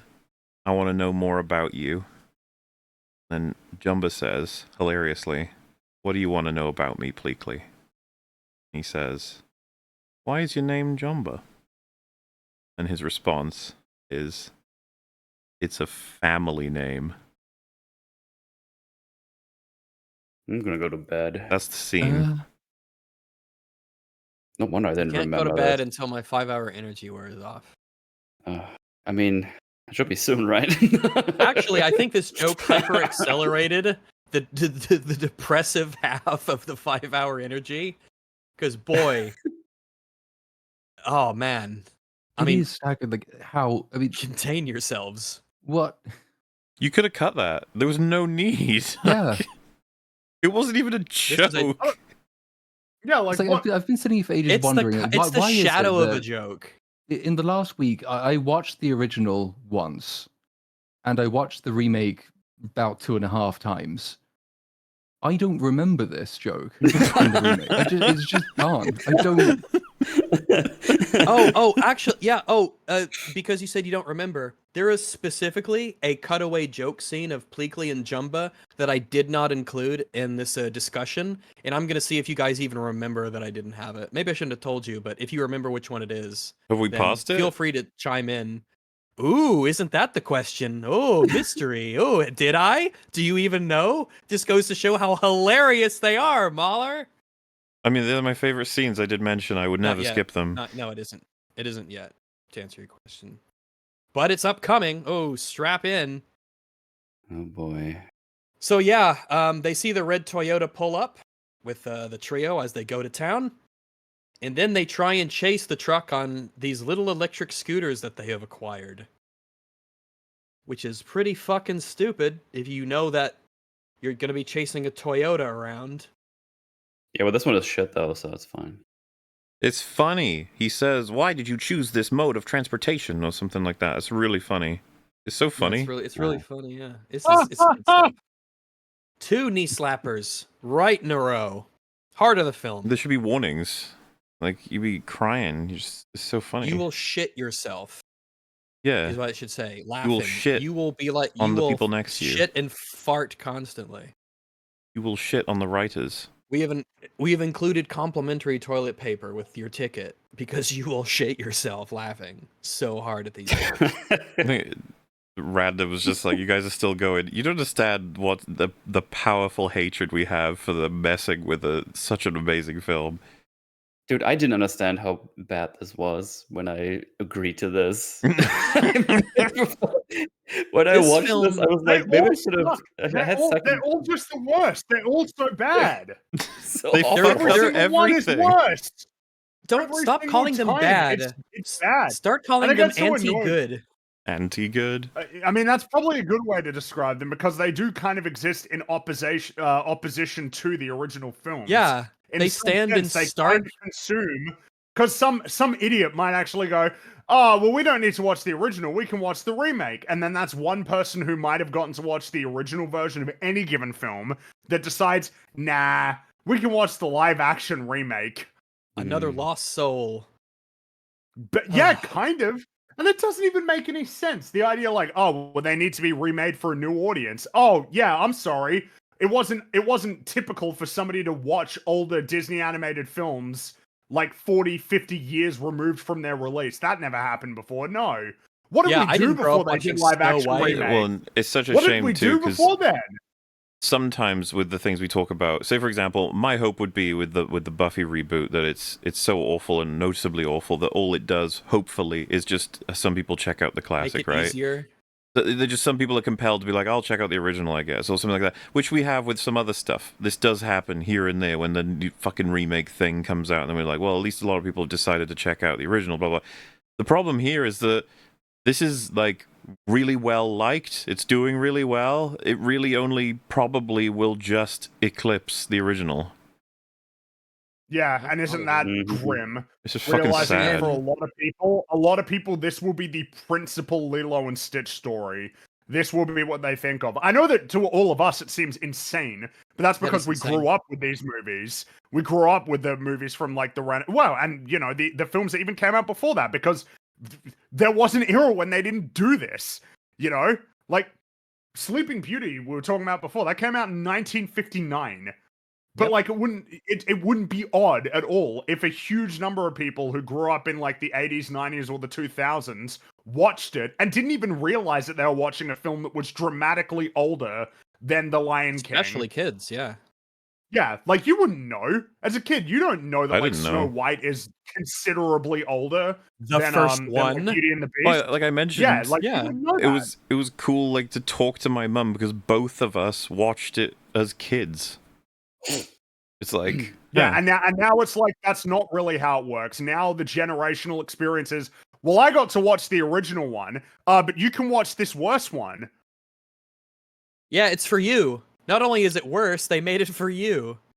As if Ooh, like thanks. animation isn't a notably, distinctly timeless means of telling a story. Like as if of all things, animation is particularly uniquely positioned to age really well.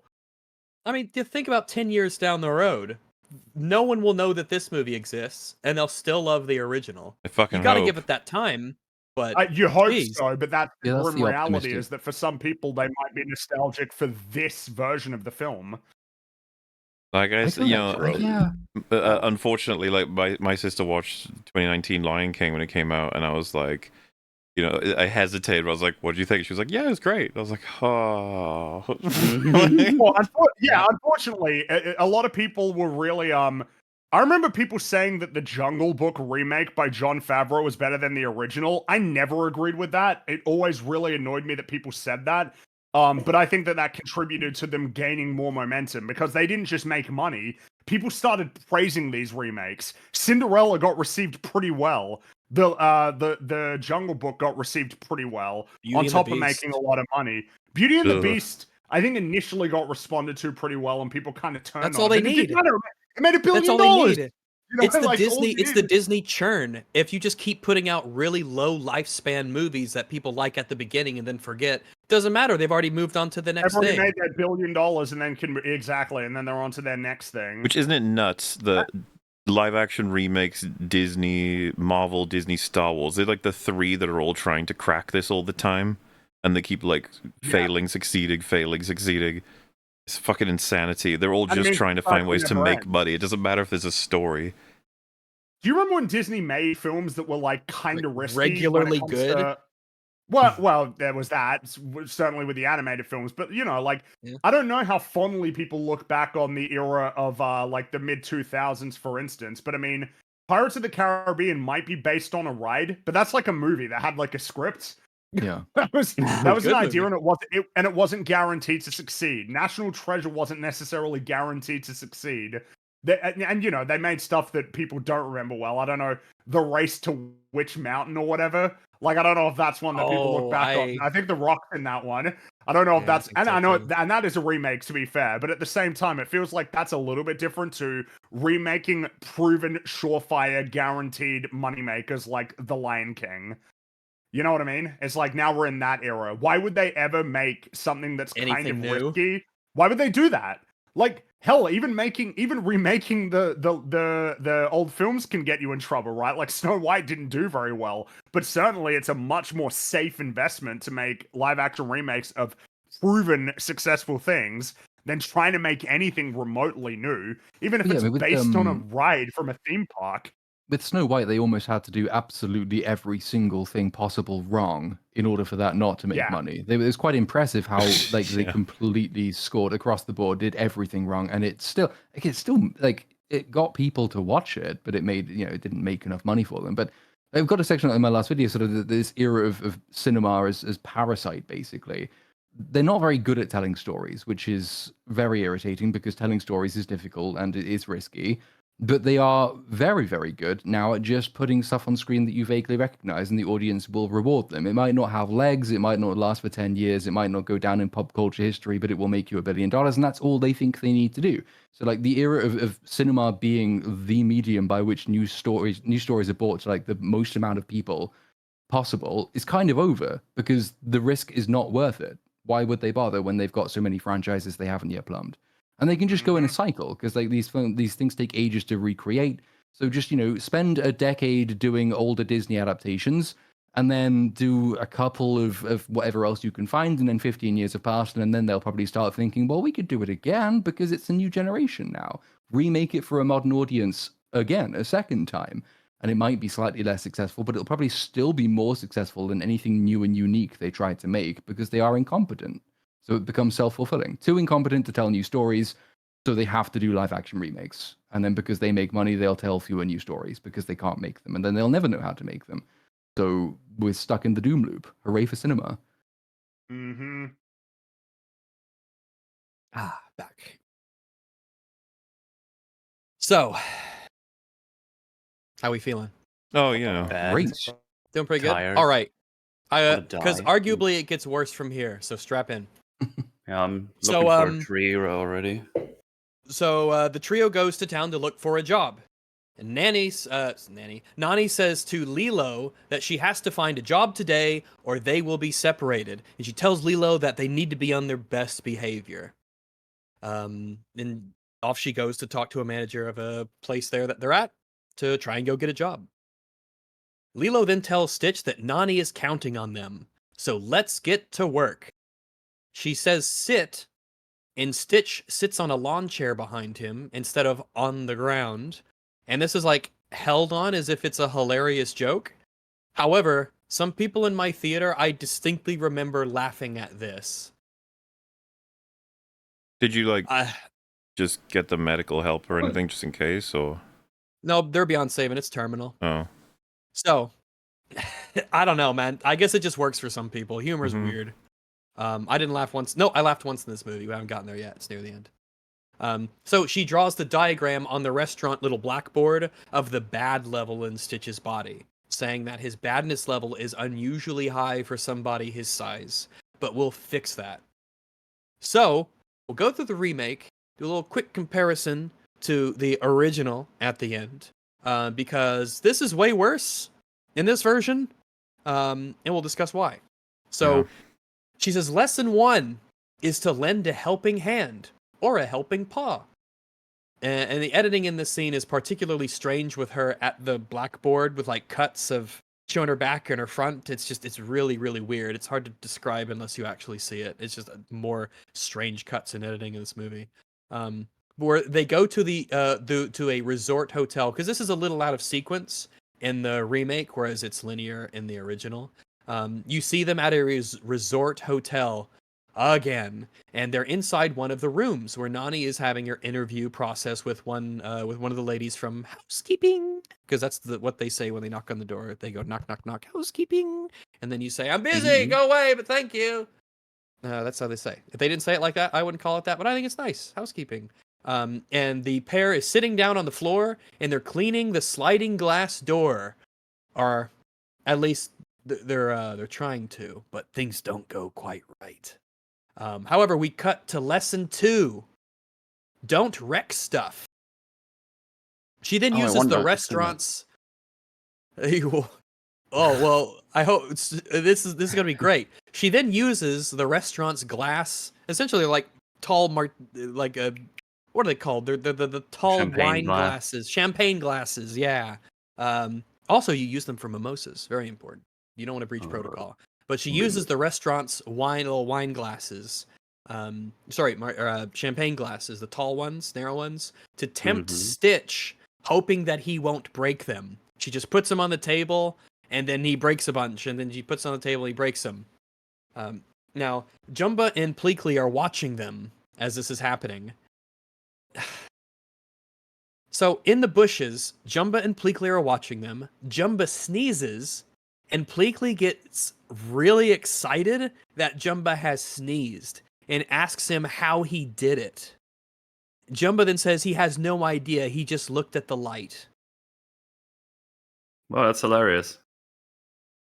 I- That's really it's funny, yeah. $100 million. That's all we 23 get. minutes longer than the original, and we got shit like this. Lilo then says, lesson 3, make amends. Even though, oddly enough, on the board that she's pointing to with the diagram, there is specifically a number 2 written by make amends when she says it's lesson number 3. Oh, you're right. I don't know. I think it's an ADR line or something, and they just couldn't be fucked. I don't know. 2, 3, what's the So- difference? I mean, they're close. They're next to each other. It's Yeah. basically the same number. 2 and Just a 3 are the number. same number, like this is a Lilo and Stitch film. So, in order to make amends, the pair go to get the pink toy car from earlier that they used to bring back to Myrtle, but it falls apart comedically. And that's it. I guess you compare this to the apology scene in the original that Myrtle doesn't accept from Lilo, which makes her the bitch, not Lilo. But hey, is kids being petty, it's what they do. Stitch is straining to not break all of the glasses while learning lesson 2, don't break stuff, that are stacked in front of him. And when Nani and the manager leave the store after their interview, they both notice that there is a large pile of smashed glasses all over the ground. And so she does not get the interview because of that. In the hotel room interview, they deny Nani a job because Stitch has blown his nose all over the glass and is smearing his face around in it.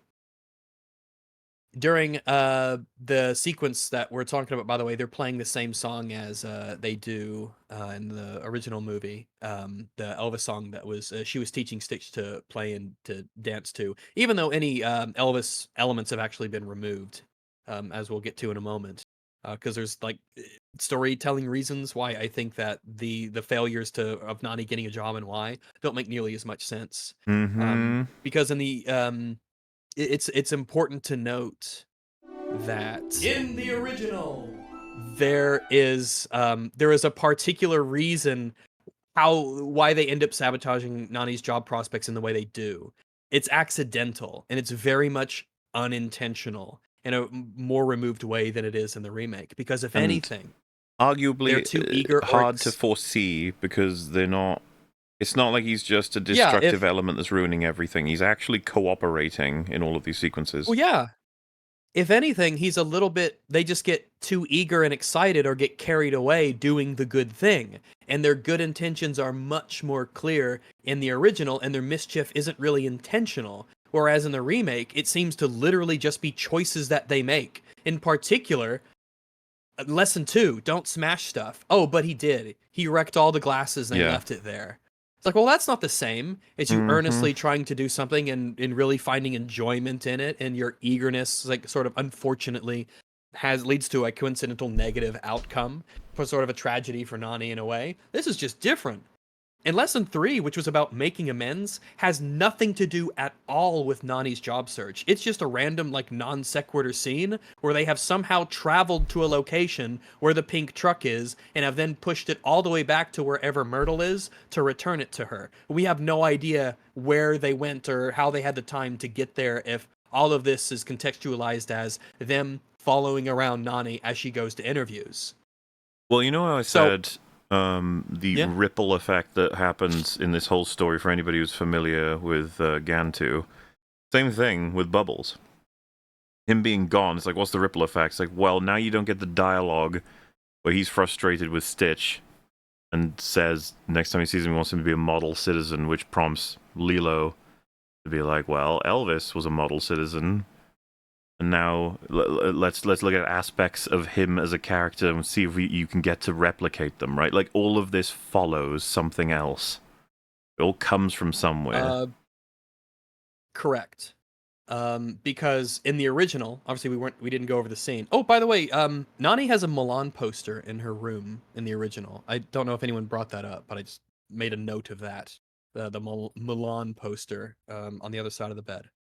It's Because a in cool the original, movie. when She's got good Cobra taste. she really does.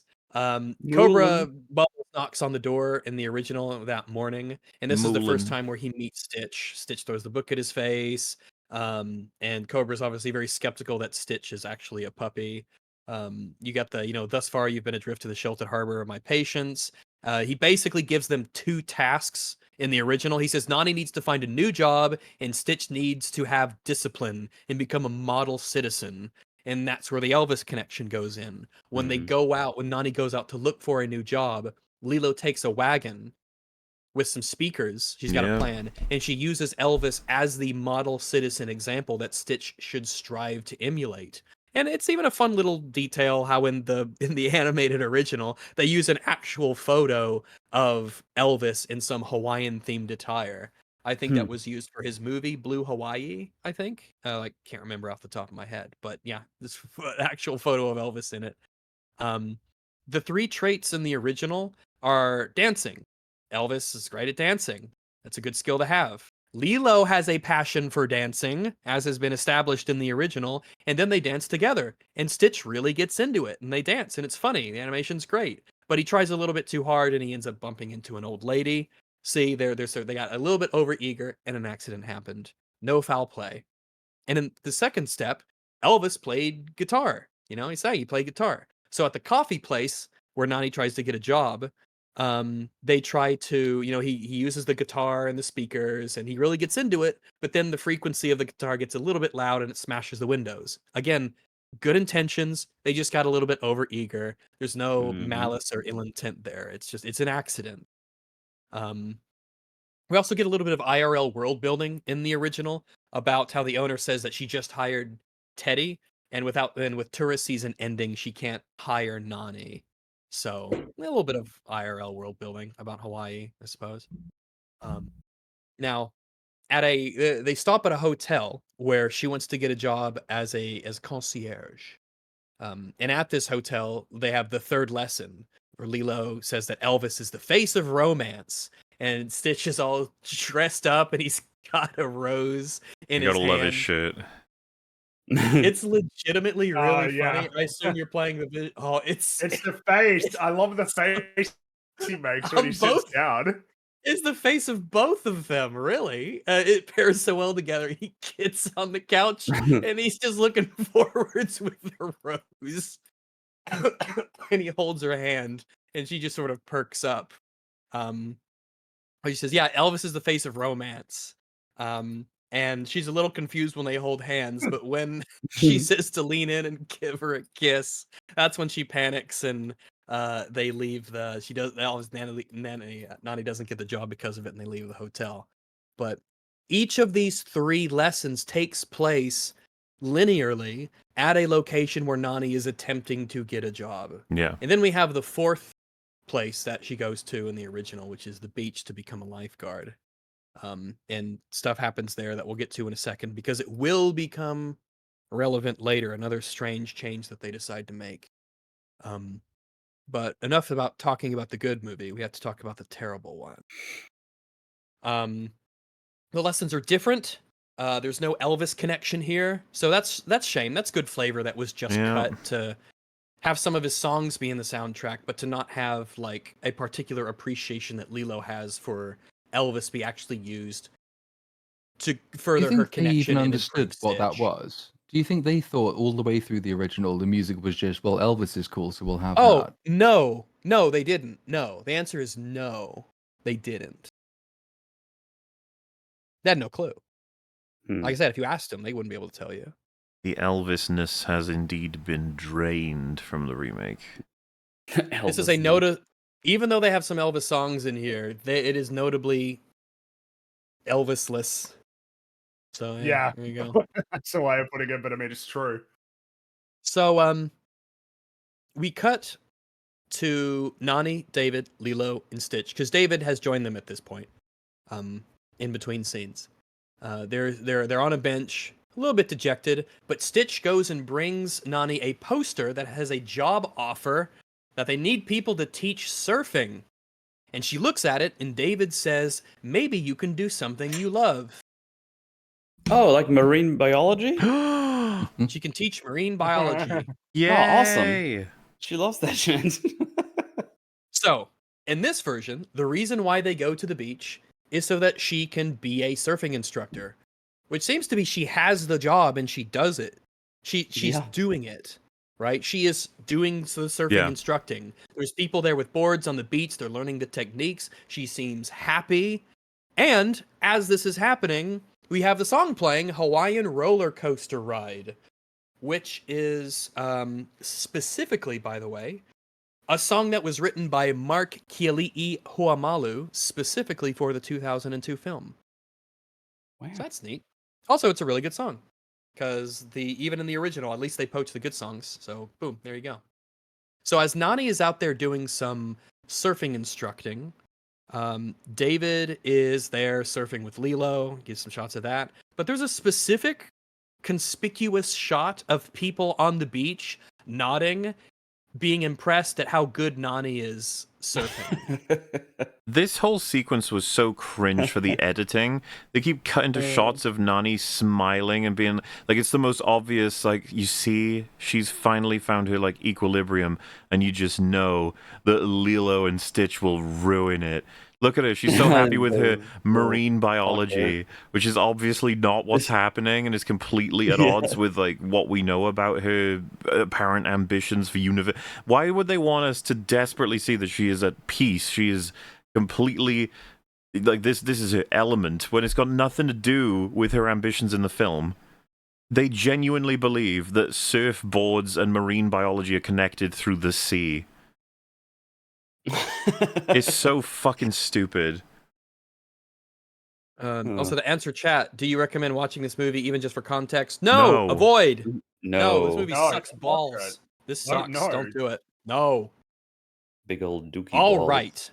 So while she's doing the surfing, having a gale time, Stitch is sitting bored on the beach. He doesn't want to go near the water. He doesn't like water. So eating some sand. However, yeah, he's eating some sand. That's really funny. That's really funny. Now, little things have big consequences. This particularly annoys me, even though it might seem on its face innocuous. Stitch sees a dog on somebody's surfboard, and he gets excited and he claps and he thinks that looks really fun. Ooh. He then pushes a surfboard to Lilo and excitedly points out to sea. He wants to surf because it looks fun. Now, In the original. Yay. The reason the four of them are out on the beach is because Nani's interview to be a lifeguard is cut short by Lilo and Stitch's commotion. This commotion being because they are now combining the 3 lessons of how to be a model citizen together into the 4th job interview where they're doing this, out on the beach. She plugs him up with a speaker. He's dressed as Elvis. He's got the style. He knows the song. He's got his ukulele, which is kind of implied to be the father's ukulele, but we'll get into that later. And then he starts doing the song and he dancing, and everyone loves it on the beach. He does such a Yeah. good job, and he's shown such passion and expression here that he draws a pretty big crowd. But the crowd is so excited they start taking pictures, and the flashes. Oh no, did you hear that? My dehumidifier's full.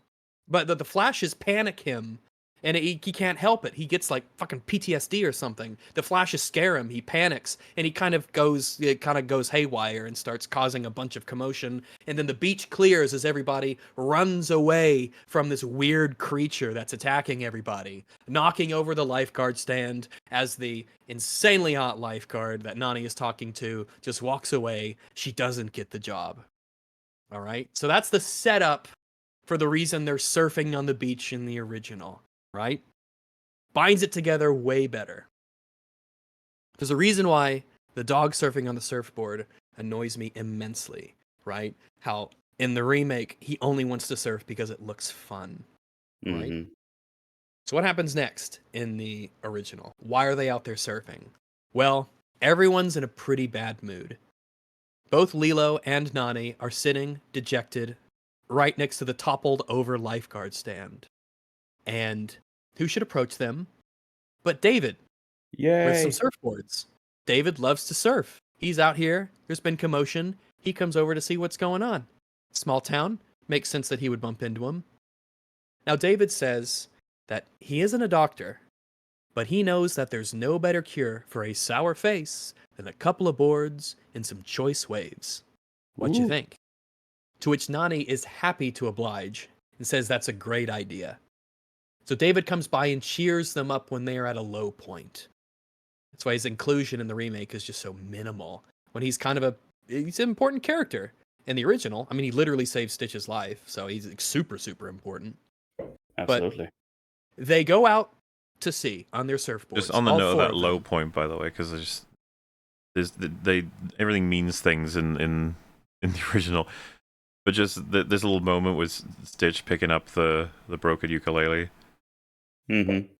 Like, there's a lot to draw from this. Throughout the whole movie, he was enjoying when it was working with Elvis, all of it, and now it's all destroyed. So now he feels bad about it, like for his own investment and what it means to people around him. Learning things. Well, there is also an element that kind of plays into that, which is it's kind of implied subtly that this ukulele might be their father's ukulele, because in the family photograph, he's got a ukulele with him. And now the ukulele, which is almost like a symbol of their family in a sense, because it was their father's, the ukulele, like the family, is broken.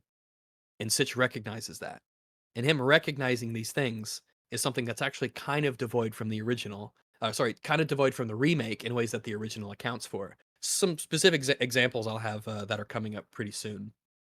So, the four of them, at David's suggestion, get on the surfboards and they go out into the ocean to do some surfing. Stitch doesn't waves. like being on the water. And he's kind of down. He's a bit dour. He doesn't want to be out here. He doesn't want to be surrounded by the water. He's in a bad mood, especially after things went bad on the beach. Notably in a bad mood. But he sees Lilo and David surfing together, having a good time, and he claps a bit. He's like, "Oh, hey, look at them. Look at them doing that. That's really neat." But Stitch doesn't engage in any surfing yet because he's still too nervous. He's sitting on the surfboard as the others surf and have fun, but he's not surfing himself. He doesn't want to yet.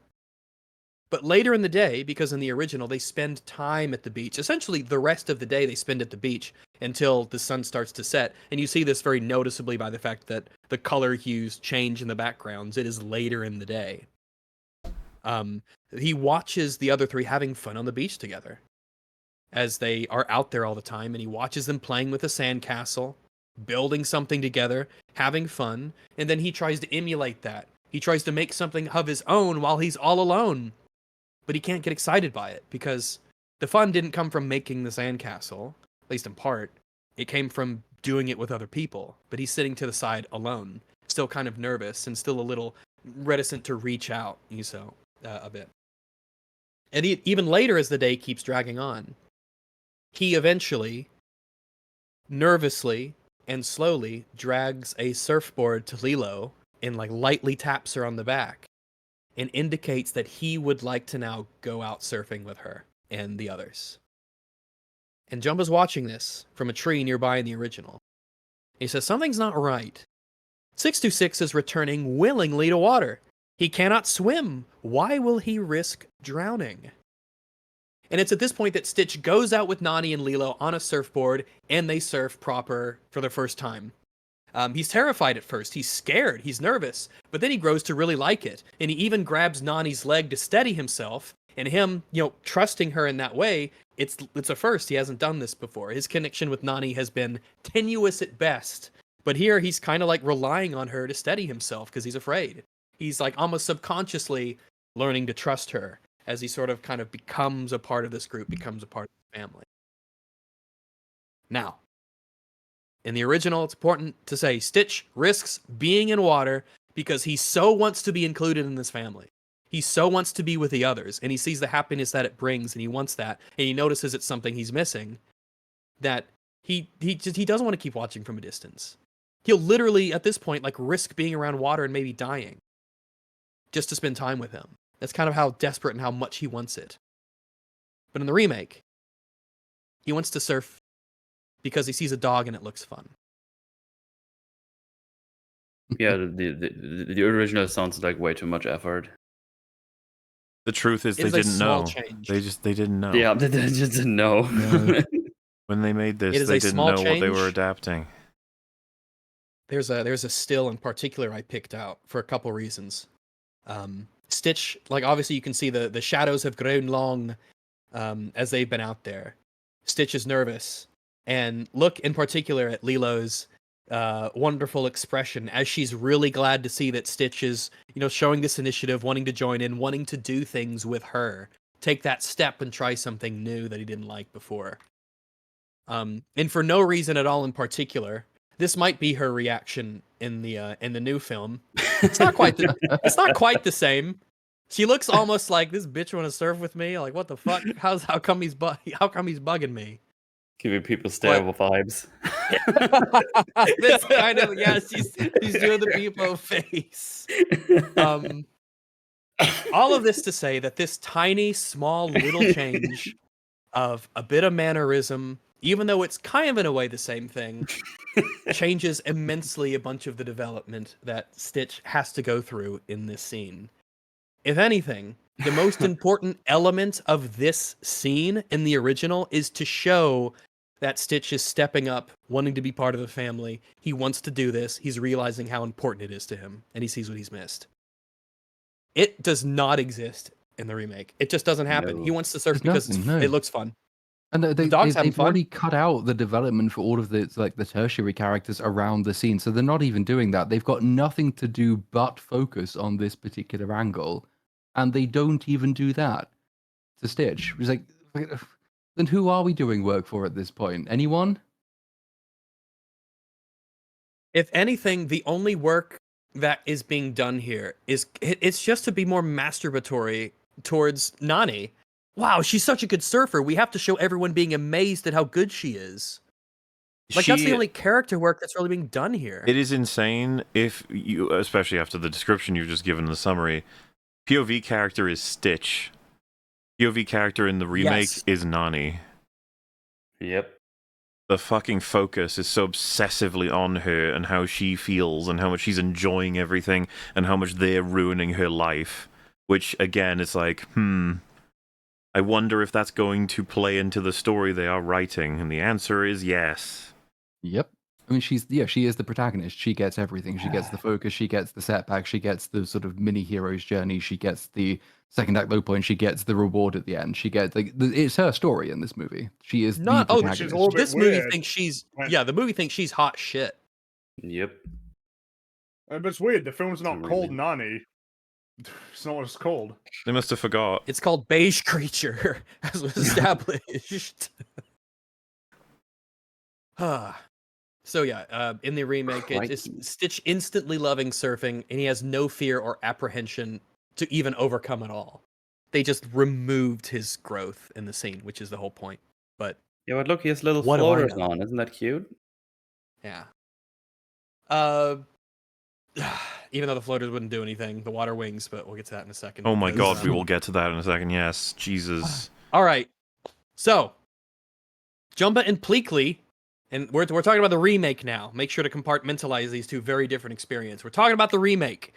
As they're out surfing, Jumba and Pleakley come behind the surfboard on a jet ski as they're out there surfing together.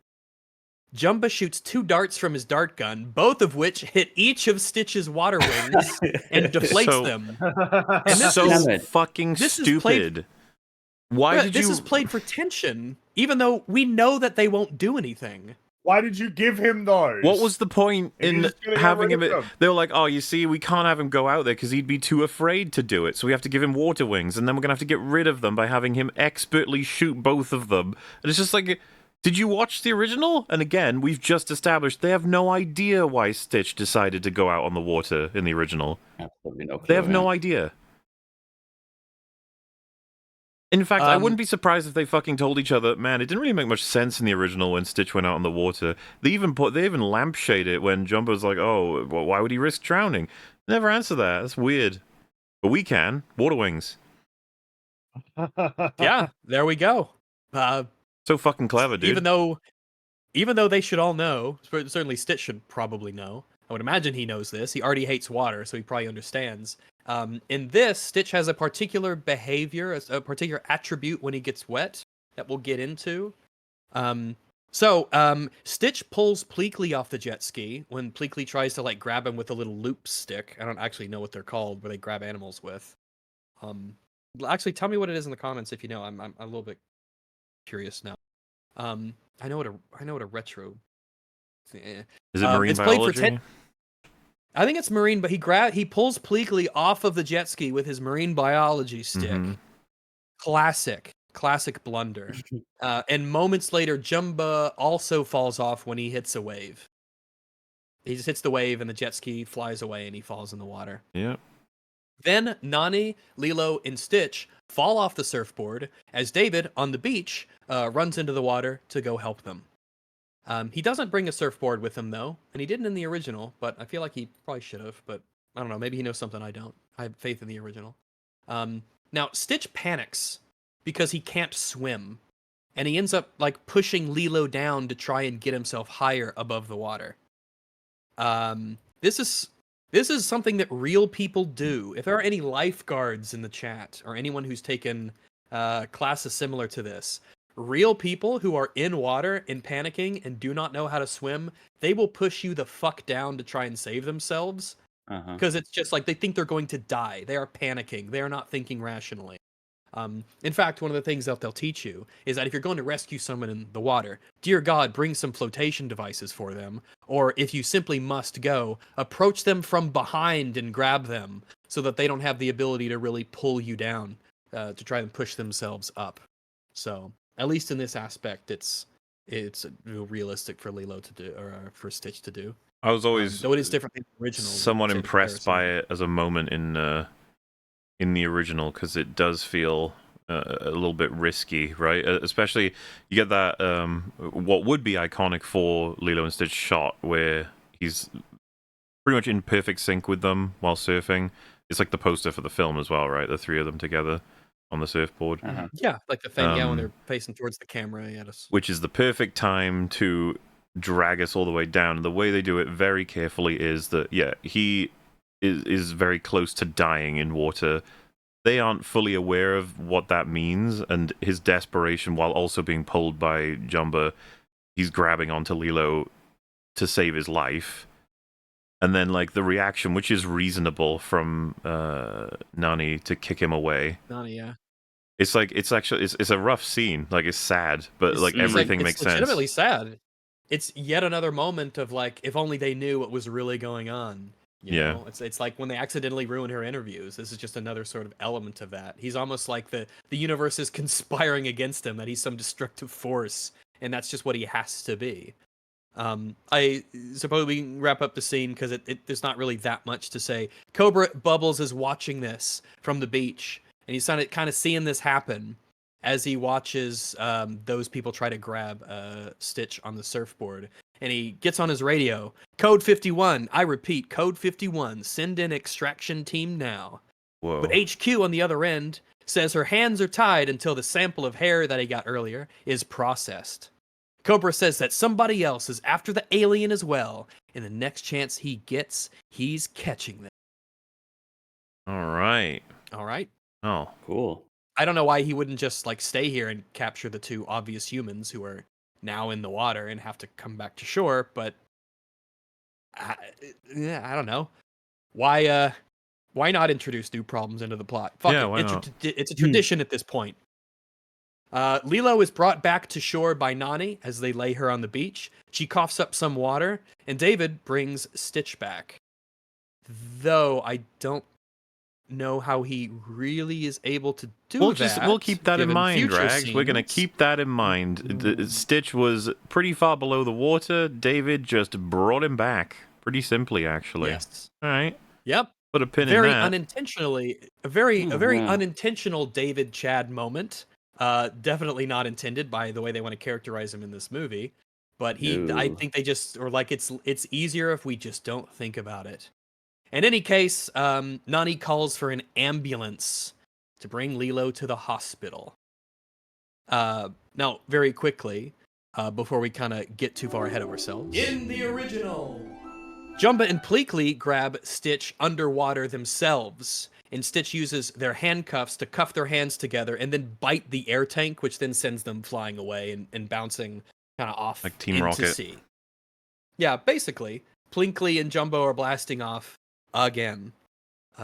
So fault or not, it's Stitch here in the remake. He is entirely, like, quote unquote at fault because he's panicking. It's not like his fault, but because he is panicking, he gets the full blame of it. It is all on him, deserve it or not. Whereas it is actually the antagonists of the film in the original that sort of caused this. They once again meddle, just like they meddled when Nani got fired at the Luau restaurant. Yep. When they try to capture him. So, let's move on. Well, Because we're going to the hospital. something I wanted to Unless you mention, have because this anything is to say, actually fucking a go for it. clarification I'm looking for here.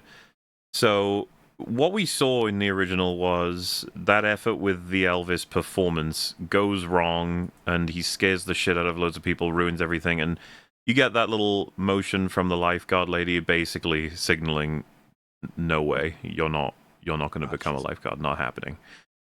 It's like, oh, well, so that's the final job. Is there an equivalent for this in the remake? Is there any notion no, that she's there isn't, lost? I don't know why She's- there would be she's the when instructor. People would have seen like people on a jet ski trying to ram them. Well, so there's Yeah. that, Like- but there's also She should just have her job. she just performed extremely well. She just saved Yeah. a child from drowning. You know what I mean? So It's she like should have a job now. it's like, did they forget what the point of the I scene think was they There supposed is to no be? reason. I think they forgot.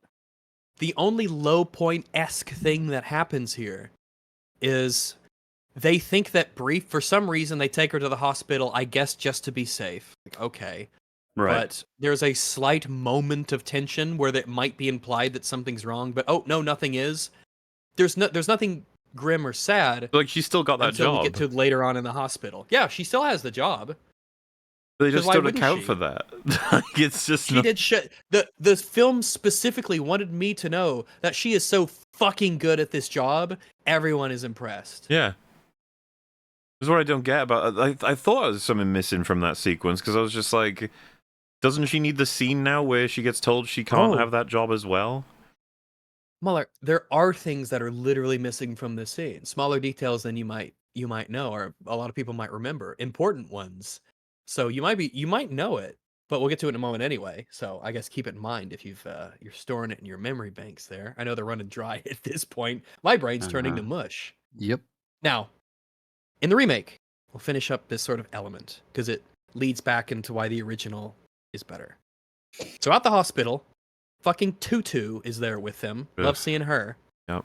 And the My doctor favorite. comes in, and she says that Lilo is fine, but it could have been worse if she'd been under for a few more seconds.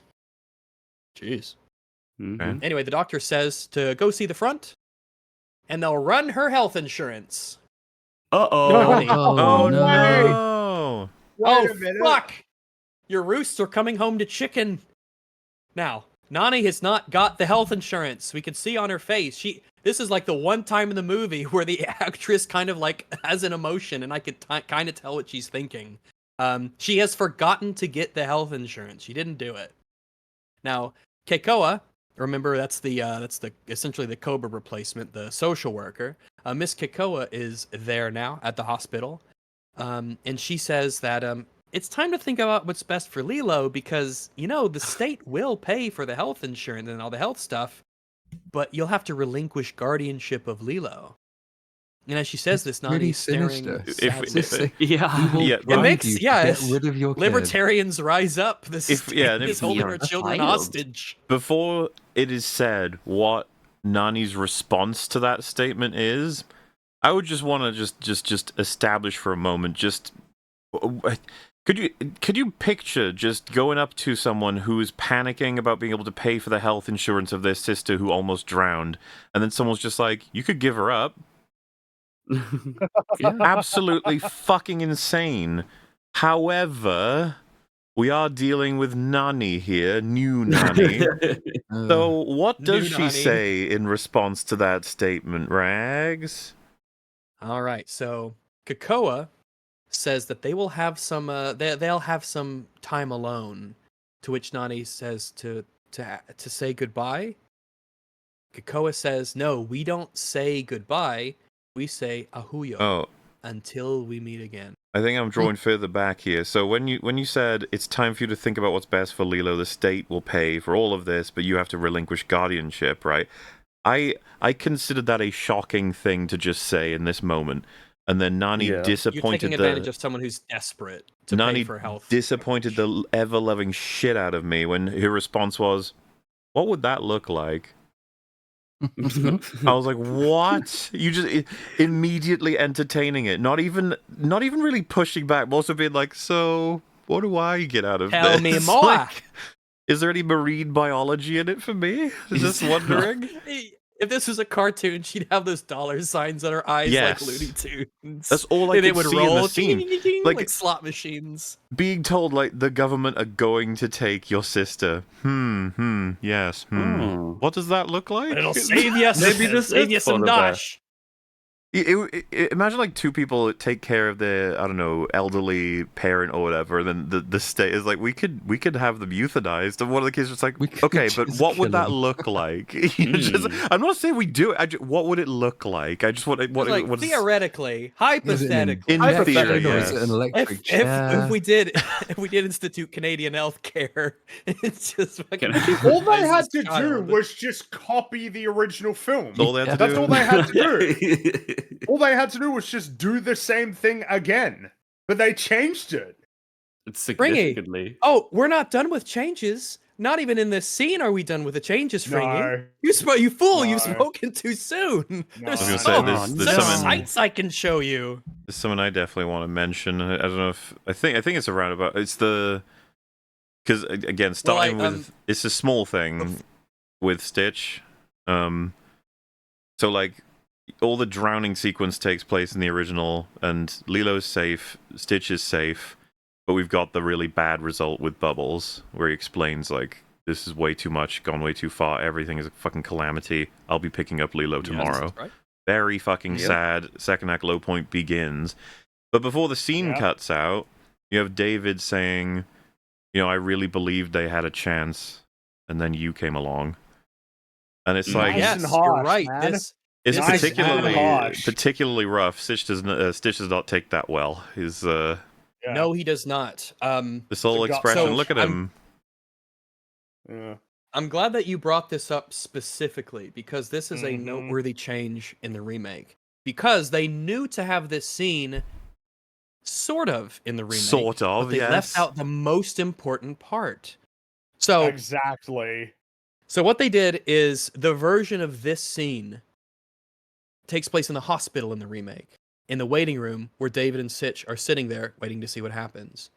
David then says, he actually words it a little bit different. I don't know if it's meaningful, but in the sorry, let me get the exact words. I wrote them down somewhere. It was notable to me. Okay, yes. So in the waiting room, David says, while Stitch is sitting next to him, this is all he says. I really thought they could make it work. That's And it. Stitch is Yeah, he That's it. doesn't That's say it, the yeah. most important line. I was Whereas, again, waiting for in him the to say, original- and then you came along and it just cut. And I was like, It excuse doesn't me. happen. Like, what? I think it's just I realized that they weren't going to, because something that's sort of been reliably the case through the film up until this point is that all of the teeth have been yanked out of the story. But I think the changing in phrase of even the part they included is worse. In the remake, again, he says, I really thought they could make it work. Those two, they could make it work. Mhm. And Stitch is sad to hear that. Compare the phrase that he uses in the original. Again, I really believed they had a chance. Almost as if they're victims of fate. Victims of things outside of their circumstances. There's a tragedy that exists outside of them. It's not up to them to make it work in a way, because he knows they're trying super fucking hard. Even Cobra knows that. But he's almost like using Stitch again. Then you came along.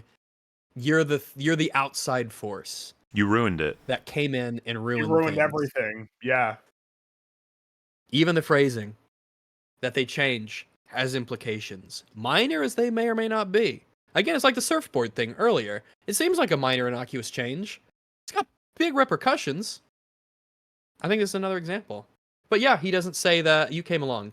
So Stitch is confronted by the idea in the original. He's confronted directly by another person by the idea that he is a problem and that he is responsible in a very large part or entirely for breaking up Lilo and Nani's family.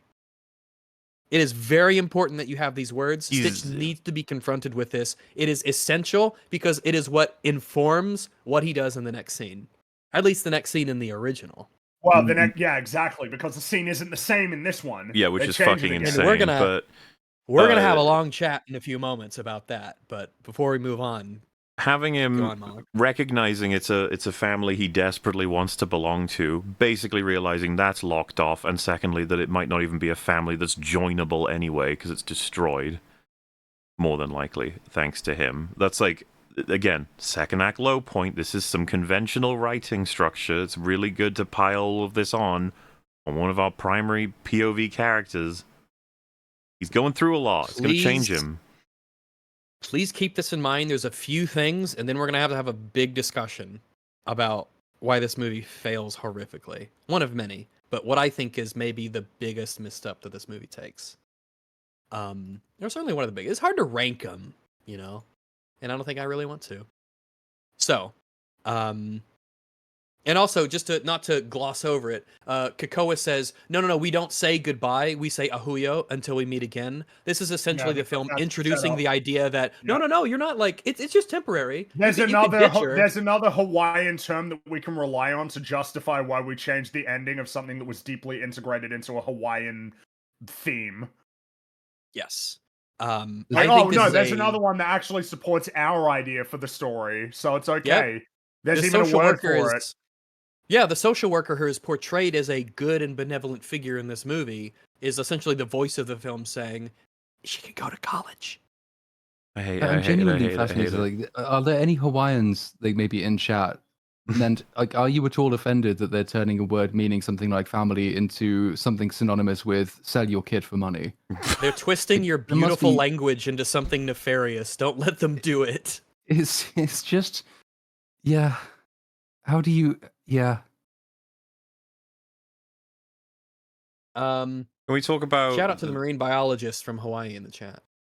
this is a relatively isolated thing in a sense, and it bothers me. The duck moment. There isn't one in Do you the mind if remake, we correct? wait? I No, there's don't- not in the I mean, remake, this no. comes right that- after in the original, and there's only one scene that relates to this in the remake that's isolated, as far as I know. Is that they have their I version think of this, and it sucks so. balls by comparison. Yes. We'll semi bind those scenes together. As we in like the next to next scene, because there's some dumb shit we have to get through before we talk about it. And by dumb shit I mean Jumba and Pleakley. Oh, we do this they're first. It ties in with the. No, we have to go linearly. This is very important. We're gonna. I know what you mean, but we're gonna have a long section about what happens next, and it's all gonna tie together. I've got stuff written for it, and it's probably my least favorite part of the movie. So, put a very small pin in that. This won't take long. Back in the hotel, Jumba and Pleakley are in the room, and Jumba is asking why Stitch would protect the girl like that, which I don't even think is like a through line that's kind of shown. He's definitely protecting himself, but I don't see how it's shown that he's protecting the girl. Why would he even assume that from the interaction they had? I got no fucking clue. No clue. It's because they want us to think that as the audience. They're just like it's like an artificial insertion into the narrative so that we as an audience know that he says it, even though he has no reason to actually know that. Doesn't even make sense because he's not going. His commentary later is going to be that Stitch only chose her for his own protection, not for anything more, right? Like that's his POV, Jumba. Yep. Jumba's that's what it is here, because we've mentioned it, but it'll come up in a moment, so we'll restate it. But yeah, in this version, Jumba's fascination and interest in Stitch is heavily subdued to the point where it might as well not exist at all. A lot of Jumba's character in the original is tied to the fact that he is observing his creation and what he thinks about what he's made. So in this, that just doesn't really exist. But here in the room, the two are contacted by the Grand Councilwoman who rings them on the space phone again. Pleakley is in the tub with candles lit next to the bed, which is a strange arrangement, but it's odd. It's fine. Jumba tells him not to answer, but Pleakley for some reason is like really excited to answer the phone call from the Grand Councilwoman. I have no idea why. In terms Because of he should not want to answer that call. this he has scene is nothing good way to too report. long compared to what they need to achieve with it. It's insane. Yeah. It's really bizarre to see him like in this weird comedic face in the tub. Because, I mean, if we're going to compare it, in the original, Pleakley was not excited at all to talk to the Grand Yeah, what would he be? Why Brave would he be? belted. Everything's Because- gone awful. because they got no progress. He already Yeah. knows that she's upset but they he's haven't done retarded. anything. His brain doesn't work. It's soup. I mean, ding, ding, ding, there it is. He's a moron, and he's like bizarrely excited to talk to her when he has nothing to report. And despite Jumba telling him not to answer the space phone, Pleakley does answer it. And the Grand Councilwoman says that she intercepted the human authorities, and then plays the recording of Bubbles from earlier saying that they found the alien, send in the extraction team. She is upset that they have alerted the humans to alien presence and that they still haven't captured 626. Jumba says that they have discovered a glitch referring to 626's strange behavior. This is sort of a reference to something in the original, which we will kind of get back to in a moment, so don't worry, but it doesn't really exist in the remake, so fuck it, we ball. The Grand Councilwoman is having none of it, and she fires him and terminates the deal, where he gets to essentially go free and get his stuff back if he brings in Stitch. On the spot, she deputizes Pleakley to detain him under Federation orders and bring him back to Turo immediately. I guess I'll just in case you don't know, this is essentially the first frame of the original movie. It hasn't been mentioned in the remake until this point, but in the original movie, Planet Turo was the location of the Galactic Federation headquarters. So She says it here. Odd choice. Maybe they think it's a fun Easter egg, but it shouldn't be an Easter egg. It should be the fucking film. She then says a Federation detail is coming to clean up his mess. Pleakley then goes to grab a tracker shock collar because he's an idiot and he naively thinks that Jumba will just let himself be taken in to be imprisoned. At which point, Jumba uses the portal gun to make Pleakley fall through the floor and into a closet into a pile of clothes. And he says, in the most Zach Galifianakian way possible, it's time to do this my way. The scene is so long. It just won't end, and it's so worthless. It felt longer when I was describing it. Fuck. They get fired, and he boots Pleakley somewhere. That's all that needed to happen, and it takes forever. Okay. Now, we're going to have some deep chats here in a second. So, sit tight. Back at the house. Well, I'm sitting, all right. Back at the house, the sisters are sitting on the couch. And Nani asks Lilo to remember that time I went to the North Shore that one summer and we were on opposite sides of the island, but God, you know, we could visit, but we weren't together all the time, you know. And as Nani talks, Lilo notices that Nani is not eating the pizza, and it's really important that the film lets you know that Lilo notices that Nani isn't eating the pizza, like that means something. Like this is a clever clue or anything. But Nani is essentially hoping that what she's saying will get the point across to Lilo that she's about to be fucking taken away. Yeah, I mean, but Lilo, the writing's horrendous. It's basically like, remember that time we weren't together for a period of time that was quite long, but it was okay, right? Yeah. And immediately Lilo, when she started saying, it's like, there's no fucking way. We're just going to like, yeah, we're doing this actually now. Yeah, there's no fight. Except she just wants to get rid of Lilo. Yeah. But Lilo thinks that Nani is saying that she's going to go back to the north side of the island like before. He's 6 years old, doesn't pick up on it. And Nani says, well, no, but with Stitch and everything, with Stitch and everything, things have gone from bad to worse, and they'll have to make some changes. But Nani can't bear to finish saying anymore and says she has to go get some air, and what I can only describe as a surprisingly emotionally dull scene. Lilo then goes to join Nani out by the hammock, and she is bringing a ukulele with her. And Lilo says, remember when Papa took us camping out here? Remember? I had s'mores, and you also did too. Nani says, oh, when camping, they were like fumigating the house. There was termites. But Nani says, no, it was camping. It was camping. And they sort of reminisce for a moment as Nani says that they had really good parents. Which seems oddly out of character, given previous conversations that she's had with Lilo. Kind of strange. Lilo then says that she has changed her mind. She likes Nani as a mom, too. Which I don't like, because I think that there's a particular reason in the original why she says, I like you better as a sister than as a mom. Though this version of the movie has reinterpreted that to be an insult. But she says she likes Nani as a mom too, and obviously this is strategically placed here because Nani knows that the state is going to come by and take her sister away in the morning. I also don't know what has prompted Lilo to change her mind. It's not really clear. Who knows what it could be? I don't know. So Lilo then gets onto the hammock with Nani, gives her the ukulele, and asks Nani to, do the thing, to sing. And so Nani sings Farewell to Thee, which we'll talk about in a second. Meanwhile, as this is happening, Stitch has left through the window of Lilo's bedroom in the house, and he walks away into the forest as the sisters lay together on the hammock. And neither of them notice that Stitch has left. Now, I think this is the worst scene in the movie, which might surprise some people, but one of the reasons is because, as bad as it is on its face, knowing it's because of what it lacks, right?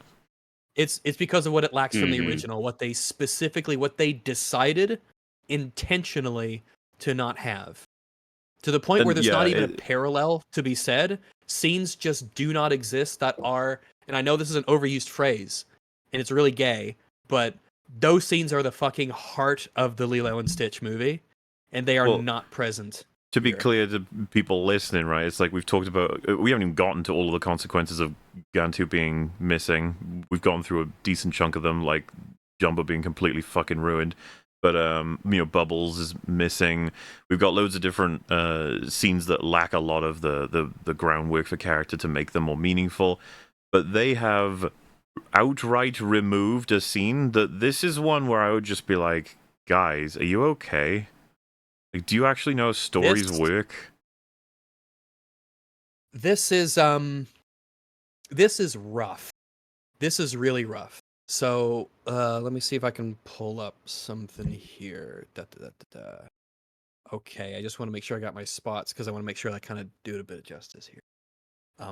So that's the scene in the remake. That's this night. That's the night. The last night in the remake. Now, what was the last night like in the original? It's very important to remember the first night that they had together in their house and some of the things that are present in the original that, again, don't exist in the remake. Notably, much like how Elvis is just not really present much in the remake, most importantly, the Ugly Duckling, the book, is not present in the remake, but it is in the original. In the first night, when Stitch comes into the house, he explores Lilo's room. He looks at the stuff in it. He checks things out, looks for things to destroy, see if there's anything that interests him. And there's a book on the bookshelf, The Ugly Duckling. Stitch opens it up, and he's curious. He wants to know what this is about.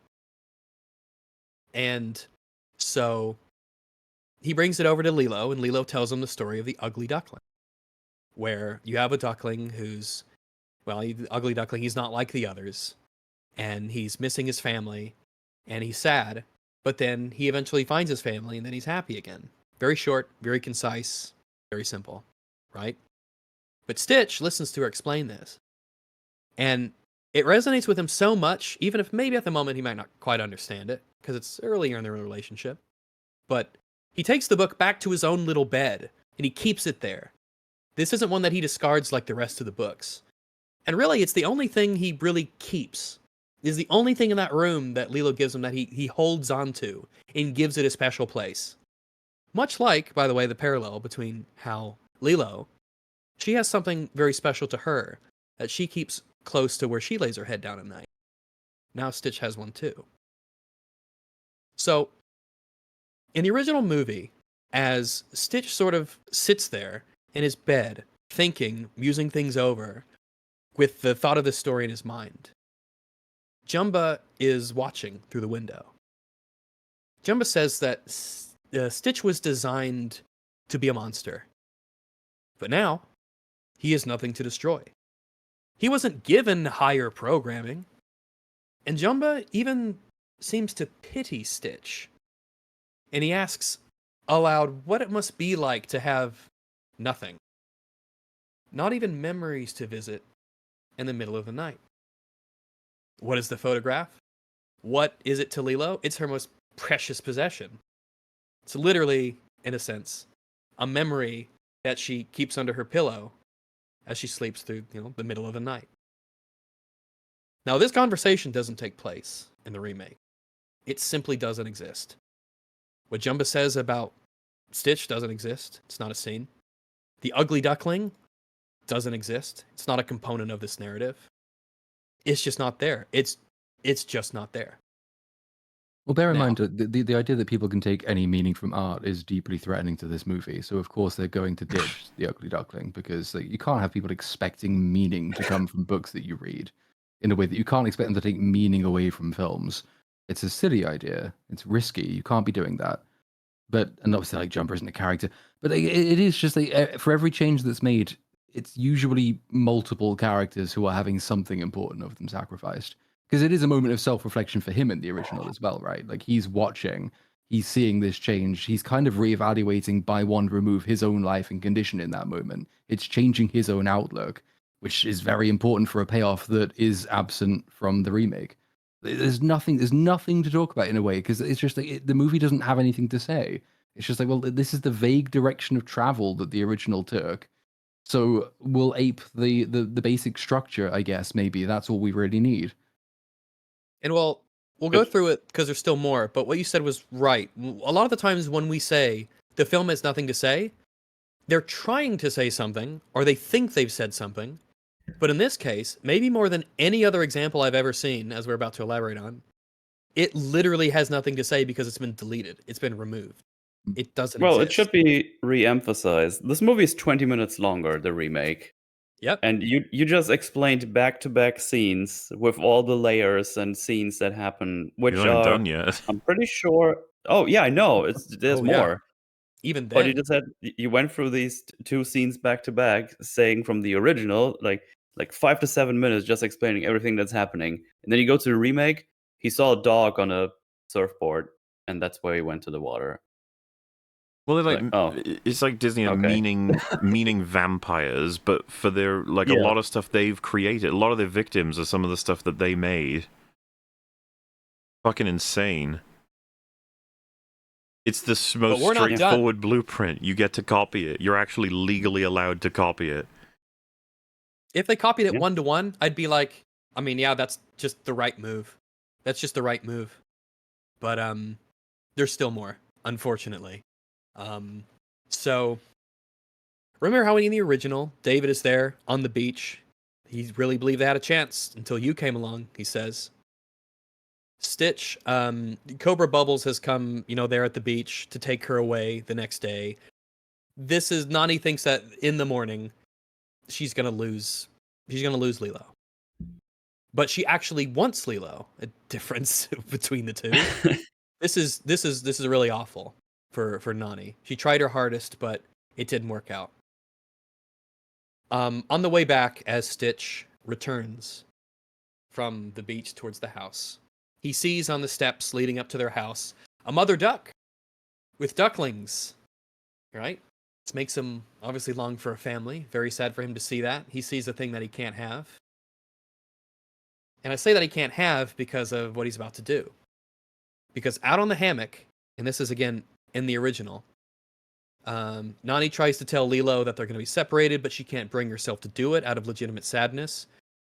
And so she sings, Farewell to Thee, as Stitch is listening. I just wanted to Now- comment on the duckling scene specifically. The animation is Oh, it's wonderful. there's so many gorgeous. little touches So that are sweet. just excellent, right? Like it was always, as Springy's mentioned many times, the design for Stitch is not just fantastic, like in a lot of ways, be it color, shape, size, whatever have you, but the capacity for expression, having his ears be a huge tell for how he's feeling, and Yep, ears are really, really useful. this like the curiosity, the sadness, the contemplation. Even if you look carefully, he goes to reach out to the mother duck and then puts his hand back down. He sees the rest of them, and he's just trying to Well- observe it all, right? Like he's in such a moment at this point in the film of, I don't want to He is destroy anything anymore. thinking. Like I don't even want to. He seems hesitant with a lot of movements. Just he's very sad after everything that's happened. It's expressed wonderfully because they don't even need words. They don't need someone to turn up and point at him and say, "This character is sad." Is This sad. character is smart. Yeah, this character is this.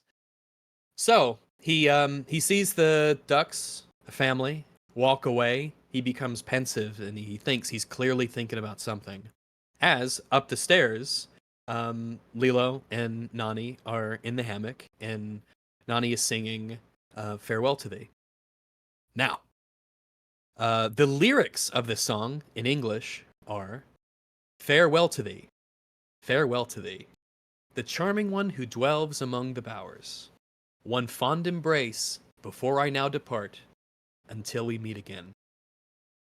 This song, I think it's called Aloha Oe, it was written in 1878 by the last monarch of Hawaii, Queen Liliuokalani. She wrote it after she was imprisoned after being taken from her home. And she was sad that she wasn't able to protect her people and her country from what was at the time the encroaching Western industrialization of the island. And she felt sorry to them and was apologizing for not being able to be the queen her people needed her to be. Obviously, as you can probably tell by that description of the song, this has a very clear relevance to how Nani feels as she sings the song. She thinks that Lilo will be taken away from her home, in a sense, and that Nani feels like she has failed as a mother figure to her younger sister, that she's tried hard to be, very hard. And of course, you have the Hawaiian historical element that helped tie it into the film. And as another reference, Elvis made a cover of this song back in 1961 for Blue Hawaii. So, you can probably now understand why earlier I said when Lilo is singing this song to Stitch in the remake in her room, it makes no sense that she is singing a sad, solemn song about farewell when she's trying to cheer him up and do a happy dance.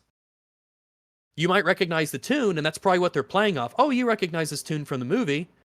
Makes no sense for her to be singing this song. This song was very specifically chosen and is almost conspicuously appropriate in a number of ways for Nani to be singing this, sadly, to Lilo on their last night together. Pretty big deal. We're not done, unfortunately. So, in the remake, Stitch leaves. He's gone. They don't even notice. But there is an entire final scene of Lilo and Stitch together for what can be described as essentially the last time, because they both essentially think it'll be the last time. Well, it's safe to say it's a pretty fucking highly rated scene in the whole movie as well. Yep. So in Lilo's bedroom, later that night, Stitch is allowed to look at the photograph underneath the pillow, which we, for the first time, get to identify. It is a photograph of the Pelikai family together. Lilo, Nani, and their parents, out on the beach. She says to Stitch, which, by the way, just the fact that she's allowing him to kind of like see it is already like her opening up to him in a moment of vulnerability. All that we get for what happened to them, it was rainy, and they went for a drive. What happened to yours? And Stitch is sort of surprised at this question, because she says that she says to Stitch, you cry at night, and she asks if he cries because he's missing his family. When he's crying because he didn't have them at all. Both of them want something that is to belong to be part of a whole family, but the both of them have it for distinctly different reasons, to the point where she doesn't even really understand. She's sad because she had it and she lost it, and he's sad because he didn't have it to lose. Lilo says that their family is little now. It's not as big as it used to be. But she offers to Stitch, that he can be a part of it. Stitch holds up the Ugly Duckling book as she says that he could be their baby and they could raise him to be good. But Stitch takes the book and walks towards the window. And he appears to leave, though really he's hanging onto the ledge. And Lilo says from her bed,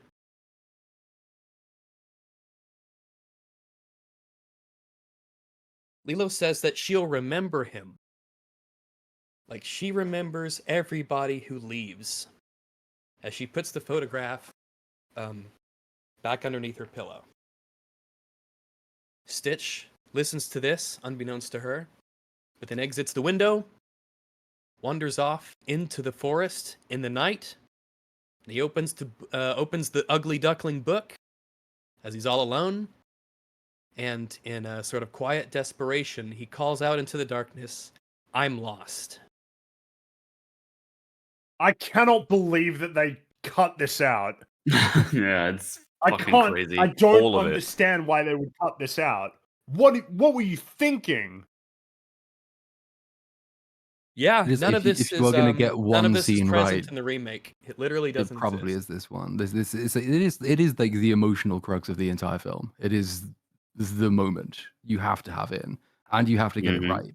And if you don't understand that when you come to adapt it, if as the writer you say in interviews, "Oh, we went and we dissected the original to make it to understand exactly why it worked," and you somehow not only get it wrong but just skip it, what?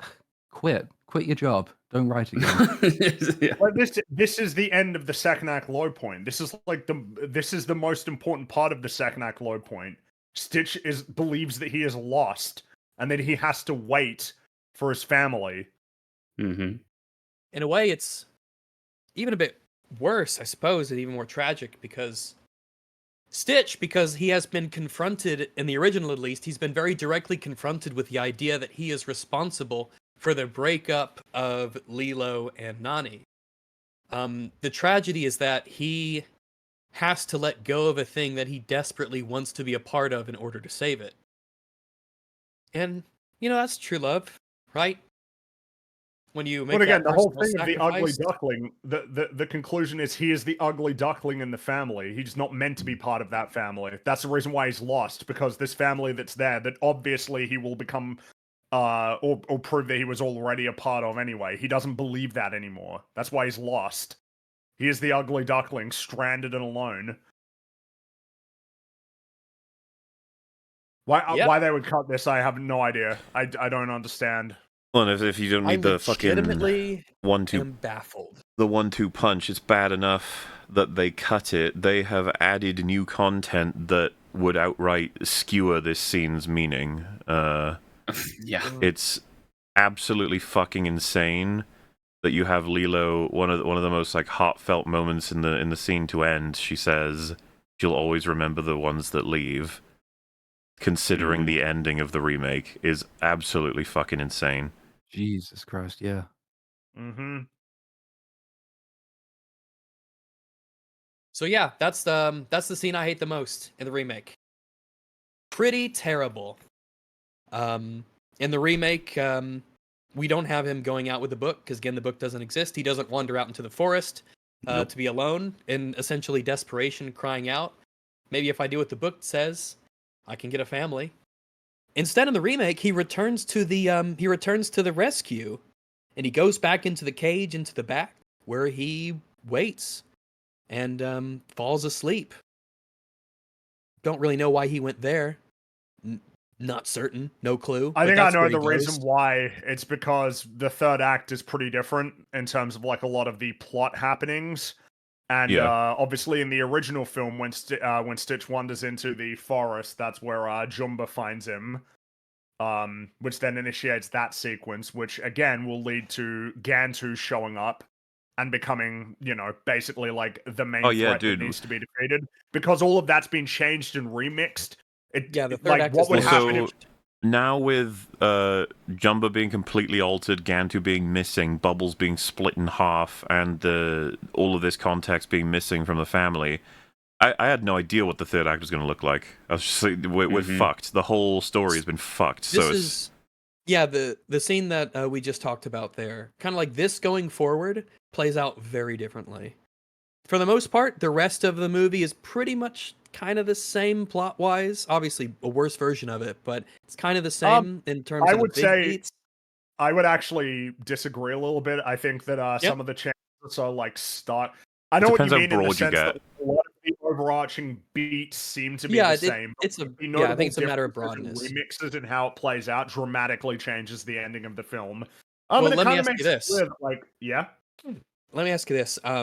Something that came to my mind when I was sort of comparing the two in my head was that you know how sometimes we say about a remake or about really anything, I guess these days it could be a TV show or a season 2 for all we know. The more familiar you are with the source material, the worse the next thing is because they did such a bad job like continuing it. In particular, I think that Lilo and Stitch takes advantage of this. Talking about like how it matches the beats of the original.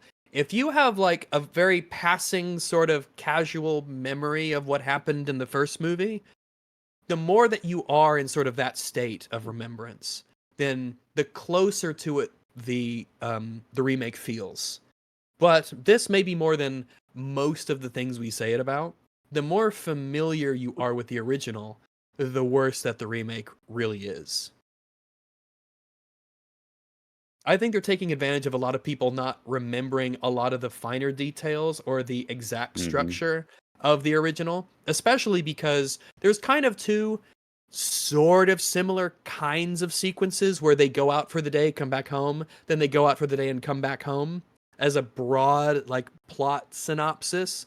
And you might get those mixed up a little bit. Even I kind of do as I'm bouncing back from movie to movie. Did this take place on the first day or the second day that they're together? So I think they really take advantage of people who can't quite remember all the details of the plot. And I think this kind of plays into that.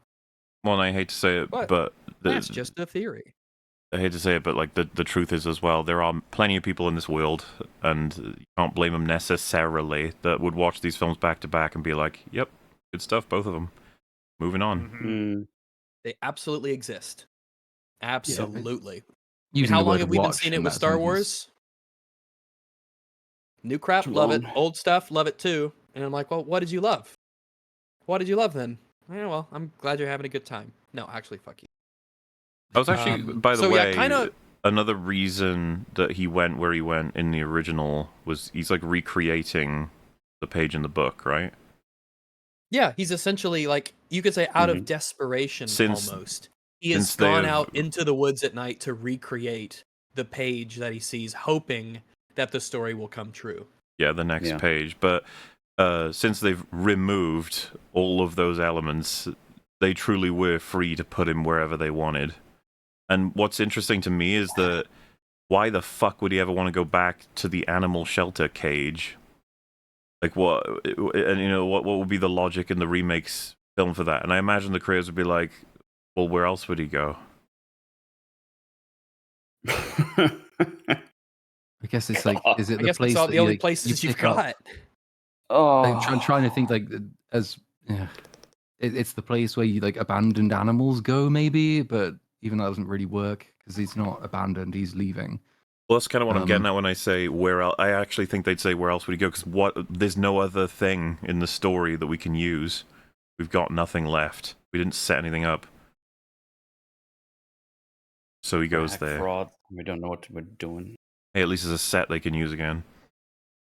But to the earlier point, Okay. I think it is definitely true. Like it's the hazy memory that's being relied on because like I missed out on a Yes. bunch of the early 2000s Disney stuff, including Lilo and Stitch. So like I hadn't really got that much familiarity with it before sort of preparing for this. And even then, like didn't have, I wouldn't say a huge amount of familiarity because I just watched it the once. But just over the course of the stream, picking up on like, well, you guys picking up on all the things I had not picked up on, it is quite rapidly like escalated the list of my least favorite of these remakes. Just because the more familiar with it you are, the absolute worst it gets. It's I feel very similarly. I felt like when I was watching the original, in particular, after I watched the new one, watch the original, it helps you kind of know what to look for, you know? And I had a decent memory of it, but it helps a lot. And then I went back to watch the remake again. I sort of found I didn't think that I would be like super passionate about it. I'm like, oh, it's another Disney slot movie, but at least I get to watch Lilo and Stitch, you know, Yeah, like there's a bright yeah. side, or it's a reason to. I felt along the way that I was like, oh, like I hate this movie. I actually actively despise the Lilo and Stitch movie, and it may be, if not my least or my most hated, it's up there. It quickly climbed to be up there. Yeah, I think most people would consider The Lion King 2019 to be dethroned, like impossible to dethrone. But the thing is, Fuck me, they're trying. I was going to say, people in chat would come to understand if you've watched this 9 hours so far, the cruelty involved in like the foul nature of this remake. It runs deep.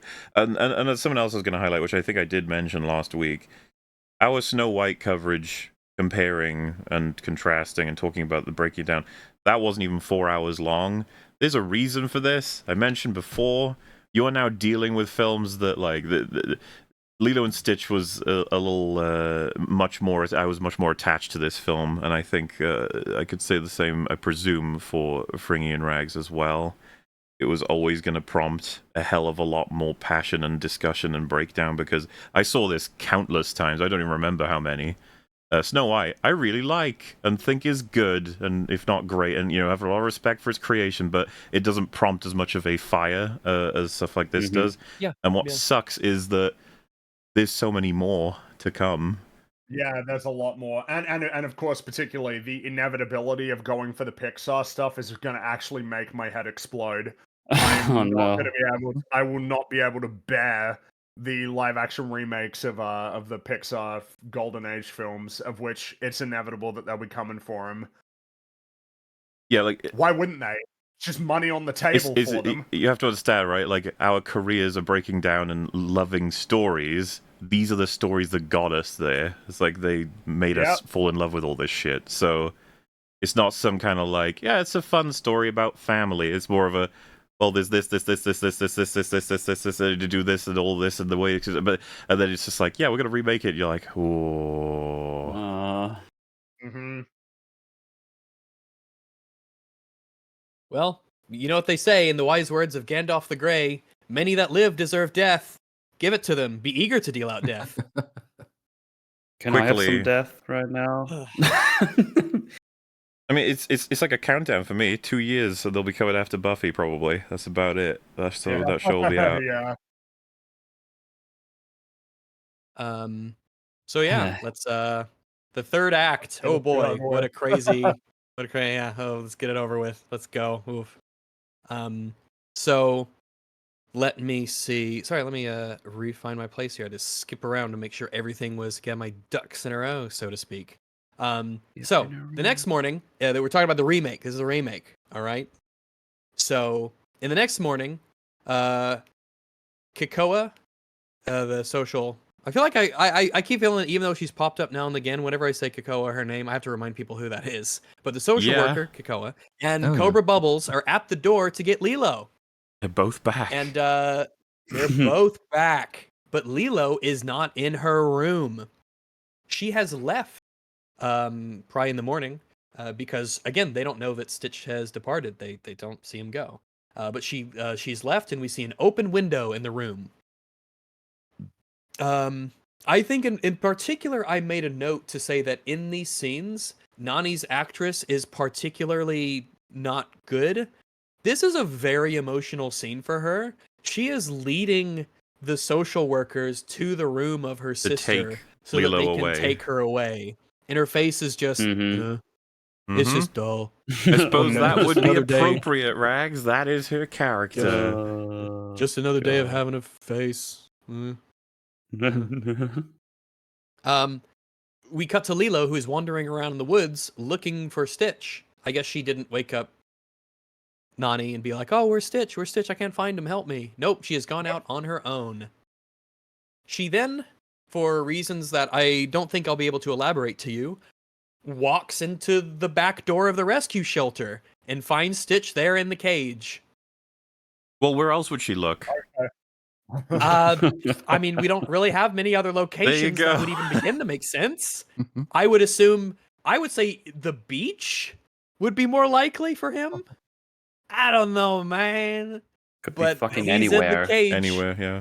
The sky. Now, Lilo, yeah, she's just like, oh, I'm here now. I have found you. Stitch says that Stitch break family, but Lilo says it was an accident, a mess up. And then Stitch says, but Stitch bad. Stitch is bad. Lilo says, oh, you're not bad. You just do bad things sometimes. Oh, ugh. Ohana means family, and sometimes family isn't perfect. We did but that doesn't mean they aren't good. We did she it. Hugs Stitch. That's what we call meaning. I feel, oh boy, we have so earned this moment. We earned it so hard. Oh yeah.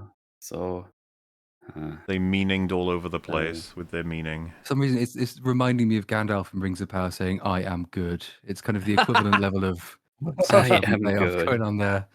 I am good. Because someone told me I was good. So this is random fucking Nori Nori Proudfoot. I can't believe I fucking even know her name. Oh, that's, yeah. Then So- all of that will return. Oh boy, I'm so ready. I'm so ready for Rings of Power. I love Tolkien and Lord of the Rings and elves. Oh, love it. I love it. Elves. Give me the Elves. meat. Elves Give it to me specifically. raw. Give me the meat. Speaking of Whatever meat, kills me faster, just give it to me. What? what? They're interrupted by Jumba. Ah, Sorry, they're interrupted by Zach Galifianakis, who arrives randomly via a portal. Is it via or via? Via? We said via, but I could say be via, Via? but I I'm think pretty it's sure via. they're both allowed. I'm pretty sure.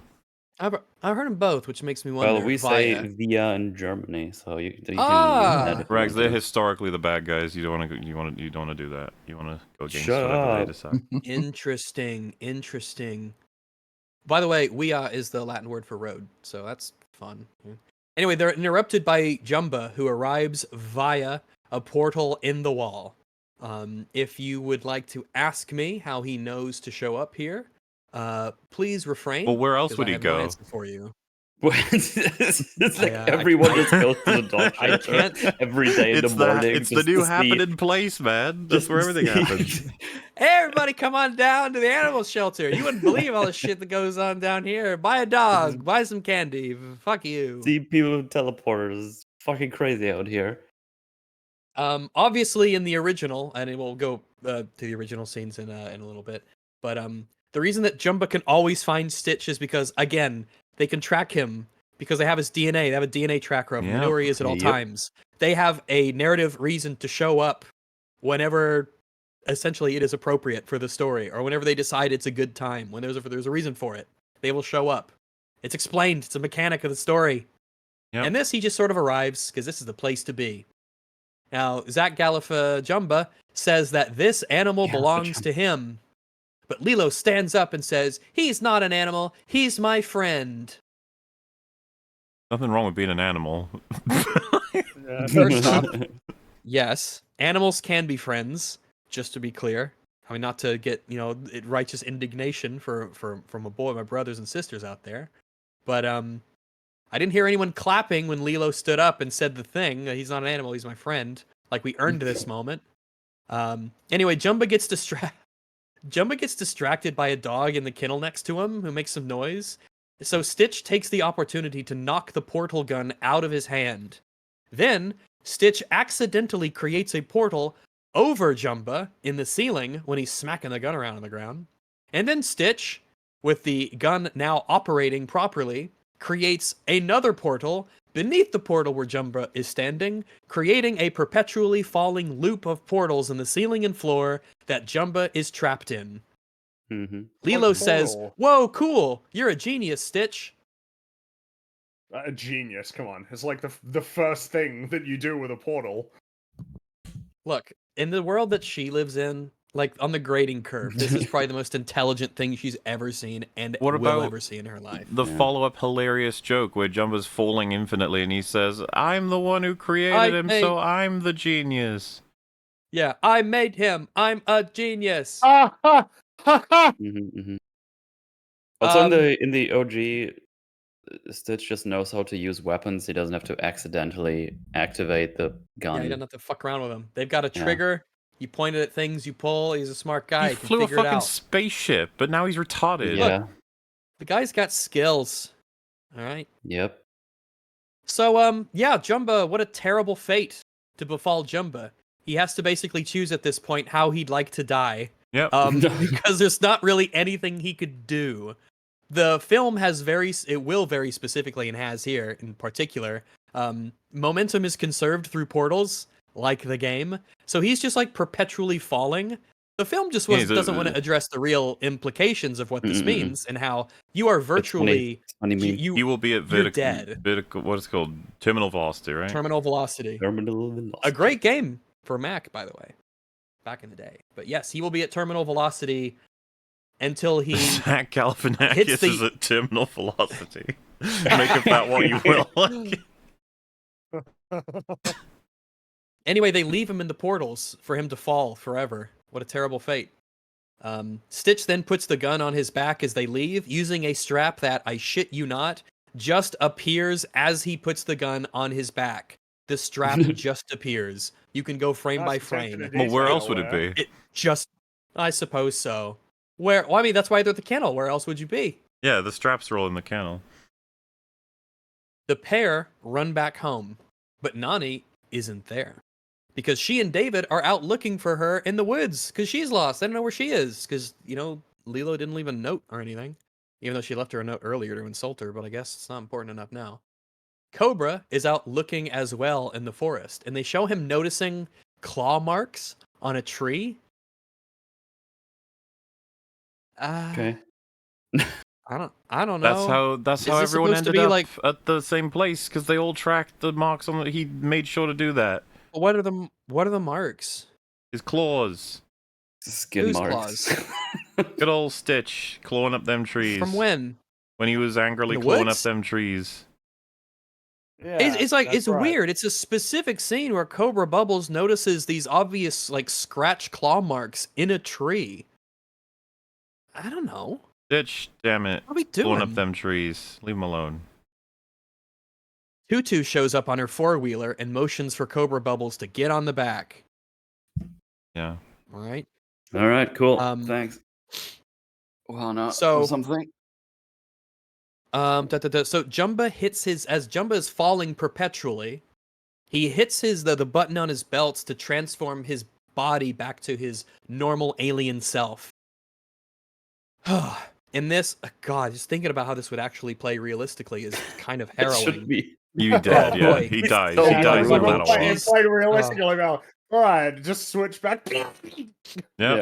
He would shave himself. It's actually disgusting Yeah, to consider. it would be really bad. But he Yep. gets fatter because he transforms back into his normal self, and he slowly, like, thunk, thunk, thunk, thunk, thunk, he goes through the portals and plugs himself in the portal holes because of his girth. And he says, "Now I have a wedgie."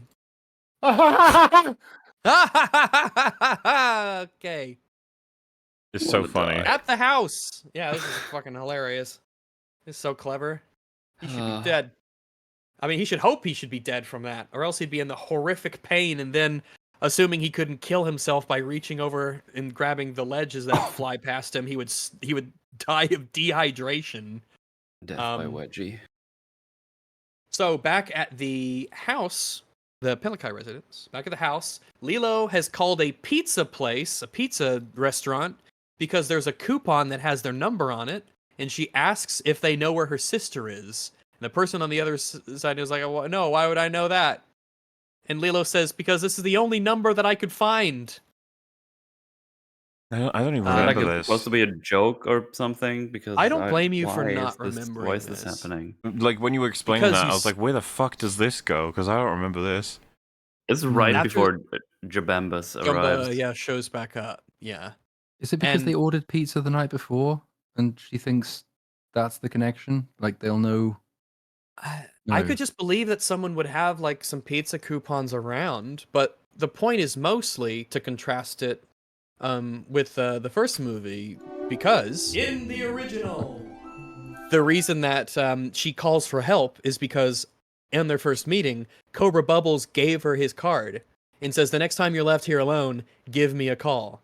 Mhm. So later on in the movie, when Jumba comes to the house to attack her to get Stitch back, she's calling Cobra Bubbles because he Yeah. gave her his number for this. They set it up. There's a reason for it. "Give me a call the next time you're left alone," and she just takes it. Yep. Set up.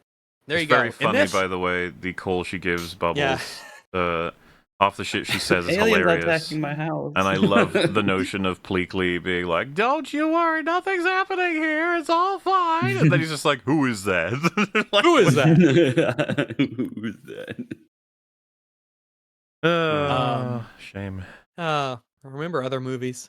Anyway, let me see. So at this point, Jumba arrives at their house, and I assume he knows where their house is because the tracker has been there with the Toyota. So I guess he knows where to go. He assumes the truck is there. But at the house, Jumba arrives, notably in his alien form, not his human form. So I guess he walked all the way across town in his alien form. And he's just given up on his camo now. Mm-hmm. Okay. I Well, guess. they're doing it his way now, so he doesn't like- care or something.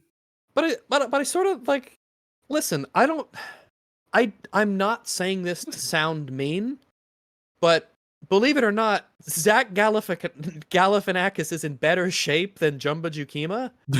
So you should use Zach Galifianakis's body for long distance travel in this scenario. He's also still on Earth. It's just gonna be beneficial to not look like a horrifying creature that died of leprosy. It's just get going. Leprosy. Don't think about it. Jumba's here Oh, everything hurts. because he shows up as Jumba in the original. He's got to show up as Jumba here in the remake, even though it doesn't make sense. Yeah, Jumba shows up at the house. The pair hides from him, and they use the portal gun to escape into her room and out the window as Jumba chases them and shoots through the door, blowing holes in the ceiling and the walls and stuff. But as they escape from Jumba, he says, "Come back! Hey, you're gonna run? Run away from all this? All these memories?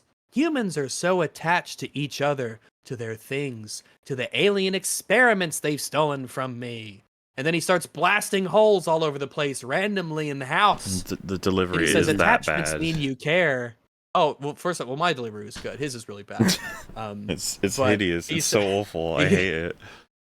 He says, attachments mean you care, and caring causes people to make very stupid decisions. Hmm. Jumba Yeah. then asks aloud who Mei Mei and Pei Pei are as he examines the sign on the bedroom door that used to be their parents that says Mama and Papa. Lilo returns, opening the front door, standing there defiantly, and says, "That's Mama and Papa's room." All right. Yeah. Meanwhile, during all of this, Stitch at least has the good knowledge to be like, "No, let's go. Let's go." Even in the remake, he's like, "No, Lilo, we gotta go. Let's go."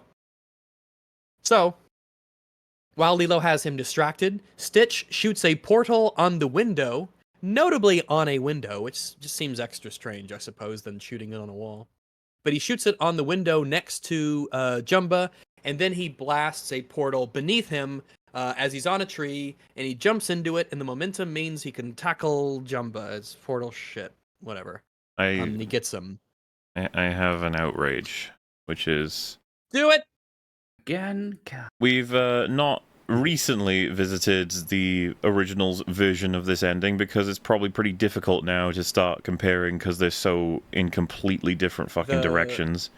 Yeah, the Yeah. parallels diverge at this stage of the movie. So ridiculously hard. But, you know, just we can go through it in more detail if needs be. But broadly speaking, the Gantu has come down, captures Stitch and Lilo. Stitch escapes, but he can't get Lilo out before he's knocked off the ship. He encourages Jumba and Pleakley with Nani to do everything they can to rescue Lilo. And he devises a plan, because he's knocked off the ship again, to drive like an oil tanker into a volcano Yeah, gas tanker, yeah. to explode it, causing enough propulsion that he would be shot up into Gantu's ship to get back to where he wants to be. And he's pretty hell-bent, somewhat exciting. He's gonna do everything he can. He's coming through. This is the big old third act action payoff. Stitch is doing everything right. And he's, by gum, he's gonna get what he needs to do to win the day. And quite satisfying, because Gantu is just very much a suitable antagonist at this point, right? Like, evil shark man is trying to ruin everything. And Stitch, very happily, right, explodes the thing. We're firing up rocket speeds. It's actually quite amusing. You can get Yeah, this it is. shot He's like, woo! with goes like, Gantu Then just he being like... thumps on the windshield. So, Yeah. well, so just Gantu's POV here is just funny, but There's a part here that I particularly am fond of, and I'm gonna play it with audio. Okay, so you at home can experience what I'm talking about. Now, no, this is quicker than I needed to be. But I love this because Stitch never had a scene where he was like taught to start. It's not like Terminator 2, which by the way I also adore. This to me feels like he's like fully synergized. He's into it. He's ready, and he's even using like Hawaiian, a sense of incorporating everything. He's he's excited, and he's using the language. It's so cool as a payoff. It's so much fun. Yeah, he's juiced, man. And then, Gantu being like, what the fuck am I dealing with? And then... What is happening? What is my life? What is this creature? Oh, so cute. Oh, By the way, because I took a particular note of the visuals. You got a filter back. No, I did that on purpose. Oh, okay. Yep. All right. Yeah, there's a method to the madness, Fringy. You just gotta let him do his thing. Hey, chat enjoyed that. Because that's gonna come up a little bit later. The cute and fluffy comment is awesome there.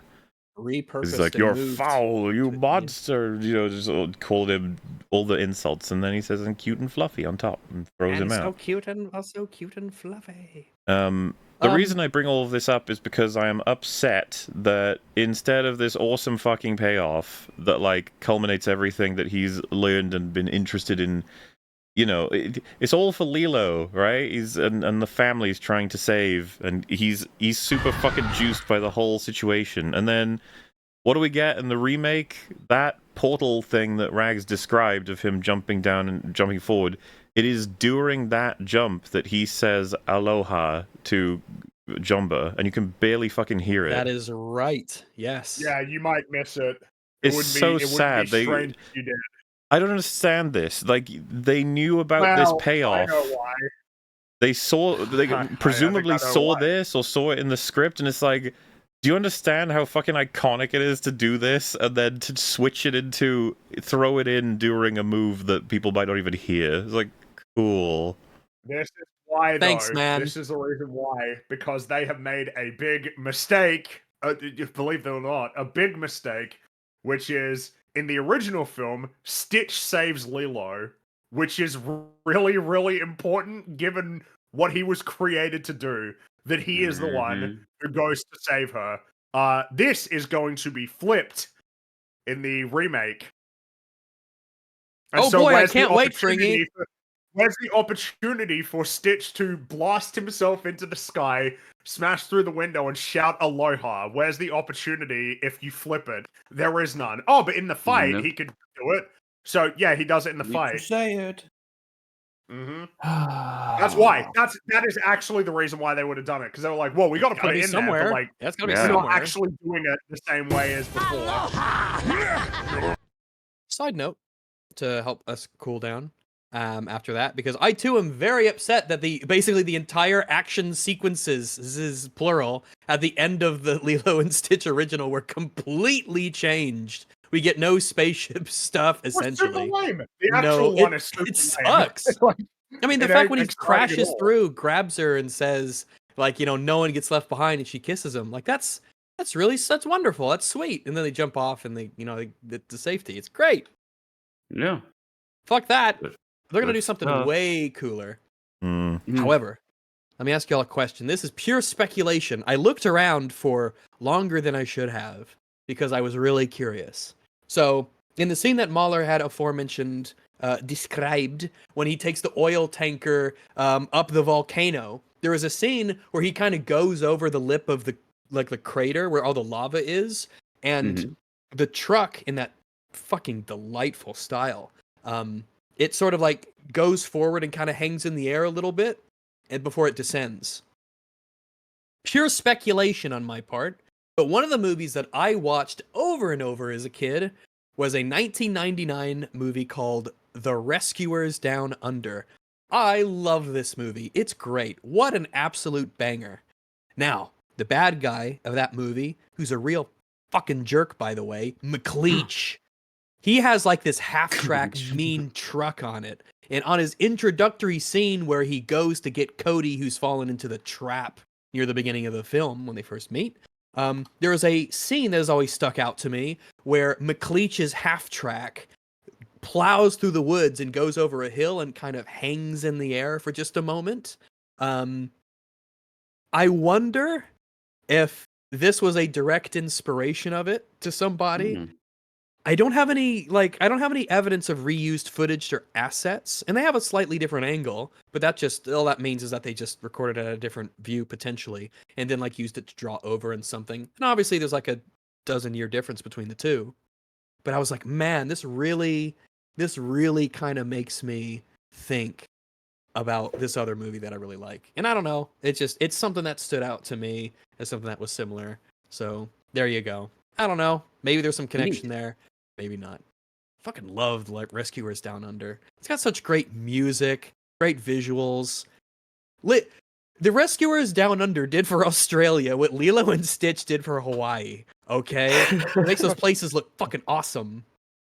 So, oh right, Lilo and Stitch the remake. We were talking about that movie. Oh. I'm afraid so, yeah. Yeah. So after we get the Aloha ripoff that was mentioned, Jumba and Stitch, they grapple and wrestle and have their fighting shenanigans around the house. They're just causing a ruckus. During all of this, the laser gun is going off. Jumba is shooting these big holes in the walls and the house and everything. And it's at this point that Pleakley arrives on the scooter. So I hope you guys like payoffs, because when I love Pleakley arrives into the house, he opens the front door and apologizes, and then screams when he sees Lilo, who then sprays him with the breath mint spray that Tutu gave her earlier. It is at this point that Pleakley goes, "Ah, my eye!" and he tumbles out of the house. Mm-hmm. That is the payoff. It's amazing. Terrific. By the way, I clapped when that Um, happened.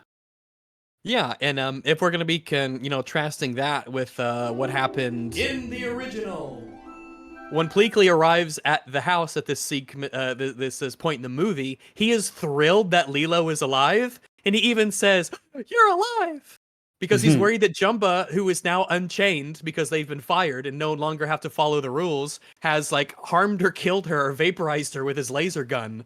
But it's at this point that Lilo slams the door when she sees another alien and yells, "They're everywhere!" Yeah, we've lost so much from the house sequence for the dialogue and the interactions. It's kind of insane. One of my there's plenty of things that are just fucking fun in here. Like when Jumba's trying to convince Stitch to give up, and he says, "I'll make you better. I'll make you taller, less fluffy." And Stitch just goes, "I like fluffy." Like it went desperately running around avoiding the shots, and he gets Jumba's gun, and he plugs it with a carrot, and back and forth. they both sort of acknowledging that that's just happened. And then he says, "You shouldn't play with guns." And as the gun is like going like overcharging, Stitch just goes, "Oh, okay." Yeah. Like passes it back. Then he's like, "No, it's a gift." Which in and of itself is a setup, because in the original you have Pleakley plugging it with his finger, and it's like that's how you disarm the gun. It's like a Looney Tunes. You plug the gun. That's how they're designed. The muzzle has to be clear. And So, the back yeah, and you get forth that here. with Bubbles, where she Tree, says Merry something Christmas. like, "Oh, it's okay, my dog found the chainsaw." And he's like, "What?" Oh yeah. Don't worry, Stitch finds the chainsaw, and he jumps back into the house maniacally with a chainsaw as it's rattling around making chainsaw noises, and he looks totally unhinged, which is kind of the point. There's even a point where Stitch goes and grabs the blue Volkswagen, the Beetle, nice classic blue Beetle, and he uses it to hit Jumba, and there's a lot of good, not just sight gags, but good just like back and forths. Calls it a blue punch buggy when he hits him with it. Blue punch buggy. It's a very fun action sequence. It's they get the tone right, and there's also funny animation, interactions. Nothing to worry about in terms of great harm being done to anybody. and an appropriate amount of consequence as a result of all of it. Yeah, because in the original, the explosion comes from the overloading gun that has the carrot plugged in it. Merry that they're trying Christmas. To hot potato back and forth. Yeah, Merry Christmas. Hanukkah. Happy Hanukkah. And back and forth. And then it explodes. And it essentially destroys the house. Not just a part of it. You are not rebuilding the house. You are building a new house at this point. It blows up. It's a very big explosion. So that's just it's just a flat out difference. But well, enough of that. We got to talk about the remake. Because when the roof collapses, or the roof's about to essentially oh, I'm sorry. I skipped ahead. My mind's turning into the gray putty. So, Jumbo and Stitch keep fighting, but before he shoots Stitch, he says, "Playtime is over," in the Zach Galifianakis voice. But Lilo hits him with a pan to distract him, and then they drop a fridge on him with the portal gun as she stands triumphantly in front of him and sucks on a Capri Sun. So, there's your Capri Sun returning for you. It's a great payoff. As Jumbo sort of is a great payoff in the fact that we saw it before and now we get to see it again. Jumbo then says as he kind of climbs out of the hole, "Okay, what's the plan, 626?" Oh, I gotta say it like Zach Galifianakis. "Okay, what's the plan, 626? Say you escape the Federation. You think you're just gonna stay here with her and live happily ever after on Earth? You're built to destroy, 626, and you have. Look what's happened since you've got here. Her family's falling apart. Admit it. The only reason you picked her at the animal shelter is for your own protection." And as he says this, Zach Galifianakis secretly gets a collar, one of those shocky collars ready behind his back. Now, upon hearing him say this, that the only reason he picked her was for his own protection, Lilo and Stitch pause and share a stare, and she asks him if it's true. Even though she would have no clue why he would do that, and the idea would sound crazy to her, because she doesn't know anything about the Federation orders to not hurt humans or why he would need to use her as a shield, and we've basically dropped any semblance of the mosquito food connections on the planet anyway. But she's like, "Oh, is this true?" No clue why she'd even think that makes any sense what this accusation is. And also, this doesn't even matter. Even if she believed, is that a problem that you guys met under circumstances that, like, what, you thought he picked you because he was just so taken with your personality and desperately wanted to? Do you understand what I'm saying? It's like, you just met. Is it really that offensive that in the first moment he was looking for someone to just take care of him because people were trying to hunt and kill him? Is that bad? Well, we never have to grapple with these complex questions because it just doesn't ever pop up again. It only serves to be like a slight pause in the conversation. Well, it does not matter. This is like, this is the screenwriting thing. It's like, you got to have the moment where the character has the revelation that, oh, maybe things weren't, maybe you're not so good after all. But the thing is, it literally changes nothing. It changes nothing about what's about to happen. Yep. And it's just a really bad and weak, essentially, approximation, and calling it that, it's way too charitable, of the amount of conflict that there is between Stitch and both Lilo and Nani in the original film, where it, like, after the destruction of the house, naturally Lilo is furious with him, and then when Nani finds out, she's furious with him as well. She's even hitting him with the tree branch. Yeah. But none of that is here. All of that, there is no confrontation here. Like, this is as bad as the relationship between Lilo and Stitch gets in this film compared to in the original film. It's stupid.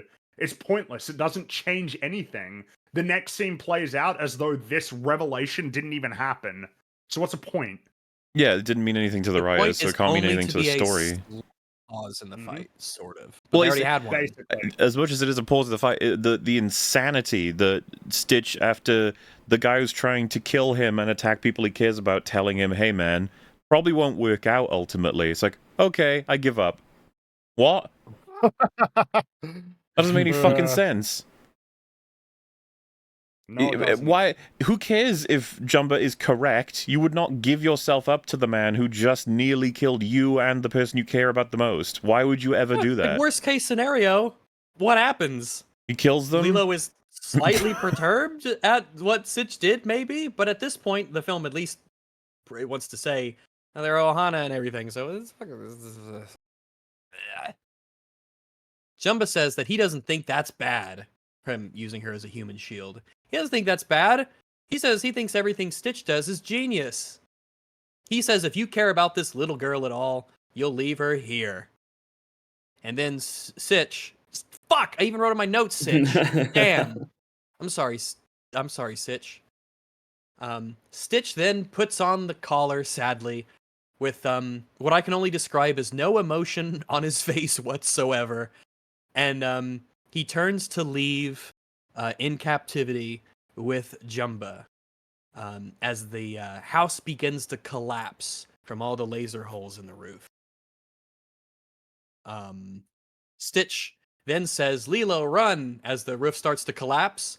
And Lilo looks up at the ceiling, and we cut to an exterior shot of the house as it collapses.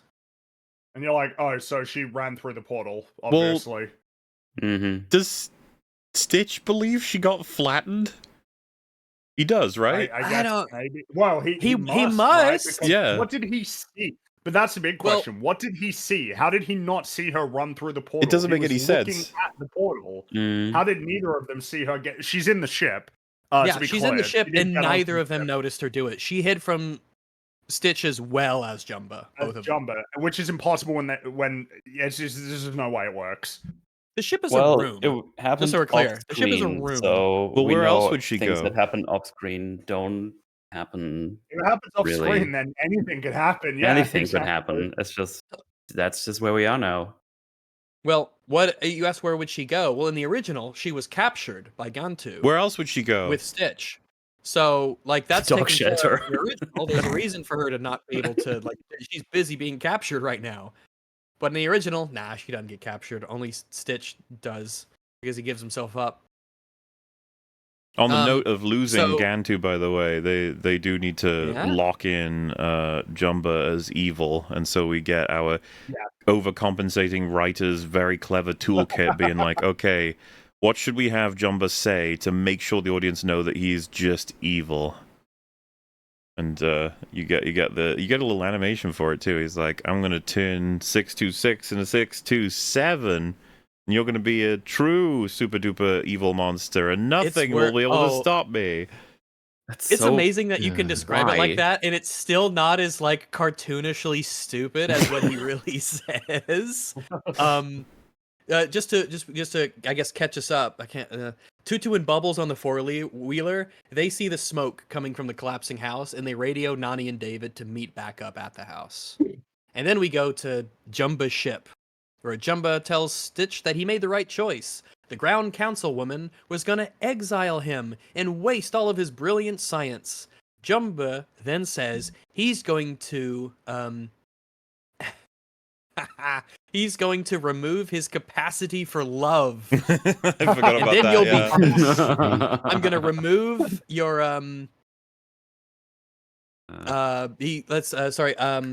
he says that seeing Stitch with that little girl made me realize that you're not the heartless monster I thought you were. But once I remove your capacity for love, you'll be perfect. And then with 627 by my side, the council won't be able to stop me. He's threatening to do to Stitch what the writers have done to this movie. Yeah. He's like, I'm just going to remove the emotional core from you and turn you into a soulless killing machine. Gantu was not a cartoon. He was just trying to capture the wayward, crazy, experimental monster creature that was damaging everything, right? That's his POV. He considers what he's doing to be important, like police work to an extent. And it's like, okay, we don't have him. We got Jumba. And it's like, so he's not evil enough. We need him more evil. Make him talk about taking love away. What?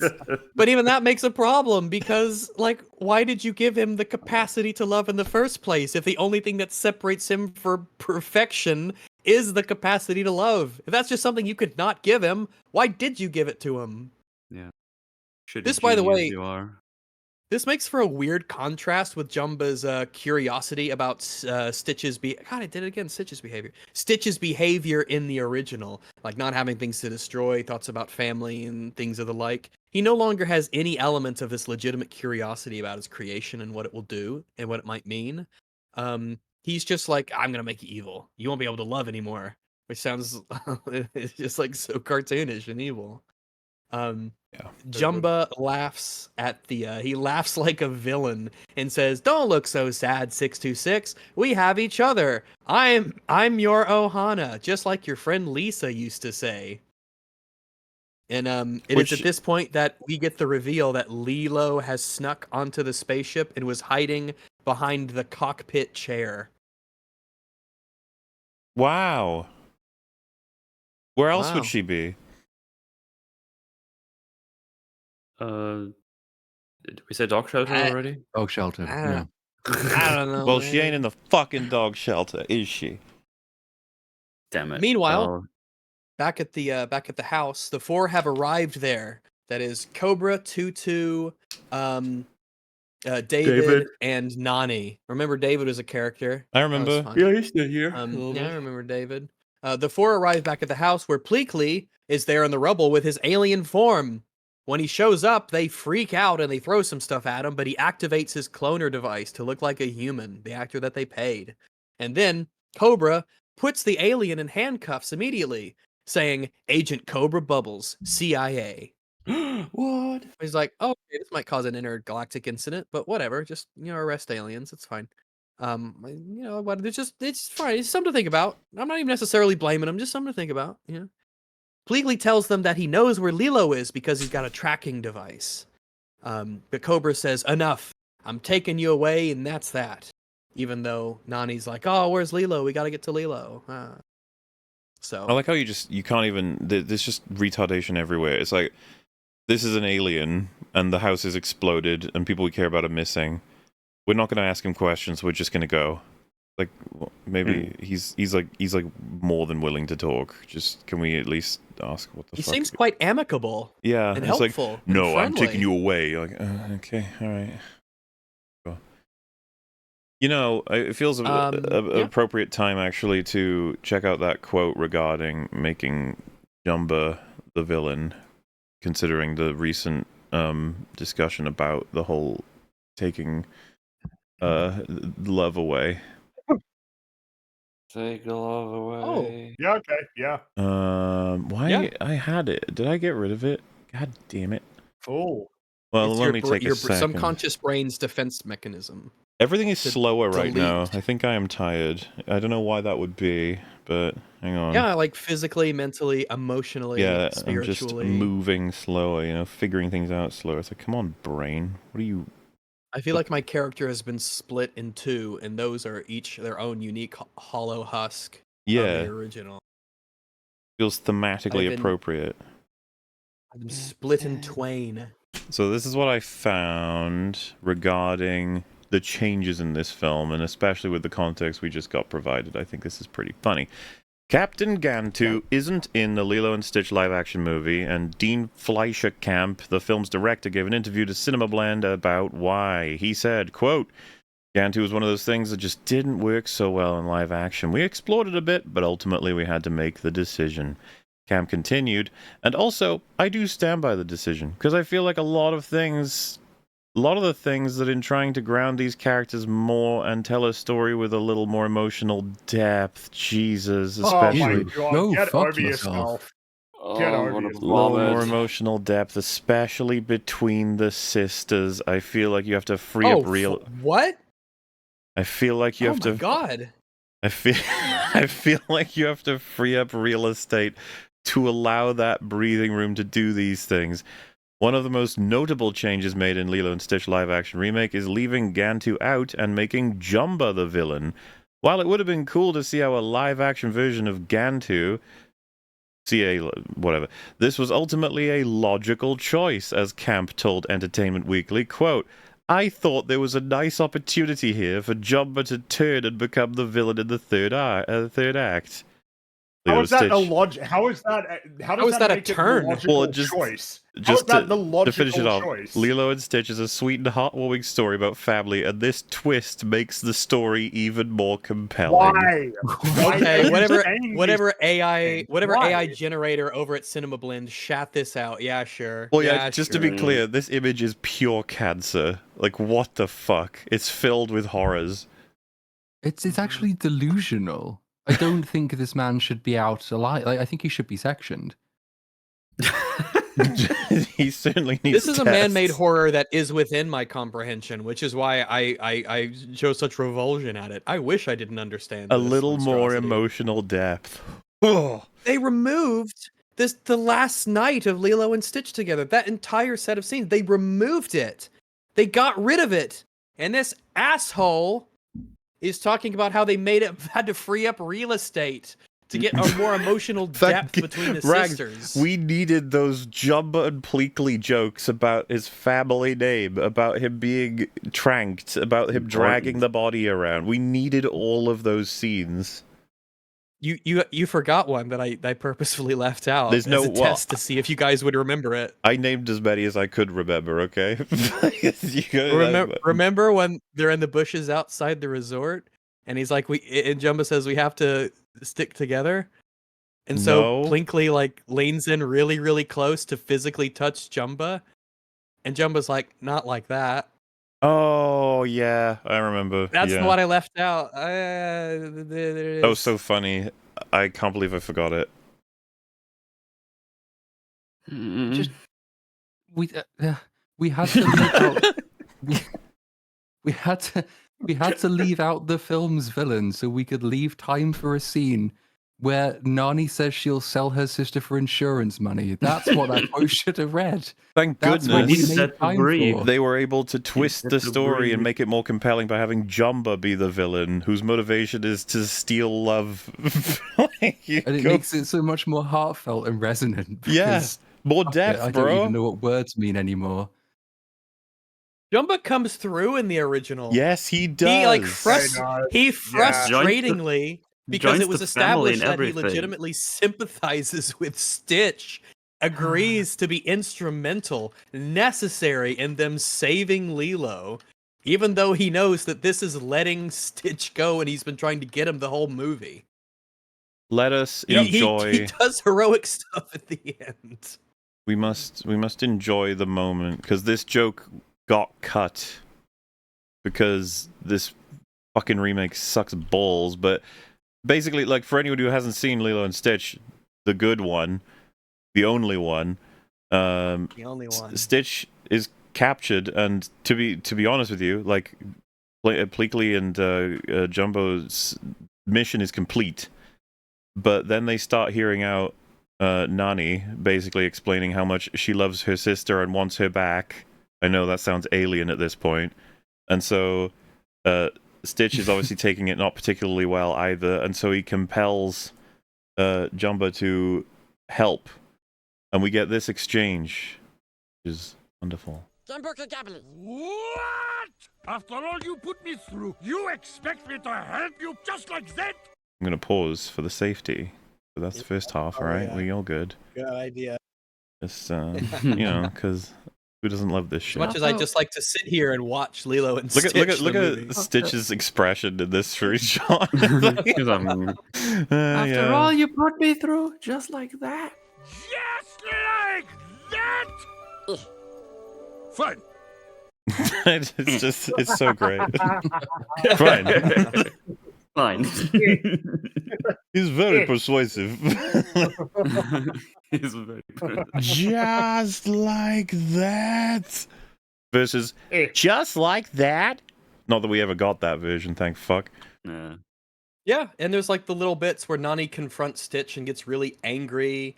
Nani asks where Lilo. Yeah, she gets upset. She's pissed, saying that you're hanging around with that thing because she realizes that he's an alien. He might be in on this in some way. Nani cries when she thinks Lilo's gone. No, we get the Ohana coming back. Family means no getting less forgotten. It's like it's all tying a bunch of stuff up.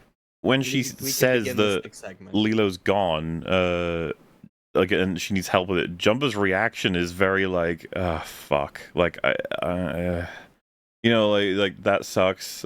I don't know what do we do, sort of thing. This is very good stuff considering the events of the whole film, but we don't get to have any of this because all the dynamics are fucked. We don't. No, because that moment Jumba has to be I our was lame mentioning, villain. where Bubbles has to like make the fucking argument that you are not a suitable guardian and that you need Lilo more than she needs you. That's all gone. It's like it's kind of a really fucking heartbreaking moment because there's no reason for him to believe anything other than the fact that Lilo should be separated from her at this point. But like, we don't get to have this. The social workers split into soulless husks that don't get to do anything in the story anyway. As much as you have Mr. Bubbles, technically, nothing remains of both the characteristics of the one from the original and the payoffs. It's all gone. But no, it is more emotionally resonant, or whatever the fuck that guy said. And I just love that the writer of that article, if it even was like a person and not an AI, was like, yes, this is a logical choice because the writer said that it was the choice that they were making. You're allowed to disagree with the choices that they make. You don't just have to say, yeah, it's a good choice. And I bet you the article ends with like, Lilo and Stitch in theaters this Memorial Day or something like that. Yeah. Drives me crazy. Cinema Stop Blend is a defending subsidiary this. of the Disney Corporation.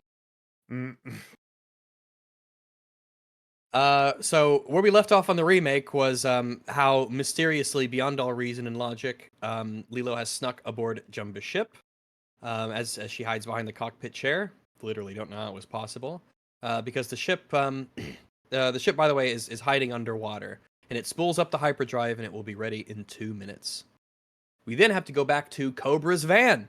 Nani confronts him and asks where her sister is. And Cobra says that his priority is bringing in the alien, Pleakley. The people need to know what kind of threat they're under, he says.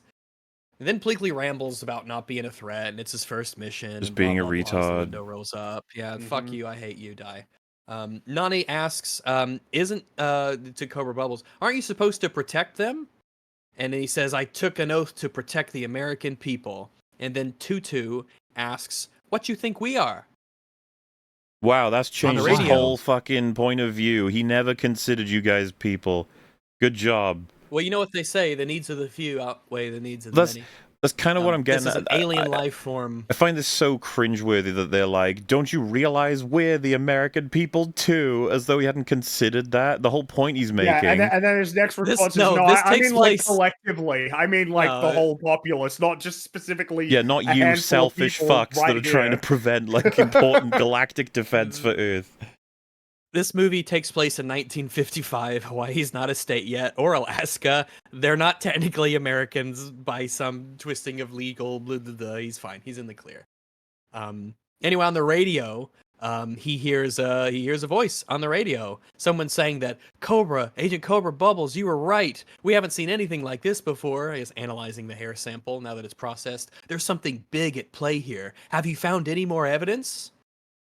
But then Cobra, he decides to not turn Pleakley in and then help find Lilo. You see, he's never come across.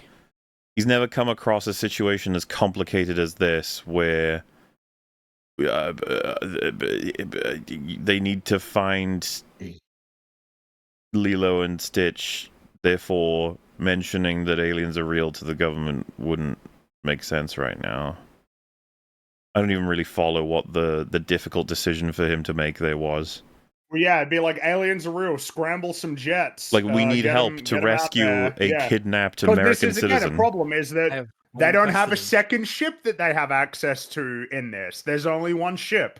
So what are they going to do? They can't do anything. But basically, to be clear, they are passive throughout this whole thing. They're not in a position to do anything. They need to wait for what happens on the ship to play out, and then for the ship to crash so that they can then get involved. They can't actually do shit. This is what I'm saying. It's like, oh, he's in direct contact with the U.S. government. Don't tell them what's happening, otherwise they might help. Like, right. The choice makes no fucking sense to me at all. I don't understand what the complication of that scene was, and of course it makes no difference anyway. Because yeah, they can't do anything right now until Lilo and Stitch do something. Mm-hmm. Might have been able And to they do only have something 2 with the minutes, government though. sort of, but something better happened to stop that 2-minute countdown they specifically gave us. Now, back on Jumba's ship, Stitch distracts Jumba by tearing out a bunch of wires that he can access from the little bubble cell What a in the back stupid of the ship. compartment that gives you access to a whole bunch of important shit. That's pretty fucking dumb. But yeah, he starts tearing out wires on the ship to cause malfunctions, while Lilo goes to the console secretly to essentially begin pressing random buttons that do random things, starting with a big red glowing button that, it activates the windshield wipers. Oh, Never seen that joke before. very funny. I'm You know, dead very Very funny. clever. Isn't it crazy? Because I guess you guys didn't know because you were making fun of it for a second there, but like medieval dungeons, they usually packed all of the cells with like the most important structural elements because the idea is that the prisoners would never touch that sort of stuff under the honor code, like, and it would. I have no incentive to do it. Exactly. Yeah. Like Yeah, you it's know, like support your local sheriff. Y- Don't cross that yeah. red line. Don't leave that cell. because some cells they would put the keys to get out of the cells in it, and they would just be like, "Don't you do it there, Jeremy." That would be because if that really would, it's just proof of how much of a bad sort Jeremy would be if he was to do We it. can take them keys and escape from this here prison. Which is no, why no, Jed. I thought it That's was a part of cool the test. reference to put Stitch in a cell with the power lines to his own ship. That's just so cool as a reference. Where else would they be? The animal shelter? I don't know. There's I didn't wanna certainly say no there's certainly no evidence of an alternate story that explains where they could be. However, it is at this point that Jumbo laughs at her as she starts just pressing more and more and more random buttons, going through every button on the spaceship console. And he says, "Let me guess, you don't know how to work a spaceship." He makes no attempt to stop her, by the way, from pressing random buttons the on this classic- spacecraft. Makes you wonder if the button is not even there to open the cage back there, right? But well, it is. so. I don't know. It's the thing I mean, of he doesn't like, try. haha, He doesn't even I'm- try and stop her. They're doing the No. meme of like, I'm amused by this pathetic creature trying its best to possibly press some. Oh, so cute, and then it actually do press something significant. And he's like, oh no, don't press that, no. Like, Yeah, it's kind of worse. He's like, haha, look at you pressing those buttons. You don't know what they do. Oh no, you pressed a button that you shouldn't have pressed that I let you press, knowing that you Yeah, would eventually get around inevitably to you press pressing the that one button that makes a difference. Damn it. Can't believe this happened to me. Fuck. Now, the reason that Jumbo was so worried about her pressing that particular button is because that button opens Stitch's glass cell. Mhm. This Stitch is where escapes they- and the glass cell ejects from the back. That's where they And repurposed the Jumbo line gets... where, because he says Yeah. like, "Why you wanna be with? He's a monster." And then it opens and he's like, "Also cute and fluffy." And I was just like, "Shut up." He said Shut up. line. He Shut up. said Shut up. line. Jumbo gets stuck in the back hole of the ship that's sucking everything out, which I don't think is how that would work. If people like if you stand at a C-130 in an AC-130 and they open the back door, like if you're gonna jump out of it, you have to physically jump out of it because am I? Well, That's how it works, it right? was You sucking wouldn't just them get out, sucked right? out But of the end. I wouldn't have thought they were high Briefly. enough for that to be any kind of effect that would be Pressure's possible. not that different. They Am I weren't missing they weren't that something high here? up, right? I don't think so. I don't Well, think they so. better not be high up because in a moment, Stitch is like, jump. Yeah, so they better not be very high. They couldn't have been that high. Mhm. The higher they are, the worse it gets. But yeah, I didn't think that you would get sucked out of the back. There'd be that moment where the pressure equalizes, but I don't know why it would be really pressured on the inside. They're very high up. Whatever. It doesn't stay consistent anyway. Jumba Mhm. gets stuck in the hole because of his girth. And I don't think that, this makes any sense with the physics or whatever, but fuck it, whatever. No. Lilo then presses the button on the cloner device on his belt, and it transforms him, for the first time, though, after a considerable delay to give them time to escape. And he transforms back into Zach Galifianakis, and then he flies out the back. Oh no! Team Rocket are blasting off again. Don't forget the line he had where he was like trying to appeal to them to not kill him or boot him out, and he's like, "I had a bad Ohana when I was growing up. Not that that's an excuse." Pretty funny. I just want to hit him with a hammer. Hard. So yeah, they he leaves. He gets ejected out the rear of the ship. As Lilo and Stitch then sort of stand there. The ship is going down. There's been too much damage, probably on account of all those wires and shit you were pulling out of the hull. Stitch, now the ship's going down.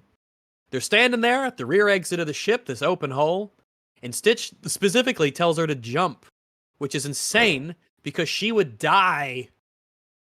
No, But she whatever, wouldn't. don't think about it. Landing in water is a freebie. You don't have to worry about it. It's like a video game. Water means unlimited fall distance. Fuck it, fall from space. As long as you hit water, you're good. Minecraft rules, baby. That's yeah. right. Makes sense. Yeah, but he says, safe together. And then they are about to jump together. And the photo... Remember the photo? Right. Yeah, sure. Yeah. Yeah, Totally. 100%. the photo Yes. that she doesn't keep in the treasured place under her pillow, right? Because there's no reason for it to be anywhere else at this point. Apparently, her treasured possession, her treasured photo, she just had it. And her pockets is... And then it flies out of her pockets just when they're about to jump. Damn it. And Stitch goes to grab the photo from the interior of the ship. And oh no, the ship crashes. Oh my gosh, that's Damn so it. tense. What could happen? Hopefully I'm- everyone's dead, but I guess we'll have to see. Now, up until this point, the photo has been given virtually no importance or focus whatsoever. Yeah. I have no clue why she'd have it on her. But now it's gonna be Obviously, she incredibly keeps it on important her- right here. Yeah, they've decided that now the photo is important because they need it to be for the plot, even though she just sort of keeps it on her dresser, not even where the other one was, and she wasn't seen taking it. No idea why she'd left her room. Whatever. Blah, yeah. No. In the wreckage of Jumba's ship, Stitch is on some floating metal scrap, and he see... This is the part where I laughed. This is it! We've arrived. We've arrived at the one part of this movie I laughed at. I think I know what it not is. with. Important distinction. You probably know the imagery that I'm about to refer to. Mhm. Stitch is on the floating metal scrap on the surface, and he looks around. He's trying to find Lilo in the crash, and then he sees that she has become incredibly comically trapped on the seabed by some wreckage. Some I insane contrivance. laughed. Just so everyone I understands, laughed. she has been submerged onto the ocean floor, and she is pinned by debris from the spaceship having crashed. She is not permanently harmed in any way. It simply pinned her, and she's running out of oxygen. Yeah, no way. She's so It's- dead. Absolutely hilarious, because you know exactly what payoff they wanted, and they didn't work a fucking second to earn it. They were just like, "This is it. Shut up." She's trapped. Just like it's sand. Just pull yourself out. It's a you trap. fucking Just add pussy. water. It's sand. this ain't no Daytona Beach, all right? You can just slide right out of there. Anyway, Lilo is trapped. Oh no, whatever shall we do? Mhm. Well, 6 to Guess we'll die. Stitch. He jumps into the water. Jumps into the water to rescue her. And he jumps down and he frees her. And then she swims up, also trying to bring Stitch with her back to the surface. However, she cannot bring him back to the surface because Stitch is way too heavy because he is Interesting. submerged in water. That is interesting. David... Oh, sorry. I actually just like had like a moment where my consciousness like lapsed. Mhm. Meanwhile, we say David and Nani, who have arrived at the wreckage because I guess they were close enough by and they've been on their way. They just sort of show up at the beach and start to swim out to her. And Lilo tries to save Stitch, but he's just too heavy. She can't do it. He's like a weight. He's getting heavier and heavier by the moment. And obviously they're far too And out. They can't possibly walk along the seafloor to get back because they're too far out to do that. Because if they could do that, then there wouldn't be any tension in the scene. So obviously they're too far out for that to happen. Of course. That's right. if only Stitch could think quickly, he would probably think to be like, "Oh, I'll just hippopotamus this shit and I'll just walk to the beach." Yeah, But that's he an doesn't think about idea, that, but I so- guess obviously Yeah. that's not possible if it couldn't be possible. It's a fair inference. It is not possible to do that. Mm. By the way, there is yeah. nothing to praise about the way they did this, but I almost want to say a sliver of a sliver of a sliver of a thumbs up to the notion that Stitch would deliberately submerge himself to save Lilo. Just that's an idea. You know, Mahler, Yeah. I agree that is an Mhm. idea that in a much better film could be an incredibly good like sacrifice he has to do. They're like, you can't save me, you have to go, as he sinks to the bottom. Because they show here that he purposefully loosens his hand from or hers from his hand as she tries to drag him up. And as he lets go and begins to sink down, a solemn rendition of Farewell to Thee plays as he does as Sitch starts to sink and he does the little dance that Lilo taught him on their first night at the house. And in isolation, like I like the idea. Obviously, I hate this film with a burning passion. They did nothing to earn any sort of payoff. Could have been good if they had worked towards it, but they didn't. This film should be burned. Well, like, just to be clear, to get what they just got there, they were like, all right, so how do we make it so that Lilo is underwater, but in a way that she can swim up? Because Stitch won't be able to bring her up. So how do we do that? And it's like, well, I guess she'd need to be pinned down there, but not hurt in any way. How do we do that? It's like, debris? That doesn't really make any sense. It's like, that is good enough. Come on, man. Like, I need to go home. Like, okay, yeah, the spaceship, we'll crash it. In the confusion, debris pinned her down there, and there you go. And to me, that's just like, yeah, that's pathetic. Try again, because you didn't earn shit.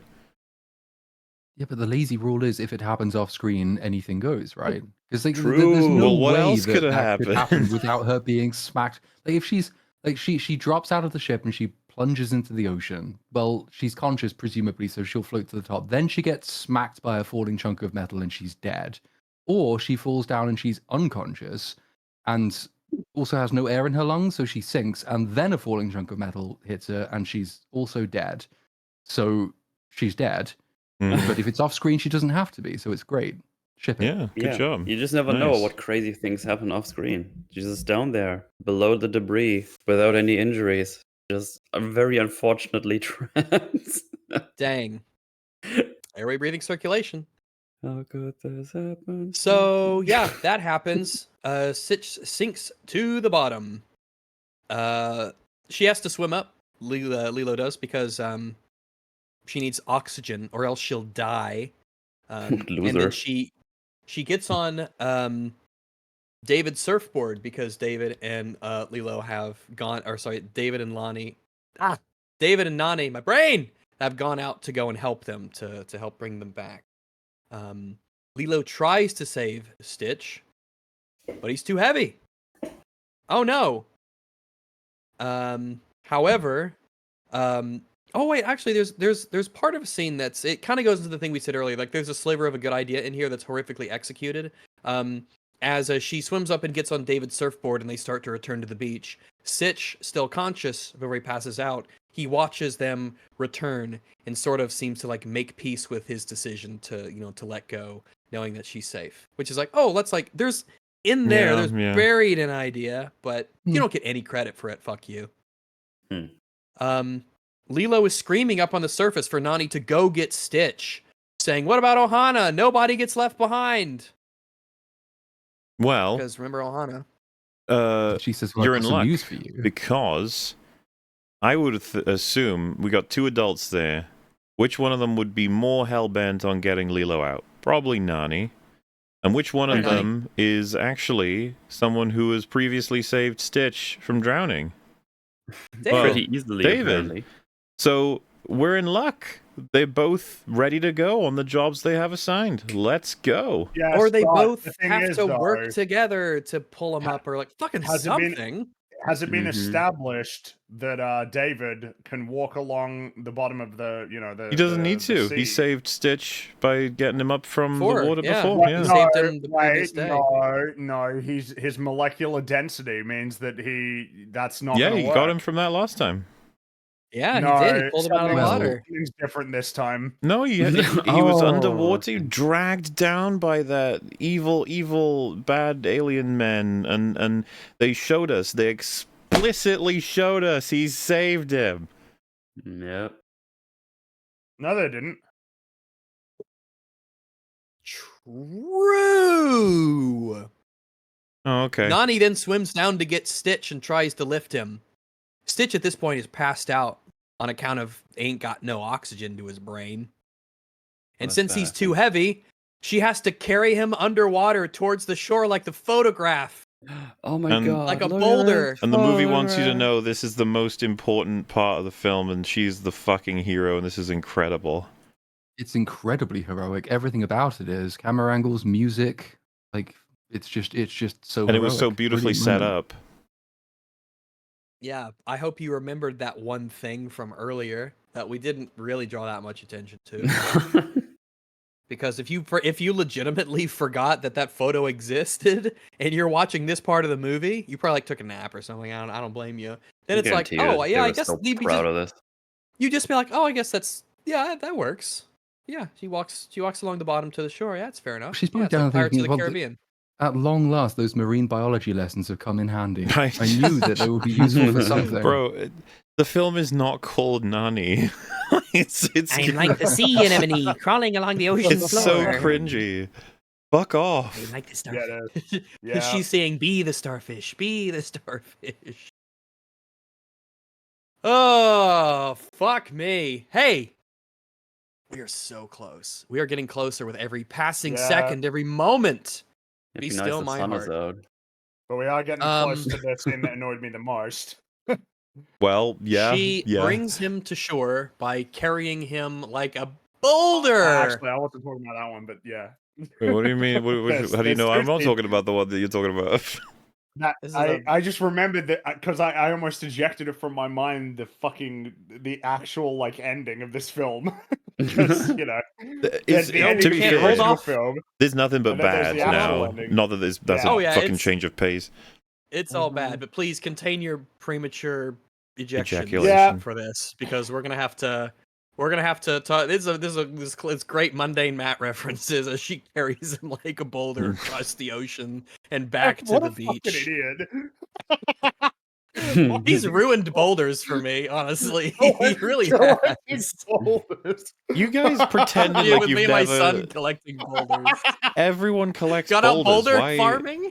That's Oh, we got not a big crop weird. of boulders in this year. These are big. You have to plant the boulder seeds and then you go and check on them every year. Feed them a little boulder water. That's normal. Daddy, how big is the boulder this year? Oh, son, I'd say it's about 2.5, 3 wet stitches heavy. Ever Ooh. been boulder fishing? Yeah, See? Not that unusual. they weigh less down there. Important to note, by the way, when he will get heavier as she gets to the beach. She should go, "Hoo," and he gets a whole lot heavier because Era's The quarry Less dense than water. king. He is. She brings Stitch to the shore. She sells Stitch. Fuck it. She And sells they try to Stitch use cells. Listen, we are so close. We'll get to sleep soon. We can go Betty bye in only Yeah. like an hour. In theory. How exciting! Don't She say brings that. Stitch to shore, and then they try to use an automated external defibrillator to zap him back to life. But it doesn't work. Oh no. I They say that they enjoy- need something. Yeah, Pleakley being like, oh, I understand the biology of Stitch. You need more electricity. It's like, shut the fuck. What are all of you doing? Like, what is this You just- nonsense? What? Just bubbling. Gaggle of bullshit. chuckle fucks. You're all just making this standing up. here. You're all just full of shit. You just we need something more electrocute a powerful. corpse. Make them dance, Paul. Hey, Hey, they- you remember they Chekhov's you're- tables? Oh my Chekhov- God. Chekhov- Boy, do I. Oh my That's- God. So when Pleakley says they need something more powerful, Lilo then runs to the Toyota and drops the jumper cables at their feet. And then I counted. Mm-hmm. Everybody stands there in silence for 12 seconds. Is it really 12 12? seconds. It is. I mean, like, it's 12 seconds where people stand and do not say a word. They stand pretty there while Stitch is fucking dying on the sand for 12 seconds looking around. After Pretty 12 tense, okay. seconds, Tutu says, "Okay, we try that." I'm so glad she's here. $1 Yeah, she's a great 100 character. million. $100 million. $100 Just to million. end up So breaking just so down. Chad understand, they need to hook Stitch up to a car battery to cycle electricity into him that's more powerful than the defibrillator they had, right? How many cars are here? There are 2 at least. There are at least 2. Okay. Are any of these cars notably unreliable and thus less likely to be used in this process? Oh, there's 3. There's 3 3. here. There's the Mm. Toyota, there's Tutu's van, and then there's the CIA Cobra Bubbles' wheels. So But they yeah. have 3 vehicles. They have 3 car Oh my batteries to God. take advantage of here. Now, which one would you choose? I didn't even think about that. That's wild. The rules of Well- theme obviously dictate that it's a thematic Toyota. We have to use that one. So, Lonnie, Chad, what are you doing? Chad, That's what some idiot would say. yeah, They say, don't you get it? don't you It's get like, it? yeah. So, Like, Chad, they it's been thematically have to be retarded. it was carefully pinned as we went along. If you remember, there is a car in this story that has struggled to start consistently. Now, wouldn't it because be they hate Toyota. so fucking effective emotionally if they were to hook that car to Stitch, and then the moment of truth, will it start? Because whether or not it starts determines whether Stitch can live, which is like, use the other battery, you fucking idiot. Hmm. No, we need it to be very thematic, and I mean, thematically, it works. Nani, why are you hooking up the car batteries to your shitty old Toyota that has reliability problems? And she just Look, turns I'm and doing looks and something says, here. "Look at how just in look at how case. fucking awesome this will be if it works, though." Yeah, it'll be really Yeah, just thematically imagine- potent. Lonnie, Imagine you're if so this was fucking movie. cool. You're so cool. Imagine if It's there gonna be was a such an camera amazing right story to there. tell. Just a camera right in front of us. Imagine it was being filmed and people were going to watch it in cinemas. All right, we need Oh, to do it yeah. with this guy. Yes. Trust me. Right before yes. she turns the keys in the ignition, she's like, "Do it for the vine," and then she just starts it right up. And And what's funny is, God, that's you know, starting to become an old reference. Jeez. fucking competent writer would have found a way to make it such that there's only one vehicle available at that scene, but no, that's too difficult. Fuck you. As multiple people I've seen point out, why did they specifically make it a Toyota when they're kind of like infamously reliable old Toyotas? Well, I don't know. I I don't know. hypothesize that they were paid by a rival car company to try and besmirch the name of Toyota. I don't know, man. That's I just don't know. I'm just- sorry, Simpsons reference. There's a scene where Homer, who is it that he's with that has to like hide while they're driving his car like at work? Do you remember this, Muller? Like, and then Lenny and Carl see it in the parking lot, and they're like, must have one of those self-driving cars, and then it crashes, and Carl's like, yeah, one of those American self-driving yeah, I remember cars. that. Look, America has a complicated and long history with car quality. All right. Japan has been a little bit more successful in the reputation department there, but well, that's fine. I still like Chevys and Fords. They're great. Anyway, she starts up the car. How incredibly tense. And it Mhm. zaps him with the jumper cables that they've hooked up to Stitch. We get one final fake out as Stitch trembles from the power of the sheer power of the Toyota battery. And then everyone's like, "Oh, he didn't make it. He's dead." Yeah. Obviously, Stitch is not dead. He wakes up and coughs up the photograph, which he has swallowed. Oh yeah, because there was a reading of the film like he was never drowning, right? He was just choking on the concept of family. Like he was choking Yeah. on the It It's is all an that- And he interesting needed, thematic to read into expunge the it. movie. He needed to expunge it from himself in order to live. Jumbo was Seems a little right. Look, bit family, save antithetical. yourself. It's Look love. what family Yeah. does He to was you. choking on love, and Jumbo was trying to remove it for him. But there we are. That's right. Jumbo was trying to save him, and look at the thanks he gets. I choked on This a fucking photograph movie. of a family once. Mm-hmm. Interesting thematic read that you can take into it. Splatoon mentioned. Lilo even says, "It's the family picture. Good boy, Stitch." I'm like, shut up! Jesus Christ, girl. Ah. Shut your mouth. Quit Oh, speaking. God. Do not open your mouth.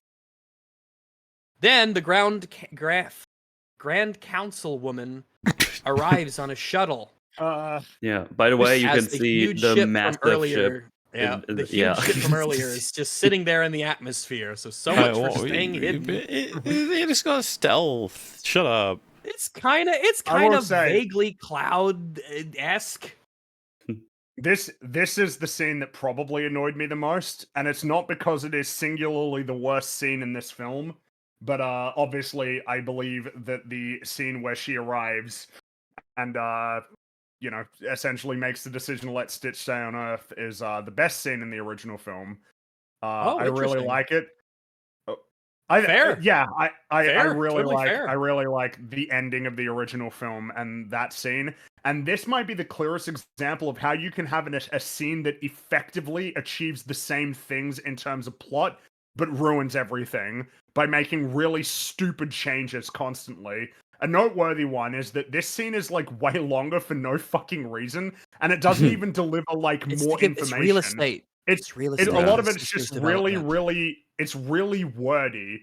Like it takes way longer for them to achieve the same thing while also omitting a lot of like lines and making it way too fucking short in certain ways. Drives me crazy. Well, I suppose let's we can talk compare, about it. because this scene can Well, actually be very accurately I think paralleled with the original. But go ahead. it feels like a clear way to illustrate it is, like in the original film, Stitch, they come out of the water, he gets caught, and he's gonna get taken away, and you're doing all your status stuff like, "Hey, Gantu, get out of here, you're like fired," and then tearing into Pleakley and Jumba. And then the part where she says, if it wasn't for 626 it's Stitch, what? My name Stitch.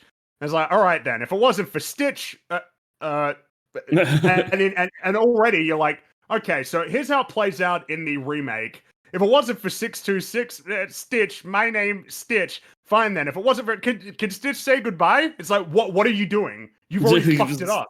It's noteworthy that she stops in her tracks Yes. because Stitch calls himself Stitch. Like that in and of itself is already something that is perplexing. This is meant to be a dangerous, crazy experiment that's only meant to destroy, and he insists on being called by his name, and it stops her in her tracks. And then when she turns around and looks at him, the first thing he says is, "Does Stitch have to go on this ship?" It's like, yeah, he don't want to fucking leave.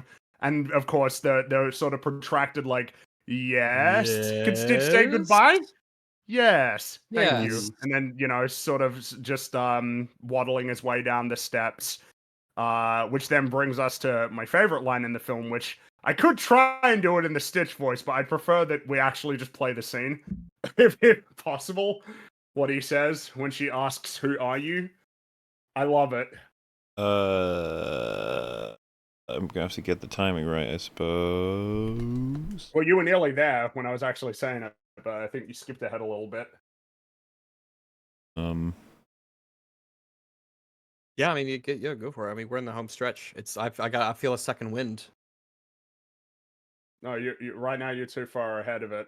You got to go back. You gotta keep going back. Yeah, you see, you're still ahead of it. No, so- back. Wait, go Nah, wait. yeah, back, Yeah, back. oh, yep. Wait. Go there. You forward. Go back. How far back? I don't have subtitles. Whoa, it's when he walks down the when he walks When he down starts the walking. yeah, there you go. Yeah. There you go. Yeah, it's here. This Yeah, is she asks, my "Who are family. you?" I found it all on my own. Be nice and careful with this. Even leave the cover up. Why not? I assume am I in the broad place you're looking for right now? I mean, Yes, the broad this is the one. place. I guess yeah, This this is is the broad it. This place. is the line. This is it. It's little and broken, but still good. Yeah, still good. Yeah, when he starts walking towards It, the councilwoman, because she man. asks, "Who are you?" And then, yeah, This hits you in the feels. Boy, does I it. love it. It's so good. There's It's I'm- there's so many little details here that are worthwhile. The fact that like Stitch is almost kind of struggling to get the words out because he's still like essentially trying to find like the right words to express himself. And of course, just exactly what he says. It's little and broken, but still good. And then looking back over them to reaffirm that it was still good. It's like, yeah, this is really great. And I'm pretty sure that the new film actually just completely they don't just copy the lines. I'm pretty sure they copy the actual recording from this film. It sounds exactly the same. The audio quality even sounds different in the new film. That would be because it sounds like devious they're if they literally copying the actual recording one to one rather than getting Sanders to redo it again. Maybe he did and they decided like, yeah, let's just use the original one. doubly So that's strange pretty annoying. considering that they like re-recorded songs from the original, and the re-recordings are really good. But they made sure to get the guy who did it, to like re-record songs and stuff. Because this is your favorite scene, there are other little differences that I think actually make the Grand is my Councilwoman a family. worse character in the remake. And there's some neat like differences between the two that show how good the original is and how bad the remake is. So in the remake, when she shows up and arrests him, she arrives on the shuttle, huge ship in the atmosphere. Then they come out, arrest Stitch. Stitch submits to being arrested, and then Lilo then yells at them to leave him alone and to let him stay. But the Grand Councilwoman says that she can't allow it. The creature poses a threat to their species, and she's sorry. But rest assured, those responsible will be brought to justice. And then we zoom in to Jumba being sucked out of the ocean into her ship in a little tractor beam. And he's like, "Oh, drats, I'm so smart, and isn't this bad?" And that's the end of Jumba. He's out. Yeah, He's you got been such a captured. shit fucking story in totality, but he is unironically just in the background getting sucked up into villain game over mode. It's just like, bye. He hits his head. That's really funny. In the remake continues with the Grand Councilwoman saying that as for Experiment 626, of course you have the moment where Stitch interrupts and says, "My name is Stitch." Stitch, my name is Stitch. He then asks if he can say goodbye. And here's a little bit of a difference. You know that long protracted sort of like curious yes that the Grand Councilwoman gives? It's not at the same place in the two versions, which I think is a mistake. In the remake, Stitch asks if he can say goodbye, to which the Grand Councilwoman says yes, in that sort of like cautious, curious kind of manner. In the original, when she gives this protracted yes, curiously, it is when Stitch asks if he has to get on the ship.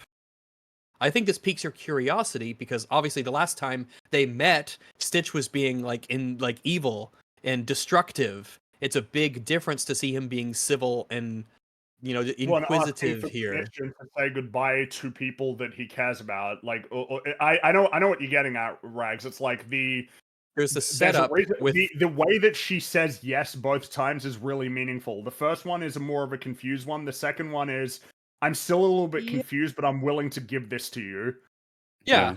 I'm curious, but then after that, in the original, he says, "Can I say goodbye?" And then she's like, "Yes," because it's like she had to take a moment to sort of deliberate. Oh, he seems to be like chill now. Interesting. Of course, in the remake, Stitch says thank you. He hugs Lilo, and then the Grand Councilwoman asks who these people are. And then Stitch says, "This is my family. I found it all on my Which own." I gotta say, So that's so a good. worse, wordier, less. It's just a worse version of if she says, "Who are you?" and then it Who prompts are them you? to say all those Yeah. things instead of saying like, "Yeah, tell me who these people are specifically."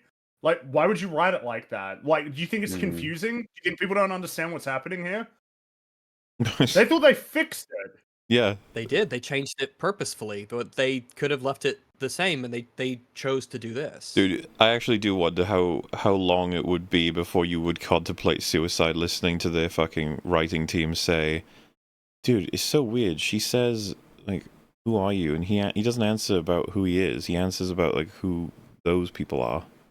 How do they fuck that up? You have to fix that. Yeah, There's it's actually pretty more crazy. terrible changes that they decide on. Some of which legitimately, one in which particular really baffles me. Because it ain't over. No. The terribleness continues. Pleakley then asks the Grand Councilwoman if they can leave Stitch with his new family, which just seems a bit on the nose and odd for him to say that. But I don't know. To which the Grand Councilwoman says no. They'd require supervision, and who would want to stay here on Earth? Then Pleakley excitedly jumps up and says, "Oh, I'll do it. And then the Grand Councilwoman says, it's too much of a risk to global panic to have aliens remaining here on Earth." And it's like, what's going on? Why are we having like? It's so simple in the original film. Why are we adding like? Why are they saying more to achieve less right now? Don't know. I guess did they want to justify why Pleakley is going to stay here? I mean, it's justified in the original film. She don't want them back on her ship. Yeah, she's like, "Don't let those two on my Well, ship," what as they the- like yeah, wave exactly. awkwardly. Like, this is what I mean. Like, why? Because I mean, it's basically immediately, Pleakley's like, does he really have to go? And then she says, I can't reverse the decision, which then prompts something that they can't rely on, which is Bubbles saying, wait, you bought him from the shelter, and then, Lilo doing the, I bought him for like $2, so you can't steal him. And then she immediately sort of has the sort of, okay, yeah, all right, fine. He was ruled to live in exile, which he's gonna do here. It's like, yeah, see, it's simple. really efficient.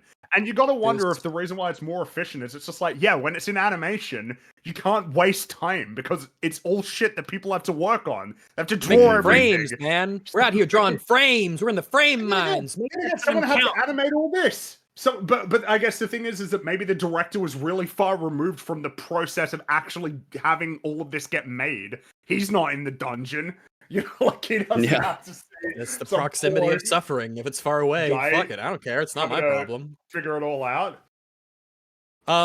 There is still another interesting difference to come that I particularly hate. But to keep things sort of chronological, when the Grand Counselor, when she says, "Oh, it's a risk to global panic to have aliens here on Earth, you can't stay," then Cobra Bubbles speaks up and says, "What if it didn't?" But the Grand Councilwoman says that they intercepted his communication and heard him telling his superiors that he was going to turn Pleakley in and what he had found. That was his plan, at least. How can she trust that he would keep aliens a secret? Bubbles walks up, shakes her hand, and says, "Your Highness, you have my word." Oh, well then.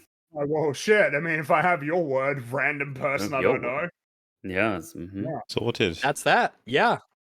She says that she cannot reverse the council's decision. That experiment is important. She says she cannot reverse the council's decision that experiment 626 has been sentenced to exile, but then says that that sentence will be served on Earth. It is notable that in the remake, even after Stitch says, "My name is Stitch," she still calls him Experiment 626. In the original, she does use Stitch's name when she says that as caretakers of the alien life form Stitch, this family is now under United Galactic Federation protection. As she leans down and almost holds the family in some kind of a quasi embrace as she gets closer, she uses his name, the alien life form Stitch. In the remake, she still calls him Experiment 626 after he says what his name is. Yeah, like, do they not understand that it's really noteworthy in a story when a character decides to switch to the preferred name that a character gives? Like, do they not realize that? It's, No, Maybe it's they not. super never watched Star noteworthy. Trek, and they never It's watched super They- anything. noteworthy that They she calls fixed him it. Stitch. Oh, did they? How's that? Because she wouldn't be used to calling him Stitch. She'd be like, oh yeah, 626. That's what she knows. That's her thing. It's much better. The arrogance, man. Hmm. Like, oh yeah, no, this is a movie that really is in need of fixing, and then they make some worthless sludge crap. Holy shit. The famous Star Trek The Next Generation Season 2 episode, The Measure of a Man, is something I've used before as an example and will continue to. When Maddox, Oh, yeah, I've seen who that at the episode. beginning, it's fucking good. Yeah, It basically, yeah. for those, it's a trial where they have to decide whether or not Data is a person or property that can be taken by the Federation. Maddox is the opposing side in this court case. He believes that Data is not a person. Data is an android. He's property of the Federation, and they can take him. And at the beginning, he regularly calls Data an it, but by the end of the episode, he refers to Data as him, as he thinks of him more as a person now, having his mind basically shifted by the events of the episode. It is a very good episode. It's excellent. Mm. And it is something that the Very, Lilo and very Stitch good. remake failed in. I think the fact that, yeah, like we said, the fact that she still calls him not even 626, calls him Experiment 626. Damn, bitch, that's Mm. cold. But you're a different character now, and you suck now, so whatever. Also, kind of noteworthy that she moves around in the original version. She moves to like lean in, to change her position, to get behind people, No, to sort of no, form we that can't be hug. doing that. No. In the original, because she just it's- stands there the whole time and just doesn't yeah, do anything. She stands Because there. again, this film does a really bad. It makes me wonder if one of the reasons why Stitch essentially receives less development and Nani receives more is because the fact that he was like a CG character. It's almost like, well, we don't want to have any scenes that rely too heavily on like the performance of this CG character. And in much the same way, like, oh, well, we don't want to overcomplicate things by having like this character interact with these other characters. She should just stand still the whole time. It's like, oh, cool. You just lose all of the energy of the scene. Nice, good shit. No, it She didn't just cost stands Stitch there in anything. the They middle got of rid the of Also- Gantu to make room for more emotional depth for Nani, okay? I don't know also- how you didn't miss Yeah. that. And also, Fringy, just to stack up more differences, in the original, she personally is the one who unfastens his handcuffs, and in the Mhm. remake, they just sort of fall off. Yeah.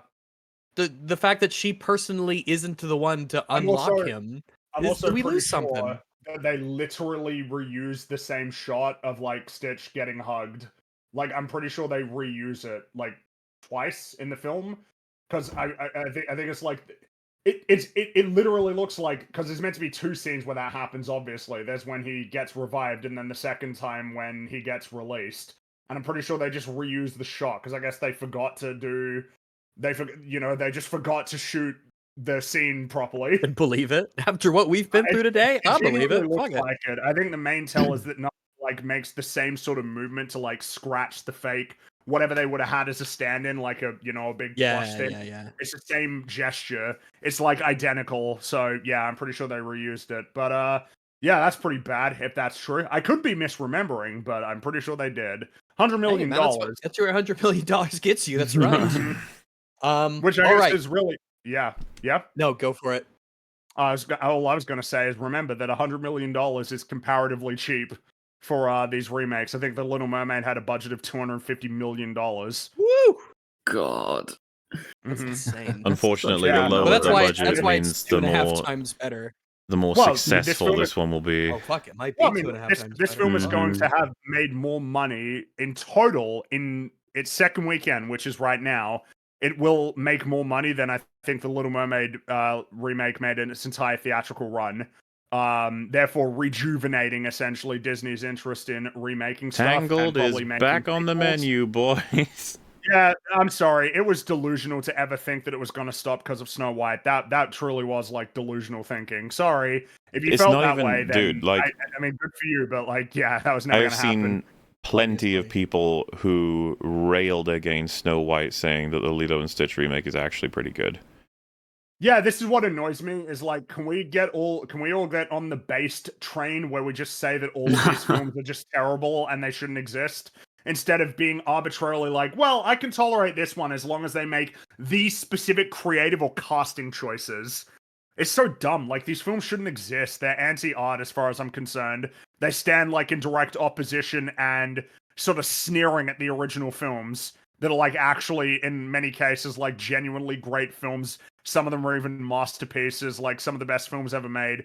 And instead it's just going to be like this sort of factory assembly line of slop. Okay, And but I this is have it just going to on rejuvenate it. the top authority being the director that they're telling a story with more emotional man. depth. Oh, well, shit. I mean, if he said They so, cleared a yeah, lot of then real I guess estate that's for a it. good point. Yep. What else has he made? This director, this is Yeah, his now third I'm movie, curious. and the other two were just like some other thing. The boys or whoever. Well, or yeah, whatever this his is name like the is. first major film. Okay, nice, good job. Yep, the first one. The other stuff he did was like little TV things. Not. Good I'd Yeah, love to it's sit great. him I down just with the love guy it. who did the original Yeah. and just have them watch the movie together and do like director's commentary together on the re-release. And just like the passive aggressive questioning, I imagine will come from the original guy whenever he says, "So why did you make that change? Why did you make that one?"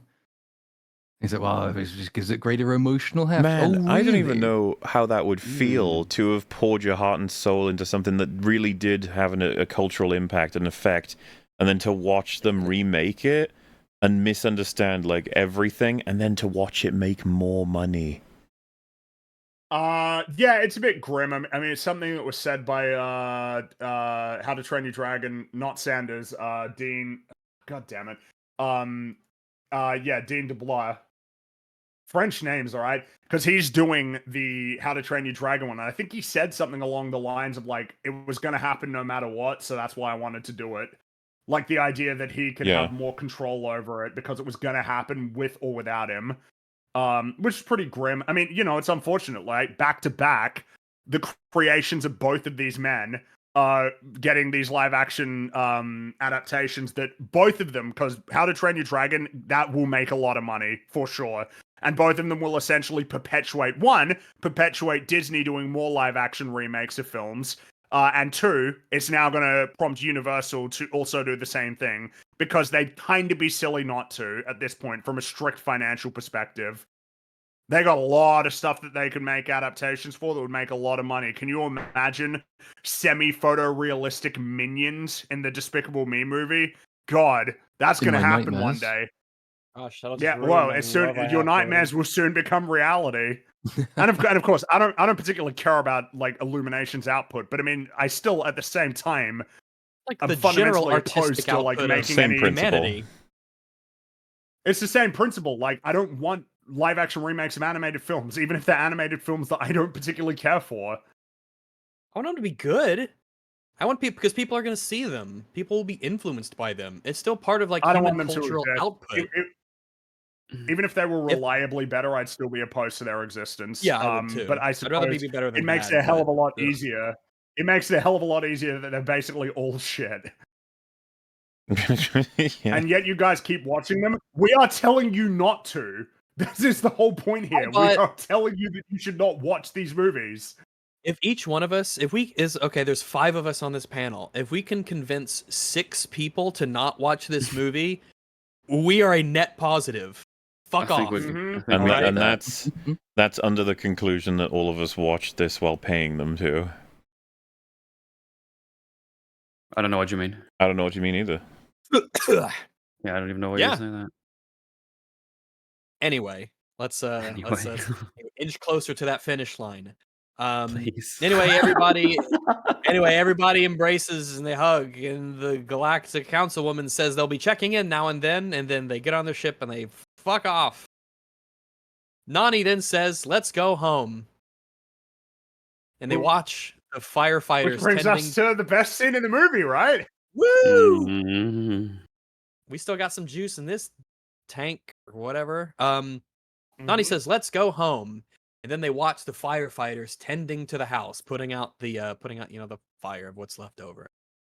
David is standing there. Remember David? Remember David, the character? He's a character. Yeah. Which one was she? She. I should say David, but what I should say is Tutu's son. Right. Tutu's son is he's standing beside them as they watch the firefighters, and he says, "Look on the bright side. There were a lot of good memories in this house. Some good, some bad. This one's kind of bad. At least you got the wind chimes. Crazy." It's just fucking awful. It's that they can't even construct the joke properly anyway. You don't start by saying there's lots of good memories in the house, some good, some bad. You say there's lots I of had to double memories in check the that house. that's what he says because I know, because it pissed me off randomly because I think by this point I'd basically clocked out. But like, why? They pull me why- back in. Just Yeah. read through your fucking script before you commit to speaking the line. And then once you've reread it, realize how shit it is and write something else instead, because this isn't even funny if you did word it correctly. True. This was a crazy talk. It's at this point that Lilo says, "David, read the room."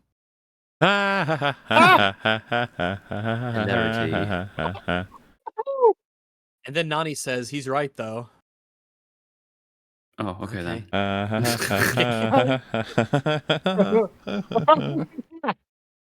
I sure love dialogue in my movies. Kakao, the social worker Kakao. She arrives with Tutu, and they arrange so that Lilo, it's this scene, that We're Lilo here. can live We're finally with here. David and Tutu. All right. Why now? Lilo Why can only just now? live with them Why did all this Well, need to happen? at to the be finish fair- line? Because fuck you. Figure Isn't out it? Isn't it? that that's It's not the even thing the they can do. fucking social workers that suggest this. It's It's just Tutu, right? She's the one. She Yeah, but says we've been her discussing plan it behind all their along. back. it's so fucking insane. She's just planning like, this. what if We've been Lilo plotting just to lives steal with your us? child. Which, by the Yeah, way, just- every single time they do this, it's always after some horrible tragedy. Like, oh, your house Yeah. exploded. Anyway, can I take your sister? You're like, what? Get it. Too late. We've already done the paperwork. We own her now. And we own She's her now. ours. again, You don't We're get going to to visit. throw her into the oven. flawed by the context, the tone, the attitude, especially. It's like, can we please rebuild our lives before you tear them apart? But no, Yeah. Nani's just like, I mean, that would Oh, be that's a amazing. Mm-hmm. And I was just like, fuck, they're actually doing it. Yeah, it They just, really are. that would be Yeah, she amazing. says that. Worst- Nani tells Tutu that would be amazing. Amazing if Because- Lilo could fuck off. Because Yeah. after all, they'll be right next door. She's not even gonna Yeah, live and you- there. Which is like I'd still be in California. What the fuck? she hasn't. Well, here's the thing. At this instant, she hasn't accepted that yet, because it's the next line. Because Lilo, the little fucker, Lilo says, "No, Nani, you're so smart. You should join the Marines." You're What a so wonderful lesson! smart. Like, the one lesson to teach the kids who are watching this movie, and the lesson they're Choke on a supposed to take plastic away bag. is: hey, don't be a burden on your older siblings if they're more clever than you. Let them go. They don't have a duty to take care of you. You should encourage Yeah, them to stop fuck being off. a fucking That's the malignant lesson to take. tumor on your beloved family Well, members, like, you come on, scum. And every time the fucking old grandma thing, I imagine, you know, the evil music that plays when Palpatine is grooming Anakin in the opera in Revenge of the Yeah. Sith. It's kind of imagining that in the background. Because like the further you read back into the movie, the worse this gets. Like her entire argument is, well, you know, the insurance money, like you don't have it, and obviously like, you can't hack it, you can't handle the pressure, like this is all too much for you, so I'll take the kid and it'll be fine. But at no point in any of the proceedings, she could have offered to pay the bills, help Yeah. around the house, help with the insurance, babysit the fucking She just kid. She wants the could have kid. helped at any point proceeding and didn't. And now she's like, now. you see, isn't life shit? Give Well, yeah, me the 'cause child. Give me it's the like you said, Butcher. She was waiting until their lowest, weakest moments so that she could Your ask parents her are Swoop to dead. in. Your house has Manipulating exploded. the social Social worker services are behind their barking at the back. door. You've got no other options, Nani. Give me the fucking child. Give me the child. And by the way, Jesus Christ. It is you at know, this, we can make it funnier than it actually is, but you know, this part is going to be my competitor for the most hated moment because Oh, God, they yeah. have Lilo Lilo's gotten like, the writer's hand puppeting the shit out of what she would say, which is totally and completely not acceptable in terms of what her character is. But saying "you're so smart" is already just cringe as fuck. That would be the third reference for that, being told this over and over again. Then saying "I want you to go," which is like, fuck off, no you don't. And then it follows up with really don't. "it's what mum and dad would like you to do as well." Yeah. Oh, Jesus. I was just Yeah, like, man.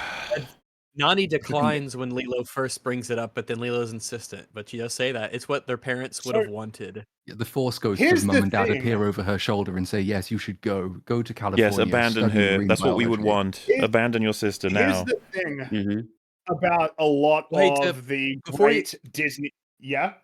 Before you go, we've just got like a couple lines left, and then it's like it's this whole this segment of the scene. Yeah. like, Okay. kinda Sure. wraps Sure. up. Sure. That's fine. That's fine. So let's do that, and then let's kind of You're right. do that first, Possibly just the for a bit of cringiest continuity, fucking 'cause there's part more, is still just on the cusp. So basically, Nani says it's her responsibility to take care of Lilo, and she can't leave her behind. And then Tutu says that it is also her responsibility to make sure she doesn't leave herself behind. Yes, Tutu says to look at what her parents gave her: a good head on your shoulders, a sense of place and pride, a good brain, essentially, a creative spirit, but most important, you get each other. Ohana. Use them. Make us proud.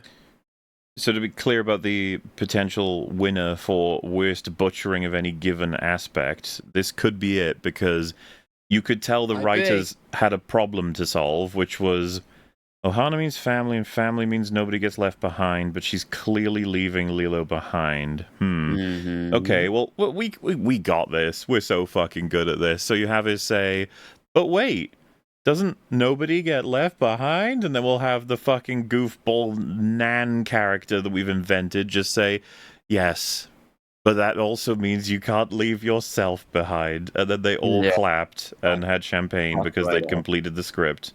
They fucking nailed Yeah, it. they hug and the credits roll.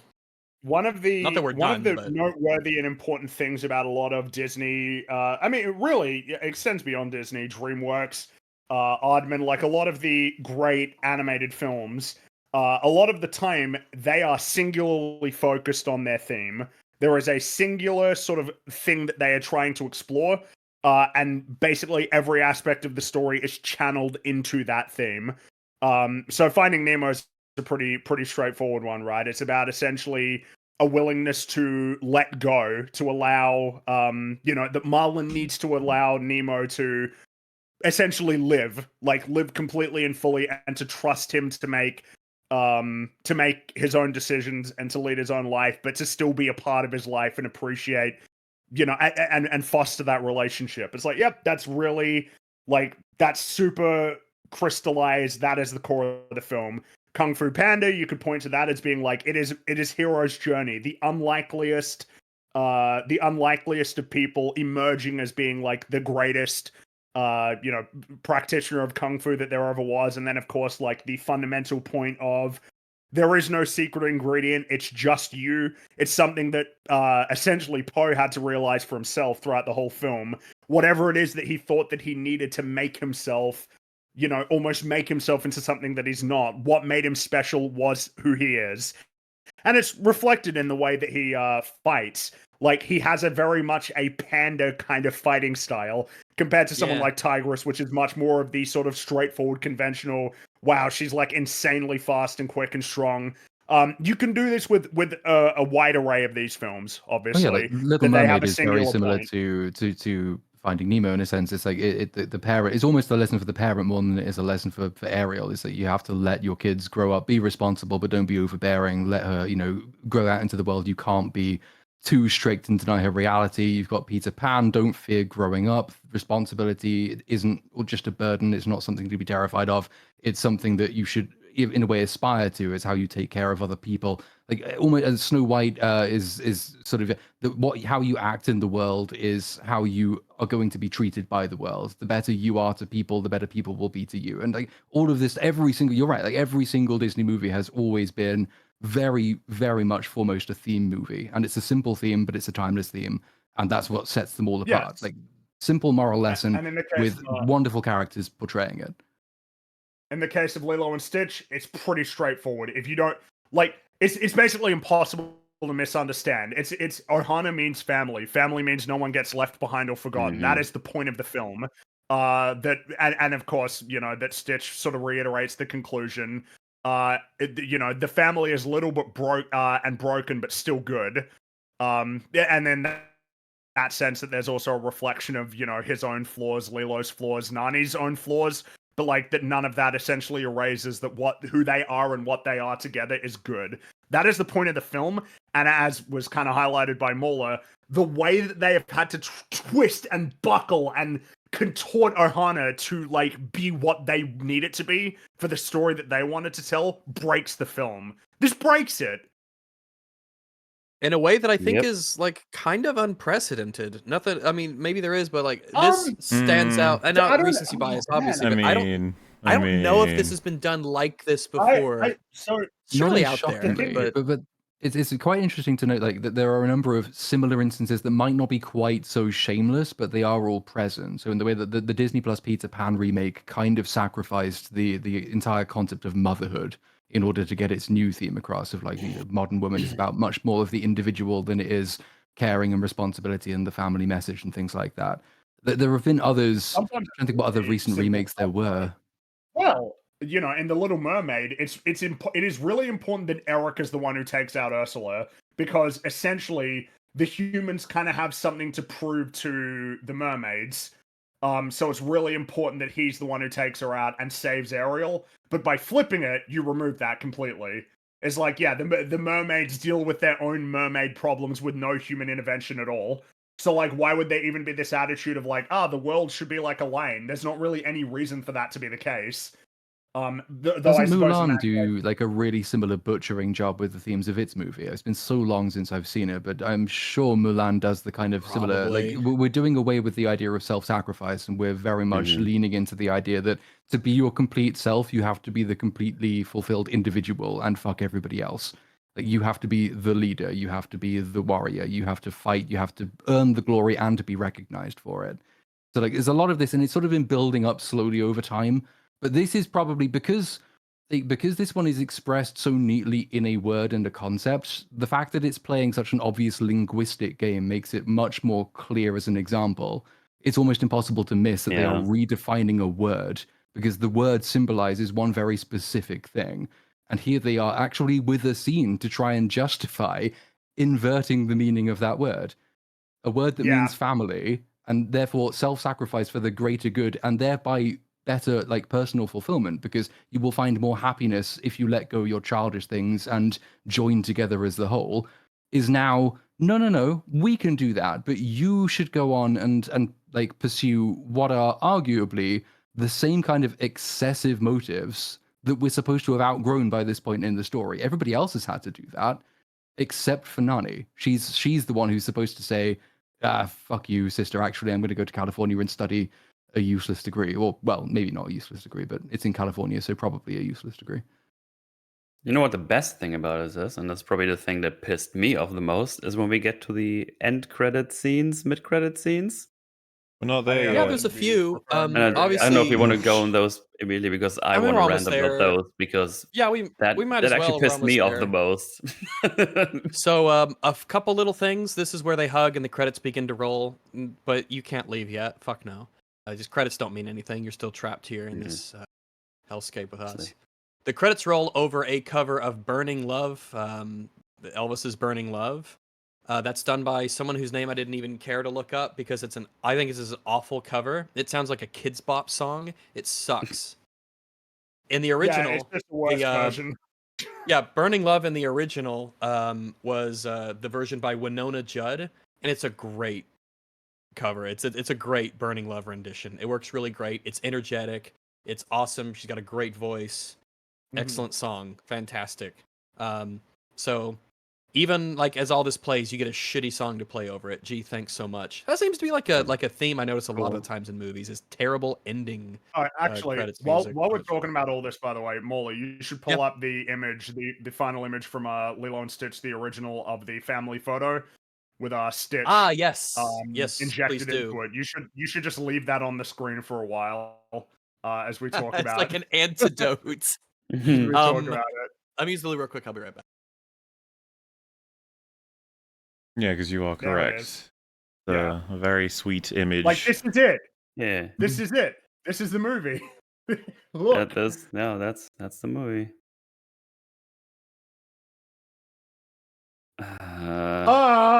It's funny. I see Nicholas Dior be like, they made a remake of Lilo and Stitch. It's so funny. He's like, it's the meme from Community where he walks in with a pizza, we're all on fire. Yeah. Just I have a like- pizza. You just you don't know the pain. We've actually this is 11 hours. Damn, you know. I can't It's- believe I both can't believe it and also can believe it because there's so much to be said for how they fucked it up. Yeah, and it's you know, the word pain. It's being said a lot. It makes sense. Mhm. They killed.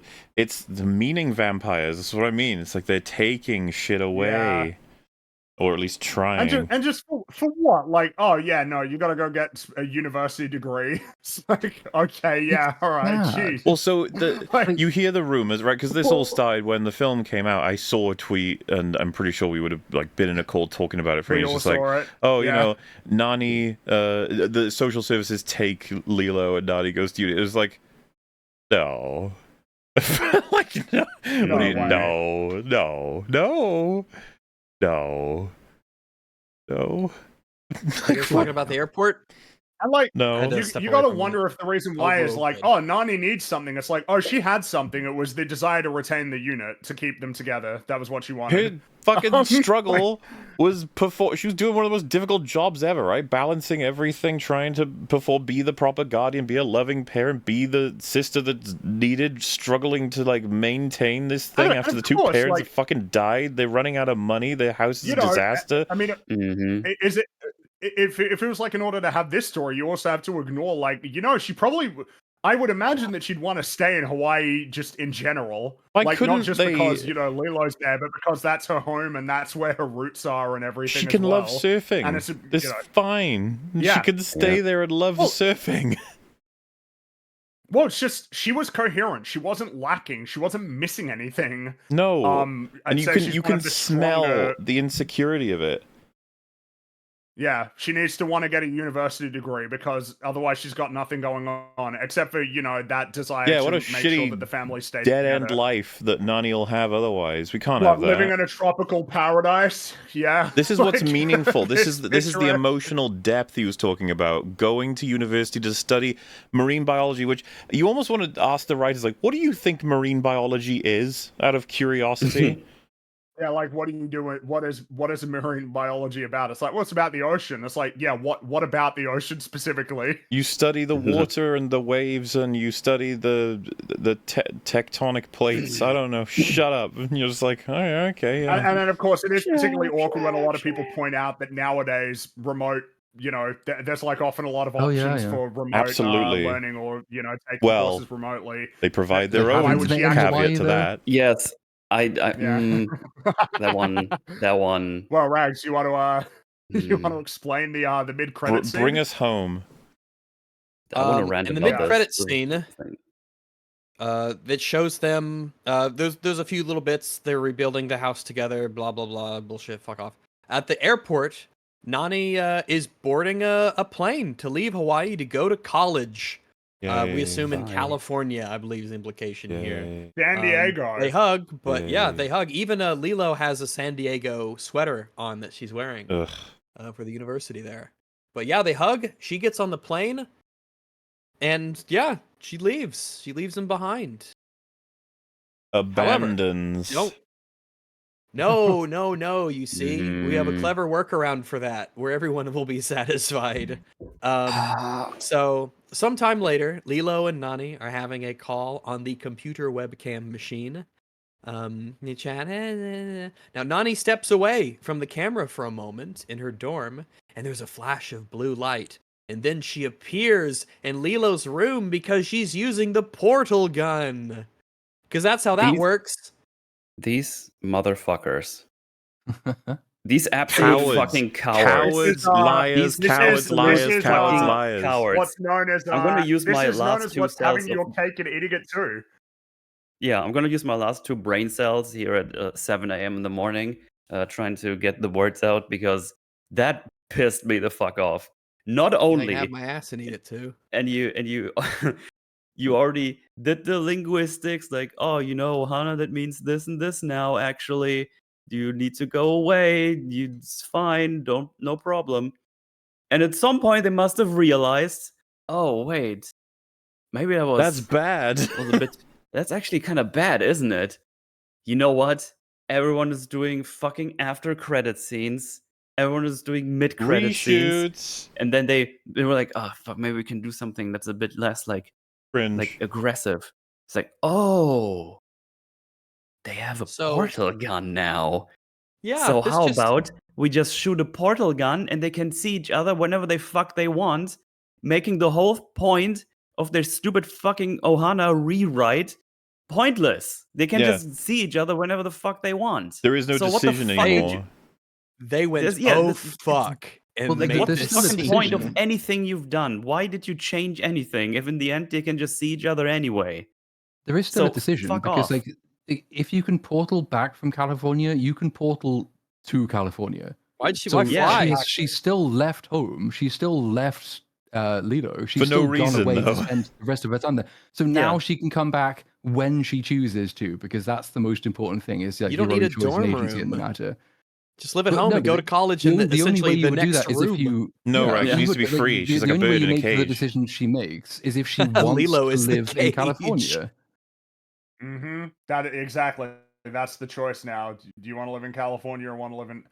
Again, having your cake and eating it too. They wanted her going off to university, but they also realized like that this would probably piss everybody off, and they're like, "Yeah, this fixes it, right?" And I doesn't could just believe makes everything worse. that a test audience brought this up to him. They were like, Probably. you abandoned her? Maybe, yeah. Yeah, Because, what like, do you mean? That's the other thing, right? Because it's not brought up before or during the moment she makes the decision. It doesn't actually shift the moral calculus. When she says, "Yeah, please, old woman, take my sister. I can't stand her anymore," she's not saying that because she can portal back every now and then. She doesn't know she can do that yet. So she still made the decision to leave, Yes, and presumably yes. at some point off screen, they've said, "Oh no, by the way, you can also come back if you want to." Well, look at the. It doesn't change yeah. the fact she decided that she was going to leave. The airplane scene doesn't really make much sense, does it? Like, why would you pay for the ticket, get all that fucking rigmarole when you can do it for free? It's like because you thought also, because that how did- was the how did story. she That's what it manage to get was How did she before get they the did the gun? reshoot. How did you get the portal Yeah, gun how'd for they get fucking through the security? airplanes and shit? The film is such a stapled on scene of like no, Oh. they're still together. They're still together. She loves her. They're a family. They're Ohana. Ohana. If you say it 3 times in the mirror, and then In the fact, CGI a Stitch will appear. and a eat your portal dick. opens to I'm your sure system. someone said to them when they made all this shit up that they were like, "This is actually the greatest possible ending because it's the original ending, but now it's with our bonus that she gets to be her own woman who's pursuing her career and she's gonna get out there and she's gonna change the fucking world because she is so smart, she's so wonderful, and she gets to be the family woman, staying there supporting Lilo. Oh, it's the best ending you could possibly get. Wonderful." Don't you remember like how that ending plays out in all the best Disney movies where characters are allowed to have literally everything they want? They don't have to make decisions or make sacrifices. They are literally allowed to have their utopia. That's Yay. how all great Disney movies end. Mhm. Um, Yeah, absolute, yeah, that absolute Stitch- cringe. Fucking They laugh and hug, and Stitch is there, and da. And there's a little bit where Cobra Bubbles, who's living at the house now, or I guess, or I whatever, guess. Yeah. Yeah, why comes in not? to check what the noise is in the bedroom, and when they've all gotten into bed, all 3 of them, and Bubbles just comments on how big Lilo has gotten when it's obviously an adult-sized person in the bed. You are a terrible guardian. You do not know who that is in the bed with your child. Oh wow. There's actually a few little things. That's essentially the end, with one exception that I'd like to draw some attention to. In both versions, the credits continue to finish as photographs show on the wall. And in the remake, there is a specific picture of Nani and David kissing. And this is basically the only thing that implies that there's an actual romance with them in all of Oh the yeah, movie. there was a Because they remove that. David's barely present. He's barely a character. You might as well, like I said, might as well just call him Tutu's son, who occasionally shows up and is stupid. But they've removed that aspect from his character.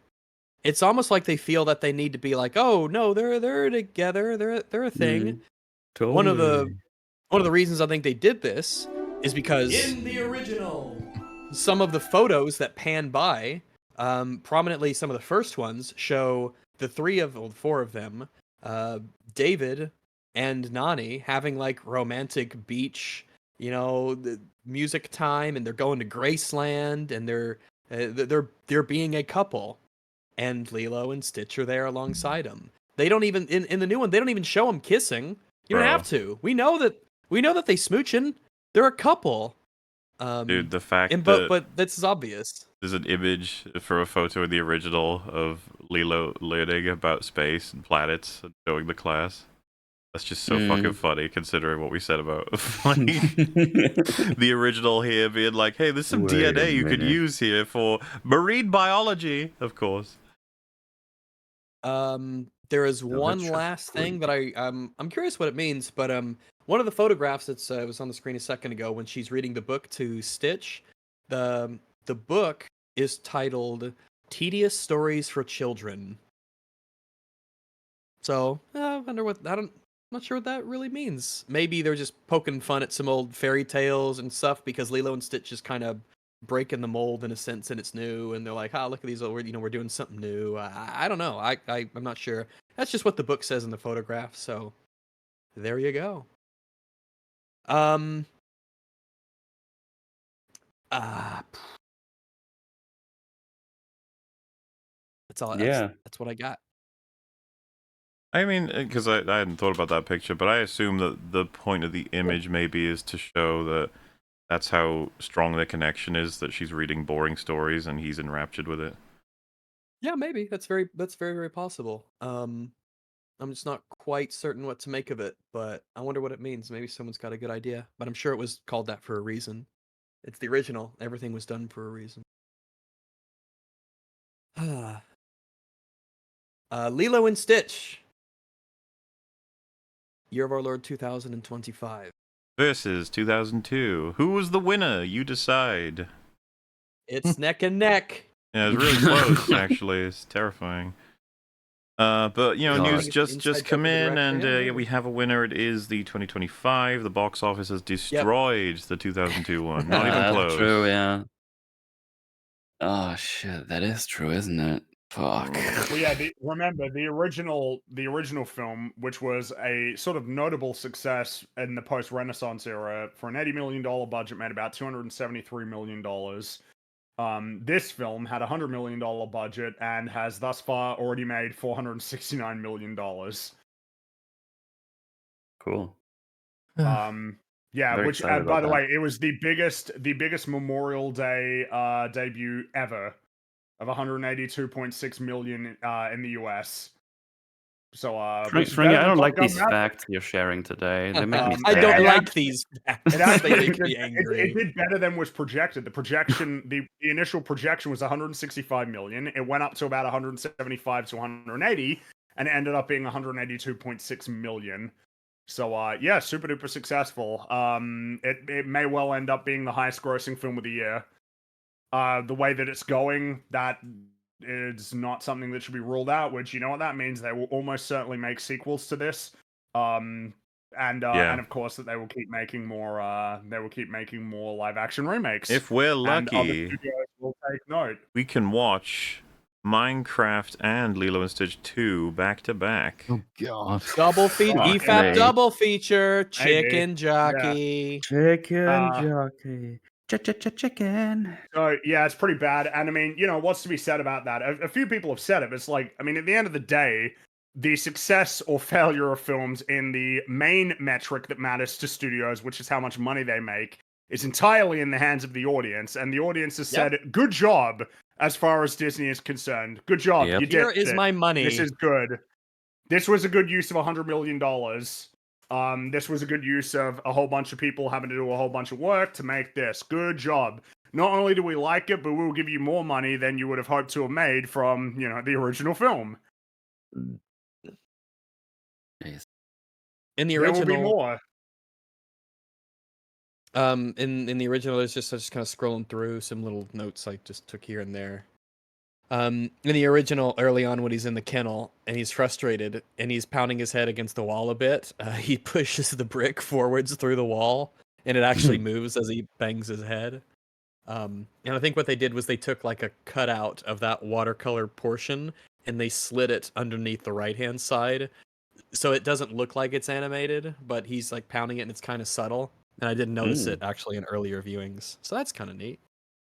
That'll cheer you up a little bit. That's fun. Little Next year, visual there. Moana's releasing, and that'll probably make a lot of money because Moana 2 made like $1 billion or something like that. Inside Out 2 made a lot of money. You remember how like people were shitting on Bob Iger because he said that they were going to focus more on sequels? I mean, clearly he was correct to do that. Not in an artistic sense, and No, maybe not even in fuck a that. long-term sense, because ultimately you do need original stuff to essentially replenish your ability to recycle it. But it could be what Platoon said a few hours ago at this point, that it might just become like a cycle, like an Ouroboros of just, doing live-action remakes of the live-action remakes. The thing but I mean, is, nevertheless, Moana, yeah. there could be like a fucking hyper cynical goblin emperor at the core of the company that said to them, if you can just make money from them and make them really forgettable, we can have a perpetual turnover. When you We are relaunch producing fuel for future like generations. a of the live Disney action Cinderella, and then there's enough people that go like, "Whoa, that sounds awesome." Then there's one guy who's like, "They did that already." Did that? And it's like, huh? It was bad. I don't think so. What? And it's like, no, they did. I'm pretty sure they did. And then Shut the fuck up, Jerry. just Well, yeah, and then of course with some of them they're way easier because 101 Dalmatians, like, whoa, you did Cruella, but we didn't do 101 Dalmatians. The same with Maleficent. It's like, well, we didn't really do Sleeping Beauty. That was the Maleficent movie. Or hell, even with Alice in Wonderland, it's like, yeah, but that was like a Tim Burton-y kind of movie. This one's going to be more like a slop Disney live action remake kind of movie, which is a bit grim, isn't it? Because I don't like that film, but like at least it has something of an identity because it's like a Tim Burton thing. He then made Dumbo, which, as I understand it, basically is totally soulless, like no Tim Burton aspects at all, because that's kind of the way to make money, is to essentially remove any unique sort of style that any of these films have. And we talked about it again. Lilo and Stitch has a style. This was made to sort of be emulating the Chris Sanders art style. That was kind of what was developed for this film. Meanwhile, the live action films are basically indistinguishable in terms of direction and cinematography or just the creative decisions that are made. It's very much like Marvel movies.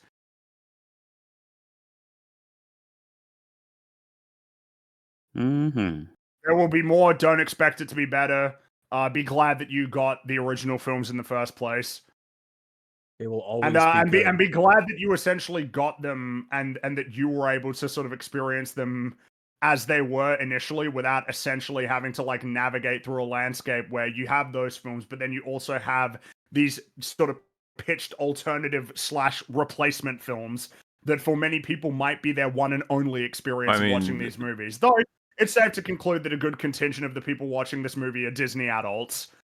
statistically, right, the vast majority or of the people even listening to this episode of EFAP grew up with Lilo and Stitch. I'm pretty Probably. sure. Yeah, I mean, pretty much. Not as much as some of the others, but yeah, Yeah, absolutely. it differs. was. Everyone kind of knows what it is. Yeah.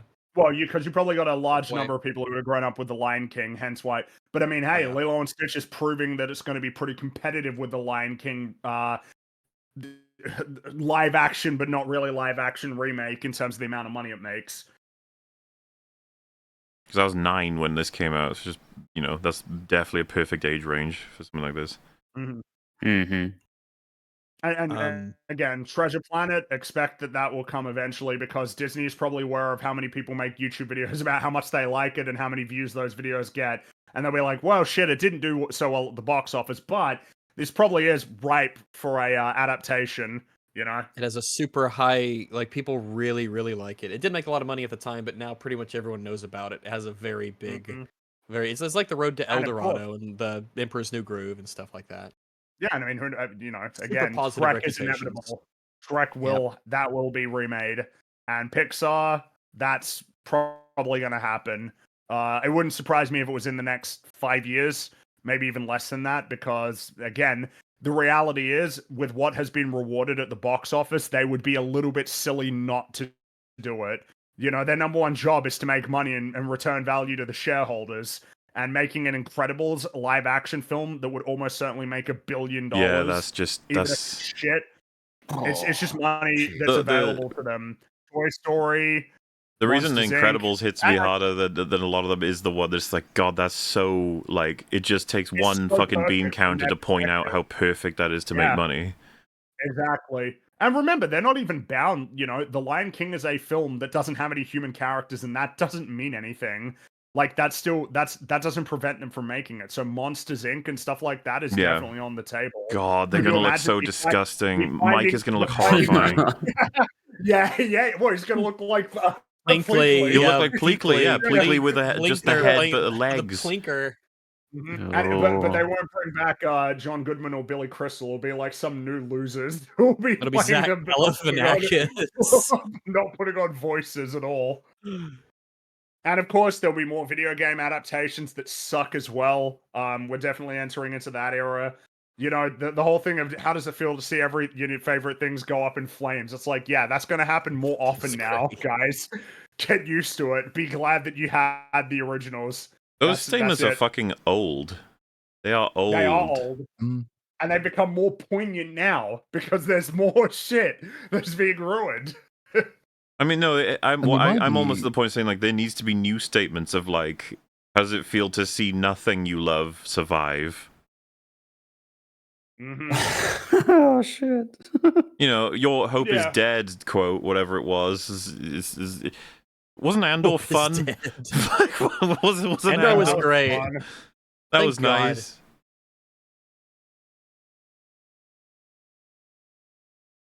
Because, like, It was, just cool. for the record, right? There was a time, if they had made, let's just say, Lilo and Stitch came out the exact same quality in the 70s, and they in the 2000s made a live action one, it would have been bleh.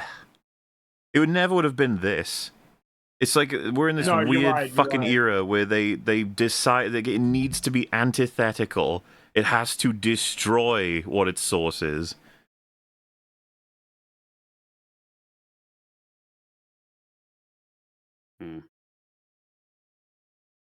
There's a cool part in the original at about the 1 hour, 1.5 minute mark where he throws the bug through the house, the Volkswagen, and because he crashes through and there's watercolor backgrounds, but he crashes through the entirety of the wall.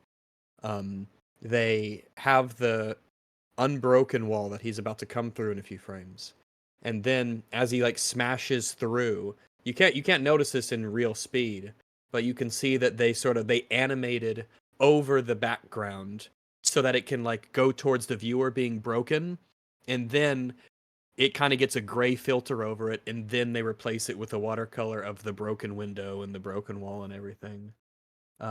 It's a really cool transition that they're able to kind of mix them together.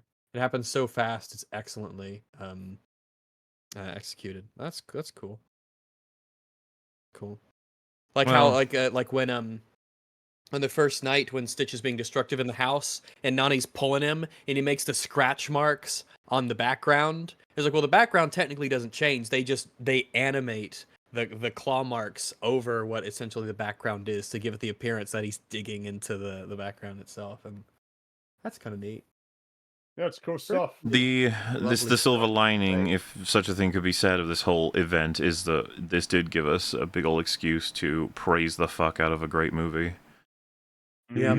And to recommend it to anybody who hasn't seen it. I've seen some comments of people saying, like, after an hour of the explanation, I decided to go watch it, then come back and catch up with the stream. It's like, yeah. Why Yeah, not? hey, It's you know, true. We've been here half the Say- day, so Based on the reaction to this new film, and for as much as people have been, fighting about it on Twitter and saying it sucks, like the response has been generally pretty positive. I think the reality is that Lilo and Stitch is underrated. A lot of the people who like it probably couldn't explain what actually makes it good. Well, like Except I for very said, too many specific people will watch observations. the remake and be like, "Yep, that was just like the original. That's great." It was about the same. Maybe it was a little bit worse, but I mean, it's about the same. Maybe it about was the a same little meaning, bit about the same better. substance. Yeah, maybe even Ooh, because it's better Gonna that get there's all better. real. so much So more yeah, depth. yeah. Ooh. it's definitely underrated. But I mean, this is typically the case with basically every film, particularly when they get shit on. Either very overtly in the case of Snow White with some of the interviews that were had, or in much more subtle ways, like, oh, well, we're making changes that will make it better and give it more emotional depth. As a lot of the time, the creators don't even understand what's worthwhile, and if you go back and rewatch it, a lot of things that you might even assume to be the case or assume to be true because people talk about tropes and everything and say like these films have tropes or they're generic or cliche, but like you actually rewatch the films, you're like, no, you're just like an idiot.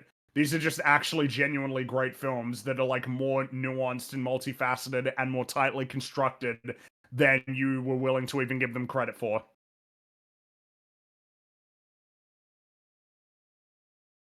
So yeah, go watch. If you haven't seen Lilo and Stitch, the original film, go watch it. It's great. It's one of the best ones. Yeah, I think it's underrated. Even though it It's has a very underrated. positive reputation, I still think it's underrated. I don't. I feel like most people Um, don't consider it with like the S tier animated films that people like. It's Mhm. good. It's not that level. And it's like, I mean, it's. I like the Little Mermaid, but Lilo and Stitch is better than the Little Mermaid. I agree. I mean, No, Lilo which and is- Stitch which is is top generally tier. held up. It's just that It's it's really good. Yeah, it's I top think tier. it's like it's late enough in the cycle that a lot of people don't see it that way. Well, it's because it's not part of the Renaissance, but it's like, yeah, but bear in It's mind, the like ugly duckling.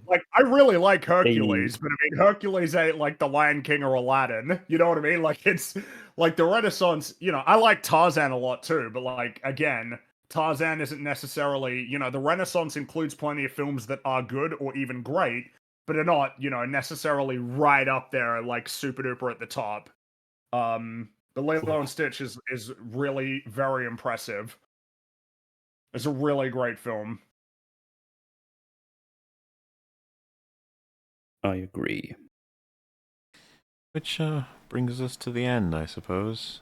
Nice, short and sweet 11 hours and 25 minutes. Yeah, it's a Such quick a little hard. breakthrough. Just a little primer, a little Reader's Digest. Obviously, yeah, we'll do the see it through main the movie. Lilo and Stitch episode next week. Yes, just we'll be this- covering the original film next week. With to reference to the talk remake. about all the shit that we missed. Because I know scrolling through my notes a little bit is like, oh, there's just stuff that's really neat and cool about it that just never came up. But yeah, Mhm. Well, yeah, go watch Lilo and Stitch. That's the main thing to take away from. But Hell yeah. I will say thank you so much, Metal, our guest, for joining us for 11 and a half hours. metal. You see, the rest Yeah. of us here, we're obligated, but you weren't. I Yeah, think. legally. I feel I like think this is the. Is this the longest I you've have ever what we been got on a? Because I was gonna say you don't usually stay this long. I don't think. Yeah, but normally I do. I mean, 11 and a half hours. Because I don't remember you. How long have you made on I'm pretty sure I've anniversaries been before? long. In chunks. Well, probably not 12 and overall Not in straight, one go. yeah. Well, Because because just bear in mind. That's why I'm people asking switch because around. you are almost at the cap. Like we can't actually go long. We can't go any longer than another 20. Yeah, I don't know if it was on minutes. the longest ever before that. I don't know which one this was. This would be one it's of your just- longest stints, if not your longest. Probably, yeah. It's just funny. Like, this is Easily. I haven't been on in like 3 months because I was just busy. Well, Which is just Well, yeah, we funny. noticed you. We noticed you weren't around a bit, so we went ahead. We adopted you for $2, and you're legally ours now. You're our property, Oh. so that's why we had to stay on this EFAP because you're ours. Well, apparently, And then rumors were swirling that a falling out had happened, literally it's just so funny. because schedules didn't line up. That's it. people were asking me on my streams, "Is everything okay? Is there like beef?" It's like, no, I'm just busy. Lawler, that fucker Fringy. Yeah, Can't stand him. you never know. It's always happening. But yeah, honestly, I thought this would be like a quick EFAP Well, so adventure. I on assume weekend. all of us were under the impression this would be between a 4 and 6 hour. I would have assumed. Yeah. Pretty I much. thought That's what I was expecting. I feel like this would have been a medium length EFAP. I didn't think it would be this long. Turns out we all had lots to say. Yeah. But yeah, I got to watch the movie for the first time. It was very great. I really liked it. Hooray! Yeah. And then I had to watch the other one as well, and I didn't like Oh, that yeah. one at all. It's really bad. It was very bad. So yeah, long faps. Here they are. Long lap. We shouldn't say the word beef. That fucking last Beef. EFAP. Oh no no no no no no no no no no no no no no no no no no no. Wait, what? From the creators I of beef. no. Wait, no, Go watch the EFAP Metal. You would have loved to have been on that one. I'm sure of it. I think I invited you Which to one? it. Which one was that? Was that That was Thunderbolts?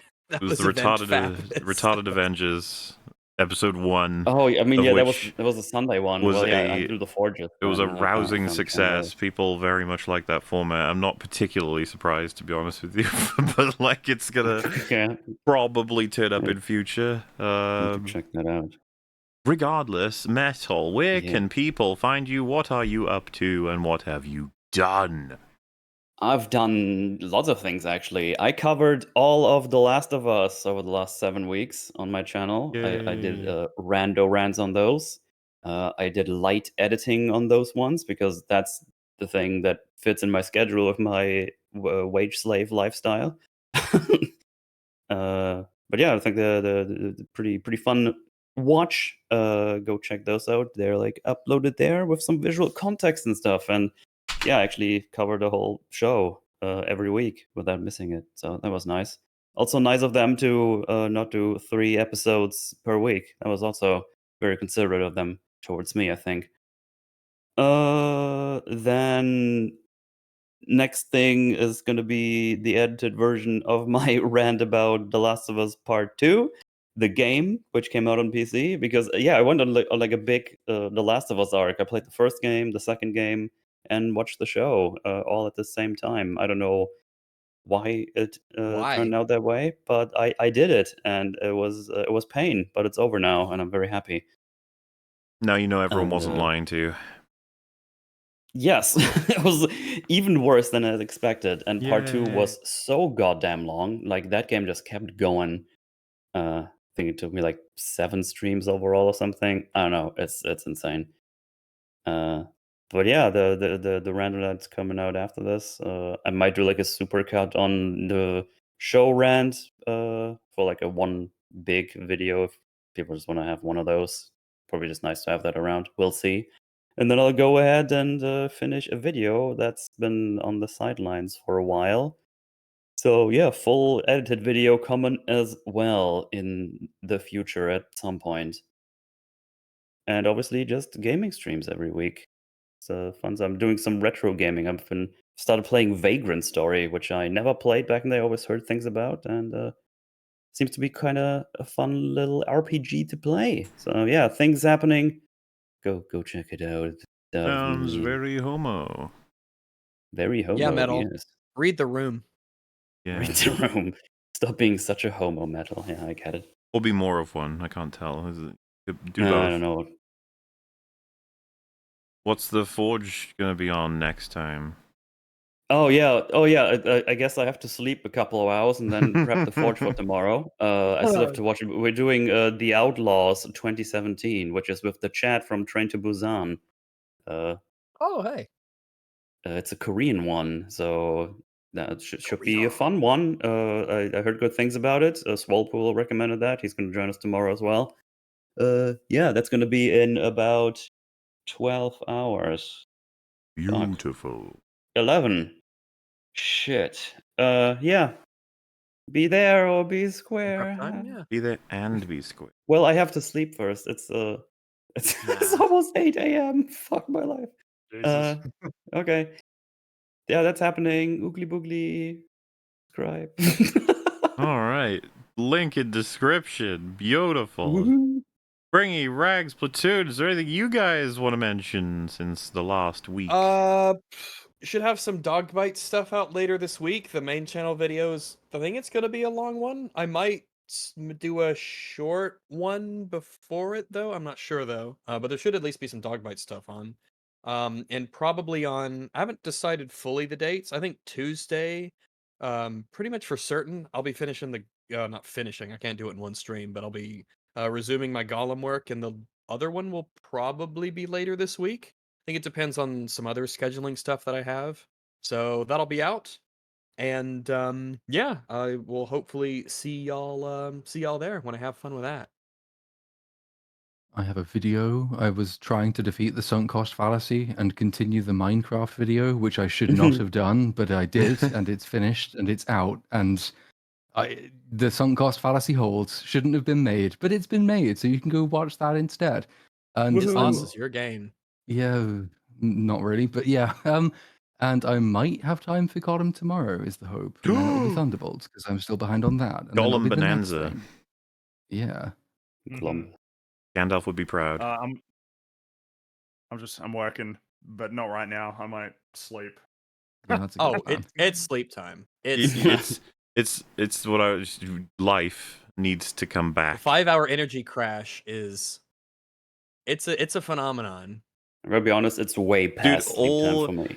All the top comments on this will be about how long the episode is, and then it'll gradually turn into comments just about how fucking sad the episode is. Like it's just gradually gonna happen. And that's okay. That is how conversation changes over time. Yeah, same for me broadly about the whole work continuing. You know, more progress has been made on the comedy arc. Still not ready to launch, but it's getting close. All right, I swear, it's coming, boys. It's gonna be fun on the bun. I mean, I'm in all kinds of meetings related to both of the writing projects that you fellas in chat are probably aware of. Being the comic Saints and Sinners from the Rippaverse, you can go and pick that up for the next, I think, 50-ish days that it's available. I've written something in there that's going to be popping out eventually, and then I'm working on writing a short film with, well, alongside Mr. Drinker, who's writing his own as well. But I have mentioned I'm also working on a very large project, and this is the 7th EFAP stream of giving information out, which I can confirm it is indeed longer than 7 hours. Now, What? that might sound a little long, and it should, because the longest video I've ever fucking made is, I think, 6, which would be Multiverse of Madness. So, and I did indeed say longer than 7. So, hey, you know what? Truly, these are times. Normally, I would say next week I'll give you more information. However, that is actually going to be a week off for us because we are, if I'm not incorrect, either 2 or 3 episodes ahead. So we're ahead. We are ahead. You What guys you'll will do get a couple of next Monday fans, Saturday is not a stream of EFAP. However, you will get a Joe Danger supercut, most likely, of The Last of Us being played by me and Metal. Whoa. He has completed that. It's rather amusing. It should entertain you, fellas. Not to say that, you know, there won't be more things that are going to be popping out here and there. We'll probably spend that Saturday getting more than fully caught up. There's about, I want to say, 25, 30 Super Chat catch-ups that have been recorded and ready to release that are just coming out, all automated. So they're all, and we're almost catching up, not even kidding. Platoon is a part of them now. He actually is. You wouldn't know that for another fucking several weeks probably until they get out.